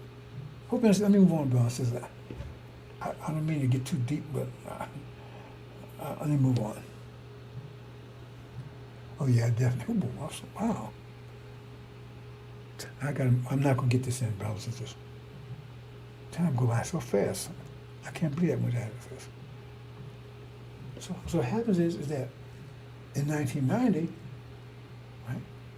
It said the Lamb would ignite the angel, same wavelength, because the life he was living, everything else, put him at wavelength. So he was the only one able to do it, and then start fueling it. And so now, since 1990, the world's changed dramatically. And the thing is, like I said, you may see the wind, but you see the effects of it. So right now, you see, this reality is getting more and more troubled ever since 1990. And then it's getting more and more trouble, more and more trouble. You see what I'm saying? Because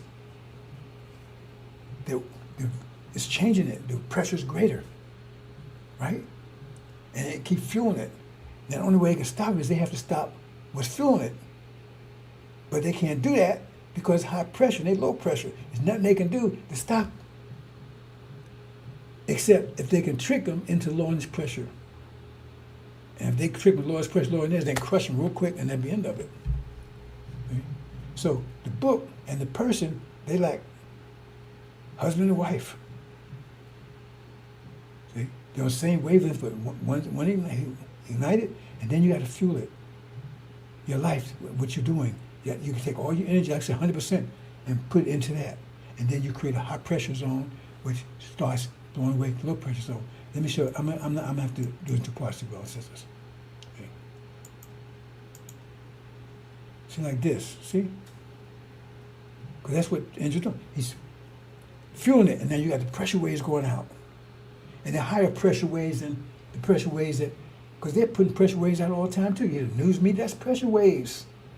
The news media, the education, all that, that's pressure, that's thought waves. They call it thought waves, right? Brain waves? It's pressure waves. And this is greater than that. But you keep fueling it, and it gets stronger and stronger and stronger and stronger. Keep fueling it. But if I stop fueling it, then it collapses. See? I've never explained to you that way, but a lot of things I didn't. I keep telling me I stop assuming. You got to fuel it. It's not going to just sit there by itself. If I go away, it stops. If I stop doing it, it stops. I'm not going to do that. And the only way they can't make me do it, they can deceive me into. I'm shutting myself down, and then once I do, they would high pressure. The high pressure got lower than theirs, crush me. That's the end of it. Angel and the Lamb are one and the same. Okay?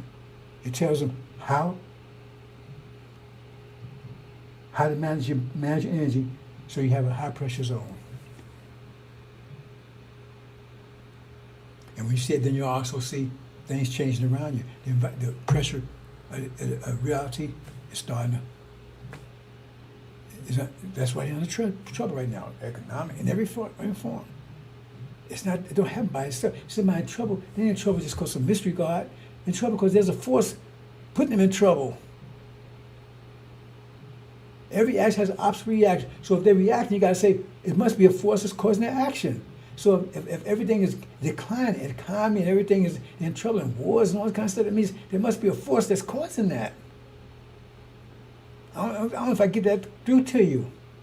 So if America's in trouble and they got all these problems, that's why they vote Trump, to get them out of trouble, to make America great again. He said we're in trouble. If they was doing great, and their system was greater, then they'd be doing great. The country good, everybody's at peace, right, and wealth and if theirs was greater. But the fact is, they're getting worse every day, and the world's getting more troubled every day. That means there's got to be a force that's doing that. That means new reality is coming in and crushing this reality. So the question is, where's that reality coming from? Where is it? Who is it? It's not just global warming. Hope you understand that, brother and sister. I'm have to close. Oh, previous. Okay, good. I didn't realize. I tell you, brother and sister.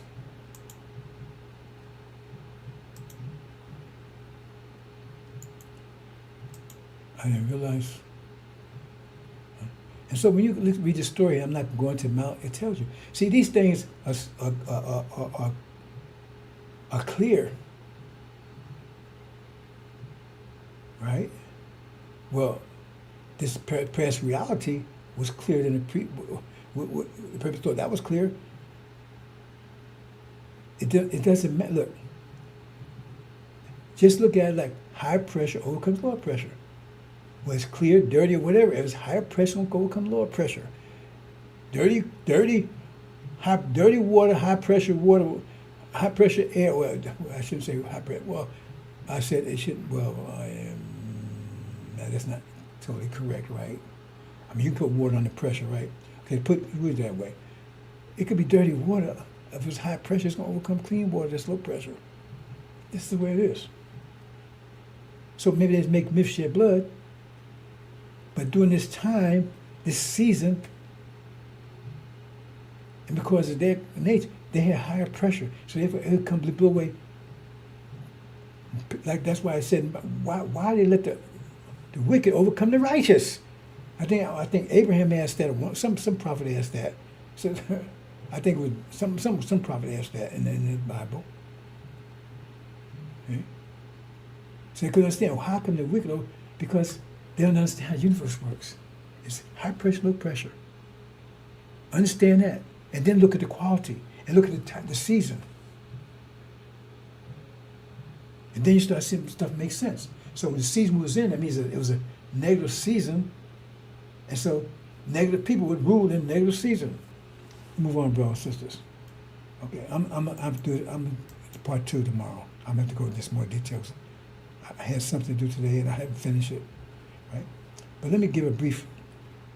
See, God can make out here 5 years. And their pressure was higher than everybody's. They overcame all the nations. The world empires overcame Hinduism, Buddhism, Sunnism, all of it. Even the Catholic Church, all of it. Because high pressure. But now, the engine's on the scene, seal's broken, right? Messing the covenant, he broke those seals, ignited, and now he's fueling it. Because it's telling him how to fuel his energy, how to manage his energy, rather. How to manage your energy. So he's fueling based on the guidelines in the book. You understand? And he did that. Create high pressure zone, but you got to keep fueling it. And the zone gets bigger and bigger and bigger and stronger and stronger and stronger. And no one can stand against it. So it means it's pushing, it's like you're in an elevator and it's crowded and you push a little bit, right? Everybody's getting tense, you push a little more, right? Push more, everybody get, after a while, man, you're in a fight, right? Because everybody's against the wall, you're in a fight. You see what I'm saying? And that's what's happening now. because it's going to be a war. That's why it's. Right? You see, it's getting hotter. They know it's going to blow up in a minute. You understand, brothers and sisters? But the short version is, it said, known by the works. Now, what's the works of Christianity? See, they can't answer that question. Oh, Christianity good for the world. How was it good for the world? What has this world been like the last 5 years? Slavery, murder, genocide, theft. That's been characterized whole reality for the last 5 years. Okay? Well, see how evil and wicked they are? Yeah. They are now. When the judgment comes, but during that time, they weren't wicked. They were unrighteous.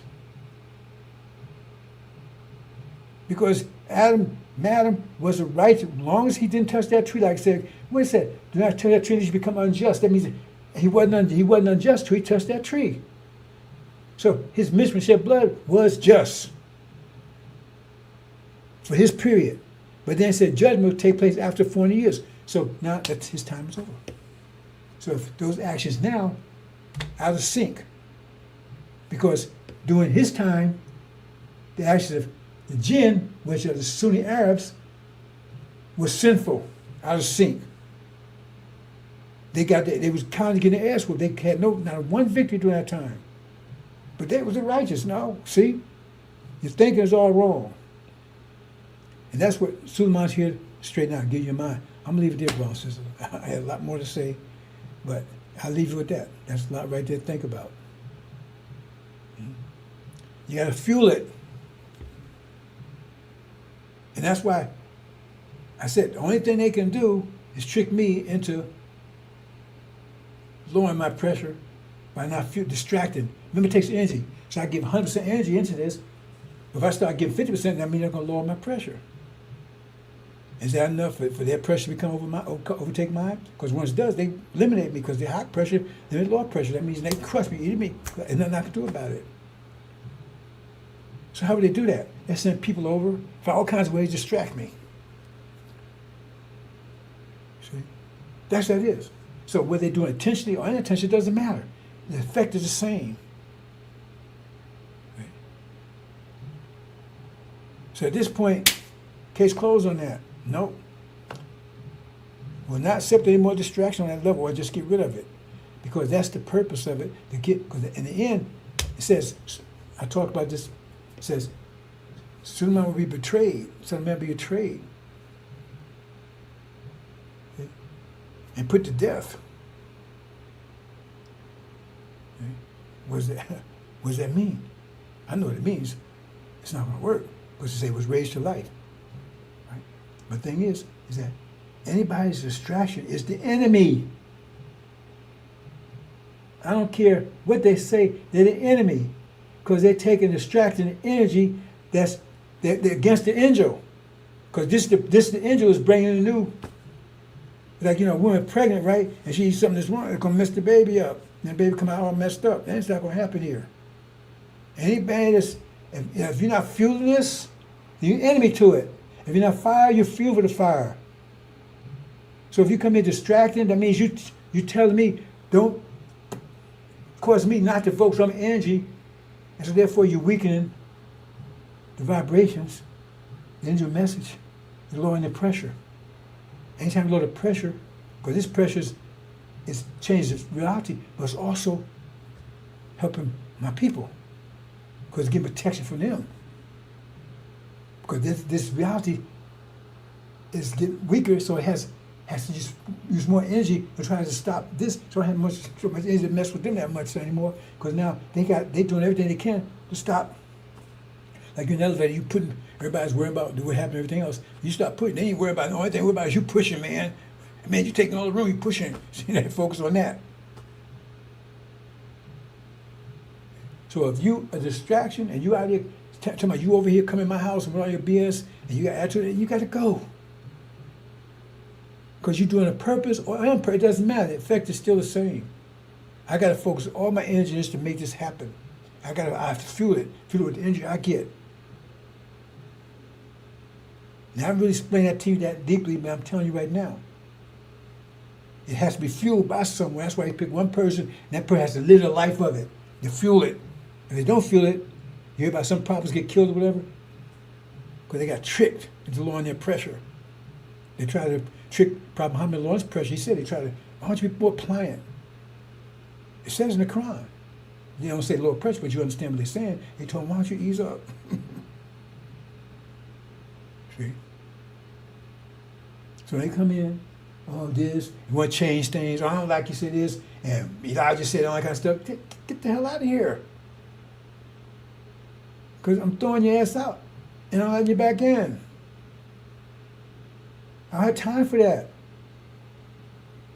It's a war. Resistance. That's what war is about, overcoming resistance. And you part of the resistance, so you're the enemy. Assalamu alaikum.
The mission. My mission, brothers and sisters, let's be clear here. Perfectly clear. My mission, the mission of the Minister of the Covenant,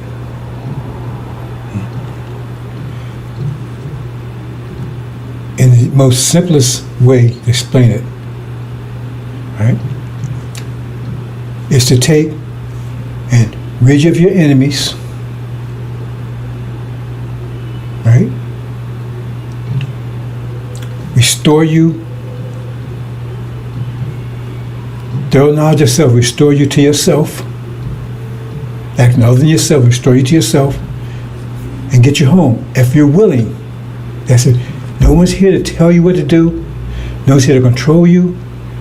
It has to be your decision. It's my mission. It's not to get followers. Not one time since I've been on this mission for over 30 years have I asked anybody to follow me anywhere.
Assalamu alaikum.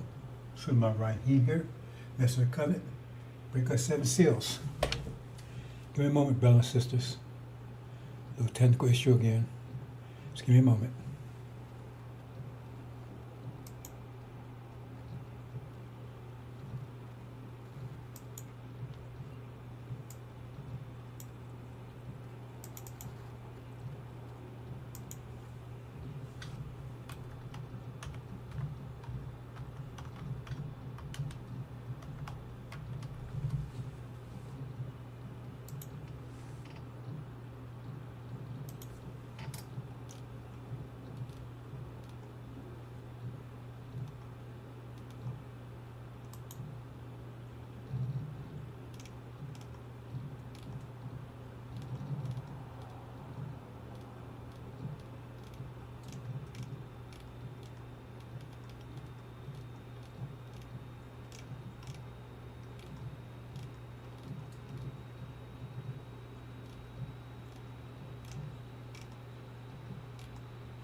Okay, well,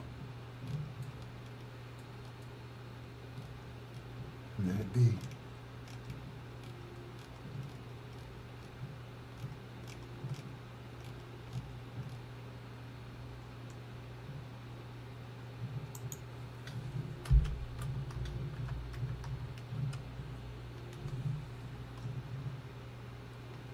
Oh, there you go.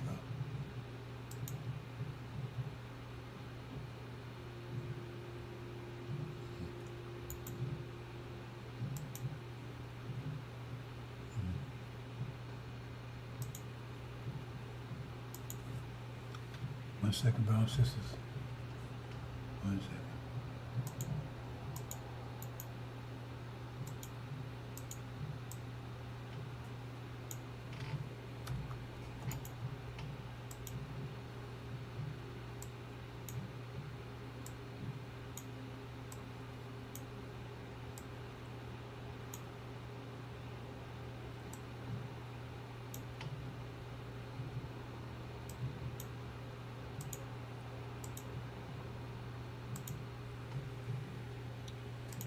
Okay. I do it.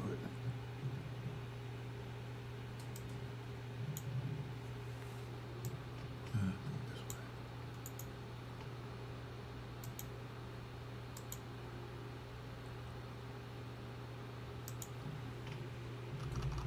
Okay, problem solved.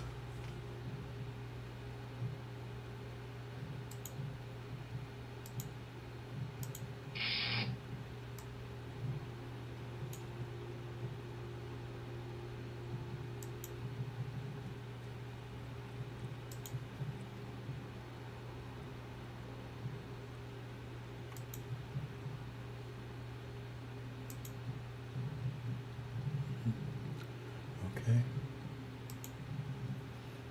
Okay, brothers and sisters, problem solved. Okay.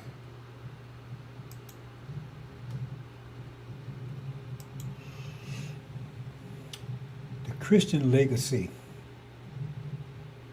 The Christian legacy. You know, they tell you, know him by their works. So what's the Christian legacy for the last 500 years? See, we're taught that Christianity is only 500 years old. But most people think it's 2,000, but Catholicism and Christianity is not the same thing.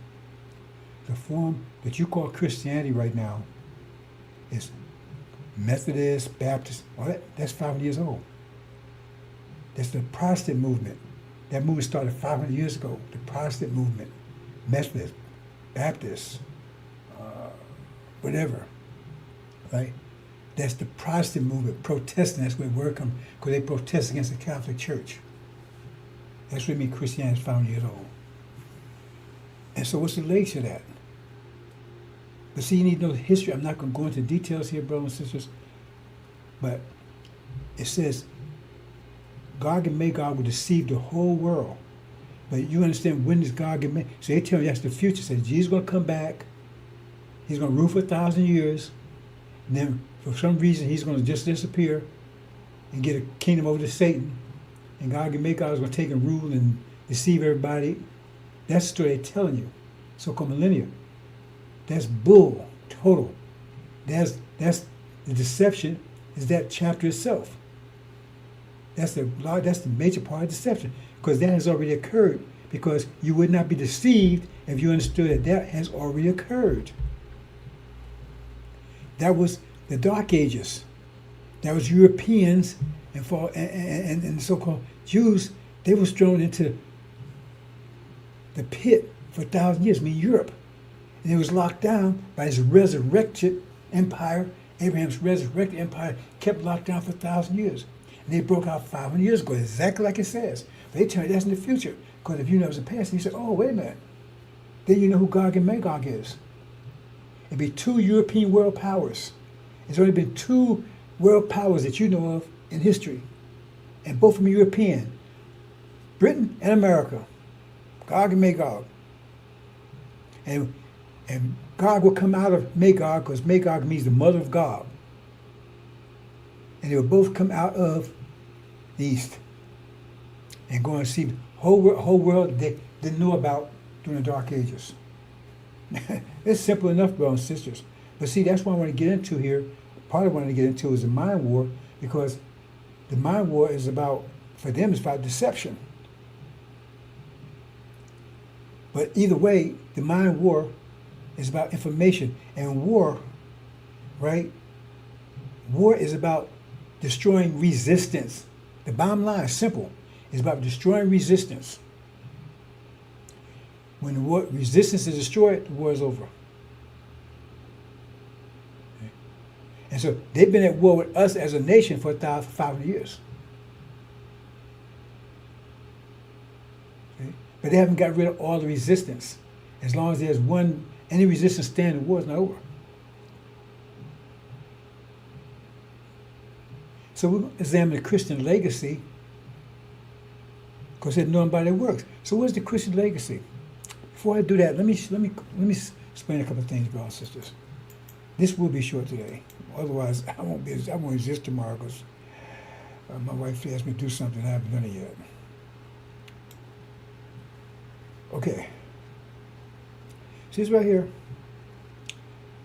It says you will not return to get thorough knowledge. So you need to understand how things work. So what you have here is you got 2 different kinds. You got the Bible and you got the Quran. Now the Bible, it tells you it's sealed. So if it's sealed, unless you broke the seals, that means you have no idea what you're talking about. That's why all these people are in trouble. These preachers, these priests, all of them, they're all liars. Right? That's simple right there. If they tell you even Elijah Muhammad told you the book was under a veil. So if it's under a veil, if it's sealed, that means they don't know what they're talking about. That means they're deceiving people, because they tell you what they're talking about. That means they don't know what they're talking about. But yet they tell you. They you're supposed to depend on them and give them money and everything else. But by death, they don't know what they're talking about. Because it says the book is sealed. Daniel is sealed. Revelation is sealed. But they still talking about it.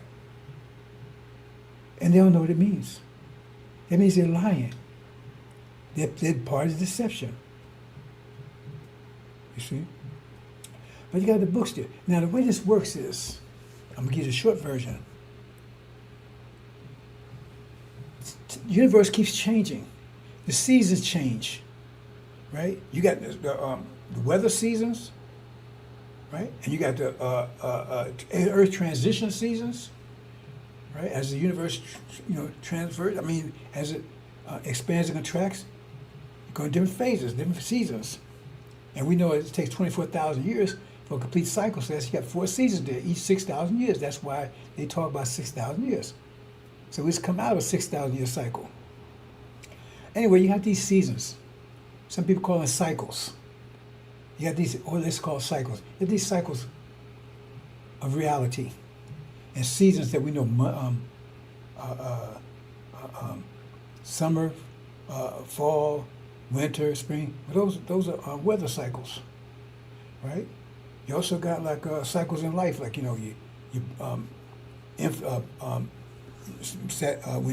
you being formed in the womb. That's a cycle. Then you're born, then infant, and then then the next day teenager, and then those cycles of life. So you got different cycles. So, but what scriptures deal with, right, is the earthly cycles in respect to the universe. So look at it from the point of view of just winter weather cycles. So you have winter, spring, summer, and fall. But those different cycles, and they require different levels of understanding, different modes of action to deal with them. A winter cycle, you have to have a different mentality for the summer. See? So they send a book and say, okay, to define this cycle, right? And now thought is pressure. This environment we live in right now, it came from a mind. This is the reality we see right now came out of the mind of Gog and Magog. That's pressure, because thought is pressure. I'm not just saying it's fact. And this pressure is greater than any other pressure, so it's dominated Hinduism, Sunnism, and everything, because it's greater pressure. Greater pressure. And it was truth. Well, how make mystery shed blood? Because it was, remember, the winter truth is different from the summer truth. You might like it, but somebody's a summer person, they won't like the winter. So God said, because that was the truth, that was the season for that. So that's the truth is, if it's in sync with the season. See, the idea of truth is, they got you so messed up. The idea of truth and everything else is totally messed up. It's mathematics. We think mathematics, you don't have those problems. So Adam was the truth. And Iblis, who said, no, I'm going to keep doing what you told, the old way that, make my prayers every day. He said, well, he was considered wicked, unrighteous. Because he didn't understand the seasonal change. And because of seasonal change, Adam was the truth for that period of time. Even though it make mystery, but he'd be the truth for it. So therefore, he's given a book, right, to show him how to be successful during that period of time. See, because I said it's force. The whole reality is pressure, which is force spread out.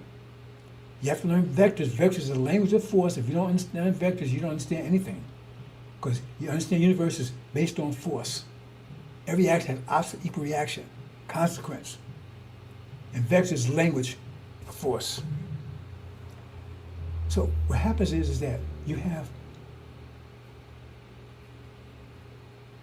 get a scripture. And where's the scripture? I said scripture's like a bomb. Well, the thing is scripture is like tells you how to manage your energy, right? Because you convert your energy to that form of pressure for that environment. Because this reality is different than the reality of 1,500 years ago.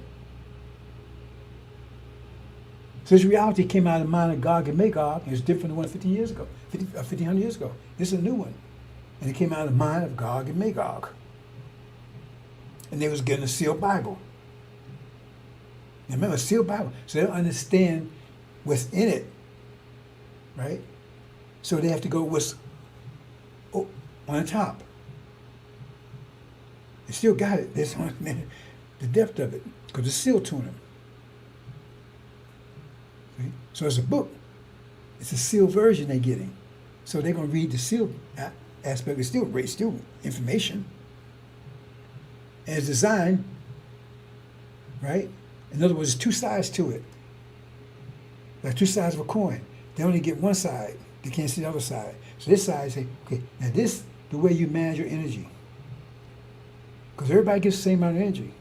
So if they manage their energy this particular way, they're going to create a high pressure system which will blow away all lower pressure systems. And the angel tells you that the Quran is just the moon of the sealed Bible. That's the sun of this period. That's the moon of it. So it reflects. The moon reflects. And the Quran reflects the same ideas that's in the sealed Bible. Women are inferior, that kind of stuff. Because this is a time of Adam. I don't want to go too deep into that. But what I'm trying to say is that they get that, and then someone has to take and ignite it, and then you have to fuel it. See, you ignite a fire, but if you ignite it, it's no good if you don't have no fuel, or this fire just burn out. So like they have to get a book that's ignite it, accept it, right? And then have to, where do you get the fuel from? Well, it's them. The Prophet Muhammad he fueled the Quran. He was the fuel of the Quran. He was intimately connected with because it was his fuel, his energy that fueled it. That's what I'm saying. One person, all you need, high pressure overcomes low pressure. I don't care how much low pressure is. An ounce of high pressure will overcome tons and tons and tons of low pressure. It's just this way it is. It's infinite. High pressure overcomes low pressure, no matter how much low pressure there is. So when you see one person, and then you tell them, okay, here is the book. Your scripture, you follow the scripture here, and you apply you fuel it, and you're going to create a high pressure zone where it's going to blow away everything else, or everything that's there now. See? But someone has to fuel it. So Prophet Muhammad, he fueled it. Like Isa even mirrored what you call Jesus. Moses, same thing. They had to fuel it. So in other words, the energy they get, everybody gets the same amount of energy, but they have to manage that away in that book. And then they create a high pressure situation, and it expands, eventually overtakes what the pressure system that just like the Quran took out the pressure system that existed before was the so-called Roman Empire. Took it out. Couldn't withstand the Islamic Empire. And then Gog and Magog came on scene 5 years ago and blew away the Islamic Empire. They took that book because they didn't have access to that book before. See, in Catholicism, only people had access to that book was the priests, the kings, the monks. Normal people didn't have access to it. The Protestant movement, I think it was Gutenberg Press, they started printing the books and they gave it, and then those people started reading the book and they started following what they thought was in it. Remember, it's a sealed book. So once they had the book, all of a sudden now, you're fueling based on what they get from that book, which it says you had a lesser light and a greater light. The greater light was first, according to Genesis, and lesser light was 500 years later. Everyone was 1,000 years and was broken in 2 parts, day and night. If you look at it and you do the math, exactly when the angel was revealed, which what Arabs call the angel is called a gospel, and then 5 years later, right, the Quran. And the Quran blew away. But Prophet Muhammad had to fuel it. He had to live the life, follow what's in there, fuel it. So it depended on him. The Quran wasn't going to do anything by itself. He had to fuel it. Okay? So all these sects came about because after he left, right, they took their own interpretations and then they fueled their interpretations. They didn't fuel his interpretation. So you got all these different sects over there. That's another story. But it has to be fueled. And the energy you have, you take and manage that away. And same thing with the angel. It says nobody could ignite that book. Because it takes energy to ignite it. So it had to be something about you that allows you, it's something about you personally that allows you to ignite it. Because remember, that's still energy management itself. That had two come together. It's like it's a magnet. They draw you together because you're on that same wavelength already. That's how you able to get the book. You come together. then you ignite it, and then, but you got to put your, and the more energy you put in, right, 100%, rods start changing. And the thing is that, it, like toss the quality. I'm not going. I don't want to go into a lot of detail here, brothers and sisters. But like I said, you can't see the wind, but you can see the effect of the wind. So 1990, that's when the Injil was ignited. And then take the message of the covenant and start fueling it. See, Elijah was given the supreme wisdom by Master Muhammad. He ignited. He came and said, I know who you are. You know, have you heard the story? Then he lived the life. Right? He applied his energy, focused energy on that. And he started changing things. He didn't have enough. That wasn't enough. It wasn't high enough. It wasn't able to overcome this system. Wasn't enough. That's why I say to prepare the way. Because remember, you got to keep fueling it. You take them out and stop. But once you stop fueling the pressure, then it settles back down again. You got to keep fueling it. You got to keep taking energy and putting into it. Keep it going. It's an explosion. So keep that explosion getting stronger and stronger and stronger. But see, Elijah took it to a certain point, and then they'd take him out. They took him out of there. So when he took it out, right, he wasn't fueling anymore.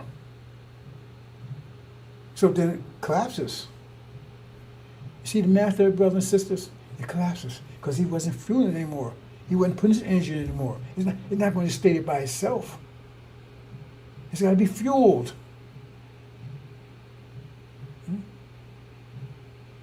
Then along comes Mr. Farrakhan. See, he's got a whole different idea. He's not fueling those books. He had the ability to do it anyway. Because remember, those books is the mind that you have to have. It tells you how to manage your mind, how to manage your energy. How to manage this mind. That's ignited. You get the mind, tell you how to manage. That scripture telling you it's your mind. Mind is like software. It feeds information, hardware, your brain. So that scripture is the mind. So he gave him that mind, and then mind tells how to manage his energy. And Elijah Muhammad did it. And he caused things to change. He had an impact on the world. Now if he had stayed, but he wasn't able to stay, plus it was issues too, his age and everything else. He was just prepared away. Okay. Remember, the ignited, he has to have, his mind has to be on that same wavelength. That's what Master Muhammad teaching gives him out on that wavelength. They're living that frequency. They're teaching for 3.5 years. You're up there. And then now you ignite it, now fuel it. That's what they're teaching, to get them to be able to ignite it. Light the lesson, understand what they mean, everything. Now fuel it. And he walked in and fueled it. So what happens? When he's not there anymore, it's not fueled, then the pressure collapses because he's not fueling it anymore. Unless someone else steps in. But the point is, because Elijah Master had to give him the new mind, original mind. But Farrakhan doesn't have an original mind. He doesn't have. He can't do it. He only sees things from a grafted way. So he see all this as from a graphic point of view, grafting point of view. So that's what he's fueling. That's what he's fueling.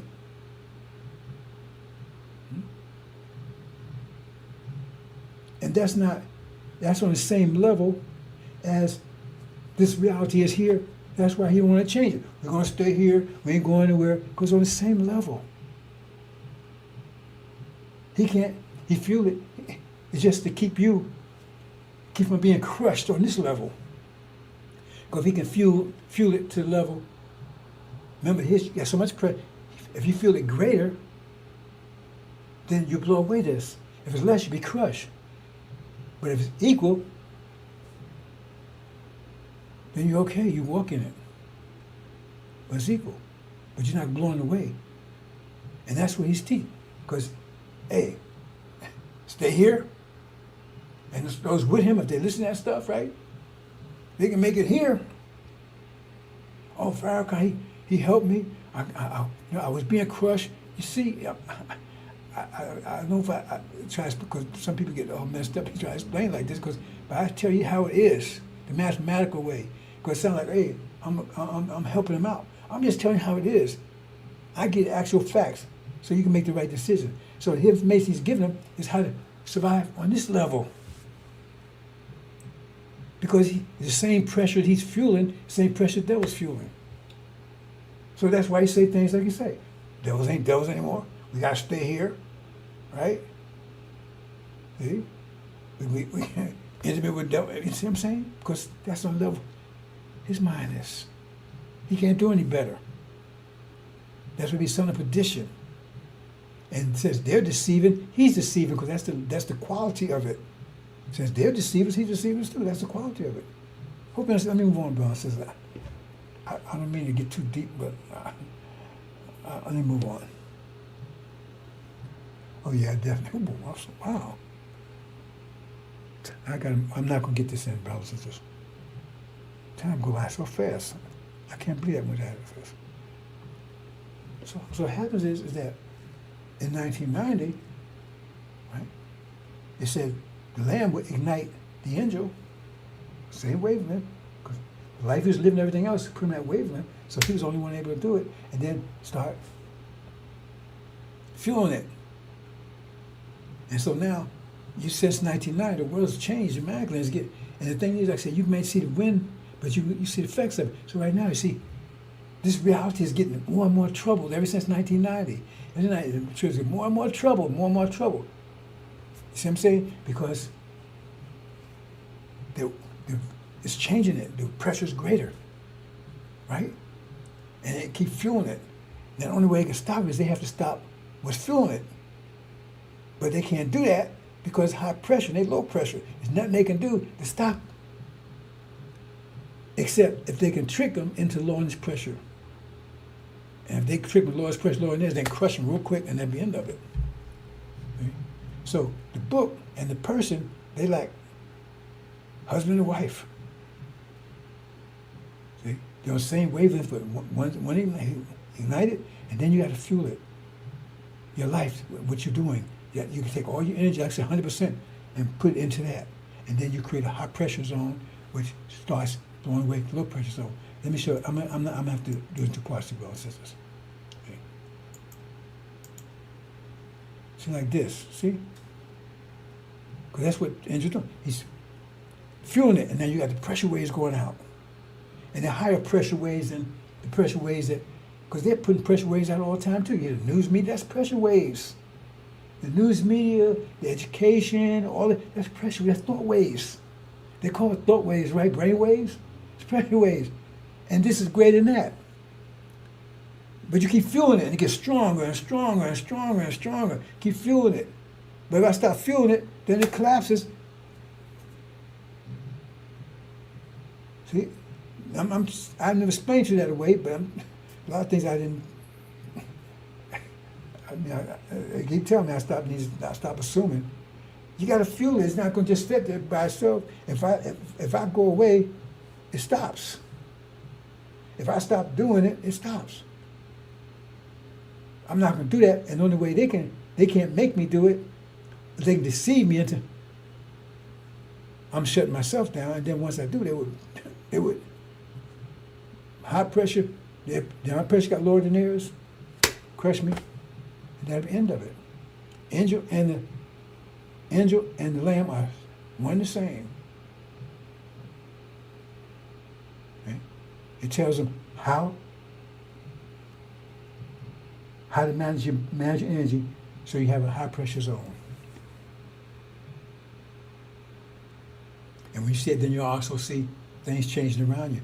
The pressure, reality is starting to. That's why they're in trouble right now, economic, in every form. It's not, it don't happen by itself. Somebody in trouble, they're in trouble just because of mystery God. In trouble because there's a force putting them in trouble. Every action has an opposite reaction. So if they're reacting, you got to say, it must be a force that's causing their action. So if everything is declining, the economy and everything is in trouble and wars and all that kind of stuff, that means there must be a force that's causing that. I don't know if I get that through to you. So if America's in trouble and they got all these problems, that's why they vote Trump, to get them out of trouble, to make America great again. He said, we're in trouble. If they was doing great and their system was greater, then they'd be doing great. They're comfortable, economy was great, good, everybody's at peace, right? And wealth and every, if theirs was greater. But the fact is, they're getting worse every day, and the world's getting more troubled every day. That means there's got to be a force that's doing that. That means new reality is coming in and crushing this reality. So the question, where's that reality coming from? Where is it? Who is it? It's not just global warming. Hope you understand that, brothers and sisters. I'm have to close. oh, previous. Okay, good. I didn't realize. I tell you, brothers and sisters.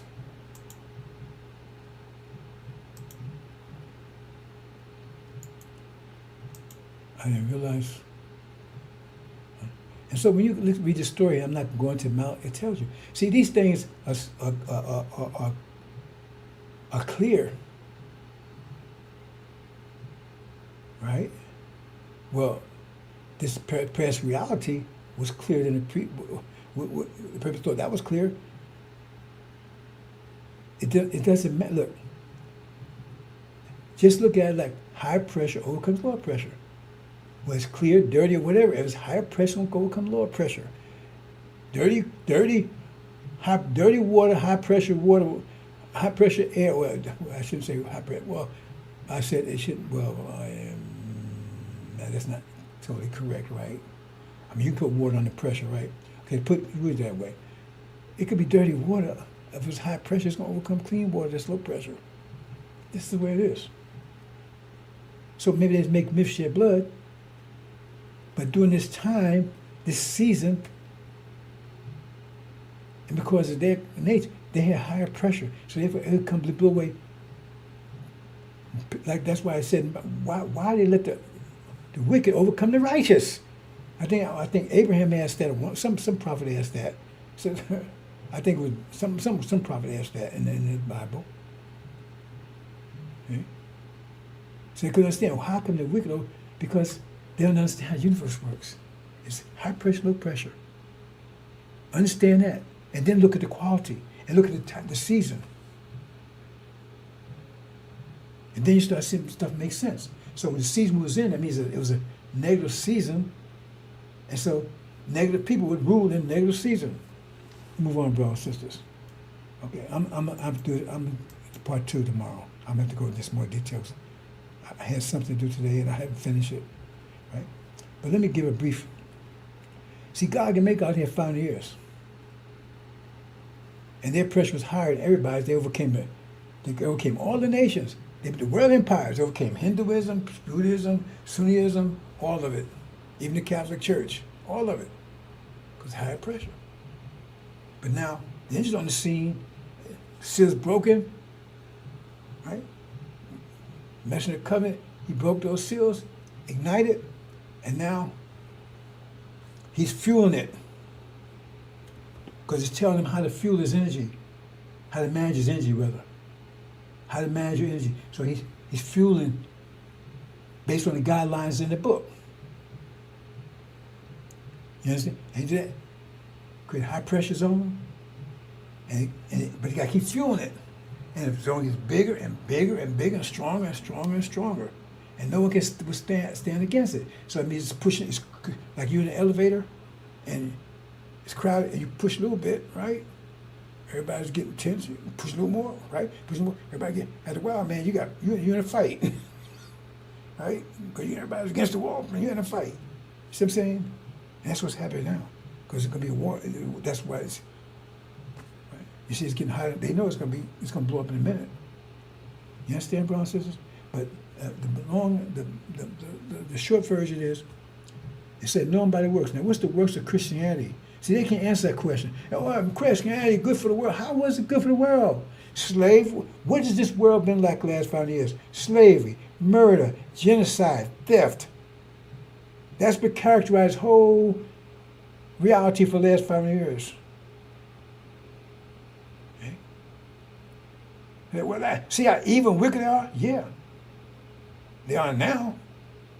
When the judgment comes, but during that time, they weren't wicked. They were unrighteous. Because Adam was a righteous, as long as he didn't touch that tree, like I said, what it said, do not touch that tree, you become unjust. That means he wasn't unjust till he touched that tree. So his mission to shed blood was just for his period. But then it said judgment would take place after 40 years. So now that his time is over. So if those actions now out of sync, because during his time, the actions of the jinn, which are the Sunni Arabs, was sinful, out of sync. They was constantly getting their ass whooped. They had not one victory during that time. But they was the righteous. No, see, your thinking is all wrong.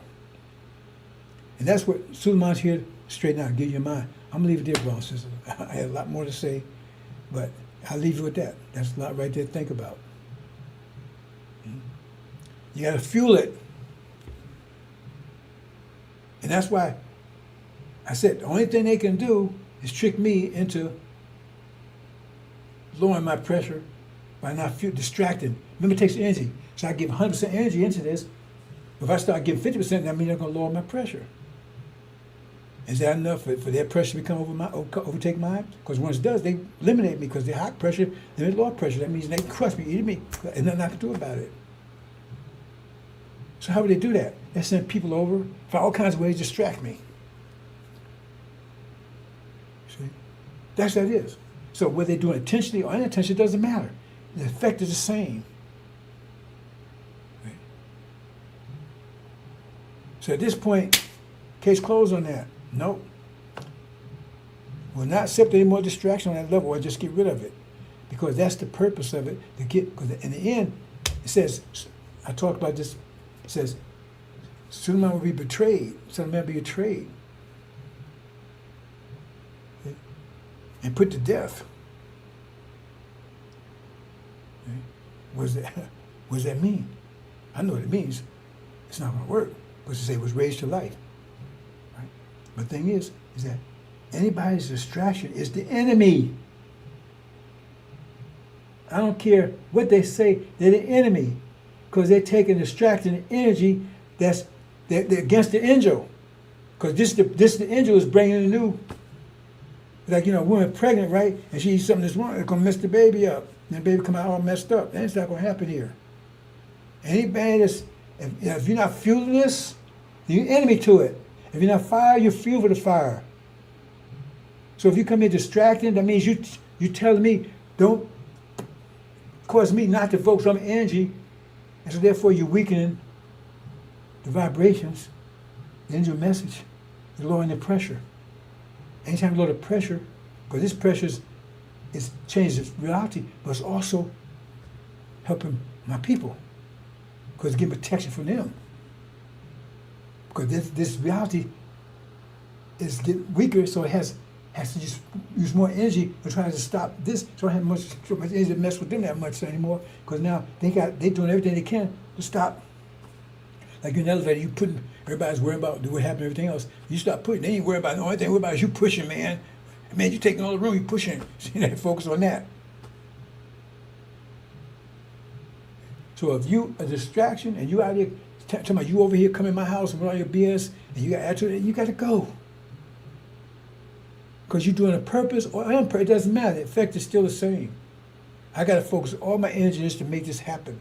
I have to fuel it with the energy I get. Now, I haven't really explained that to you that deeply, but I'm telling you right now. It has to be fueled by someone. That's why he picked one person, and that person has to live the life of it, to fuel it. If they don't fuel it, you hear about some prophets get killed or whatever, because they got tricked into lowering their pressure. They try to trick Prophet Muhammad lowers pressure. He said they try to, why don't you be more pliant? It says in the Quran. They don't say lower pressure, but you understand what they're saying. They told him, why don't you ease up? See? So they come in, oh, this, you want to change things, oh, I don't like you said this, and Elijah said all that kind of stuff. Get the hell out of here. Because I'm throwing your ass out, and I'm letting you back in. I don't have time for that. It's a war. Resistance. That's what war is about, overcoming resistance. And you part of the resistance, so you're the enemy.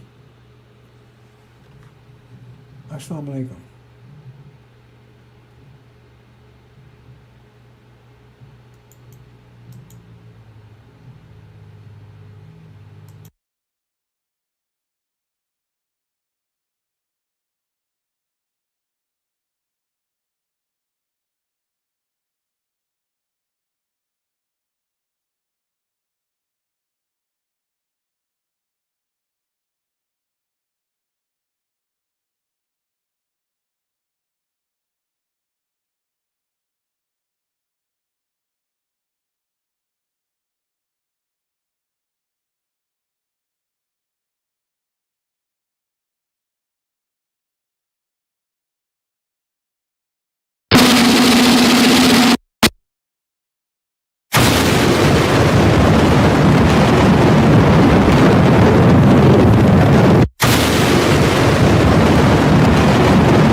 The mission. My mission, brothers and sisters, let's be clear here. Perfectly clear. My mission, the mission of the message of the covenant,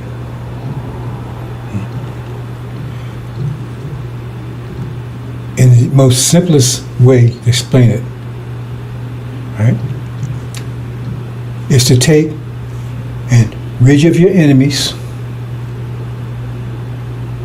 right, restore you,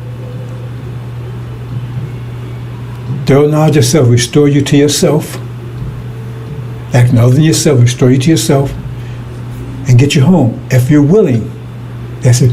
No one's here to tell you what to do. No one's here to control you. It has to be your decision. It's my mission. It's not to get followers. Now, one time since I've been on this mission for over 30 years, have I asked anybody to follow me anywhere? I never asked anyone to invite. I never invite anyone into my house, so to speak. I never invite anybody to participate. Never asked anybody for any money. Now, one time. That's not what it's about.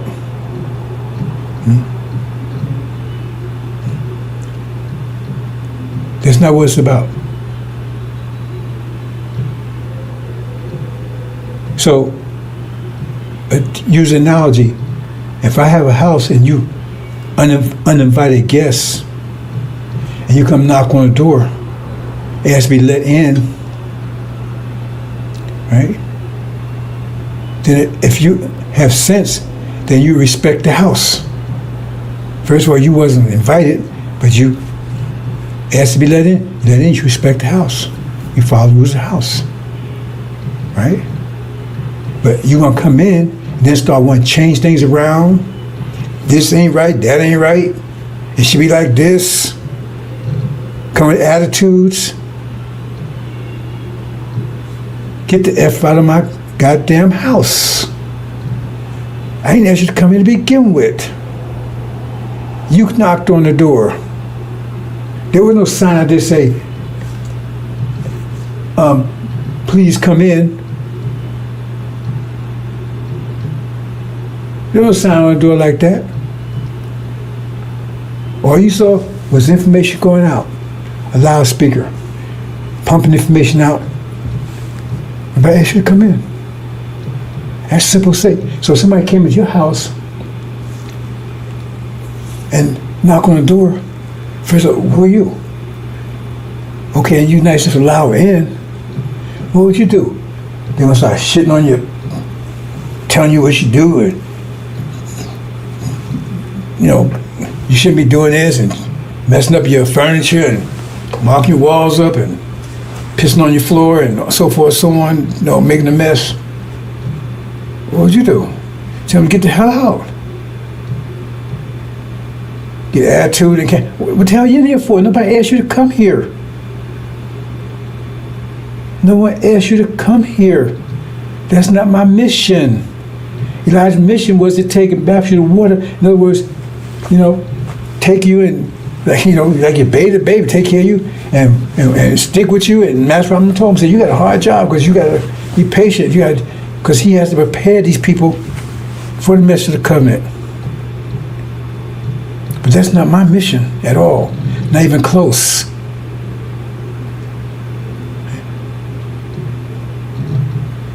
Because once I accomplish my mission, right, then as it says, we come together because my mission is to remove that which is separating us. Because we're connected by nature. And the man of Mark, he came to Son of Man because by his nature, not by his mind.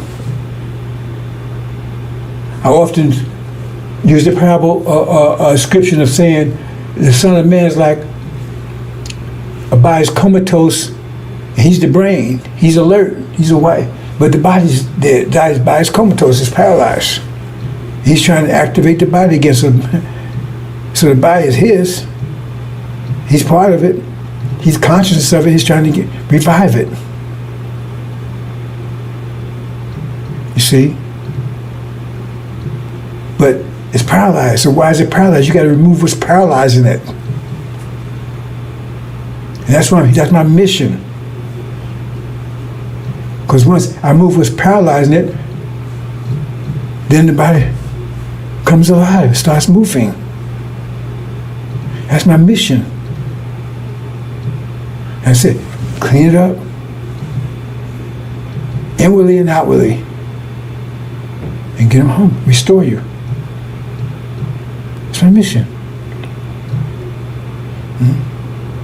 So let me go a little further into this, bro. This is a special presentation, right? Not my normal one, because I'm going to make this clear.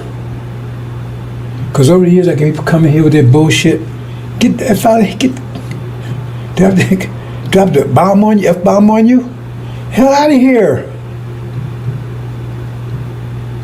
If I ask you to come here, tell me what I should be doing, what somebody else did, and I don't need that. I didn't ask you to come here. My mission is not to do what Elijah did. It says Elijah had a mission, a preparation mission. He had two different missions.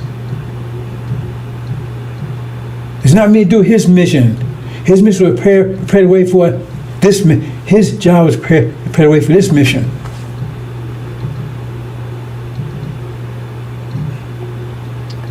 So I'll make this very clear.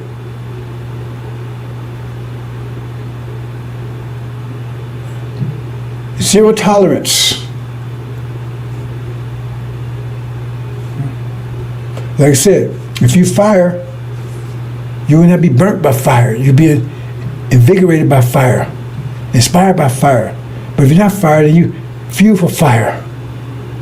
And how you know?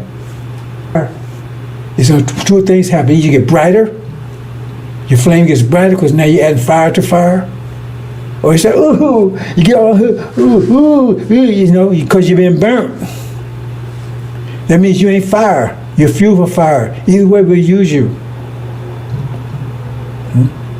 It's like a child. You know, if you analyze this thing, you know, you have a child and you want them to do something, right? And then man start pouting. Well, see, that's their way of controlling you.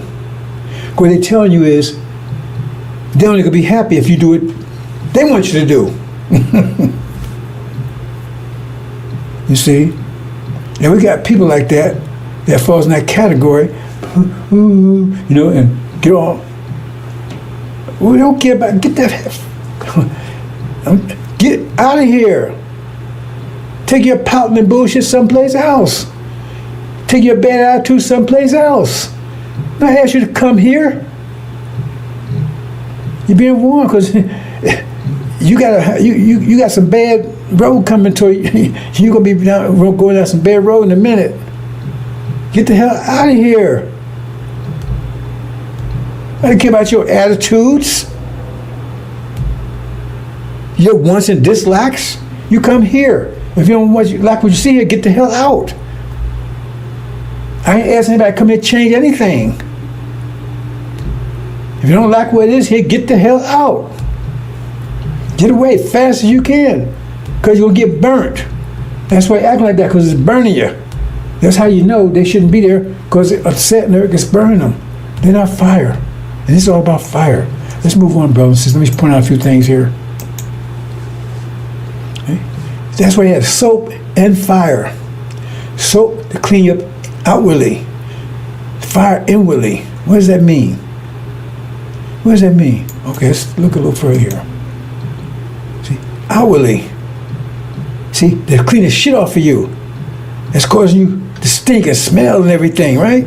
Well, that's the demons, the devil, Satan. See? They're the ones that act you, because, you know, right? If you're stinking and smelling stuff, and how people acting like they're acting, that's what it says. Because of these things.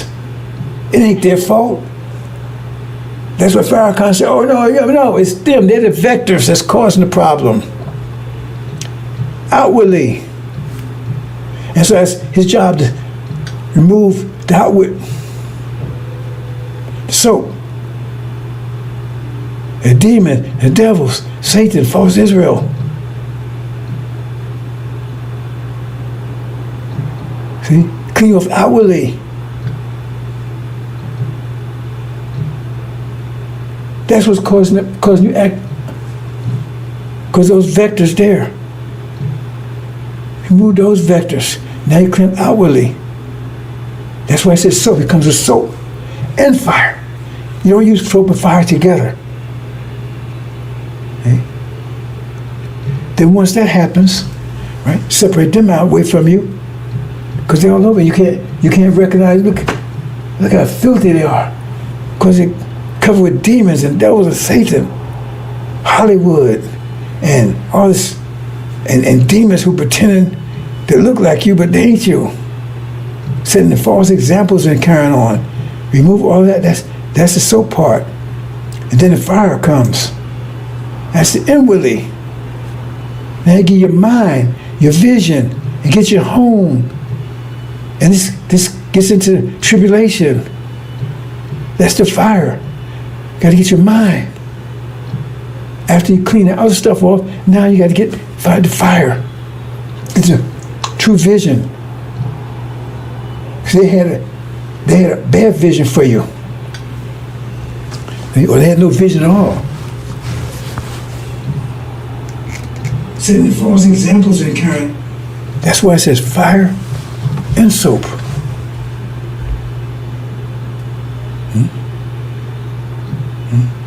And this is directed towards the Levites.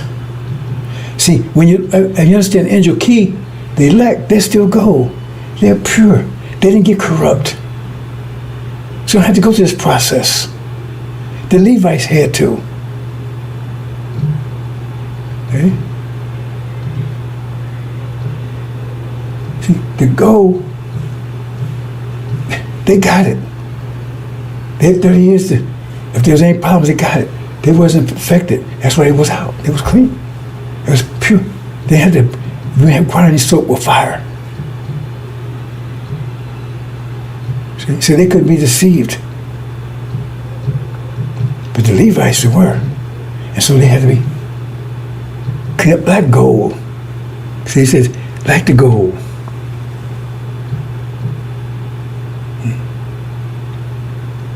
But that means, right, they had to be original.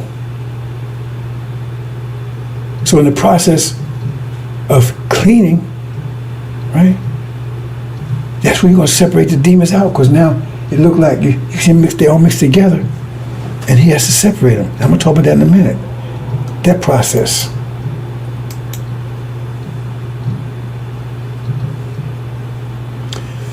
Now we have I can't go into much detail because it's still too late. It's still too early, right? But we got demons and the Nephilim. I think I'm saying it right. Nephilim. Who's the Nephilim? And devils, and hypocrites, sellouts. But who's the Nephilim? See, the opposite of the demons. That's what the Bible called them, Nephilim.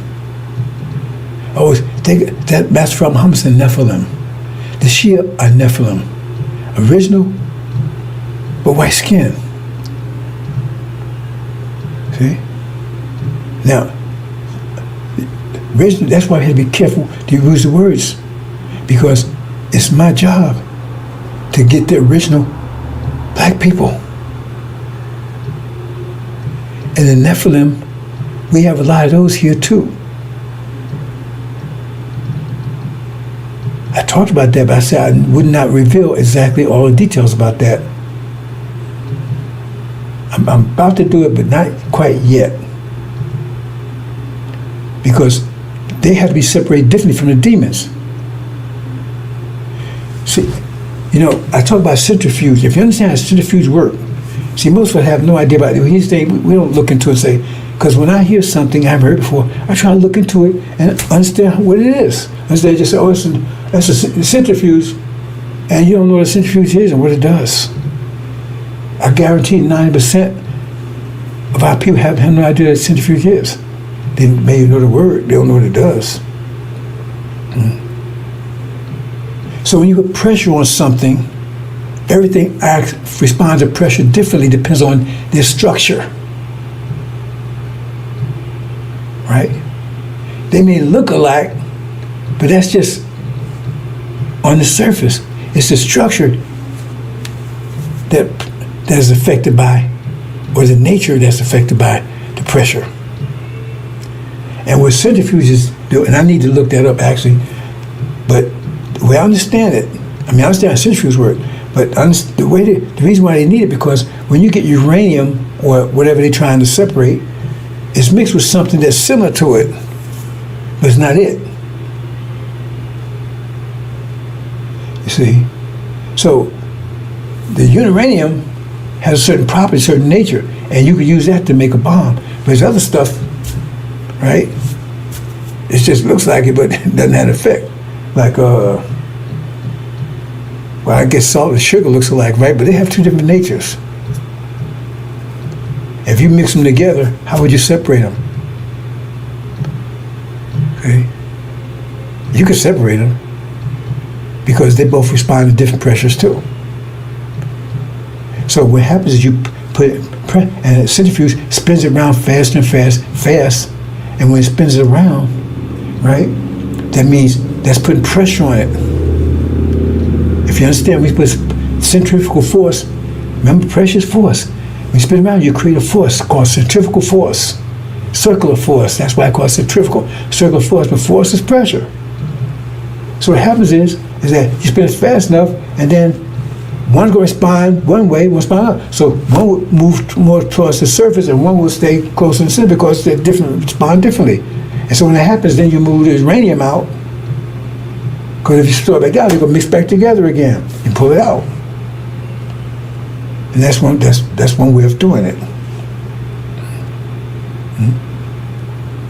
And so Elijah was told, right, because the demons and the original, they look alike. So how do you separate them? They told Elijah, you can't do it. The pressure's not good. You don't have enough wisdom to do it. You don't have enough.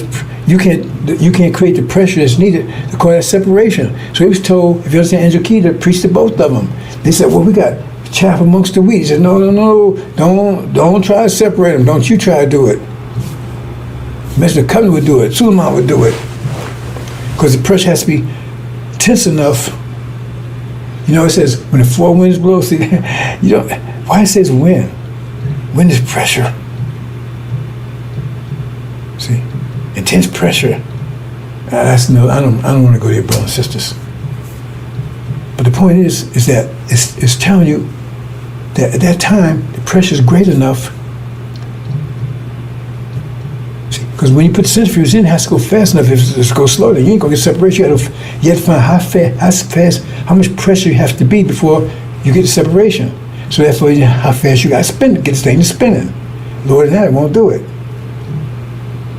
Right? So how much pressure is going to take to separate the demons from the saints, so to speak? See? And that pressure comes when the war starts. Because then you're able to separate them. Because you see it in the Exodus, where Moses is able to say, those with the Lord come with me, and the sons of Levi came with him. See, you got to understand what they're saying there. Because they was during the war. It says there was a time of war, but there was no victory or defeat. So during the war, that became possible. Because they was all mixed in together. He said, those with the Lord come with me. See, you don't understand these things. But that was at that time. That was a force became enough to make that separation. But before, they was all mixed in. Okay? And when he came, him and Moses but see Moses, see that's represents the fourth wind. So he's one of the winds, and Joshua's with him. See, I don't really want to talk to Angel Key balances. I'm going to keep this as simple as possible. Because the Lord, that means those with Joshua. Mention of the covenant, come with me. See? So I'm putting enough force to allow you to separate and go with Joshua. You get it? Because he's one of the winds. He's the fourth wind. So now that fourth wind was enough force to separate it. And that's why I said, I tell you, you don't understand the angel. I said so much more that you don't see. He's the fourth wind. He said he's the one that those with the Lord. So in other words, that wind was the powerful. The pressure was great enough for that fourth wind to separate them. Give it to Joshua. That's what it's saying mathematically. It says so much I can't talk to you because you don't know the math, you don't any stuff, so I say it, and you probably don't understand that either. That's why it's the fourth wind. He's the fourth wind that does it. And now the pressure was great enough to him, the fourth wind, to separate and give it to Joshua. The Levites, separate from the demons.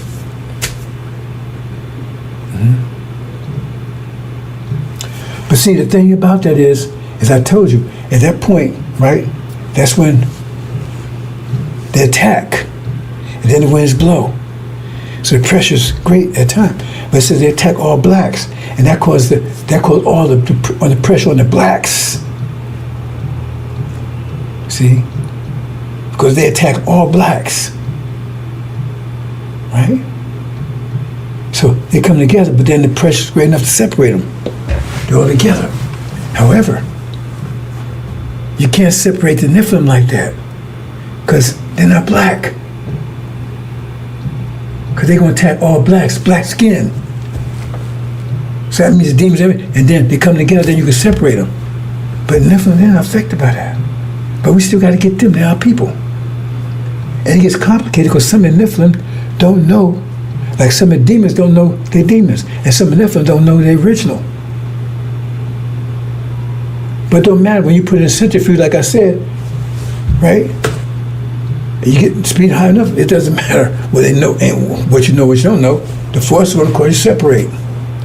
So it's going to take a different procedure to separate the Nephilim from the devils, because they're going to attack all devils. See, I said so much I haven't told you, brothers and sisters. The Nephilim won't be, they'll have to separate it, but not separate like that. And actually, I mentioned that earlier, a while back. I said, you got a lot of people out there that's really rich and they don't know it. Some of them know it, and some of them don't know it. But they won't be separated in that manner because they're going to attack all blacks, the precious on. And so they don't look like whites. And some of them know they're Nephilim, and some don't know they're Nephilim. Like some demons don't know they're demons, and some do know they're demons. Let's look at the psychology of the demons. See, that's what I'm saying. I don't have time to be monitored because I got a lot of work to do. I'm the one that have to figure all this out. No one else. Right? No one in heaven or earth, no one else could do it. Not even the God. He's the only. That's why he has to do it and then give it to. And he said, hey, then give it to him. So I don't have time for this stuff. And look at this demon situation. Now, a demon it can be more complicated than you know. Because a demon is someone who has, like Farrakhan, follows the devil. So he's really a devil by nature. But you got some demons, right, that follows black. That's why I say you have to use the right terminology. That follows black, but not original. So they think they're original because their father was black, but their father was a demon, and his father may not know his father may not even know he was a demon. Because see, his great grandfather on his parental side, slave master's son, right? But now he's still a slave, but he's slave master's son. He may be light, he might be white complected. But he may be dark, but still, he got that devil gene in him. So maybe, right? So, whether light or dark, right, so he married, so he ended up with a black woman. So now the next child is black skin, but they may not know that his grandfather was a devil. And how many generations that go down? On the male side.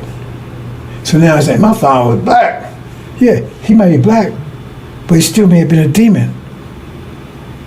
You see what I'm saying? So you think you're black, and you're not. You don't know it. You got to trace all the way back, foul. Trace our lineage. Oh man, my great grandfather. You know, what's this guy? What's that star? The guy played Batman. What's his name? I can't think what his name is. He thought it was really liberal and everything else. I can't think his name. I think it started with N or something. And he went to the background check, found his grandfather was a slave master. He shut that down real fast. He's a big star. I can't think his name is. I think he played an accountant or something. Anyway, I don't know if you heard that story. He said, oh, he's going to go back. So, because I ain't had nothing to do with slavery and that kind of stuff. He looked back, found his grandfather. They were slavers. Then he shut that down real fast. You see the problem there? So now, when you go back to the civil rights movement, then you start understanding it better. Because now you got this person here, their nature, they want to be around, because they want to be around devils because that's their nature. But they're black. And the devils don't want to be around because they don't want a nigga around me because they look at their skin color.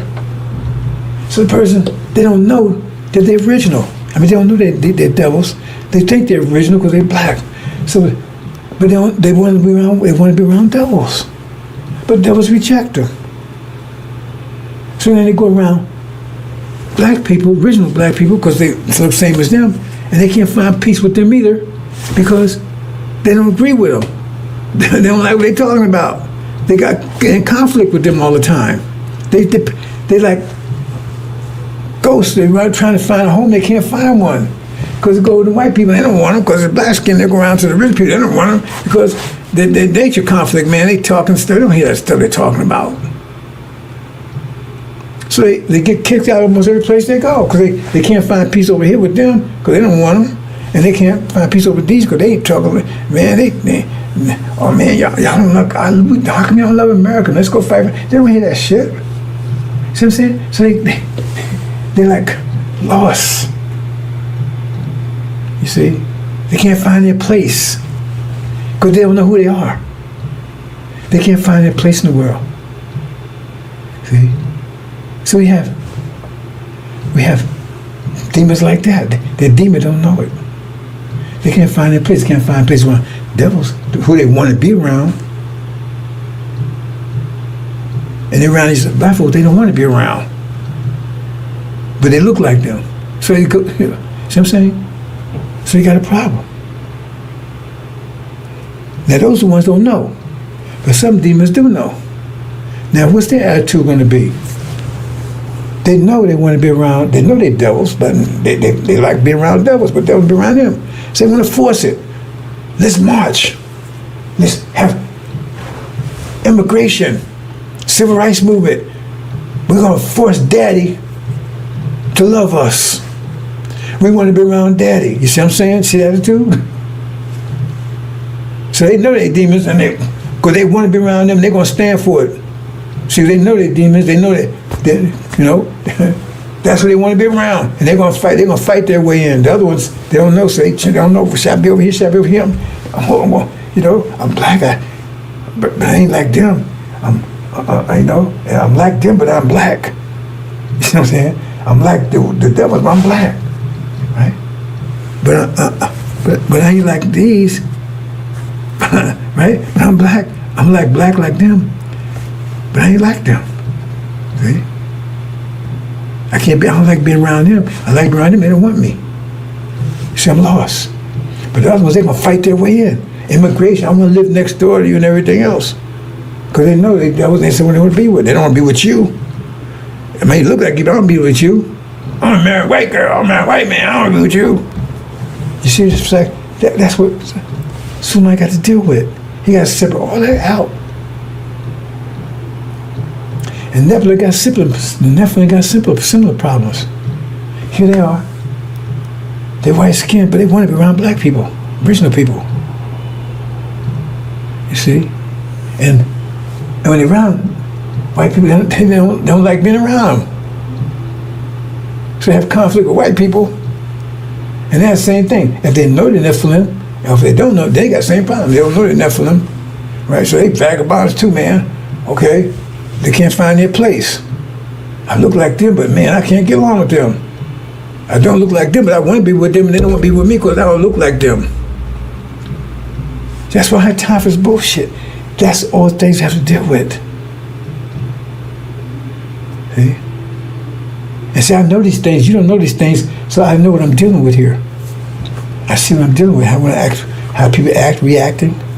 That's why I try to make it simple to you, saying, if I say something and you act all, that means you ain't one of us. You feel for the fire, because you're not fire. You feel for the fire. See, like this thing about females. See, the devil's idea, because that's what it tells you right in the scripture. Their idea that females is inferior. It's right there in this whole story of Adam. She was told to be his helpmate. He was superior. And remember, the Quran is the, when you see, they don't understand these things. They don't know what the hell they're talking about. The angel tells you that the Quran is the moon of the sun, which is a still scripture. So the moon, if it's a moon, it just reflects what the sun does. So you're going to see the same ideas in the Quran that reflects what that is, because that's part of Adam's rule. So it's going to reflect what's in the sun. And the sun is still Bible. So they say, well, a man is the degree above the women. But when you get to the real sun, that's replacing that. It tells you, no, they're equal. Male and female gods. Right? So that's one thing, because the devil mind, that's their mind. That's their nature. See, they gave us they gave us their mind, right? But the mind we have is really reflecting their mind. This whole reality came out of their mind, and our reality is coming out of our mind. And the angel is a nuclear bomb, because it's one reality. It's like the spring reality is going to destroy the winter reality. So the angel is the mind, the new mind, that's going to destroy the old mind. It's more powerful. So the angel is like a mind, a bomb that was set there and nobody knew how to ignite it. It was a new reality. The angel is the new reality that was sitting there and nobody knew how to explode it. And soon my coming, he ignited, and so now it's exploding. And now you got the conflict between the old reality. That's why this reality is in trouble, because that new reality is exploding and has greater pressure. So it's exploding, and now this, right? It's pushing this old reality, the old reality out of, it's crushing it. That's why it's in trouble. Angel's causing that. Suma exploded. He don't need anybody's help. He didn't ask for anybody's help. He knows what he's doing. High pressure overcomes low pressure. Only thing low pressure can do is try to resist the expansion of the high pressure, but it cannot do it, but it's going to try.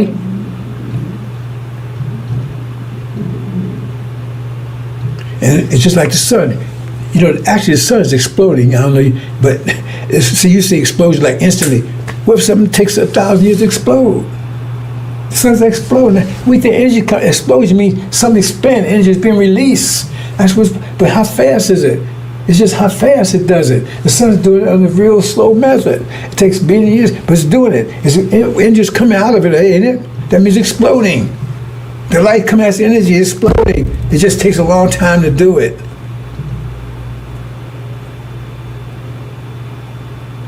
So energy exploding. Information's coming out. You see? It's blowing away everything in its path. It's high pressure. And so he keep on, that's what I'm saying. It keep on, because you got plenty of energy, because long as Suleiman right? He's taking energy and converting it into angel power, angel energy. You know what I'm saying? That's what I'm saying. It's good how you can manage your energy. So he's taking his energy that he gets and converting it to angel energy, which is explosive. It's higher pressure than their mind is. So it's blowing away their mind. See? And when it does that, that makes blowing away their mind is part of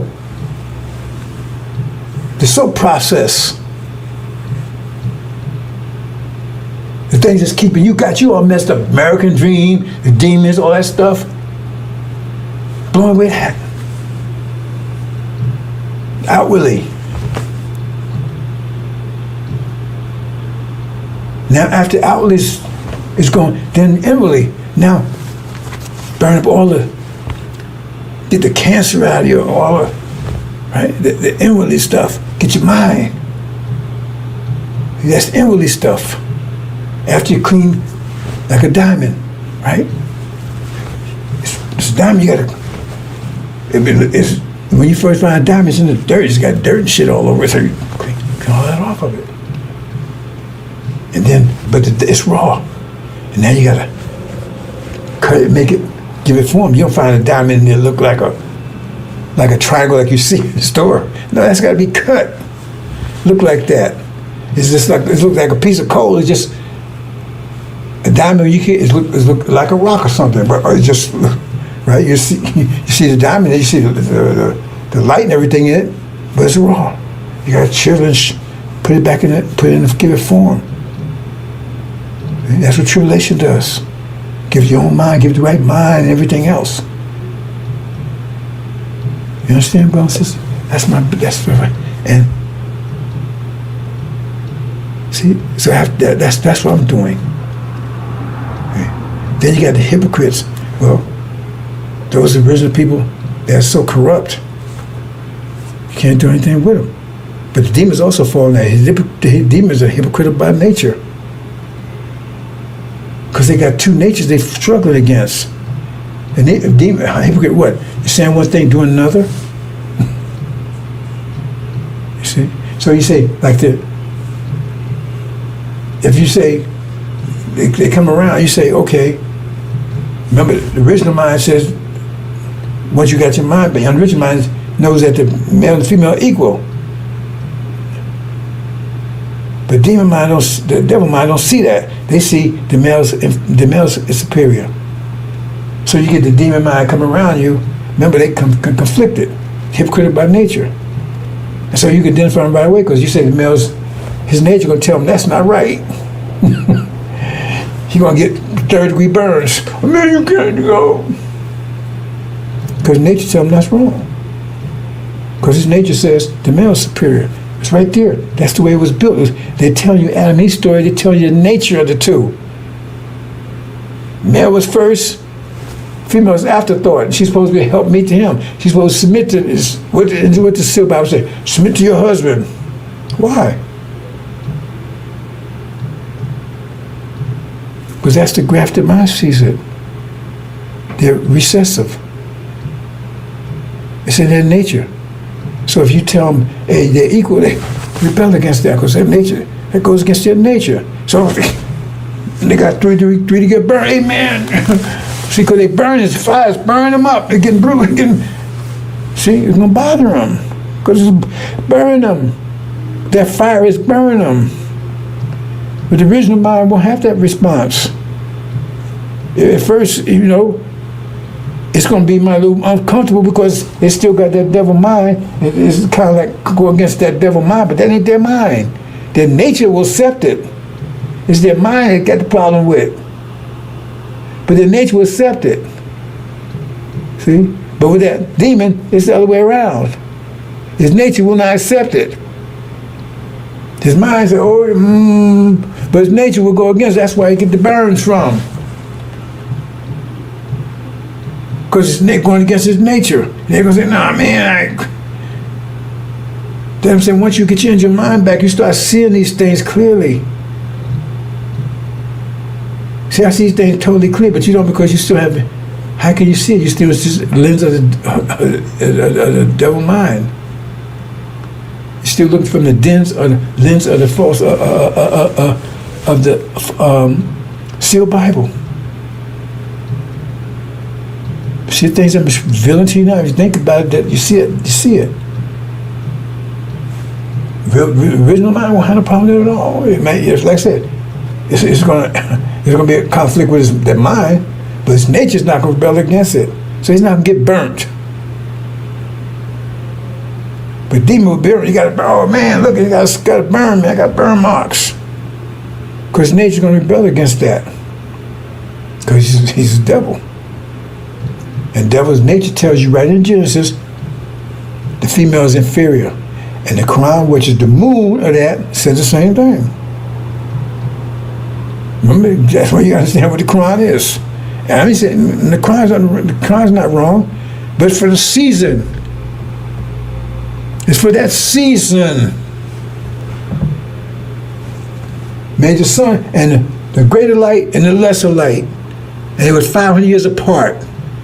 Because every period was 1,000 years. And it was a day and a night. And each one 5 years apart. And the Quran came exactly 500 years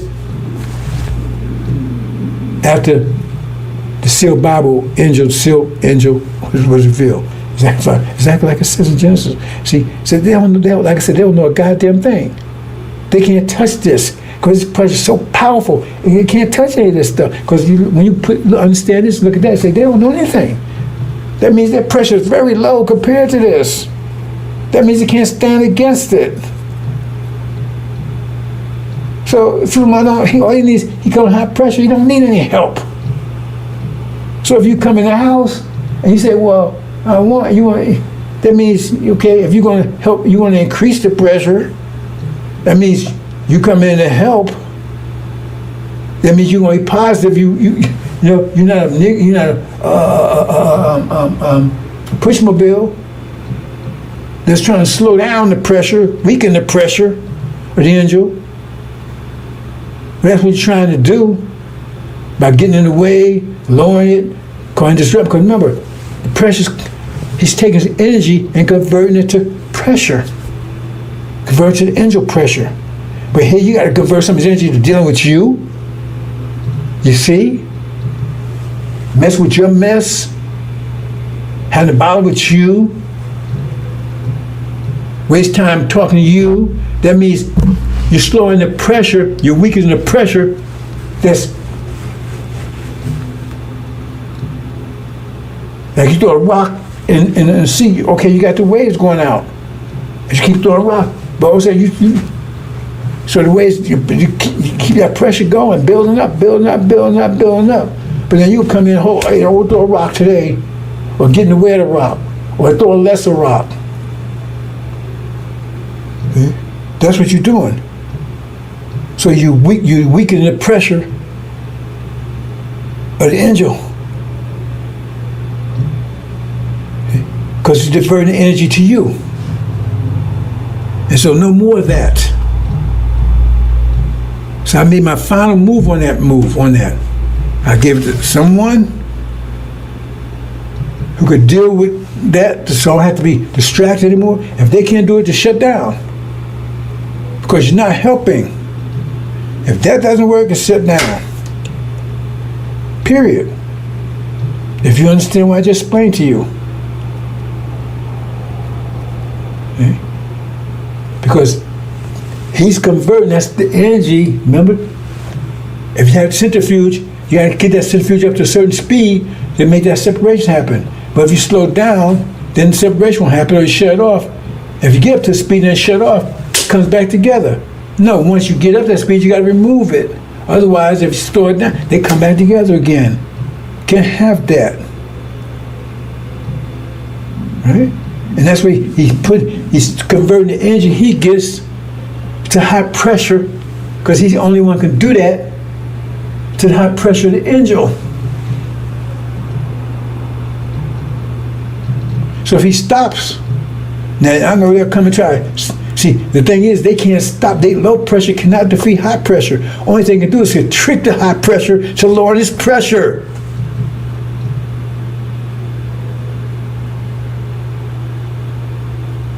I've talked about this before. So when they come in, they either sent in by low pressure, tell them low pressure, turn the heat down. Because remember, it depends on me converting my energy to angel energy, the quality. But if I'm out here scratching my ass, playing pity pat, and with your bum, dumb ass, all that bullshit, then that's not happening, is it? It's not energy come from nowhere. The bomb was there. Somebody had to come and convert their energy into that energy, but first had to unlock that energy. So you know energy you need to convert it to. So he came along and said, okay, broke the seals, that's okay, that's the level of pressure you need. So now you have to feed it. So now you got to take your energy, who's worthy, that you have, and convert it to that energy. Now you got the high pressure system going. And that, as long as you keep feeding it, that energy keeps growing, stronger, get bigger, and it's defeated the lower energy. Because they also converted their energy to that lower energy, but that's the only energy they converted to. They don't have any model to convert it higher. They convert, remember they're going, both of us going, they convert the energy to that level, they don't convert it to this level. So you got the war going between the two. It's a mind war. So they're feeding that, and I'm feeding this. But then they said, hey, can we slow it down? Send Farrakhan there, slow the energy down. Make it weaker. Lower the pressure. Because ain't no Jesus or some spirit out there doing it. He has to convert his energy to that. As long as he converts his energy to higher pressure, there's nothing they can do to him because they can't over high pressure. All they can do is try to slow it down, send people in with their bullshit to have me distract my energy to something else so I don't convert to angel energy. And if I'm fool enough to do it enough, my energy gets low enough, then they can get me. If my energy drops lower than theirs, then they can take me out. And I ain't gonna let that happen. Because it says, that's something I haven't talked about. Because they're gonna make a very serious attempt in a minute. See, it says, some are betrayed. The Son of Man will be betrayed in the hands of men and put to death. Oh boy, if you understood the angel, you'd understand what that means. It said, woe to that one that betrayed him. See? But he'd be raised, he'd come out of it and destroy that one that betrayed him. See, I understand what that means exactly. And they trying to set me up for that. Because the only way it would work is my energy level has to drop low enough.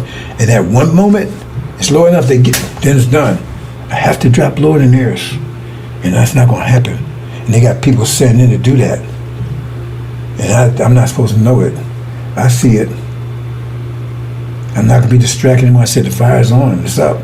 I'm not going to be distracted anymore. Like I said, I put it over there. So if they're part of that, they can't touch me. If that don't work, I'm shut down. That's the alternative. That's what I came with.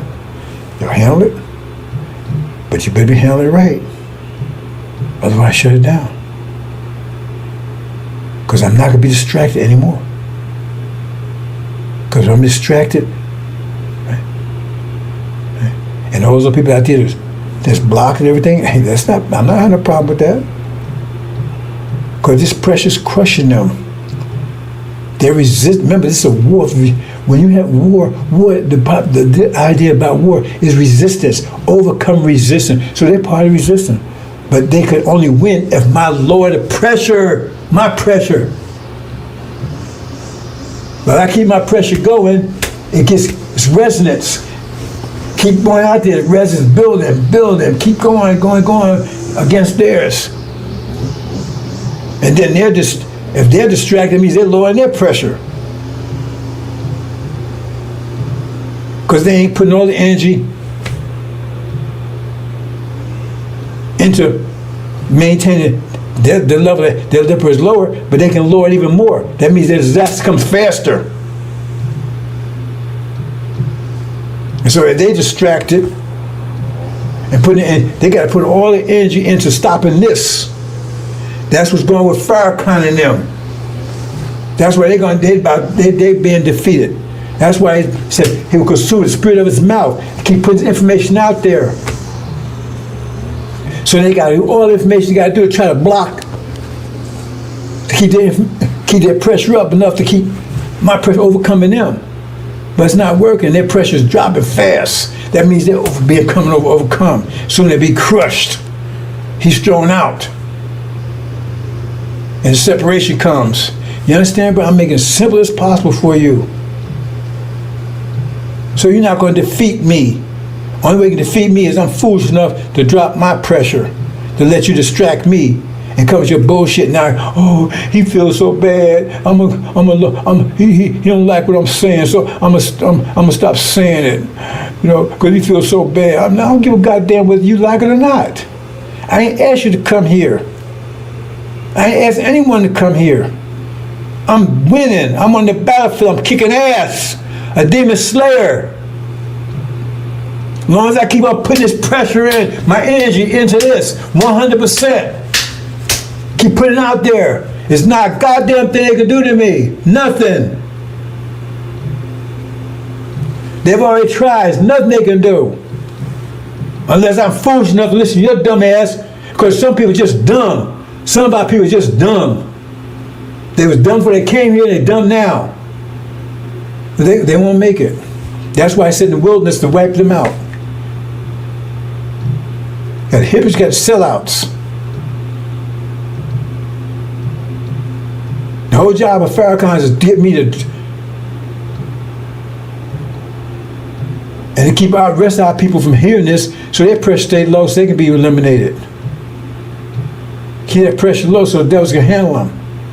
And that's why our people are going to this situation right now, because their pressure is low, because they ain't getting this message. So they the pressure diverted into NFL and all this bullshit. When they got enough energy to overcome them, but they're mismanaging. And my job is to show them how to manage their pressure properly. And part of the problem is destroy those people that's blocking it. Hope you understand, brothers. I'm gonna leave it there. I know they can't touch me long as because high pressure cannot destroy low pressure unless they trick me and learn it, and then it sends people in. And I got to deal with this and deal with that. No, it's not going to happen. That's the end of it. Because we get to the point right now where they're trying to really spring the trap. I said the Son of Man will be betrayed. It's the hands of men. If you understand your key, you'll see exactly what they talk about there. And put to death. Okay? But then he survived it because he kept his pressure up. But that's the point where they think they can do it and shut me down. Because if their pressure's higher than mine, they crush me. And I'm not going to let that happen.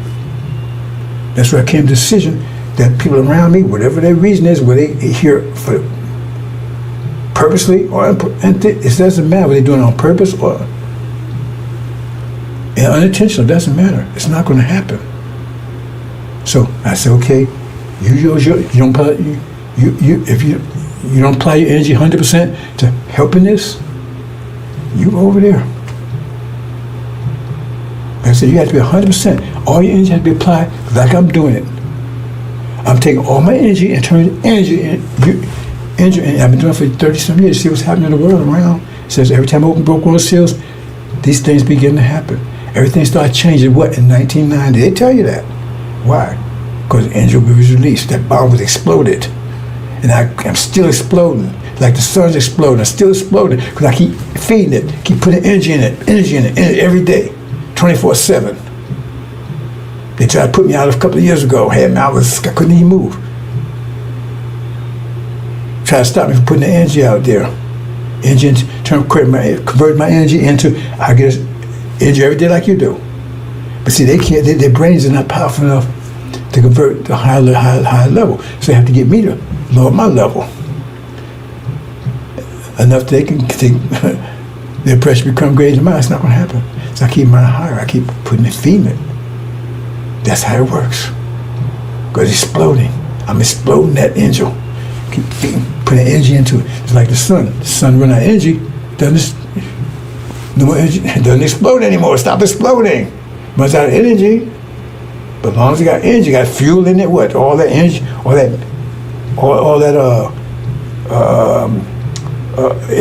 that energy in there keeps converting it to light and everything else that's exploding. But if it runs out of that, then it stops. Then you have a supernova, it just comes apart. And so this thing, every energy requires, it was sitting there. It requires someone to feed it. Feed it energy. It was sitting there for 2,000 years. Someone had to feed it energy. So they had to go and break those and feed it energy. Someone had to break those seals and feed it energy. That's what the Lamb had to do. Who is worthy? No one could. Somebody had to break it and feed it energy. Not just break seals, but actually feed it energy. Where the energy come from? He had to take the energy he gets and keep giving it, converting it to angel energy. That's the explosion. That's the power. Who make war with the beast? Who is like them? Who can make war with the beast? Whoever counted 10 horns? Whoever did these things? Because they keep burning this energy, energy. High pressure kept this. And that's what we're trying to stop from doing. And it's not going to happen. Give the Lord's pressure. So like I said, those demons come around, they got to go. I'm handling them. Hypocrites, sellouts, fire across the whole thing. It's how to slow it down. So if people come around here, they're bullshit. I don't want it. We identify them out. They don't want to put the energy into engine. That means they're going to be low pressure. They're going to be crushed. If you're not fire, you're going to be burnt. You're fuel for fire. So if they're not putting their energy, because first of all, they can't do it anyway if they're a demon. So they ain't put all the energy on them. I got myself worked. I'm sweating, carrying on. Let me close out, brothers and sisters. You understand the process now? That's what I say. What are you doing with your energy? Are you managing energy, converting energy, energy? Or you out there BSing around? Because if you BSing around, you're going to get burned, you're going to be crushed. If you're not putting your energy into energy, you're going to be crushed, period. There's no way about it. So if you're playing games and everything else, you're going to be crushed. You're not going to be fire. And you're going to get burned. And oh man, why are you doing this? Why are you saying this, man? And you're lying, you're saying stuff that ain't true. Because when you lie, that means that's right there, tell you right there, you're being crushed. Because you don't have anything else to get out of, so you got to lie, try to defend yourself with a lie. Hope you understand, brothers and sisters. I'm going to leave it there. Oh, well, let me see what I got here. I have anything else here before I go. It's the message of the covenant. That's what he says. Pure fire. First he got soap and he got fire. I told you what the soap was. Get the demon, all that stuff. I clean the shit off here. And then take you to tribulation, get your mind back. 5 pillars. And then get you home. It's for Levites. But that's not required for elect. See? Because that's why they gold. It was pure already. See? And that's my mission. Not to come in, because like I said, my people already, it says those who are with the Lord, they're already with me by nature. I already got all the flowers I need. My people are with me. The problem is that they, like I said, you got this house, but it's filthy and dirty now. You got to clean it up. They with me by nature. The problem is they got this filth on that's keeping them away from me. They don't know they with me, but they are with me. That's why I clean them up. Once I clean them up and get all the factors that's keeping them away from me, then we're together. It says, once the 4 winds blow, they came together. Can these bones live? They came together. Once the 4 winds blew, what's the winds? As the fire that burnt, took all that stuff that's separated us, then we came together. Nothing wrong with my people. So they're my people. The point is, what's keeping us apart is about to be moved. It's about to be blown away. The vectors that's keeping us apart, it's about to be blown away. You understand, brothers and sisters? So I'm not here saying, please come help me. I don't need your money. As like I said, it's like a body that's comatose. Once I removed, was paralyzed in the body comes together. So I'm not worried about that. It says, the sheep know the master's voice. I don't have to go out there and ask people to help me and say, no, my people are with me. It says, when you're ready, your people will be ready. That's what it says, oh son of man, when you're ready, your people be ready. I already got my people. It's just the point is, what's keeping them away from me? Them. That's why soap was coming. To get them out the way. So now we come together. And then put them to the tribulation. Clean them, they're finished, burn all that stuff out of the way. Get their mind and everything, so now we good. Get their mind and everything, and now we good. That's just the Levites. The other was already got them. You know what I'm saying? So I got followers. I got millions. By nature. It said they can't eat by nature. Did you read Mark? They didn't come back because of mind. And then I gave them their mind. That's the soap. And the mind. The nature brought them to me. Because we got the same nature. The demons don't. When you put that centrifuge on, demons going away, they're going to come to me. The demons going to go over to the devils. Ain't that what happened in Mark? Ain't that what happened in Mark? They can't eat by nature. And the demons went to the devils by nature. Oh, I want to go over to swine. You see, it's right there. The separation took place right there. Centrifuge got high enough, and boom, they came to me and they went there. Two different directions. I don't want to go home. I don't want to leave, maybe leave the country. I want to go with the swine. And Satan said, I don't know, I want to go with you. Help me. You can get his mind back. It's right there. But I ain't worried about this bullshit. And if you ain't with this, get the fuck away from me. I'm saying so one last time. Is that clear enough? Get the hell out of here. I ain't asked you to come here. I don't need you. I'm in command. I'm in control. Look at the world around. I'm in control. I'm in control. And the goddamn thing they can do to me, nothing. And Master Muhammad's with me. He's my backup. He tells anything, he said, no one will prevail against you. He says, he's my Air Force. It's right there. Let's read Joshua. I got you. So I'm not worried about a goddamn thing. I don't need you. Get the fuck away from me. I'm telling you, last time I tell you, get away. I don't need you. You're a distraction. And you're not going to give me the low amount of pressure. You're not going to give me the low amount of force, the angel pressure. You're not going to, you're trying, it's not going to work. So is that clear enough for you? And pretty soon I'm going to explain to you about the Nephilim. We're going to get them too. But that's going on right now, but you don't know where you can't recognize it. I'm actually doing that right now, but you don't recognize it. You understand? You got it? So get away from me. Now, if you want to go and help with something there, okay, I got a little over here, a group over here. I told them, y'all go handle it. You better do it right. Because I don't have time to I'm not be distracted anymore. Go and handle it. You want to work?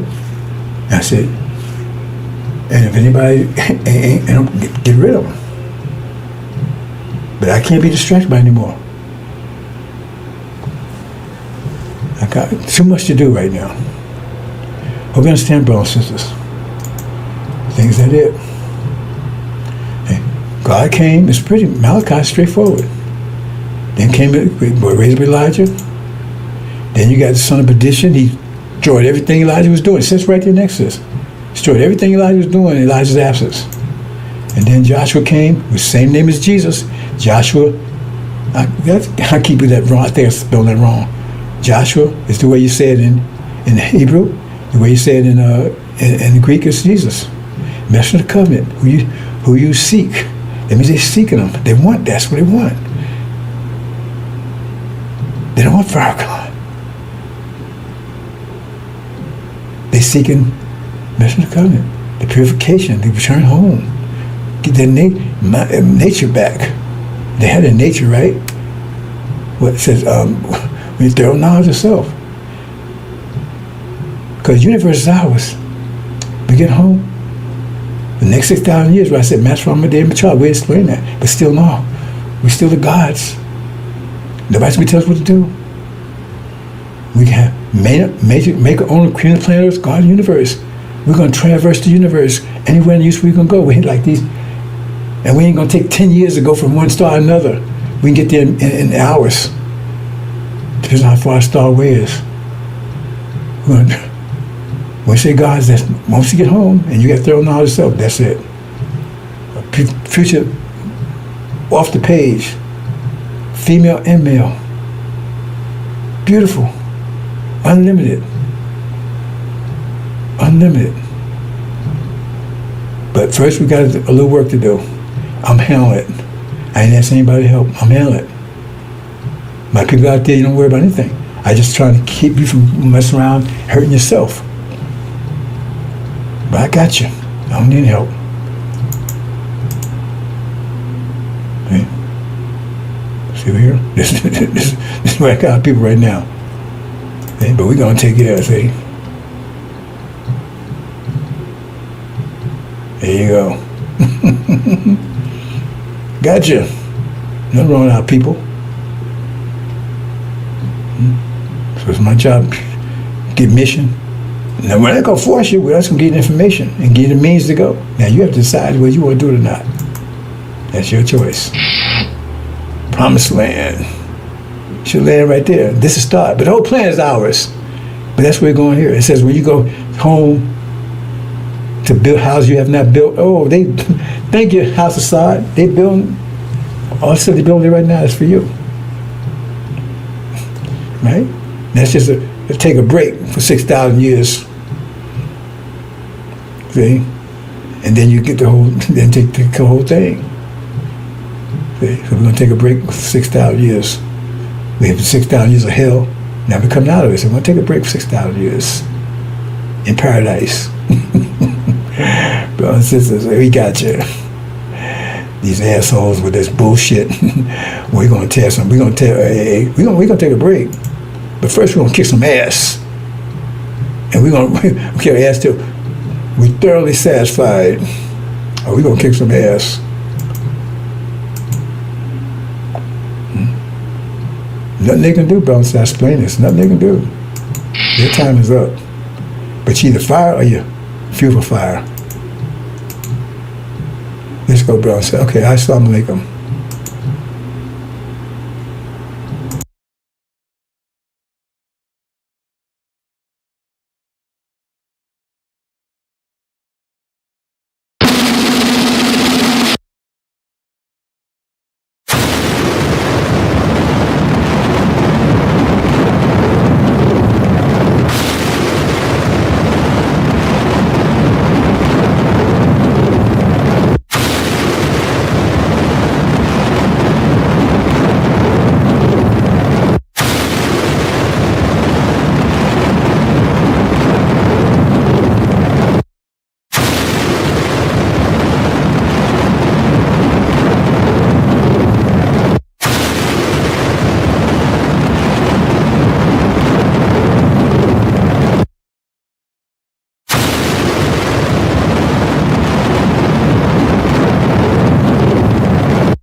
Okay, brothers and sisters, I have a little bit of a technical problem.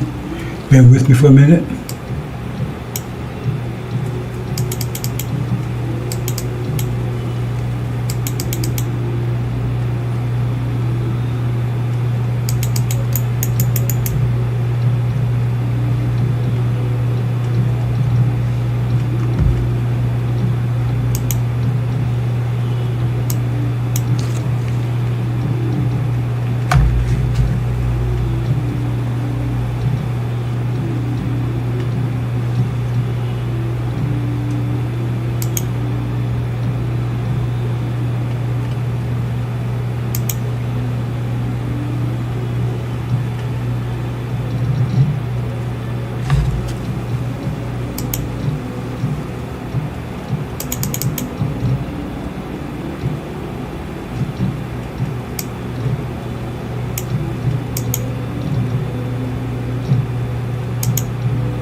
Okay, problem is resolved, I believe.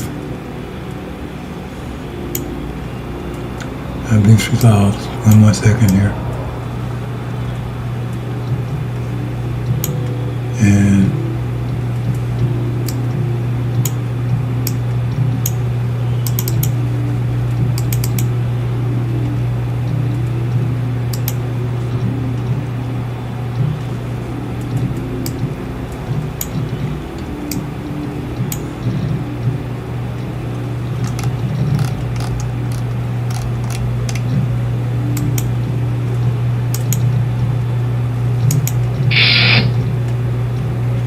okay.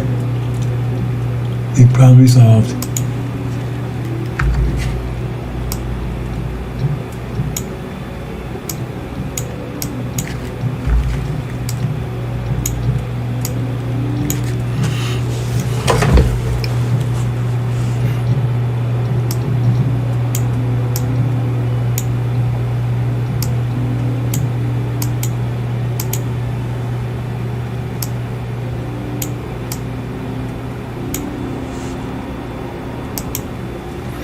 Okay, brothers and sisters, the mind war.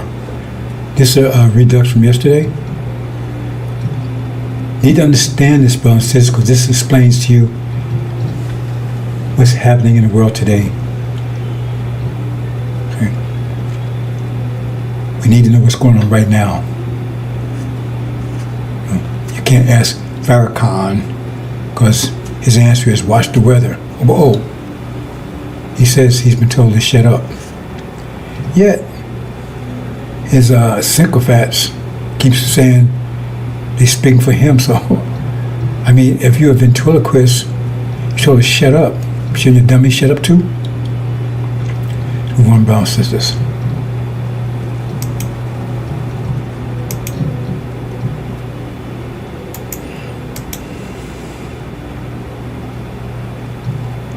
So we want to talk about pressure. Now, see, most of you understand pressure. You heard about it, some type of pressure, and you don't understand the master pressure. And actually, the only way you're going to understand this universe, life, how everything works, you have to understand pressure, because pressure is the nature of our existence. Even your body, right? It's all about pressure, blood pressure, lungs, right? Even your reproductive system, all that's pressure.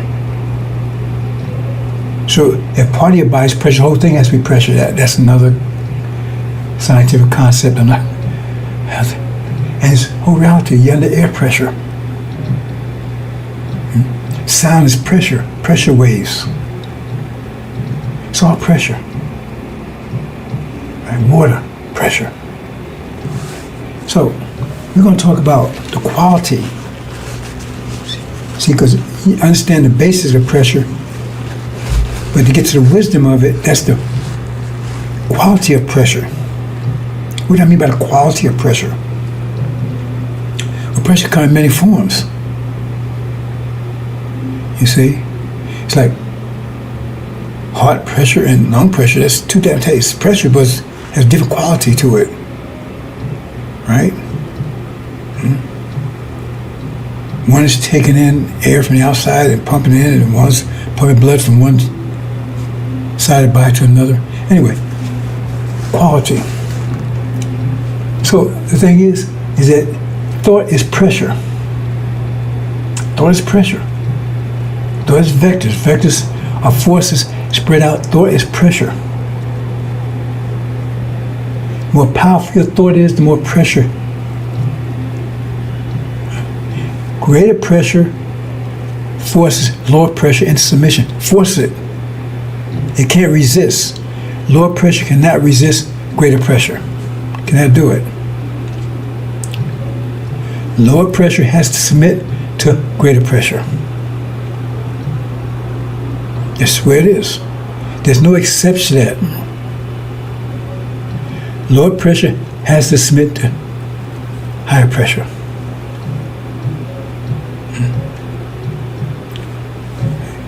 We think of, to the extent that we think of God, He has greater wisdom in us, so His mind is much powerful than ours, so we have to submit to that. Because our minds are weaker and it's lower pressure. Right? So let me show you something. Let me make a short change here. I want to show you something because I want to make this very clear. Hold on, brother, for a minute. 1 second for a minute.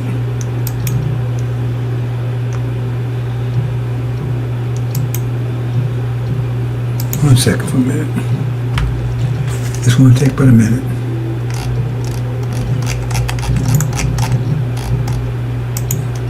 Because I'm not sure if you understand this concept, so I'm going to give you a short graphic of it.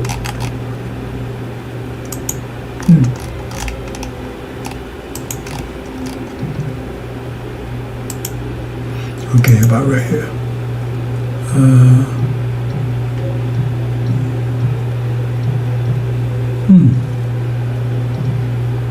Oh, okay.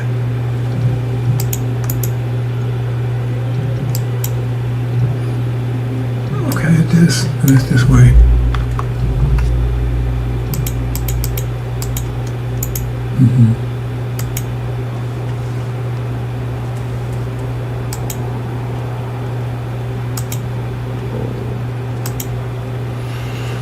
Okay, it's going to take a couple seconds here, brothers and sisters. Things will be helpful in understanding this.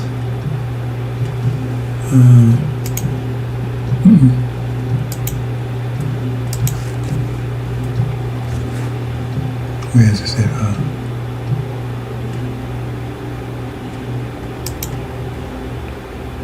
Oh, there it is.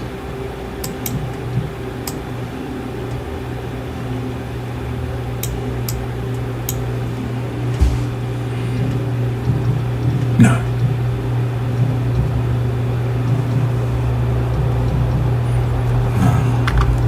Something else here. All right, take a minute, brothers and sisters. There you go, use this.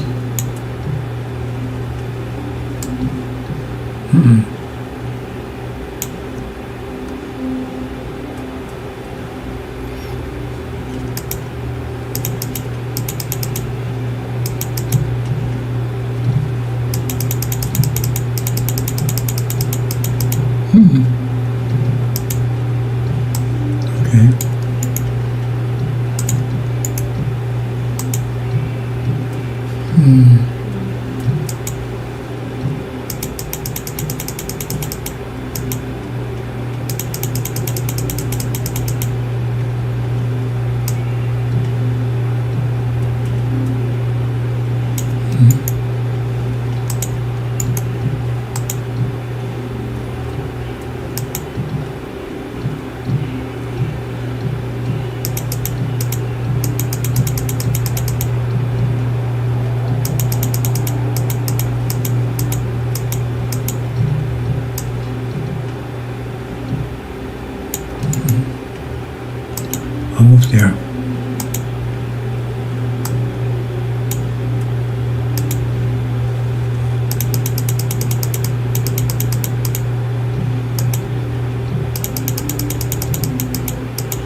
One more.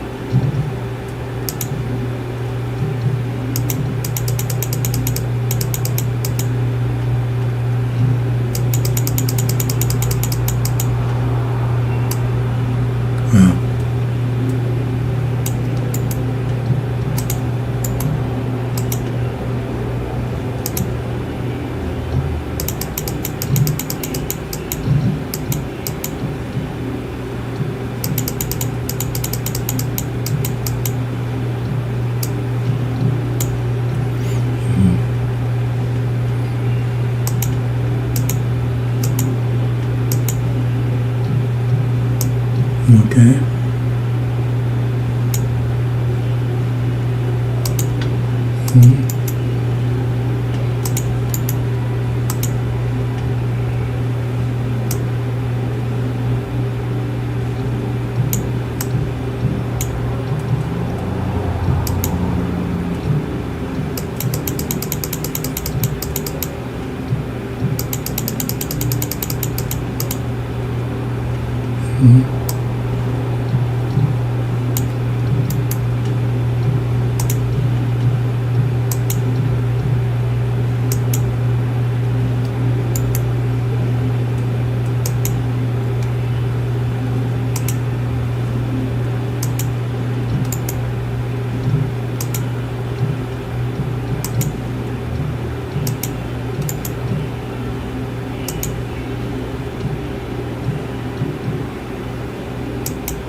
Almost there, brothers and sisters.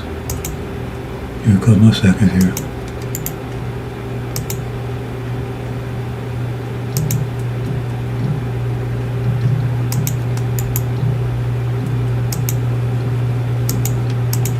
Okay, there you go. Now do it.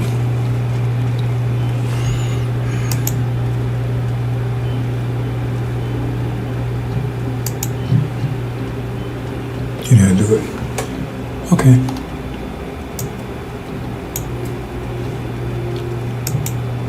I think you need this.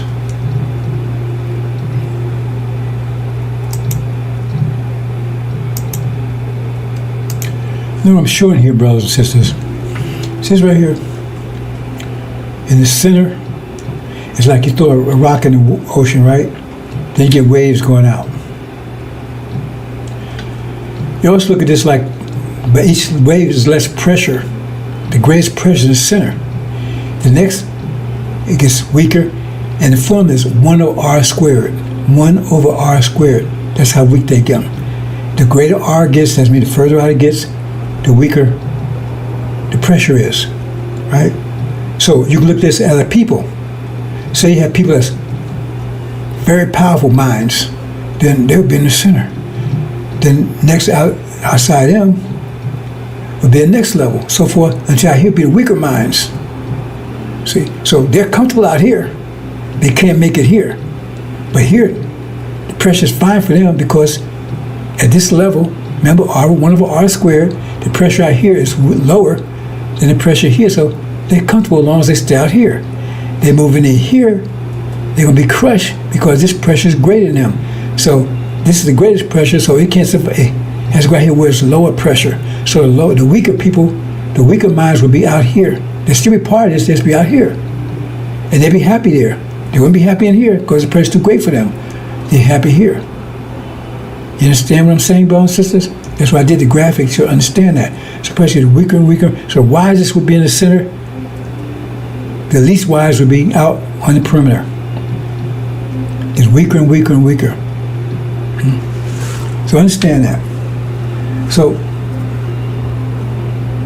when a prophet or messenger comes, right, they have high pressure and they start changing the reality around them like this. See? So the greatest minds come, right? They'll be those believers and go further and further out. And eventually all the believers, the belief is just not as strong. They're not as wise. They don't understand that well. And in some cases, they become sex. Like you see on Storyland, got different sex. Well, that's because of different levels.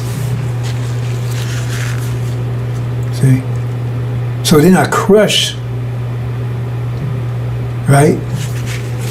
Then, you're not crushing, you're pushing them away. You're pushing them out into their own bracket.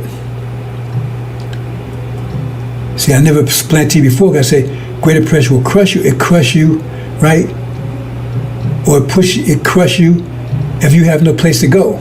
But if you have a place to go, it push you out until your pressure zone, where there's no pressure there. The pressure is equal to you, so you don't feel any pressure. But if you came in here, you feel pressure. Hope you understand that, brothers and sisters. The more you've been here, so therefore in the hereafter, right? I told you, I said there'd be one throne in Mecca, another throne in Jerusalem. The God would be in Jerusalem. The high priest would be in Mecca, and then we have, I show you in that ark, surrounding and further, right? Depends on your level where you are. Right? But the earth is finite, so eventually there's no more other room. So if you get out of here, there's no other place out here. So if you get out here, you can't go any place. Let's do it this way. Give me 1 second here, brothers and sisters, again. I need you to understand this. Well, you need to understand that. I put it that way.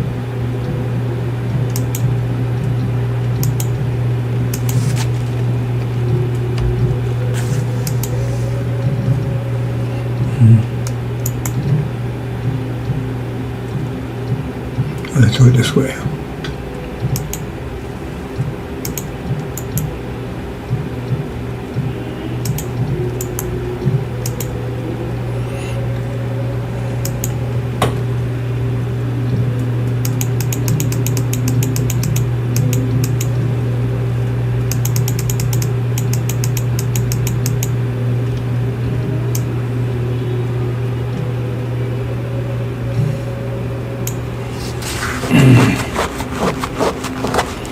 Let's see if I can. Okay, here.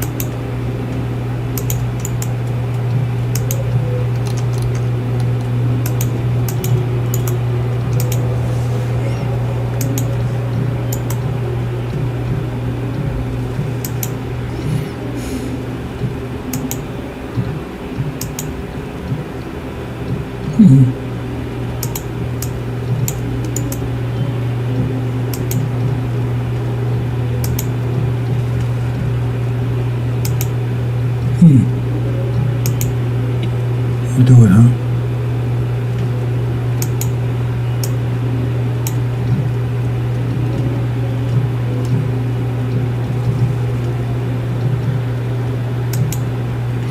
Okay, do it a different way then.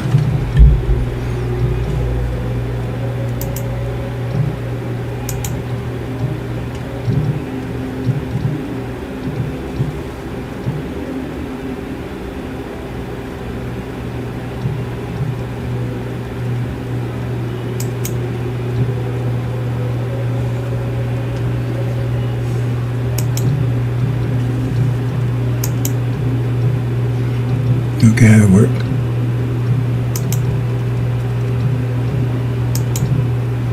Okay, do it that way.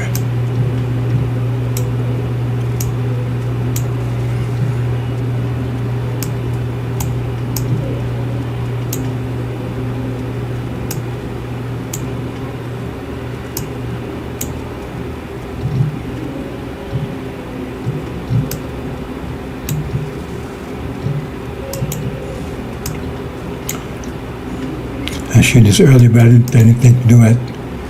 Didn't think to do it, so.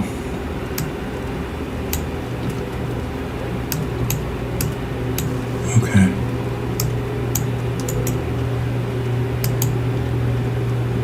Oh boy. Oh man. Okay.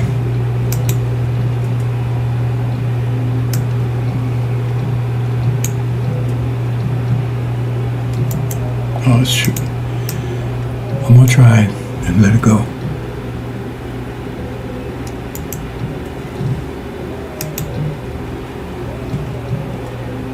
Okay, I do. Let it go.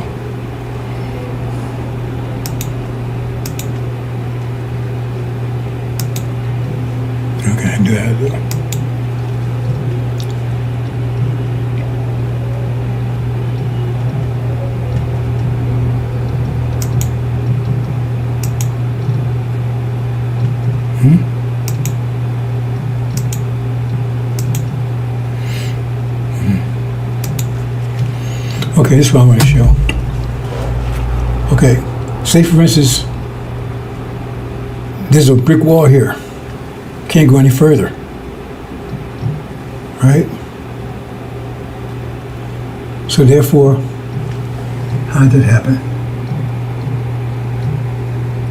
1 second, brothers and sisters. Oh boy, I tell you.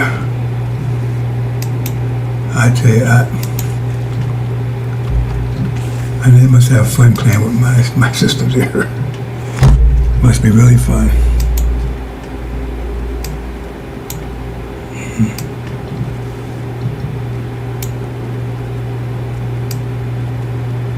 There you go. There you go.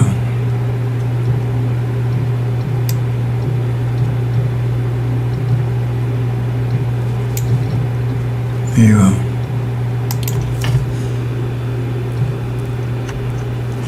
Okay, that'll work. I think. Yeah, that'll do. That'll do.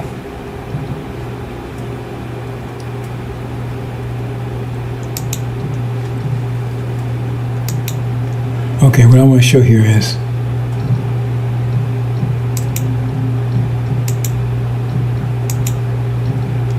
oh boy. What's going on now?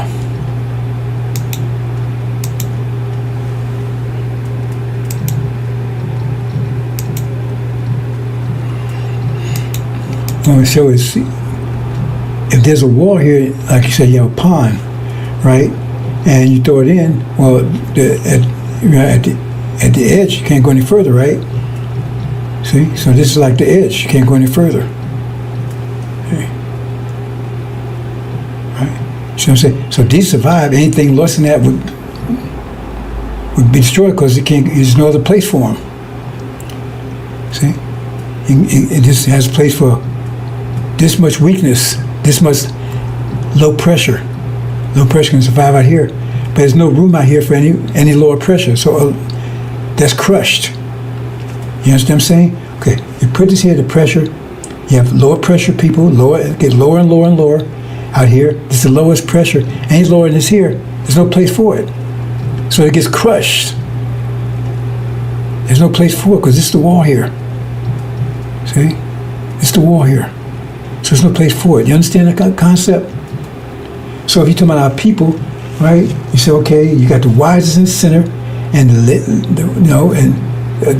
most, that's the greatest pressure, and it extends outward. That's male and female. You have male and females in here. I understand male and female in here. High pressure. The high pressure needs. You have male and females out here, and male and female out here. These here have, right? The highest pressure females will be here. That's the highest pressure males. They have to, you see what I'm saying? So that's why this shows you equality. Because if you say all men are high pressure than women, then all the women would be out here, and all the men would be in here. How would that work? The high pressure women in here with high pressure men. They're compatible. Low pressure women be out here with low pressure, right? And anything lower cannot survive. There's no place for it. They get crushed against the wall. You understand that concept? Okay. Now that's just raw pressure. But pressure has quality to it. See, this whole reality is pressure. This whole reality is pressure. Oh, brothers and sisters. Another. I just messed up today. I have to tell you, I just messed up. Okay. Well, I'm not going to say anything. I just messed up. I just messed up. That's all there's to it.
think that'll work.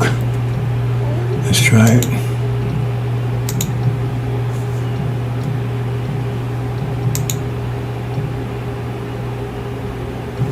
Okay.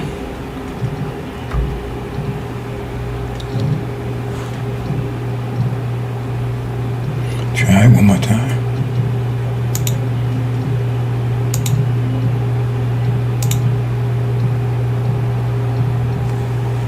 Okay. One more thing here. And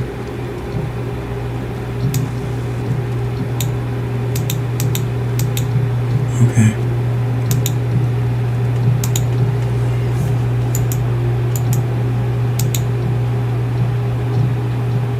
Okay, great. Okay.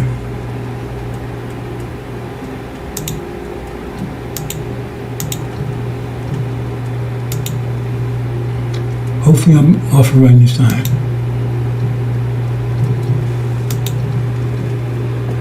Okay. So what I want to show here is this. Now see, this is showing quality. This is the reality. It's the reality we're in right now. But reality has quality to it, right? It has economic side to it, has religious side to it. All those are pressure. All that's pressure. Weather. Any reality has to have favorable weather for that reality to continue. Right? That's the atmosphere. The atmosphere has to be, right? See, that's another thing I never talked about too much. But see, I said, we actually control the atmosphere. We just don't realize it yet. It tells you the lessons that we do. But there's a social aspect to it, media. Because say for instance, you're in a reality and it's total tornadoes and constantly, it couldn't survive. The weather, because they couldn't build, they couldn't do anything. The weather has to be favorable to that reality. And this reality, these Gog and Magog, who is American Britain, had favorable weather during this 500-year run. Because look at their military right now. You may understand this, but their military depends on good weather. It depends on good weather. Their planes will not fly if there's hurricanes or tornadoes, right? The Quran tells you that. They would not be able to pass through without our permission. They wouldn't be able to fly. The boats would not be able to fly if there are tidal waves and stuff in the ocean. They wouldn't be able to float. You understand what I'm saying, brothers? People march, armies wouldn't be able to march if it was hurricanes or tornadoes. They totally depend on weather. You understand? So they say, I got this mighty military, but they leave out. Yeah, but if the weather's no good, that military is worthless. Who controls the weather? See, we don't pay attention to that. I don't care what they have. It depends on weather. Much of it depends on weather. Weather is very important to any reality. You breathe in weather. You breathe in the atmosphere. Social, media, communications. All those are vectors, right? Government, without that would be in social. See? Actually, give me a second. Let me change that. Change that bus. Let me change that for a second.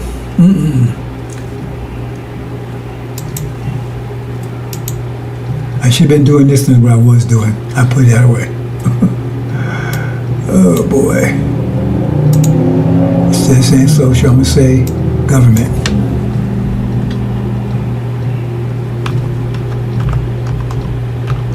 Because it makes more, it's more govern. It's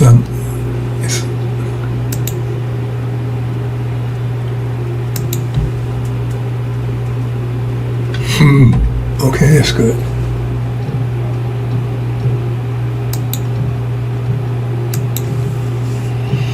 The government, all those things depend on reality, like the economic system here, capitalism, it's based on this type of reality.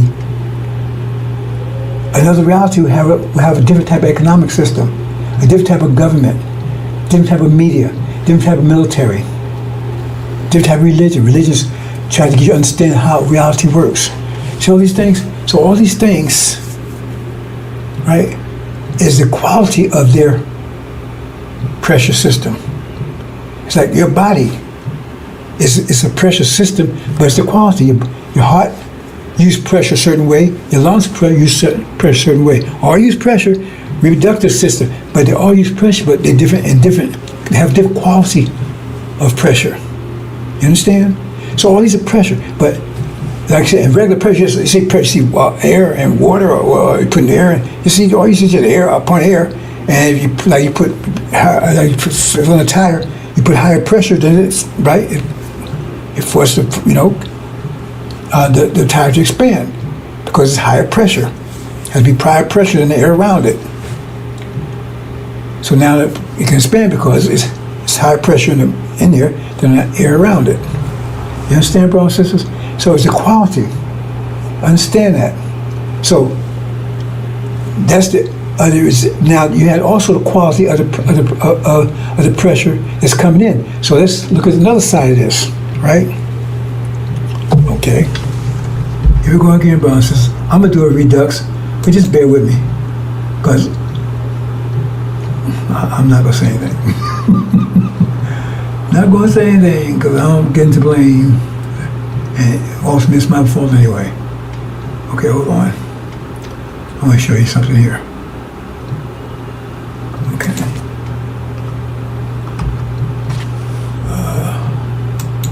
Do it this way.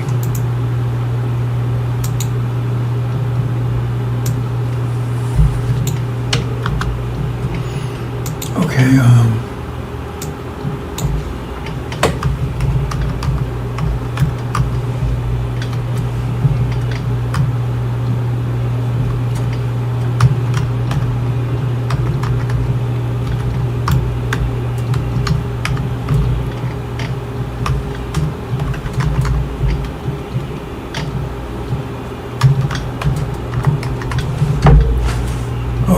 That'll do. That'll do.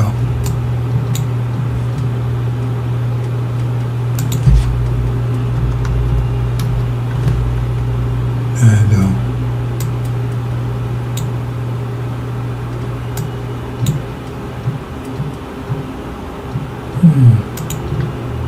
Oops.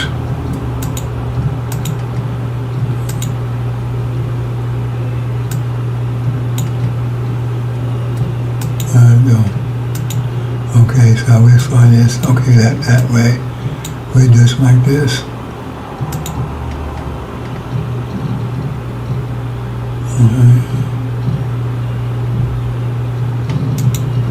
Okay, and like this. Oh.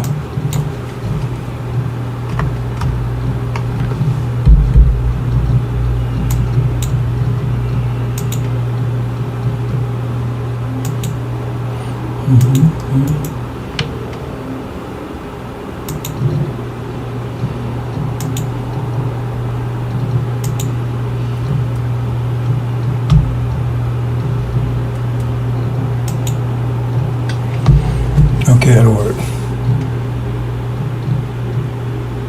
think that'll work. Oops.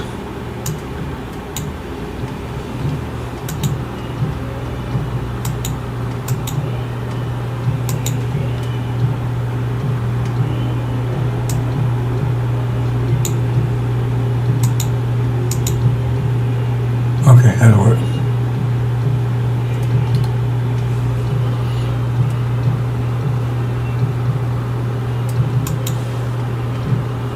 It's important you understand this process, so I'm taking a little time to, I should have did it earlier, and I meant to, and I allowed myself to just get distracted. Okay, go back here. There you go. There you go.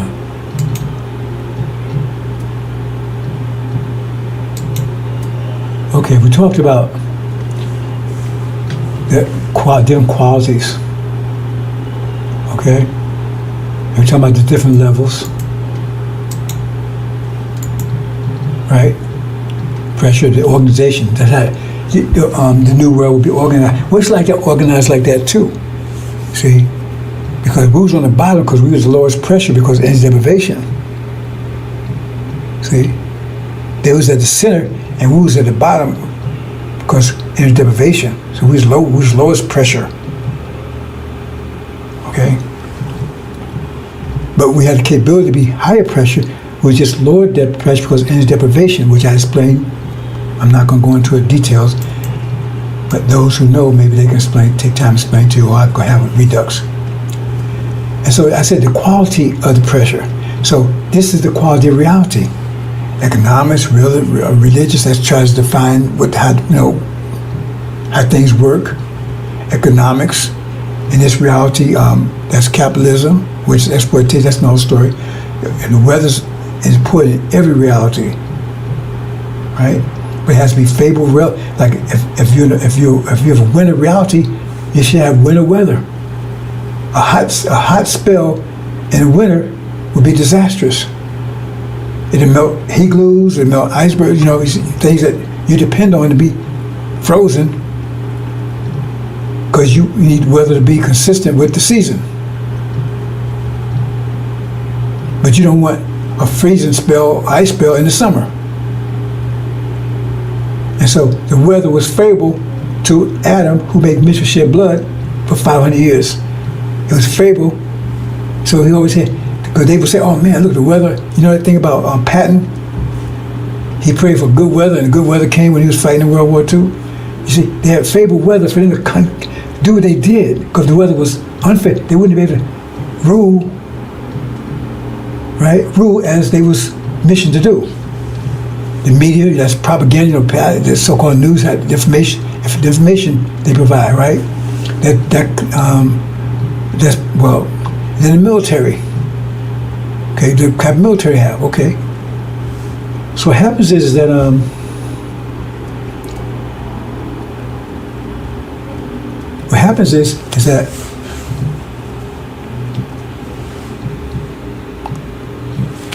got a bug problem, brothers and sisters. They did some street pavement in the neighborhood, and it riled up all the insects. So all of a sudden, everybody being infested with roaches and ants and everything. So got caught in exterminators. I guess they was on the streets or whatever. But now they come to everybody's house. That means like a plague. Yeah, I'm talking about plagues, right? At any rate, so remember, and those are vectors. See, that's pressure, but it's the quality of pressure. See, so their pressure, their reality, their pressure, because this whole reality is pressure. It came out of their mind. Mind is pressure. Thought is pressure. And it's the form it took. That's the quality it has. So we have an economic system, a religious system, whether it's, a government. That's quality it has, right? The quality the system has to have. So what happens if this system is being removed, right? Then the removal reflects the quality of the system itself. Because that's how they would, right, experience it. So the economic system would be hit. The religious system would be hit. The weather would go bad. The government would break down. The media would be fail. The military would fail. You see what I'm saying? Because that's the quality. If it was just plain pressure, then it would just be crushed, collapse. But no, it would take that form. You need to understand that. See, so the plagues would take. So you see what kind of plagues they would have by the structure of their reality. This is structure. This reality here. See, when we get home, we won't need a military. Because once you have one nation, we need a military. It's not going to fight. Once we get home, once we take total control, right? See? And our government totally won't need really don't need a government, if you understand it. But because it depends on what you call a government. We won't need a religion, because we know how the universe works. We won't have to guess at it. You understand what I'm saying? And we'll have weather that's consistent with that reality. Anyway, the problem is that that's coming in, it's going out. So they're going to experience all trouble in all these areas. See? And so when you're looking at it, you say, man, look, the military's having problems. The economic system have problems. Now you're here. But you got to understand, if you're a spring person, then you're part of the reason why those things are happening. Because the spring is what's causing the winter to fail. That's what I'm showing here in this picture here.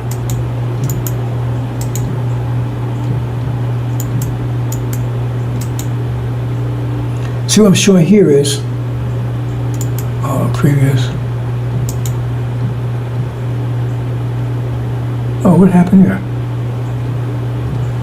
Okay, bro. 1 second. 1 second. 1 second.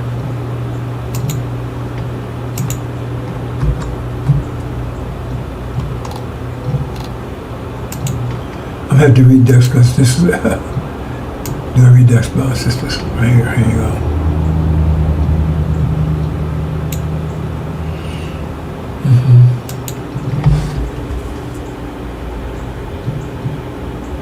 Okay, that'll work.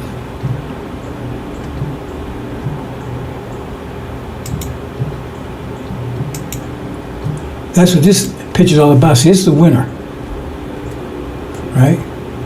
And these are the winner people. I'm showing the stage of development, so AI age, they're really developing, right?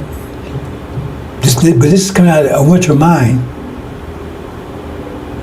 Robots. So we don't need robots. Really, that robot is an extension of slavery. See, maximum profit, minimum overhead, right? So they enslaved us. But if you can find someone, see, in other words, the whole idea is to find something that will do the work for you, and you don't have to pay it. Get it? Do work, maximum profit, minimum overhead. So what's the next stage? A robot. They use us as robots. That's why I use the word Negro, but use us as robots. But when you have a real robot, you don't need us anymore. So what you do with us? So I say, maximum profit, I said, just think these things through. That's what a robot is. Maximum, now you don't have to pay it. It's going to do everything it tells it to do. No feed, but nothing. You have to feed it. You have to give power, electricity, whatever. You don't have to get out of bed. You don't have to marry. You don't have to do any of that stuff. You have to argue with it. You can't maximize your profit any more than that. And no overhead. With zero overhead. Right? That's the ultimate slave, a robot. But they don't need us anymore at that point, would they? See what I'm saying? So the point is that they're at that stage right there. See, it's very dangerous. This stage is very dangerous for you, brothers and sisters. Like the Industrial Revolution was dangerous for you. But they say they did it because they freed you because, oh, they got tired. No, they didn't need you anymore. The Industrial Revolution means they have machines and things to do these things, so they need you anymore. So they threw you in a ditch. That's exactly what they did. See? And the plan was to get rid. They did send a lot of you back over to Africa called Liberia. All the idea is to get rid of you. So it's Jim Crow law, everything. But the idea was to get rid of you. See? But it was hard for them to do that because you still have natural pressure that they couldn't overcome. See, our nature was, we didn't have our minds, but your nature has pressure, and it was low, but it was strong enough to stand up against their pressure to survive. And that gets the quality of the theme. I'm not going to that. You understand that? So in other words, because that whole idea, they would have gotten rid of us, but our nature had enough pressure, vector pressure, right? Because the mind was gone, that they couldn't totally crush out of existence. Okay. That's why we're still here. And there's more to it. Maybe tomorrow I go to all the details about its momentum with heaven and earth every 50 years. It's It's a lot. It's a lot there. Maybe I can connect right together, bro, because it's a whole puzzle here. But anyway, you're growing. You're growing now. Your energy is increasing. But the problem is that you don't know how to turn it into power. You have pressure, but they're controlling the quality of it. You have to get disciplined, and the only way to get disciplined, you got to get your mind back, and then you have control of your pressure, which is power, which you don't have yet. Okay? You don't have yet. Okay? But what it's showing here is this one, and the cross represents, right, their idea how things work. Their so-called wisdom. So here's the robot, and that's the wisdom they gave AI, Christianity, that's all together, right? And they have us over here, right? The media keep us, vectors keeping our brains, bad information, keep us under control. That's why I have a wreath around it, rather like a crucifix. Because they got us, our minds, right, controlled by this false reality called Christianity. Sealed Bible. See, I'm just trying to get the idea. I created this myself. No one did this for me. I created this myself, right? I'm giving you a picture of what's going on. So you see the sun rising right on the horizon. That means that's going to destroy all of this. That spring sun.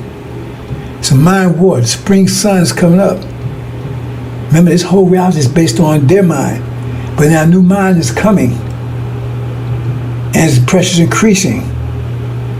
So it's displacing their pressure. It's putting their minds under pressure. Their mind under pressure. That means they're putting this reality under pressure. And so they're fighting back with their understanding of how things work. That's what they got across his hand. Right? And their technology, that's the robot, because I just leave it there, bro, since I was trying to get some idea of what that bitch is all about. So I talked about, I said, this is the structure. It's the structure they have too, right? The higher pressure is not, right? So right there, their minds were stronger than ours, because during energy deprivation, during the Holocaust, because we had low energy, it takes energy to think.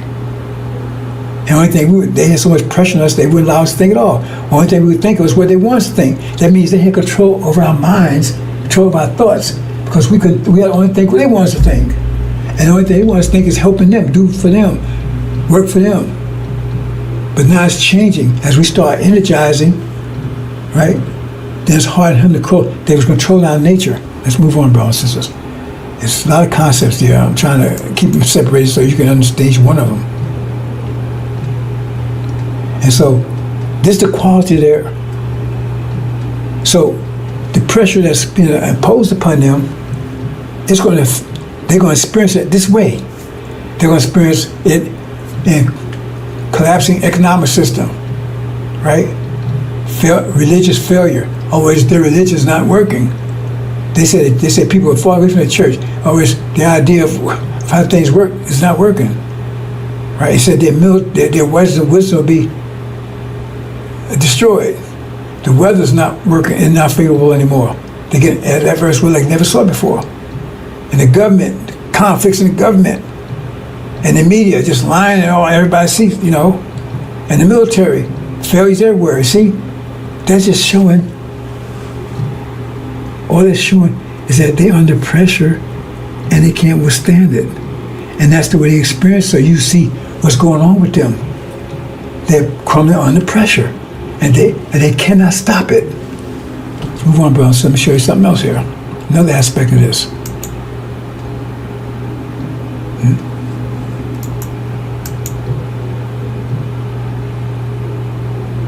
So here, now you have seasons. Okay? The universe has seasons because everything in a circle goes seasons, right? So like we have these seasons, and also, right, you said that there's a 24,000 year cycle, Earth's axis. That's each one 6,000 years. 4 times 6 is 4 times 6,000 is 24,000 years. And we just come to it. That's why I say 6,000 years for Yakub. They actually had 12,000 to get the next 6,000, but we have a surprise for them on that one. That's why I had to have a maker. I'm not good at kind of detail here, brothers and sisters. Maybe I sit down one day and take 3 hours and walk this piece by piece by piece to put the whole thing together. But you got a season, and so one season it displaces other seasons, destroys other season. Spring destroys winter. Spring destroys winter. Summer destroys spring. And fall destroys summer. When fall comes in, stuff start dying and stuff because the summer stuff start dying because it's fall now. When the winter comes, right, this destroys the fall. Right? Because you got different seasons, so you got new reality. And the wisdom of that reality is different than wisdom of another reality. The wisdom of the summer, how you get through the summer, what you have to do to survive in summer, is different from in winter or spring. But during the winter, that wisdom works, and if you apply that winter, you're gonna be successful.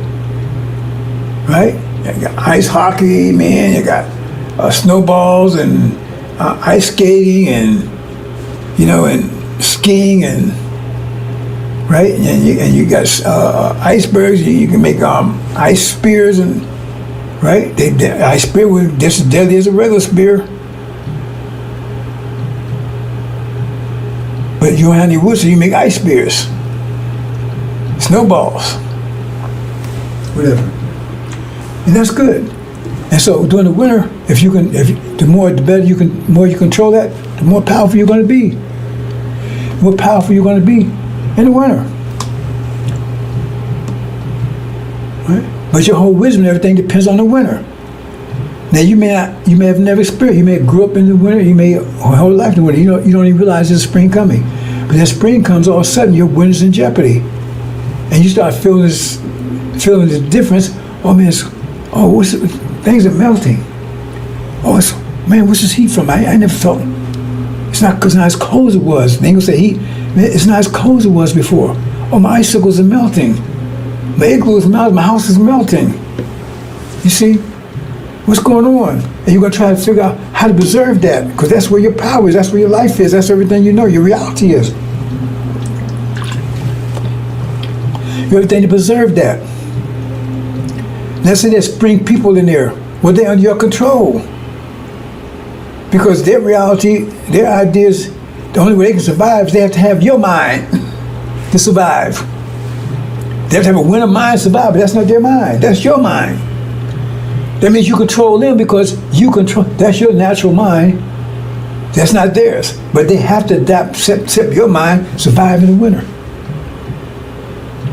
You see how simple it is, brothers and sisters? But you control them because that's not natural to them. They're trying it on. Like, animals have a natural coat. We have to, see, that's natural mind use, so you have control of them because you know how that mind works, and they don't.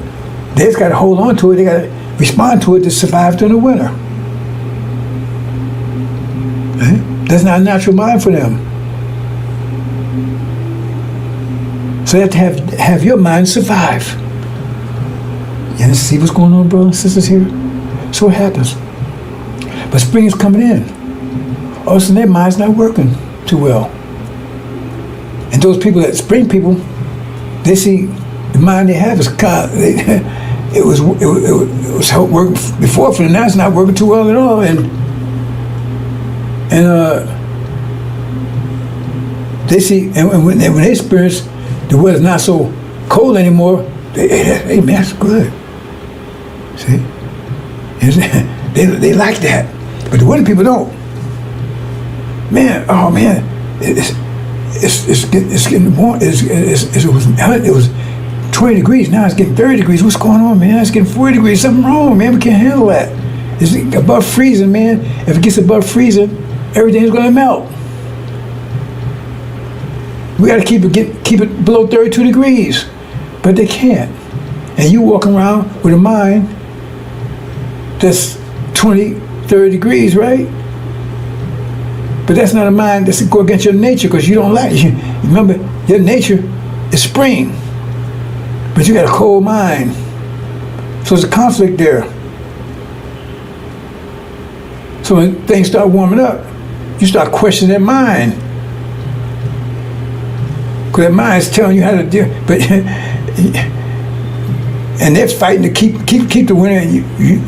No, you hope the winter goes. You hope the temperature keep rising. So now you got a conflict between their mind and them. Because they want you to help them fight to keep it cold, and you're saying, no, man, you might not say it to them, but you're saying, no, you praying that it keeps getting warmer. Because your nature tells you, man, that's where I want to be. You still have that mind, but your nature's telling you, man, I like that warm.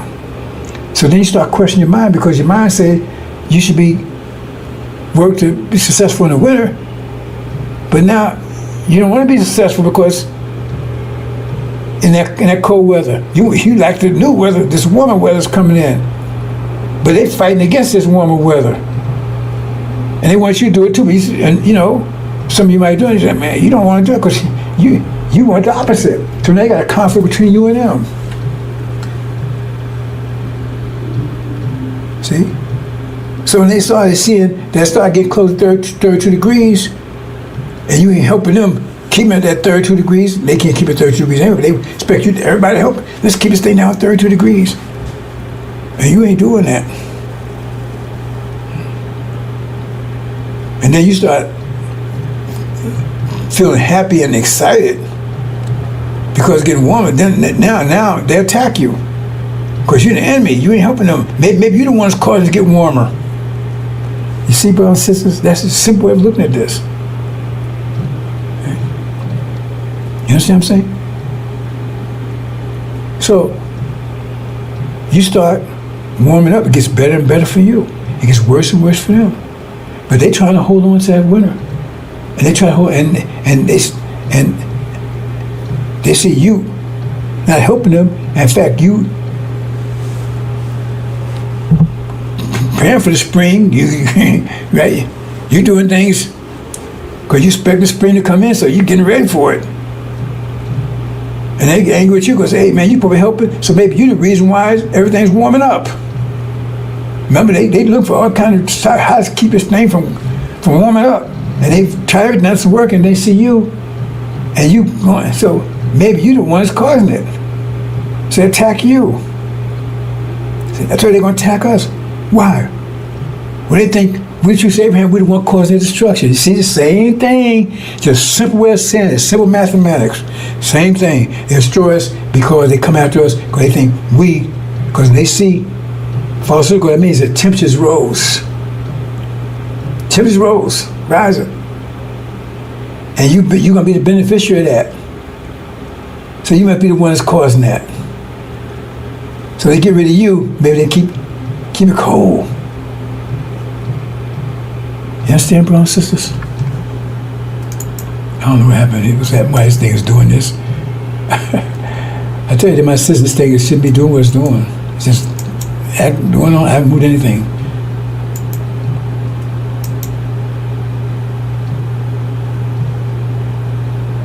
You understand, brothers and sisters? So, when you sit here and you see, all the negative things happening, remember, according to its quality, well, that's good for you. Because you got some people, oh man, look, this hurricane, America's going bad. We lost the war. We. See, because they still got their devil's mind. They think that's, but they're part of the reason why that's happening. And it's happening in their favor. So we see the bad weather, that's telling you, it's heralding the fact that your season's coming in. Because it's destroying this system. It's economic failure, that's not affecting you. It means this system is going down. It's being destroyed. And your system is causing it because you bring in a new system. I make all things new. That means you have to destroy all that's old. It just don't happen by itself. So it's the new pressure, new pressure is new, it's destroying the old pressure, but you gotta look at the quality of it and see the quality, say, oh, the military is being destroyed, the economic system is being destroyed, the weather's turning bad. Well, that's them. That's just telling you, that's a sign telling you that your world is coming in. And that's the weapons, your mental weapons. Remember, it's all pressure, mind. It's your mind, right? Let me put it this way: it's not your mind yet. Once you get your mind, once you get your mind, it's full blast. See, that's why it says, as soon as the resurrection takes place, boom, whole thing. It's like an atomic bomb, because now you got one mind. I don't know why I started doing this. I have no idea. This thing's going back and forth, back and forth. Anyway, let's do it. I'm just. Anyway, I'm not touching anything. I told you they're in my system. So you got one man. That's why I said everything else was dead. It says but that one it's high pressure, and you see what its effect is having to the world. Just him. But once the four winds blow, say they come together as a single great army, that means now that pressure is high pressure, right? But it's like you throw one stone into the river, and you see ripples, right? What if you throw 1,000 stones into the same spot? Whoa, you got like a flood. You got a big tidal wave. That's what's going to happen. Because once they say great light, and they get their mind back, shock waves through the whole planet. It's going to shock the entire planet. I know you understand. It's going to shock the entire unprecedented trouble, because the resistance is going to be so great. Because that's why it's unprecedented, because the resistance is going to cause it to be unprecedented. This resistance is going to be so great because your power is going to be so great. The resistance is going to be so great. That's why it's unprecedented. But it's not going to affect you. You get it? It's going to affect them because they resisted. They're trying to stop it. That's why no hell you have be harmed if you part of that pressure. Untie press trouble for who? Not for you, for them. You see how easy when you think about it, bosses? Unpressed trouble for them, not you. Because you're going to walk through unharmed. No weapon they make prevail against you. So that means not unpressed trouble for you unless you fail and you don't do what you need to do to develop your pressure level. You understand? Am I clear enough for you, brothers and sisters? So when you see this stuff, that's not affecting you. That's like Passover. These plagues and everything are not affecting you. But as long as you got their mind, you're going to think, oh man, you worry, oh man, it's going to be economic failure. It's going to be, that's what I tell you. A lot of people are going to panic. They don't need to. You're up through the angel and you it's not going to, it says, no hair be harmed. It says, no weapon will prosper against you. Because you see this, it won't affect you. It won't bother you. It's unprecedented for them. It's trouble for them. It says, time of Jacob's trouble, be delivered out of it. So, right, it's time of his, but if he's delivered out of it, he don't experience it. See? Because resistance is to destroy him. That's the time of his trouble, but he be delivered out of it. So I mean, he don't experience the trouble. He's there, but the trouble was coming to him, but it didn't affect him. See, hear him say it again? He was in the furnace, in the fire, but it didn't affect him. Untied time of Jacob's trouble, but he was delivered out of it. That means he won't experience it. But it was meant to destroy him. You got to read these things carefully, brothers and sisters. That's what I'm trying to explain to you. So when you see these things happening, those things, it said, lift your head up because your redemption draws nigh. It says, when you see things, you should lift your head up. Don't say, oh, start wearing, old man, run hide. It does tell you to flee, but you got to understand that. And I'm going to explain it to you in a few more days. When things close enough, I'm going to explain to you what that really means. You understand? Well, somebody, I talked about that before.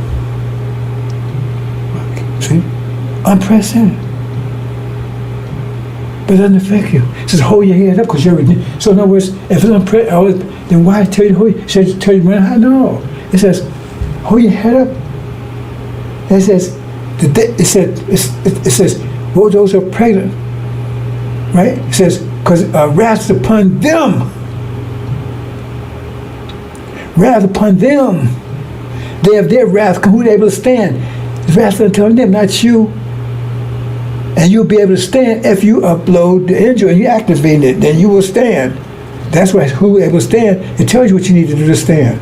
You understand, brother? Says I want you to understand because the shock of the hour gonna be a shock to you if you still in their mentality because you're like, oh man, it's economic problem, man, and we're gonna have this, man. We're gonna military, we're gonna be invaded because you got their mind. You think it's happened to you. No, it's happened to them. It's not gonna happen to you. You're the one that's causing it to happen to them. So I'm trying to avoid you. I told you my job is to give you information. I'm trying to keep you from the shock. The shock of the hour. From the panic. Because it's a great and dreadful day. It's a great day for you, a dreadful day for them. Right? See, when you say flee, another way of looking at it, right, is mean you get out the way. so you don't get hit. That's like, come out and hurt my people. Is that part of the flee? Is that another way of looking at the fleas? They come out of my people, so you don't. What's say? So think about it. Come out and hurt my people. So if you're fleeing, then you should be already out, right? I mean, if that's says flee to the mountain, so it means you out. But it says come out of people, so can you add that? Can you add subtract there? Get out the way so you don't get the plagues. But how you get out the way? That's the resurrection. Got your mind back. Now you walk through the furnace, and you don't get burned. You don't worry. But you see it. You're right in it. You see it. You see the hurricanes. You see the weather. You see the earthquakes. You see the plagues, like a COVID. You see all these things, and you don't even worry about it. But that's just telling you their reality is being crushed, destroyed. By what? By your reality coming in. No Jesus, no spook God, anybody doing that. It's your reality that's that's bringing in. And now, because now you got your mind back, 6 million or whatever, got your mind back. Damn! You turn that pressure that the Master Covenant put on. You turn it to a tsunami. Did I say it right? He was like that stone in the water, ripple waves. Now, boom, you got a tidal wave. Unprecedented. The pressure you put on suddenly, that says coming suddenly. Pressure, it says mentions in heaven and earth will come of a sudden. So that pressure, they suddenly come together. When you suddenly come together, it means it creates all this super pressure. Because all they get their mind back are super pressure. All of a sudden.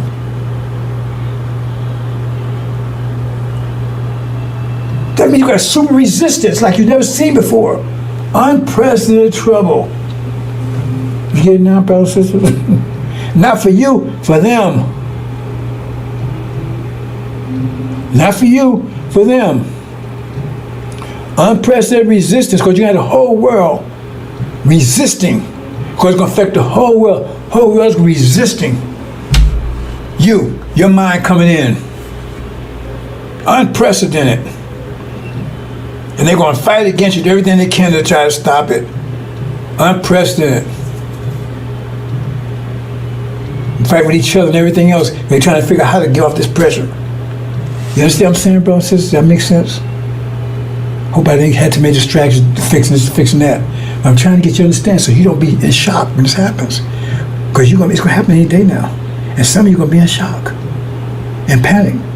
And some of you may have heart attacks and everything else. Because you're still identifying with Master.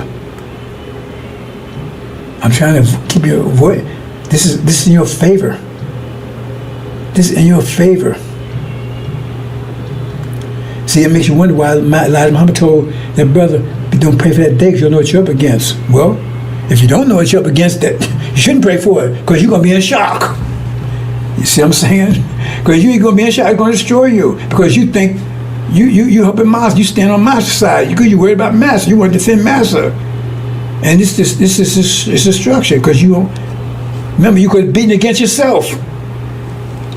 Only way to destroy you is you. Only way to destroy the original nation is the original nation. You understand, brothers and sisters? Am I making it clear for you? Upload that Injil, activate it. Turn it to, ignite into fire. But some of us still, we still, you haven't ignited fire yet. So when you come in contact with me, I say something that burns you. No, I just said, we have this conflict between the male and the female. And that was because of energy deprivation. Even the Quran says the male is 1 degree. But when you look at the Injil, you understand the Injil tells you no. They make man out of likeness and image, and male and female equal gods. That means you're God, you're equal. Nobody can tell you what to do if you're God. Male and female. Okay? Because it was energy deprivation that caused us to act like we was acting, to lose control of everything else, the male domination of the female, because the energy deprivation, right, strength was more important. I mean, when you're hungry, you ain't worried about the way the food look. You just worry about the food, something to eat. See? You don't care how it look, as long as you can eat it. So energy deprivation, strength what matters. So everybody, and then the point is, like, we was put down. Things was on top, was on the bottom. So you come about, why we put down? We was put down as a people. You got the same process because the energy deprivation. We got put down, and then the women got put down too. The males put down the females, and the devils put us down. Because it was a power shift. And like I said, the greater power overcame the lower power, and they have greater power because they had more energy to work with. Then they required less energy, so they have energy, disposable energy. We had none. And he required all the energy to maintain ourselves. So therefore, we had lower power, energy times discipline, or pressure times equal power. But we had low because that means external, which you don't need to take care of yourself. Whatever energy you have left, we had none left. So it has zero disposable energy. So 0 times discipline is 0. Okay?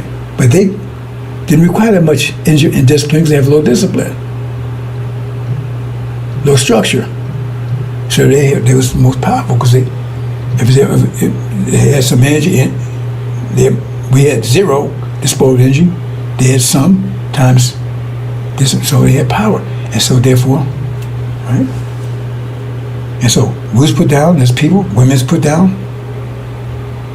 But remember, just like they say, see, you have to pay attention to this? If you listen to the Bible, they say we're supposed to be slaves forever. So they say, from that point of view, the woman is supposed to be submitted to us forever. But we understand your kingdom, it doesn't mean forever. It means as long as reality exists. I should have got this quote. There's a quote, maybe I'll show it next time, I'm not sure right now. It said that I forgot who it took a slave. It says, I forget how it goes. The bottom line was this person, I don't know, whatever, and it says,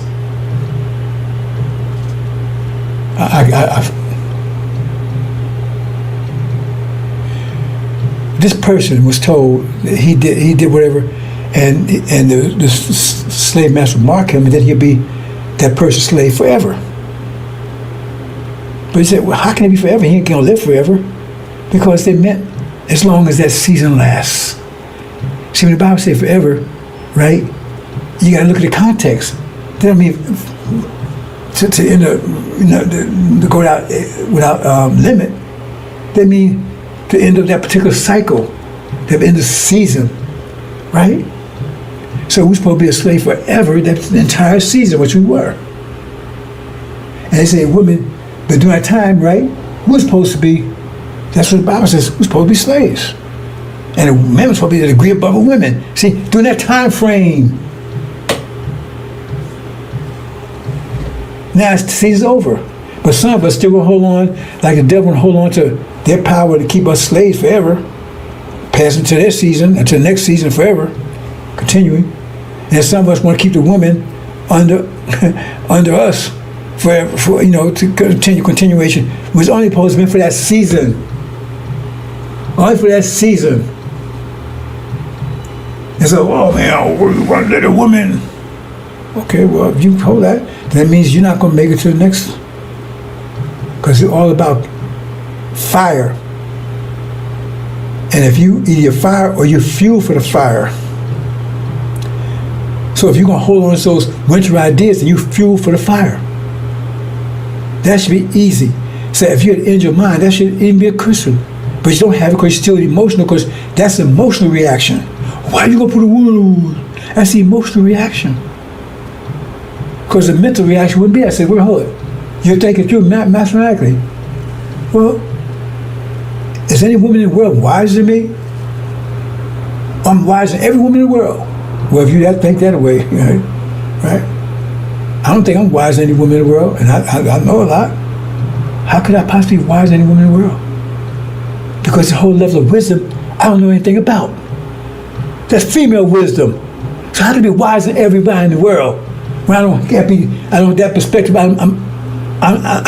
don't have inroads into. You see how stupid that is? I couldn't possibly be the wisest person on the planet. Maybe from the mental male side, but there's two sides. So what about the other side? So there's some women, maybe the wisest woman on the planet on that side, but now if I accept what she say, right, I have to respect her knowledge, and then I increase my knowledge, and still make me the wisest person on the planet because I still don't have access to her side. And she don't have access to my side. So I have to work together. But some people, oh man, well, then that means you fuel for the fire. And we thank you for being fuel for the fire. We can mad at you. We stink for the fuel, and and when you reduce the ashes, dust to dust.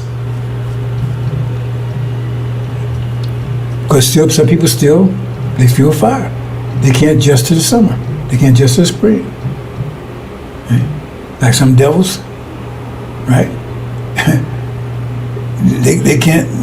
Well, they don't have no choice. Because we rise, that's their destruction, right? But you got other people, like other nations, like the Arabs or the Asians. What about them? They can't say I rise. Because they superior to us. Them niggas, see? And we ain't gonna submit to them. You see, as soon as I don't want that Islam, y'all know what y'all doing. Okay, hold on to that. That means you will fuel fire. So either way, you become fire, fuel fire. Either way, you're gonna benefit us.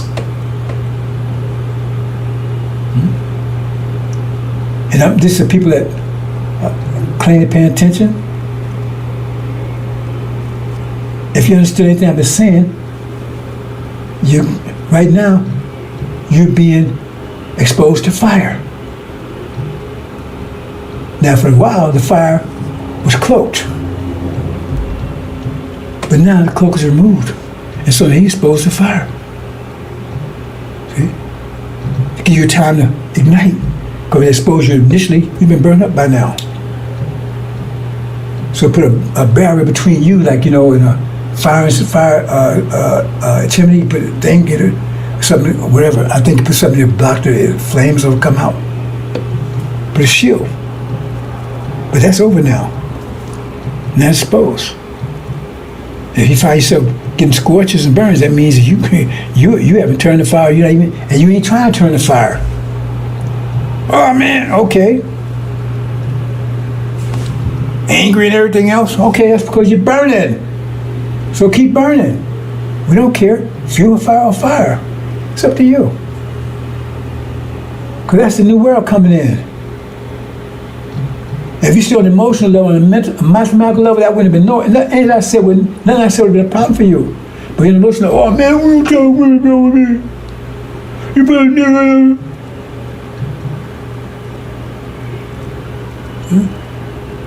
Oh man, oh God, my job is going over comments. You want America to go, but you don't want to lose your job. I tell you, I don't mean to laugh. I'm not laughing at my people, but the devil said, boy, they turned us into clowns. I tell you. You see people over there, oh, America's going down. But they don't want to lose their job. Work for the devil. They don't want to lose their house. They kill it. Man, America's going down. They're going to destroy it. They don't want to lose their house. In fact, they're trying to buy a house. They want to lose their job. All those evidence of fuel for fire, a mind that can't turn to a flame. Because fire gives light and warmth. Okay? And that's what Angel is giving you, light and warmth. Give you a vision, give you light and warmth, comforting you, right? See? Protection. 5 pillars. But wood, nothing, just you get heat from it when it burns up. Where's the heat? It's not going to be bothered anymore because we burn some ashes in a while. Have to worry about it anymore. I'm going to leave it there, brothers and sisters. I'll leave it there. I don't know why this never did this before. Just going on its own. I don't know why. It just took all life of its own, back and forth, back and forth. How is doing that? Anyway, hope you understand, brothers and sisters. Hope I made this clear. Maybe I'll do a second one, right? I'm trying to avoid you because it's going to happen in any day now, maybe in any hour now. I'm trying to get you to avoid our people from being the shock of the hour because it's in your favor. It's not. It's against them. But if they trick you into thinking it's them and you go out there and fight for them, then you're going to be destroyed. So our people are lost for lack of knowledge. So if you're going to hold their mind, then you're going to suffer. That's say, come out of her, my people. So you're going to suffer her. So you're going to suffer her place. You stay in here with their mind. You stay with their mind, then you're going to destroy yourself because you're going to think this is, oh man, the weather's bad, man, and economics, and you feel bad about it, because that's in your favor. That's their destruction, not yours. But if you identify with it, you can go down with it. Hold on. I hope you understand, bro. So I'm going to let it go. Is there anything else here?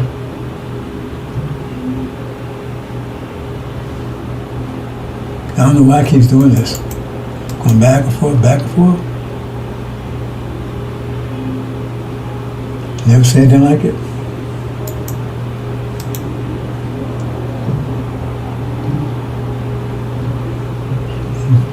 Remember, you got seasons. And that's what Scripture, the new season come in, and Scripture's come to give you the mind for that season. Those accept it, they're the believers. They're successful. Those who don't accept it, they're disbelievers. They fail. Because they hold on to the old mind. I don't want Prophet Muhammad. I don't give me Jesus. I don't want that. I don't want Jesus. I want Moses. I don't want Minister coming on Elijah. Be careful with that. I had a little thing today, right? My brain, what Elijah did, well, then go back to Elijah. I don't represent Elijah. Elijah didn't represent Master Prophet Muhammad. Excuse me, he did. He didn't represent Prophet Muhammad. He covered a different season. A different season than Prophet Muhammad. Prophet Muhammad had a different season altogether than this. The way a different season than that was. And if Master come to bring Elijah Muhammad came to prepare you for the spring. Prepare the way for the next coming. Next coming takes you into the spring. Here's the spring. Bring you into the spring. New world. Understand? Assalamu alaikum.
Do you then believe in a part of the book and disbelieve in the other? What then is the reward of such among you as do this but disgrace in the life of this world, and on the day of resurrection they shall be sent back to the most grievous chastisement? And Allah is not heedless of what you do. 86 These are they who buy the life of this world for the hereafter, so their chastisement shall not be lightened, nor shall they be helped.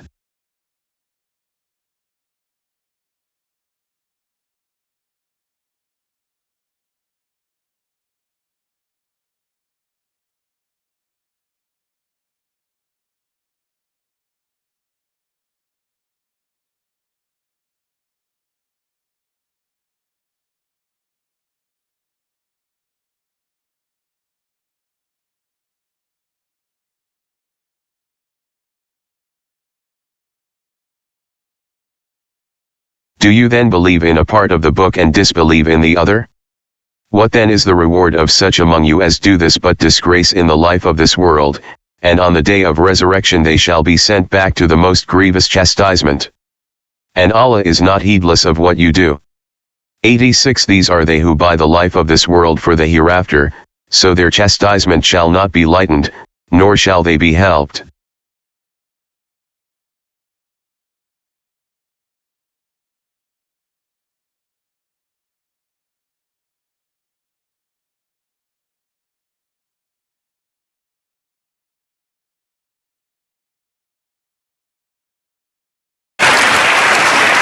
I gotta do this. Do you mind? Yes, I'm gonna do something. I don't want to put my brother on the spot. See, this is this. This is something else. Love and faith transcends color. And the reason why we embrace Father Flager as a brother is because we find him on the battlefield of justice, being a true disciple of Jesus. And the last thing I'll say is you'll never call us racist. Yes, sir. Yes, sir. Because this day that we honor Yes, sir. Master Fard Muhammad, if you see an image of him, put his image up. Yes, sir. That's the man whose father was a black man and his mother a Caucasian. And how many of us have a parent that's a Caucasian or grandparent? It's not about color. It's about our submission to the will of God. And in that we find common ground and unity. Yes, sir. So I'm only one shade lighter than you, so. And Mustafa maybe 4 more shades lighter. We a family. Yes, sir. Let's stay a family and be a family and love each other as God would have us to love each other. We love you, Father. Happy Savior's Day. Thank you. I had to do that. We love you. One more time, brother.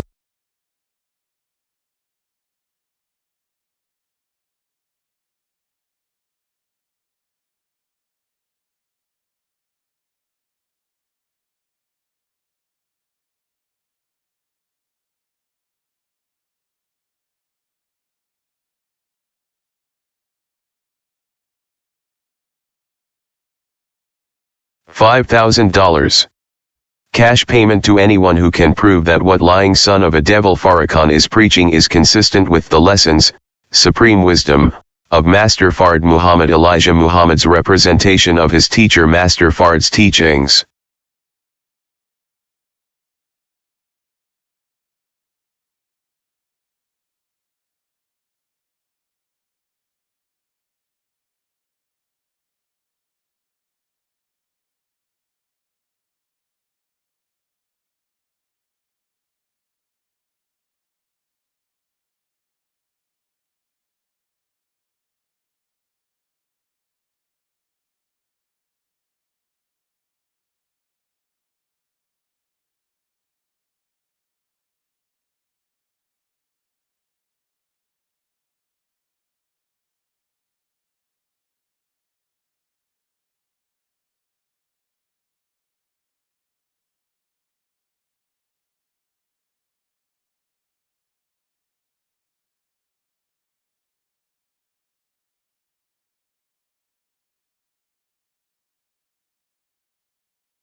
Assalamu alaikum, sisters and brothers. Sulman Rahim here, Minister of the Covenant, breaker 7 seals. The American Empire. The end of empire. America Empire. That's what you're witnessing. There will be 2 world empires, Gog and Magog. And there's only 2 that you know of. America and Britain. That's the sure sign of chapter 20, Gog and Magog. They try to tell you Gog is Russia. Right there it says it'll be 2 out of a 1,000-year period. That's European history. Dark Ages. A resurrected empire kept them locked down for 1,000 years. This is clear. See, brothers and sisters, there's no excuse. Those people that don't come to this light and apply the light, there'll be absolutely no excuse. Because this is so clear. There's no light out there anywhere near as bright as this. I mean, this light puts all those lights, well, they're not even lights. They pretend to be lights. But see, if you're blind, somebody can tell you there's a light. You just have to accept their word for it. And that's what the preachers are doing. They're telling you, well, just accept it. See? Meanwhile, just put money in the basket. See, why don't you accept that there's some money in the basket? You understand?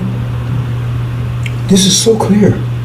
It can be proven clearly, simply. It's got a track record of accurate reporting of future events that's taking place right now. It's totally clear. It follows scriptures 100%. You had to go on scripture 100%. The God, the messenger, son of robbed nation, then a messenger of the covenant. And right now, even those people that claim they would, you know why? They can't get around the fact that says you should seek the message of the covenant. And that Farrakhan stuff is not him because he's not preaching the covenant. They say you be seeking the message. It's right there. That's their claim of being behind Elijah, Malachi. That's their claim. Yet still, it's clear. You're supposed to be seeking the message of the covenant. See? So they have no excuse. That's one of the things, that's one of the things that we do through the gods. Before we judge a people or take down people, we make it so clear that they're guilty. That's why it says in the Quran, everybody says that the judgment was just. The judgment was just. Because it's so, see, they might say, oh man, I wonder why he did that. That's not just. They will say judgment is just because it's so clear. How could you miss that? How did you miss it? Farrakhan's, I know he was a devil when he was told, wasn't he? Well, yeah, but I don't believe. Well, did you go check? Did you go check? You asked Farrakhan? We got more records saying it. Well, I just didn't thought, well, that's your problem. So I lost a lack of knowledge. That's why light is knowledge. Knowledge is what the mind takes and transforms into the brain. We not transport, but brings it, transfers into the brain. See, inputs into the brain. Brain gets input from the mind. The mind gets input from the world around. You understand? And so the information is there. People lost for lack of knowledge. Why? Okay, if it's lack because you chose to be like, that's your problem. If you lost because other people blocked it, then that's their problem. It's your problem too, really. But it's theirs too, because they're going to have to be responsible for blocking that light. And the judgment's going to be just, it's going to be terrible. They said only a few would make it. What's that prayer? It said it'd be so few men that 10 women would take hold of one man. 10 women would take hold of one man. They fighting over one man. You're begging him, could they be his wives? That's what the Bible says. That's just so few. And why is that? Remember, it's not talking about the devils because they won't be around to have any wives. Tell me you. Why is that? When this is so clear. He said the truth be so clear in the fool wouldn't err, but you're erring. I mean, there's no information like this clear as this. You don't have exceptional faith. And plus, you have to pay for it. You have to pay a dime for it. You have to do anything. Right? All you have to do is take the information and then apply it for what? To help yourself. Not help me. Help yourself. How can you go wrong with that? So either a demon or you're so weak-minded, because remember it's vectors. But the vectors come in between your vector and theirs. If you got a real weak, you may be original, but if you got a real weak mind, then you can't overcome their vector. No matter what I tell you, you're not going to be overcome it. Like if you're born mentally challenged, I could send you any college and university in the world. You may be original, but that's not going to matter. I can get all the best teachers, you're not going to ever learn anything. And we got people like that. See? And some of that is because of whether they're feeding us and all that kind of stuff, we producing defective children. Yeah, I didn't talk about that before, but some of us producing defective children. And so they can't do anything about that. That's why you went to the wilderness. We won't accept them either. It is children. They're defective. We don't accept them. Now we're going to go out and reject them directly? No. Because it was by definition, the criteria is you have to come to this level of knowledge. You have to climb that ladder. If you can't climb that ladder, I don't care if you're male, female, old, 9, or 1,000 years old, or whatever you want to call yourself. You can't climb that ladder, that's just it. That's it, period. Because you won't be anything in the new world. You won't have to understand. You'll be totally lost. Because it's going to be a world of mathematics. A world of mathematics. This world is a world of mathematics too. It's not just totally on the conscious level, because they'll not apply it to how the universe, how to apply it themselves. But still, the reality of mathematics, or just computers mathematics, your cell phones mathematics, all the stuff you do is it's all based on mathematics. It's just that they don't understand. Most of it's theoretical. They don't know how to apply it to themselves personally. They know how to use mathematics. Hell, the Greeks know how to use mathematics in the past. They had a form of mathematics. But that's the criteria. You have to get in the Lamb's Book of Life. The only way you get there, you have to climb that ladder, get that angel. That's it, period. Case closed.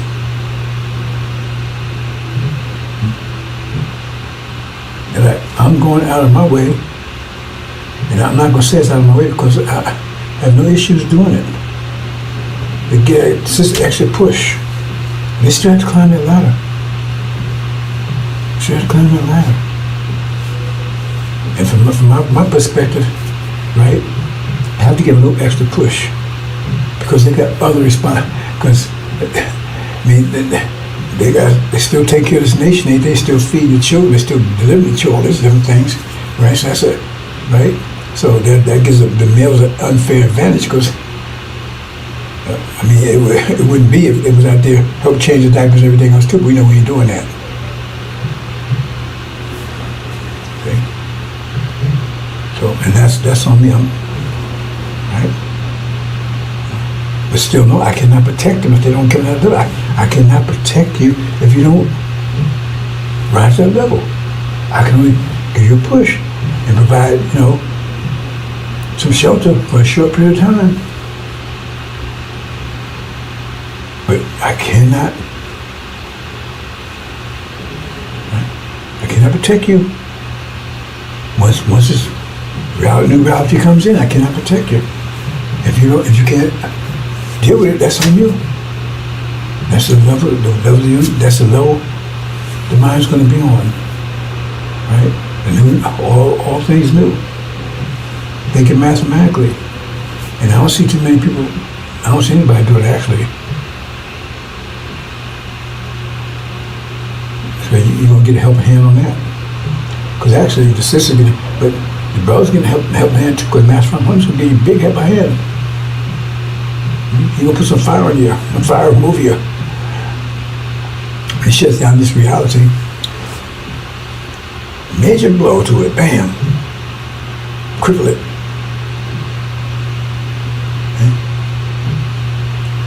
Break that vector that's holding you down. Break the power of it. So now if you had a power to rise up, they put a balloon underground, right, underwater, you take the foot off, it's gonna come out. But if it's not deflated, it don't matter, take the foot off or not, it's going to just lay there. Maybe a balloon, but it's deflated. You understand, brothers and sisters, I don't know if you understand or not. So those clowns out there with their BS, they don't bother me. I see them, they run around crazy, frantic. All of a sudden they got Farrakhan all over the YouTube now, right? They're trying to give kind of credibility. They don't show everything. It doesn't matter. I don't care what they show. You don't get around the fact that follows the devil. Pure and simple. I don't hear anything else beyond that. There's nothing, no, God, I don't hear anything. It's nothing you can tell me to get around that one. Now, if you believe anything what Master Muhammad said, Elijah Muhammad said, it's nothing you can tell me to get around that. He's not Abraham's seed, so that covenant doesn't even apply to him. That's why it says, Daniel said, he despised the covenant. It doesn't apply to him, it follows the devil. It's fine, no devil follows a light-skinned Jamaican. Well, that's not the story Farrakhan was telling. I'm pretty sure he never told Elijah Muhammad follows the devil, because that didn't come out until after the messenger was departed. And in fact, right, I'm the only one who really pushed it, but he actually made an interview where he stated, he said his father's parents, not his mother's parents, father's parents were white Portuguese Jews. White Portuguese Caucasian Jews. You got him saying it. I know he wouldn't reveal that while Elijah was around, because anywhere in the world Elijah would have put up with that one.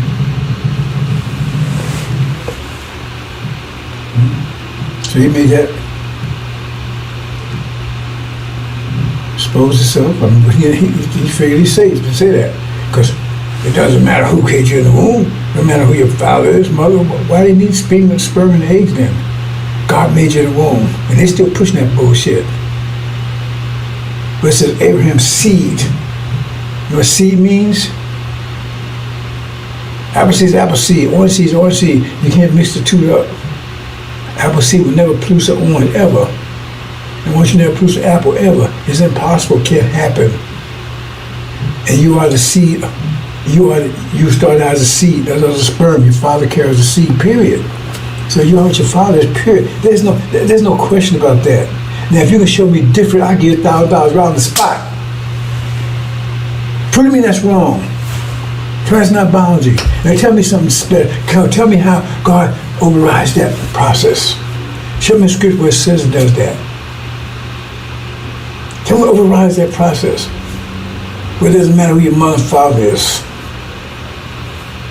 There's my seed in there, right? Ancestry. Why are you talking about that if it doesn't matter? It says your seed. He says your seed. Well, he's not Abraham's seed. So he's not followed covenant.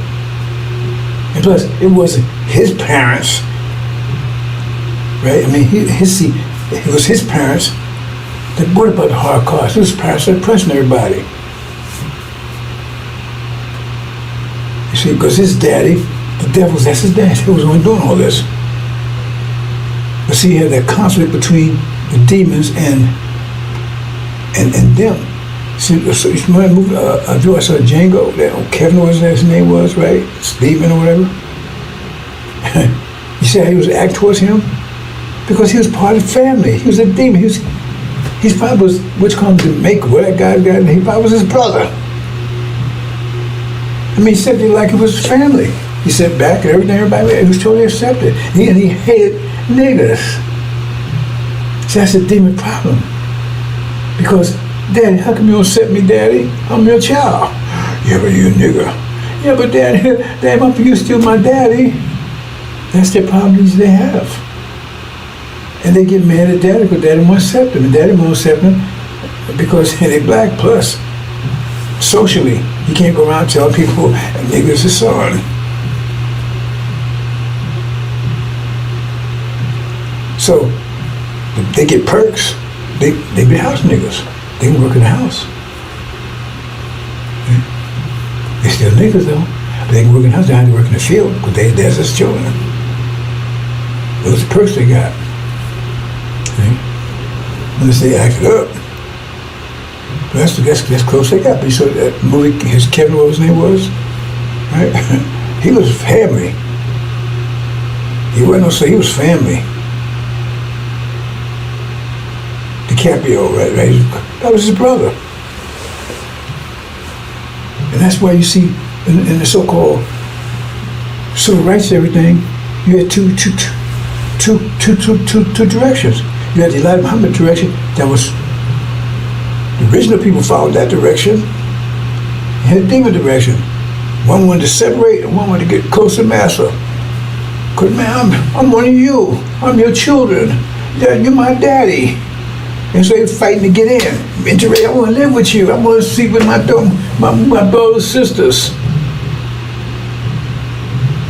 See, they're my family. I want to marry one of them. They're my family. I want to be with them. I'm tired of these. I want to get rid of them. I'm going to get this curse of blackness off me. I want to marry one of my relatives. One of my devil relatives. So I have children that don't have that curse on them. Oh, you think that doesn't matter? You think they don't look at it that way? To them, they know that black's a curse. The curse is stopping them from being what mass like they want to be. Take full part of this whole reality. They don't think they see that? Someone lighting themselves up. I mean, you got the demons over in Arabia. They were big with that. Arabians don't turn white already. You got so many demons. The demons all over the world. I never talked about that really deeply. Let me speak to that for a minute. I didn't mean to do that today, but I'm just going to pour it up. America, I talk about a gravitational vortex. America is the gravitational vortex. It's like a magnet. It's drawing demons and devils from all over the planet here. That's one of the things that, I told you, we planned this whole thing out. And we turned everything to our advantage. Turn ourselves from coal. It takes a lot of pressure to turn ourselves from coal into diamonds. Plus, putting way over here so we can draw all, I told you, only place going to be nuked is America. So we bring as many demons and devils over here as possible. Because you say, why the people come, they drawn here? Because they had the same mindset. I'm talking the Arabs and everybody else. What the hell come there for? Even the Indians, what they come? If you had a real original mind, a righteous mind, you wouldn't want to come over here. You wouldn't come within $1 million this place. Why would I come over here? We run around naked and transgender, all this stuff. Why would you want to be around that kind of stuff? Dogs, when people got dogs running in their house, all that kind of stuff. I've never seen a movie yet, an African movie with a dog in it. Never seen one yet. Now, I may miss something. I haven't seen one because that far as I know, it don't happen. They don't bring dogs in their houses. They have dogs. They don't bring them in the house, that's for sure. The worst people who do that are Europeans. So this is like a magnet drawing them. So when the end comes, boom, we get like rid of a lot of one shot. Because once that war starts, they're gonna close the door. If you ain't in, if you in, you ain't getting out. If you're out, you ain't getting in. Well, they might let somebody in, but you ain't getting out if you in here. They're gonna lock. Remember 911? They locked up.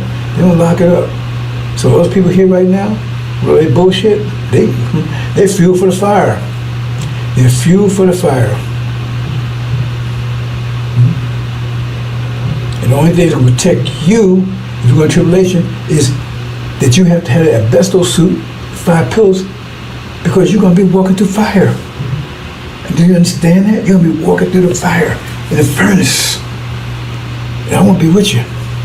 I mean, there was a possibility. Daniel said, you know, and Angel said, no, but I'm not going to do it. Because if you do that, that's the only way you're going to make it. Because remember, when you put gold in, you put the gold to burn up the impurities, but all the gold impurities, then the whole gold going to get burned up. You put the gold in to burn off the impurities, so it'll be pure gold. But the whole damn gold is defective, impure, then it's all going to melt, it's all gone. And that's what it is. Because when you come out here, you're going to be right. And if you ain't right, those that make it, they ain't right. I told you what happened to them. Everlasting shame and torment. They feel for the fire forever. Feel for mockery. I don't know if I should say this. The other thing is, you know, God can't lie. Why? God made liars. I mean, he can't make something he can't be himself. Or he even imagine it. He can be whatever he want to be. He may have set up some emotions, make me shed blood. What was that about? The point is, he disciplined. Discipline is the difference. He disciplined in his nature. Discipline is nature. That's the difference. See? They want to like him, lie. He wants whatever. He discipline his nature. That's the difference. You understand? So he'll tell what God can do, what he can't do, what he wants to do. But he disciplines nature. And they can't discipline theirs. And we're the most disciplined people on the planet. Because we had the potential for it. Move on, brothers and sisters. Okay, Empire. So we're going to do the math. You have to rise to the level of math, brothers and sisters. I've seen you want to do it yet. But that's true. You have to master it to get through.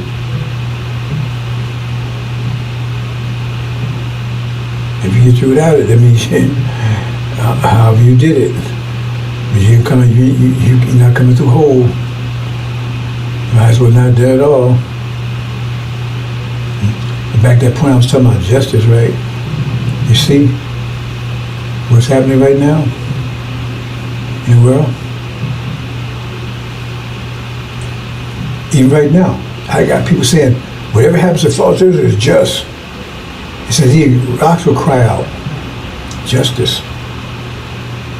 So everybody will say, yes, just. Everybody say, it was just, what happened? That's about to happen. It's going to be made clear in a few more days, because it says this gospel, it tells you, it says this gospel means Injil in Arabic, and when Jesus was talking, he was talking about the Revelation, that's the book he revealed. He says, this gospel will be preached in all the world. That's what they call Revelation, the gospel. Sometimes it's called New Testament, so-called New Testament. But it's still under veil, because it only could be unlocked by an angel. Because this is preaching all the world. That means it's going to overcome all resistance suddenly, and then the end will come. What do you mean it will come? That means it brought about the end. It brought about the end. Because that truth, remember, truth is a force. Truth is the force of the time. Yeah, I hate to say truth is like this. Well, every action has an opposite reaction. That's a universal truth.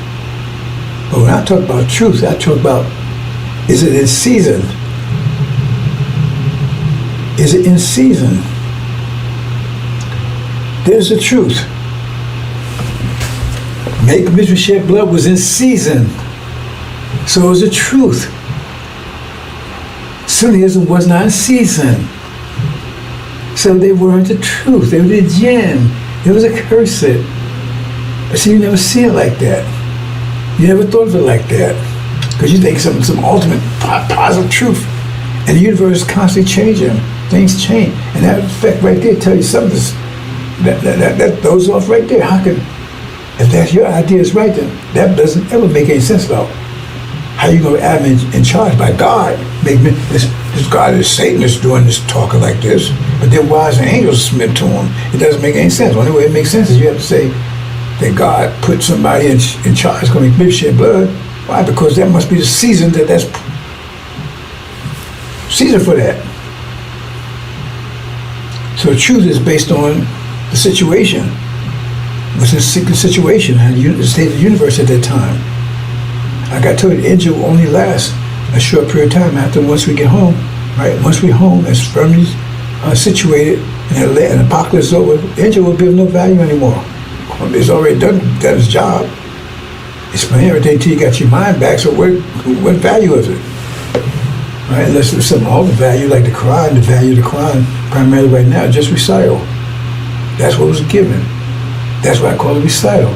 That was part of the things back there was set up to make sure that Suleiman would get it, right? Because it's part of the 5 pillars. It's required to develop your discipline.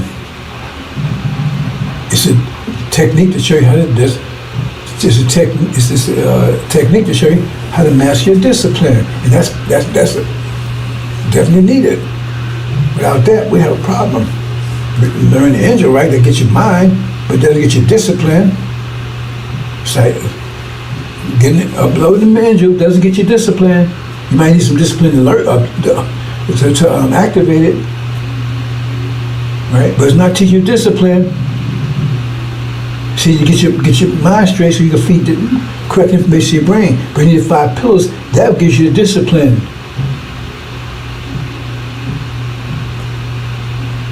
And so the Quran was part of all those scriptures. Remember, because all those scriptures was prepared for the message of the covenant. Injil the mind back. The Quran, the discipline. He knows how to use those things. But you didn't know what it was for. You had to still doing your little 5 prayers a day. That doesn't work anymore. If it works, how come it not work for them? How can they have that victory in 5 years? If that works, how come it's not working now for them? See, that's the truth. If that's the ultimate truth, right? It should work all the time, right? If their idea, you got one truth that works all the time, then they should still be in charge, shouldn't they? They should be in charge, shouldn't they? Because I mean, they got the Mecca, they got the language, they got the land, they got the Quran, they got the Prophet. That's the ultimate truth according to him. Then shit, nobody should be able to mess with them, right? They got ultimate power. That's the ultimate truth, right? They say it's ultimate truth, right? Then why is it failing now? Why has it been failing for 500 years? This truth is clear. They can't answer these type of questions. Because the truth knocks their brains out of falsehood. They not getting brains out of who's getting their brains knocked out? Them. So if that statement is true, truth knocks the brains out of falsehood, who's getting their brains knocked out? So it must be that as soon as it's falsehood. And if you say that's the truth, or it's true sometimes, is that how it works? My brothers and sisters. American Empire, N. Okay, look at this. This is a principle. You understand? Not it's your problem, bro. It says, we're not here to convince you. If you get it or you don't get it. See? So my job is to take and get information.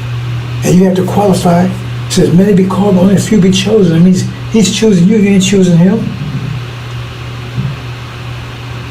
They're choosing you. You ain't choosing him. You don't care if you come here or not. Mass times acceleration equals force. Universal. That's the truth always. That's the universal truth because it's the fabric of the universe. Mass times acceleration equals force. That's the truth all the time. That's the truth. Absolute truth. There's absolute truth. Mathematical absolute truth. Now seasonal, that's work forever. Always has worked, always will. In a pressure field, all force is equal. That's another truth. Or if the force is not equal, you get a current.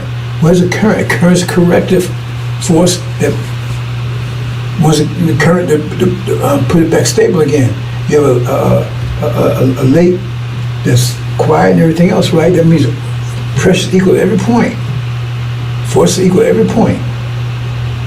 But if you say current, that means, oh, well, this point is more pressure in this point. Just like if you open the windows in the house, right, you get a breeze go through, because one side of the house, the pressure is lower than the other side, so now you get an adjustment. And so the air is pulled on the other side, adjusted until pressure equal both sides, then the current is gone.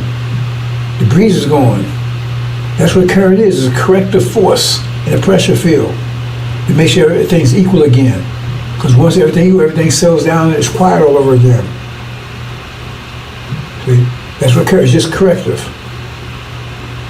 Because all force has to be equal in a pressure field. So the difference is the structure.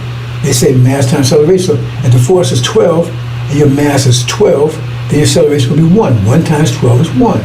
If it's opposite, if the mass is 1 and the acceleration, that'd be 12. It means you're accelerating faster because you got a simple mass. The lower the mass, the weaker the structure, the greater the acceleration. Okay? And that's what happened. We gave, by taking and making Yahu's graph creation, their simple structure, they have more acceleration than us. That means they think faster, act faster, and everything else, because they have a weaker structure in this period of time.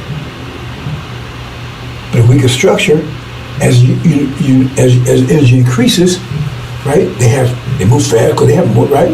But the point is, a weaker structure. Remember, you're in the pressure field now. So as the energy increases in the pressure field, the pressure increases.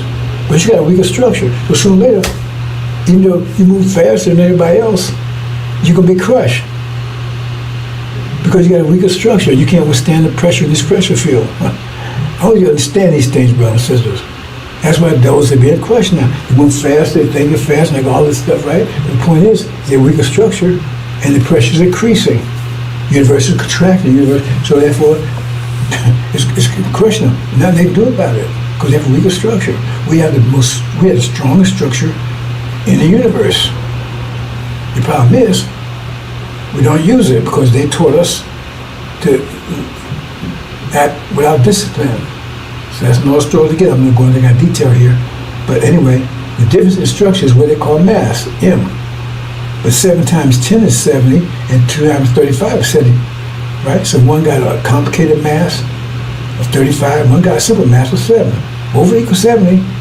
But the one 7, he got look how much fast moving around. 10 times, 5 times faster than the other one.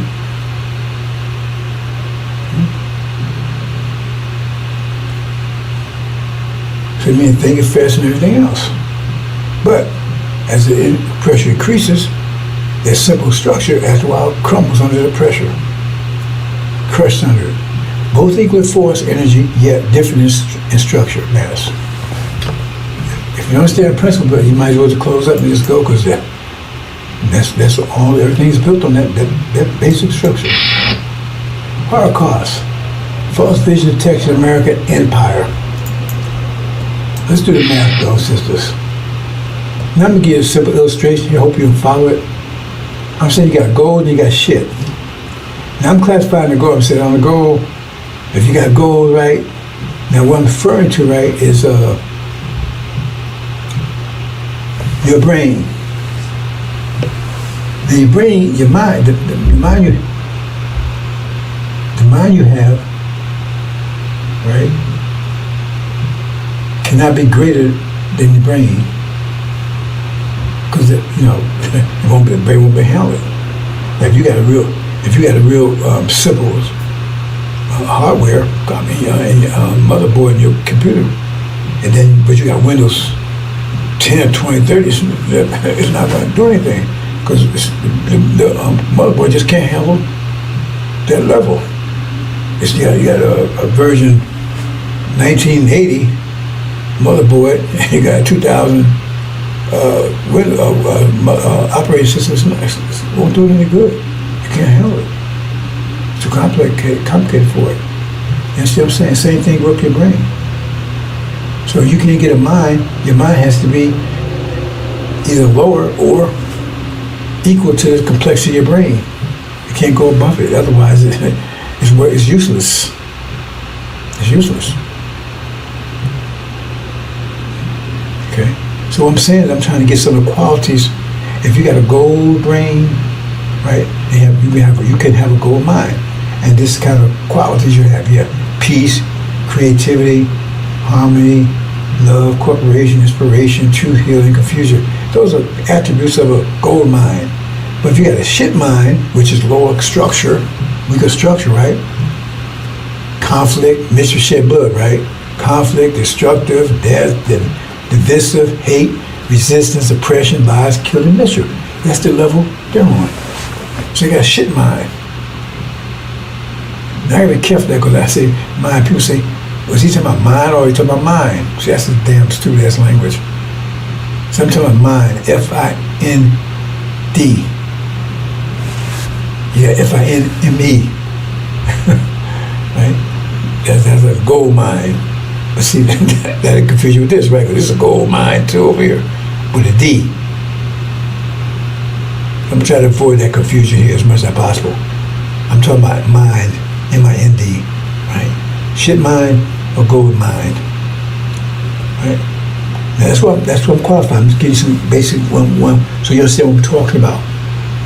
So if you got a shit mind or shit brain, a low structured brain, then I say that's a shit relative to the gold.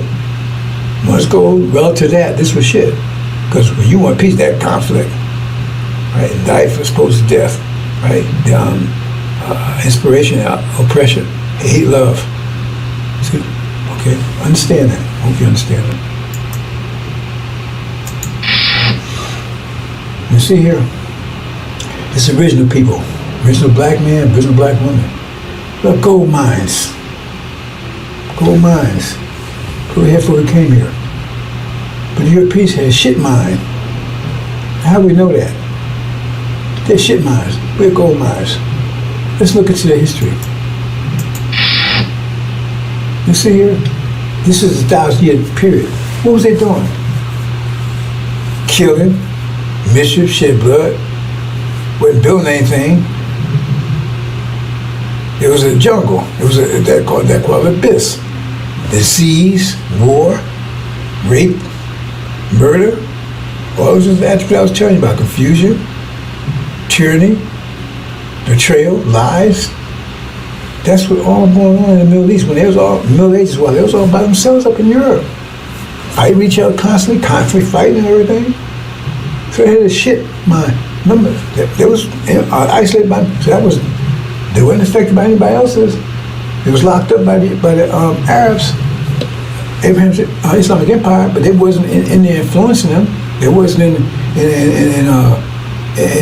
England and France and all that plus, right? They were in Spain, but they wasn't in there influencing. So they wasn't influencing them. There were no vectors coming in influencing them. That was totally them. That was their nature. That was their nature. Shit mind. That's well, left alone, that's what they was doing. You understand that, bro? Left alone, that's what they was doing. Not affected by anybody. But what was we doing during that time? See, we had gold mines. We built pyramids, we building stuff, right? We in Africa, men and women working together, right? We didn't have no major wars and all that kind of stuff going on then. I mean, you saw a movie with Shaka Zulu. The idea of war is that if they had conflict between two tribes, they would get together and then they would dance. And who was the best dancer is the one that won the argument. No shed blood. I mean, they were shocked when Shaka Zulu came along. And that was something that's made up. And that's the way it was in Africa. You didn't have any major wars, all that kind of stuff. You had building and peace, prosperity. How do you know that? Because the point, if they came one slave, they weren't slaves that's intelligent. I mean, if you want to buy, if you want to get you an ox or a horse, you don't get one that's broken down and sick. You want to get one that's healthy and strong. And who's the strongest, healthiest people on the planet? That's why they want us slaves. They try to enslave their own people. It wouldn't work. These are absolutely facts. They call them indentured servants. They interred their own people and they couldn't get them to work. Remember, when they was in Europe, they called them plebs and serfs. And they were lazy. It was hard to get them to work. And then when they came over here, right, first they tried the natives. They couldn't get them to. But part of the problem was it was lazy, is that there was no home turf. So it was hard to hold on to them. They would escape. And they had plenty of friends and tribes and everything else they could run to. Right? And it was hard to identify them because how do you identify them from any other so-called native? So that didn't work. So they tried indentured servants. Look up indentured servants. That means they tried to enslave, brought people over from Europe and then have an indentured servant. So they make them work. So they didn't call them slaves. Called indentured servants. See? That whole slave terminology and stuff, that's a whole nother story I talk about all the time. Because you're a slave right now, you just don't know it. Understand? So that's what that was. Let me see what's going on here, but I was just going to have to...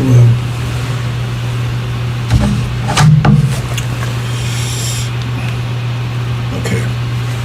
That's what that was. So, like I said, they would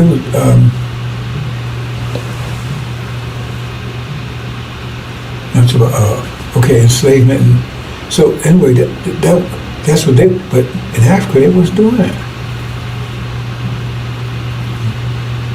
They was following their nature. Africa was following their nature. It was building at peace. So far, I just mentioned that. So let's move on. So they had gold mines. MIND. They had shit mines. Left alone. Remember, they were separated. Wasn't interaction. There was the interaction between Spain and that. But what did they do? They civilized Spain. That's civilized. In fact, they call that the Golden Age. That's whole different. When we were the vectors, primary vectors, we made Spain was the best country in Europe. They were civilized. They was taking baths.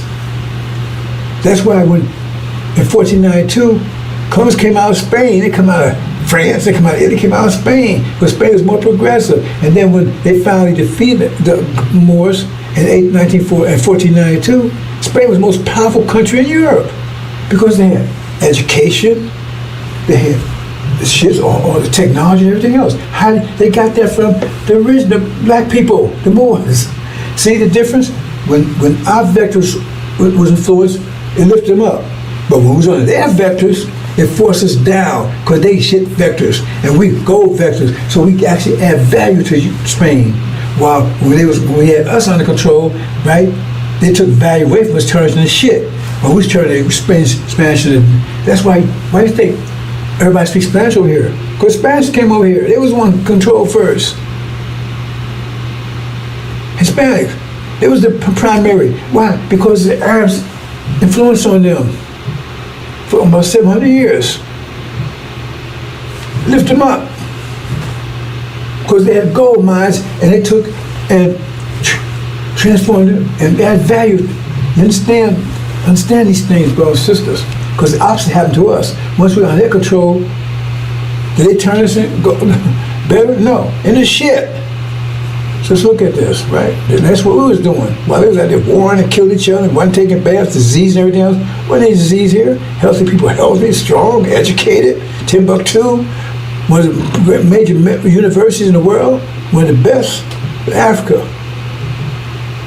See? That's what we was doing. Okay, let's go on. And then, boom, they got a hold of us. They got a hold of us.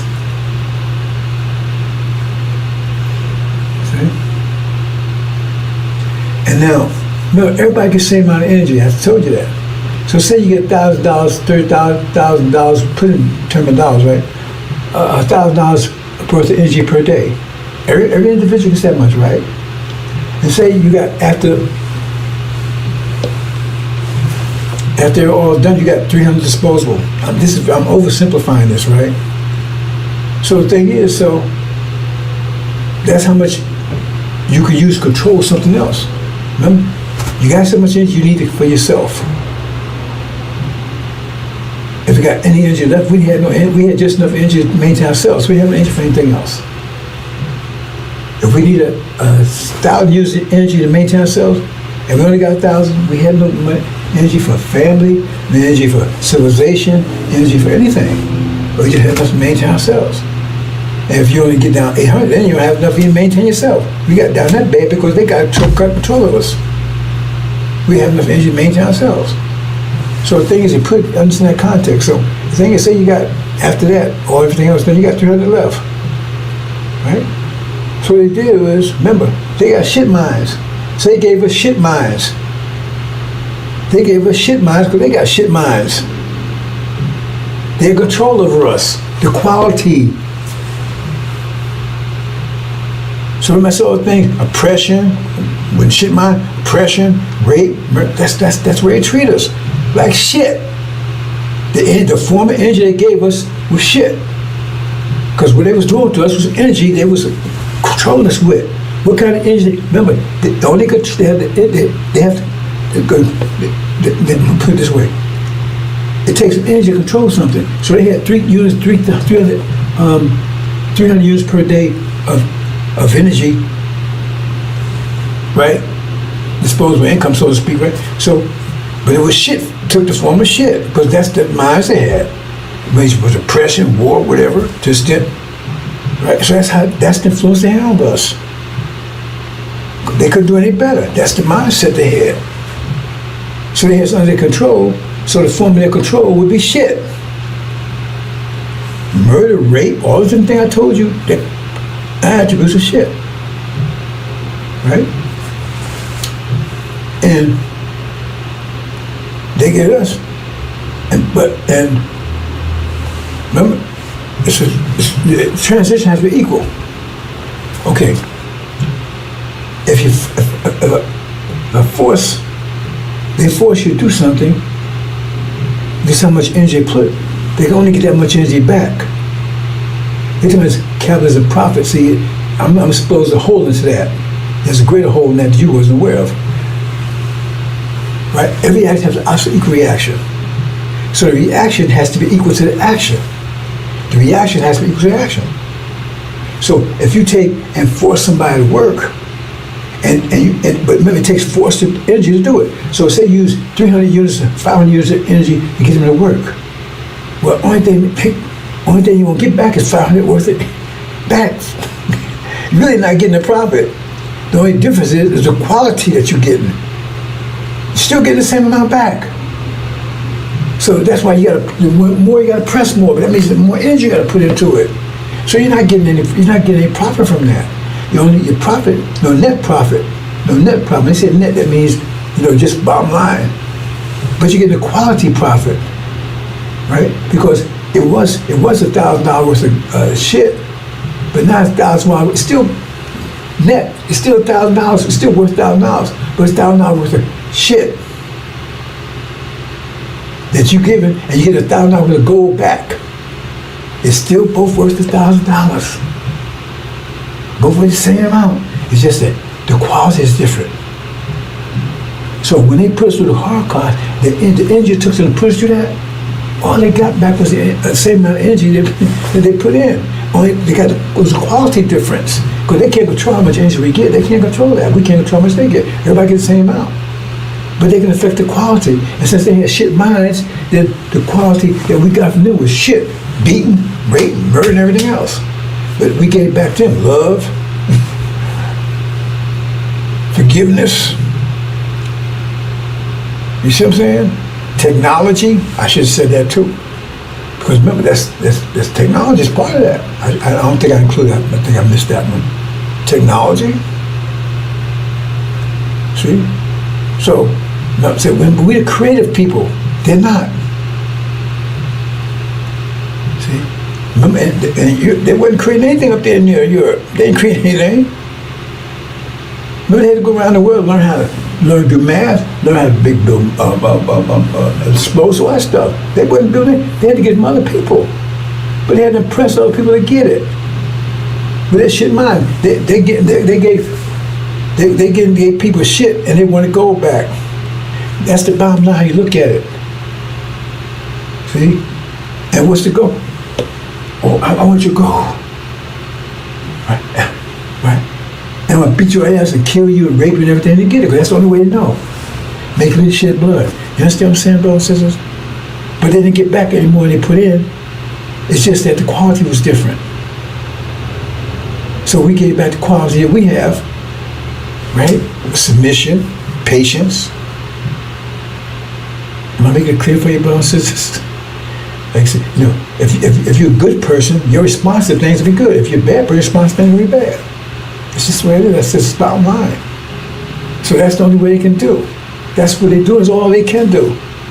But they want them, but they don't. They got shit mind, but they don't want. They don't want to live a shit life.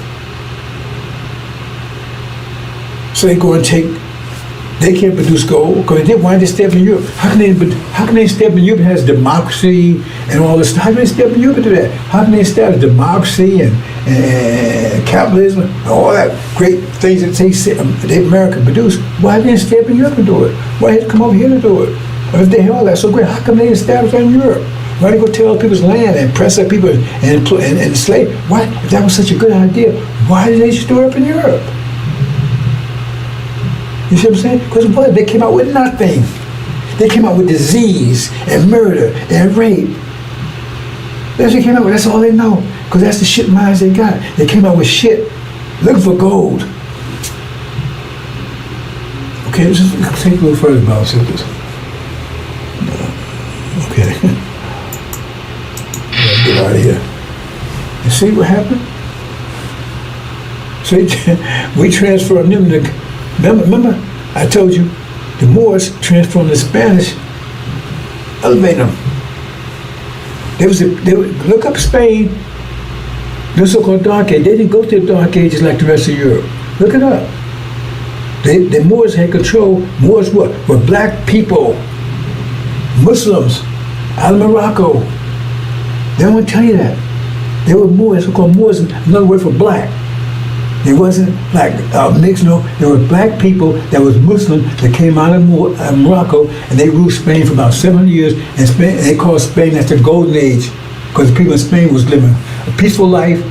Peaceful life. In fact, the Jews, all the Europeans, flee to Spain because they thought they was protected there, because Spain was so progressive, educated, disease-free.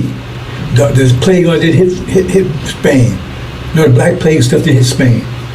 See, why? Because the Moors lifted them up because they was golden, so they gave value to Spain. But when they got over here, this is the opposite. With Holocaust, as opposed to the Golden Age, rape, murder. See what I'm saying? Because under their influence, when it was under our influence, it was lifted up. You understand? So then, what happens is that now. The goal is, they got all this technology, this creativity. All the creativity is coming out of here, all over, every world just copying what they got from here. All the creativity coming here because of us, but they want to give it credit to us. They say, oh, the Europeans are so creative. Why just here? Why just here? Why not create, why not the Germans? Oh, white folks over here, right? I mean, Caucasians or whatever, and same in England. How come they're not creative? How come innovation not coming out of there? How can it only come out of here? Because we're the goose that laid the golden age. Golden age, like golden age. Because it's come from us. A whole story about Joseph. They was about to die. The whole economy, everything was failing, economic, and he saved them because they didn't know what to do. There's also the same story about Joseph. I forgot the other one I was going to mention. Right? Same story. Saved them. And then they enslaved his children as a result of it. You understand? They didn't know what to do. They would have died. And that Joseph, remember Joseph is supposed to be, the people enslaved in America supposed to be Joseph's children, his seed. That means the creator. Oh, that's the other thing I was talking about. It tells you, right, give you a hint. It tells that Pharaoh told us, We couldn't, according to scripture, you have to make brick, you need straw. So well, you can't make you straw anymore, you have to make brick without straw, but you have to be creative. They give all these little hints. So that's what happened. They turned us, see what they did to us? They turned us into shit. Just like we turned the Spanish into gold, because that's the influence held in them. But when they got actual, they turned us into shit like them, and we turned them into gold. So they got all this technology, they got all this military, all this stuff. That's coming from us. They didn't have it before. That's why everything's coming out of music, all that stuff's coming out of here. We're the gold is producing, but they can't tell us. Because if we figure it out, then we might make some demands they don't like. That's why I want you to leave. Because if you leave, what will happen? Then if everybody found that they're not creative at all. They're coming from us. But see what they did to us? And we're still producing gold for them today. Because remember, you got to keep fueling this.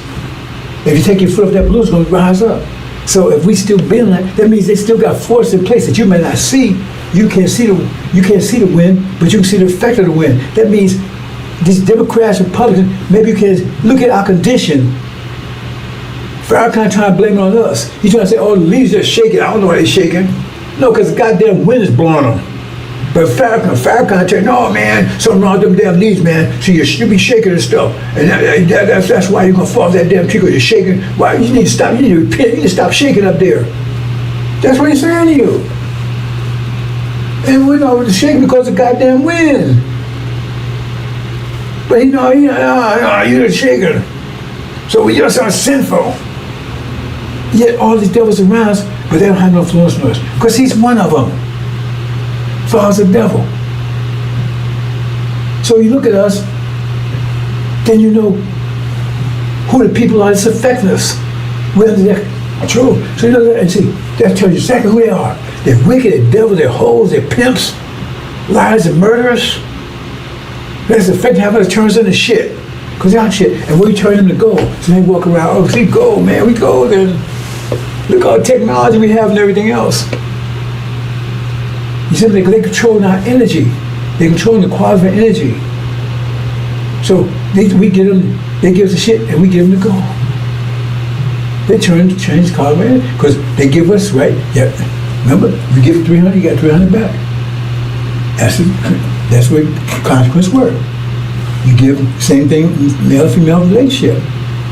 You give her your male attributes, if you're the best, and she give her female attributes the best. Well, it's equal transfer. Equal transfer. She gives 500, you get 500 back. That's to keep the balance. Otherwise, it's misbalanced. Then you got negative energy, all that kind of stuff going on. The bottom line still comes out net, come out to equal. So if they're giving us 300, right? Because right now, look, we're under their control. They tell us how much what we can buy, what we can sell, where we can live, and everything else. They control the quality of it. They can't control the energy that we get, the amount of energy we create. They can't control the amount of energy we get the same much they get. They only control the quality of it. So it gives us shit. But they mad that we give them the gold. Because they can't get it. We can only produce it. And they can't. Understand that, brothers and sisters. Okay? So when you look at this, that's who they are. When you look at them, that's who we are. All this technology, all this cell phone, all this stuff, everything, that's who we are. See? Because they're coming out of ours. See? That's who we are. See? And this is who they are. Every action has opposite reaction. So look at the opposite. And see, when you see it, look at the opposites. That's who's affecting who. You got everything thinking backwards. See? They got us thinking backwards. So this is who they are, what they claim we are, and who they claim they are, that's who we are. We're the masters.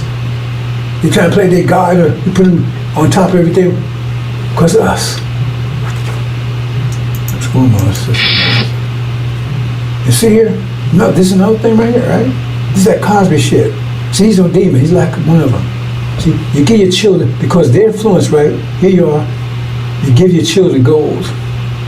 Love, all the attributes gold, right? What are they giving you back? Look at them. Give you shit back. Anger, mad, talk back and everything else. Because this fool right here, he's part of that. We give our children all this and we get this back from them. That didn't happen before this fool came along. Everybody traces back, even this woman she was talking, she traced all this back to the 70s. Because they turn on our children.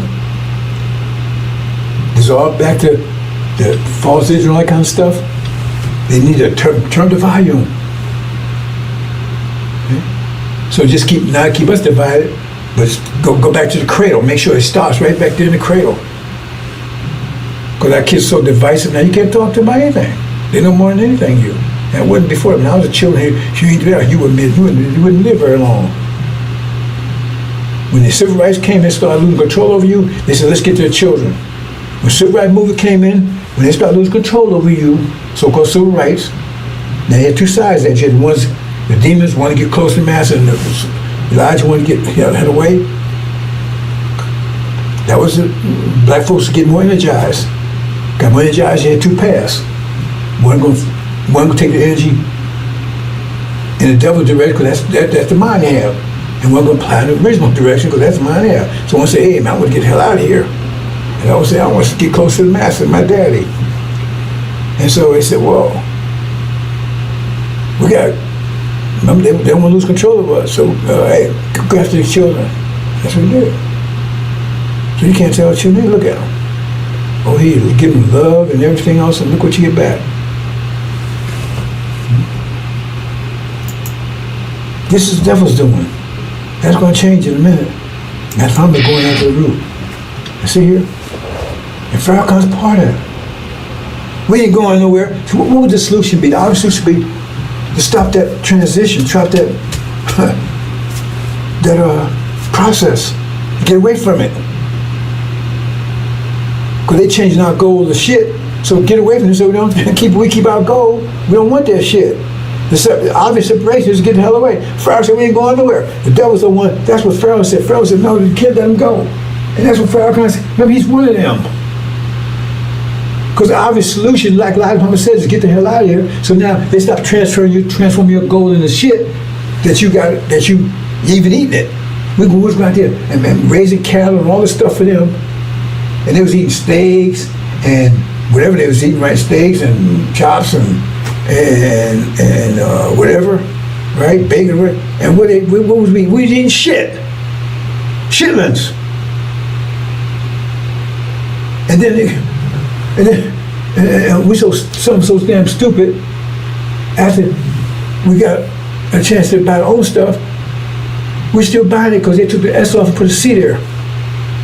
That don't change the fact it's still shitlins. Or called shitlins now. Just take the C and put an S there, and they still sell at Walmart. So someone still that's dumb stupid. They was feeding us shit by that. Well, but was preparing. How was they getting that? How was they getting that steaks and stuff? We was preparing the stuff for them, but we couldn't eat it. We was doing that stuff and cooking it for it too. Not only raising it and feeding it and taking care of it and slaughtering all that stuff for them, and we couldn't eat any of it, and even cooking it for them. And they gave us the shit. We gave them the gold, they gave us the shit. That's a transition, a symbiotic relationship. And the only solution anybody can tell you, the only clear solution is to get the hell out of that relationship. Get away from it. The Pharaoh said, no, you don't understand, because he's part of it. He's got rich off of giving you shit for 42 years. He ain't gave you a goddamn thing but shit. And he's rich. He ain't produced anything in the Nation of Islam. Islam is basically probably bankrupt. It's not worth anything. But him and his highest son is a millionaire too. That dumbass. See what I'm saying? And you don't see it? Oh, we love her. What does that say? Why I love Doga? Give you nothing? Right? Well, I'd be better off getting nothing than getting shit, but right? You understand, brothers and sisters? You understand that out there? If Pharaoh's behind, I would say you ain't going. He getting rich off of you. He got rich off of you. He says he's robbing the nation. It says in Malachi, this stuff is so simple. Who's robbing the nation? He's got rich off the nation. He had to produce a goddamn thing in 40-some years. And plus, he's cursed with a curse. cancer. Okay, so watch this. Now see, look, like billionaire man, I got yachts, everything else. What you got? See, here you are, over here selling drugs and crazy. You look at women, look how they turn the women out. See? That was, see? And wham. And then Suleiman comes. See, that's why I say seek the messenger of the covenant, because he's the only one. Elijah came, all he could do is prepare you to get out of here. They get you prepared to get out of here, like you prepared going to, you got to clean up, you got to pack and everything else. But you still got to survive where you are. That's what Elijah's job, wouldn't get you out, to prepare to get out of here. But he went seeking, and so Suleiman would, he had the power to lift you up. That's why he says seeking, he had the power to get you out of here, and he's going to do it. That's if you want to get out. Only ones that want to get out. See? So once that happens, now you're over here, you got your goal, everybody mess, you ain't transfer, your goal is your goal. So now you live a goal life, everything is built, you're building all these beautiful things, everything like you was doing before, pyramid, all these beautiful things, right? And look at them. They back there, stuck in their shit no more, they ain't getting any more out of gold. All they got is shit, they back to caveman again. This is not just a joke, bro, this is exactly what the deal is. See, back there, with the little banjo, hey, I went downtown in Mommy's town and I'm going to buy me some pork chops and give me a little dog. That was their music level. The whole world's rocking to this, the music coming out of black people, and they take it and assimilate it, copy it. They ain't creating it. They ain't creating a new music life form. No one's created a new music form. The blues, that was us. 50 years later, jazz, that's us.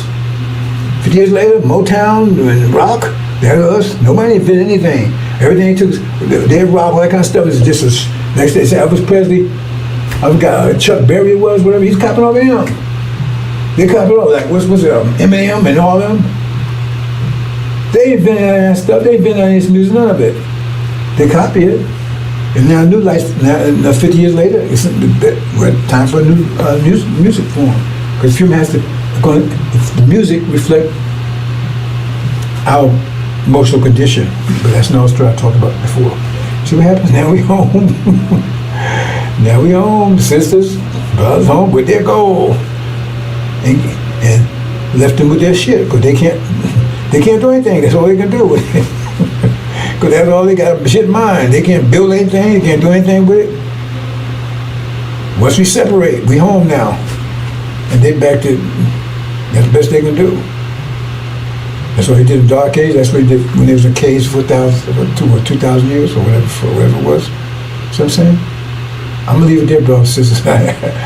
Right, because I got another issue. But you see what I'm saying, brothers and sisters? Not a little issue, but some people know what I'm talking about. Anyway, see what I'm talking about? This is simple mathematics. Now show me anything I said that's wrong. Show me the mathematics that shows that's wrong. That's simple mathematics. And exactly how things occurred. And that's exactly how they end up. They ended back in the caves, like Elijah Muhammad said. Those that survived that far, which is hell. And they got the same much energy we have, but they can't do any more to it because their mind wouldn't allow them to, right? That's the best they can do is kick rocks and eat each other and whatever they're doing. And now all our gold belongs to us. They can't control it anymore. So we built a great civilization, beautiful. Our women, they watch the page now. You think they're gonna be there? Brothers, man, they're gonna be, this is gonna love these brothers. Well, they're gonna get enough, can't get enough of these brothers. Man, talking about the whole man, they're gonna be like, and they'll be so protect these sisters. This is gonna be, ain't be a war. Brother me, right? Watching every footstep they make sure and doesn't get on it. That's how we protect, we're gonna be these sisters. Honey, can I? You need help, sister? Honey? Hold your hand. This is gonna get tired after a while. Man, why don't you get out of the way, man? I can't do nothing. They will get tired of us after a while. We're going to be so protective of them, like we're supposed to. That's what we always was. We're always going to continue to be. Like, you know how these brothers protect their moms? They can be worse than that. She's going to get mad. Get mad as a wild man. Get the hell out of here. I can't do anything, man. I can't eat food. I go to eat food, you grab the fork and try to feed me. It's beautiful, brothers and sisters. I tell you, the relationship between the original black man and is heaven. It's the best. It's the best relationship in the world. It's the best interaction in the world ever. We've always loved each other. This is an anomaly. This Holocaust thing. But in a way, it teaches us to appreciate our natural affinity for each other. Because before we kind of like took for granted. I mean, that was just the way it was, right? But now, after all this, then we look at it again, maybe we're gonna, and these are the first few generations, but then about 20 generations, our kids gonna be back, forgot about all this and everything else, and not gonna be, But when you first get there, you're gonna really appreciate this because you said, damn, after what you just had, I've been eating shit all my life, and then you get some caviar, you're gonna appreciate it, brother. Hope you understand, brothers and sisters. Okay, I gotta go. So I have much more, but hope you understand. Now show me what's wrong. I get $1,000, show me the error in the mathematics here. They can't. That's why they have nothing to say. The judgment comes, the judgment will be harsh, extremely harsh. Assalamu alaikum.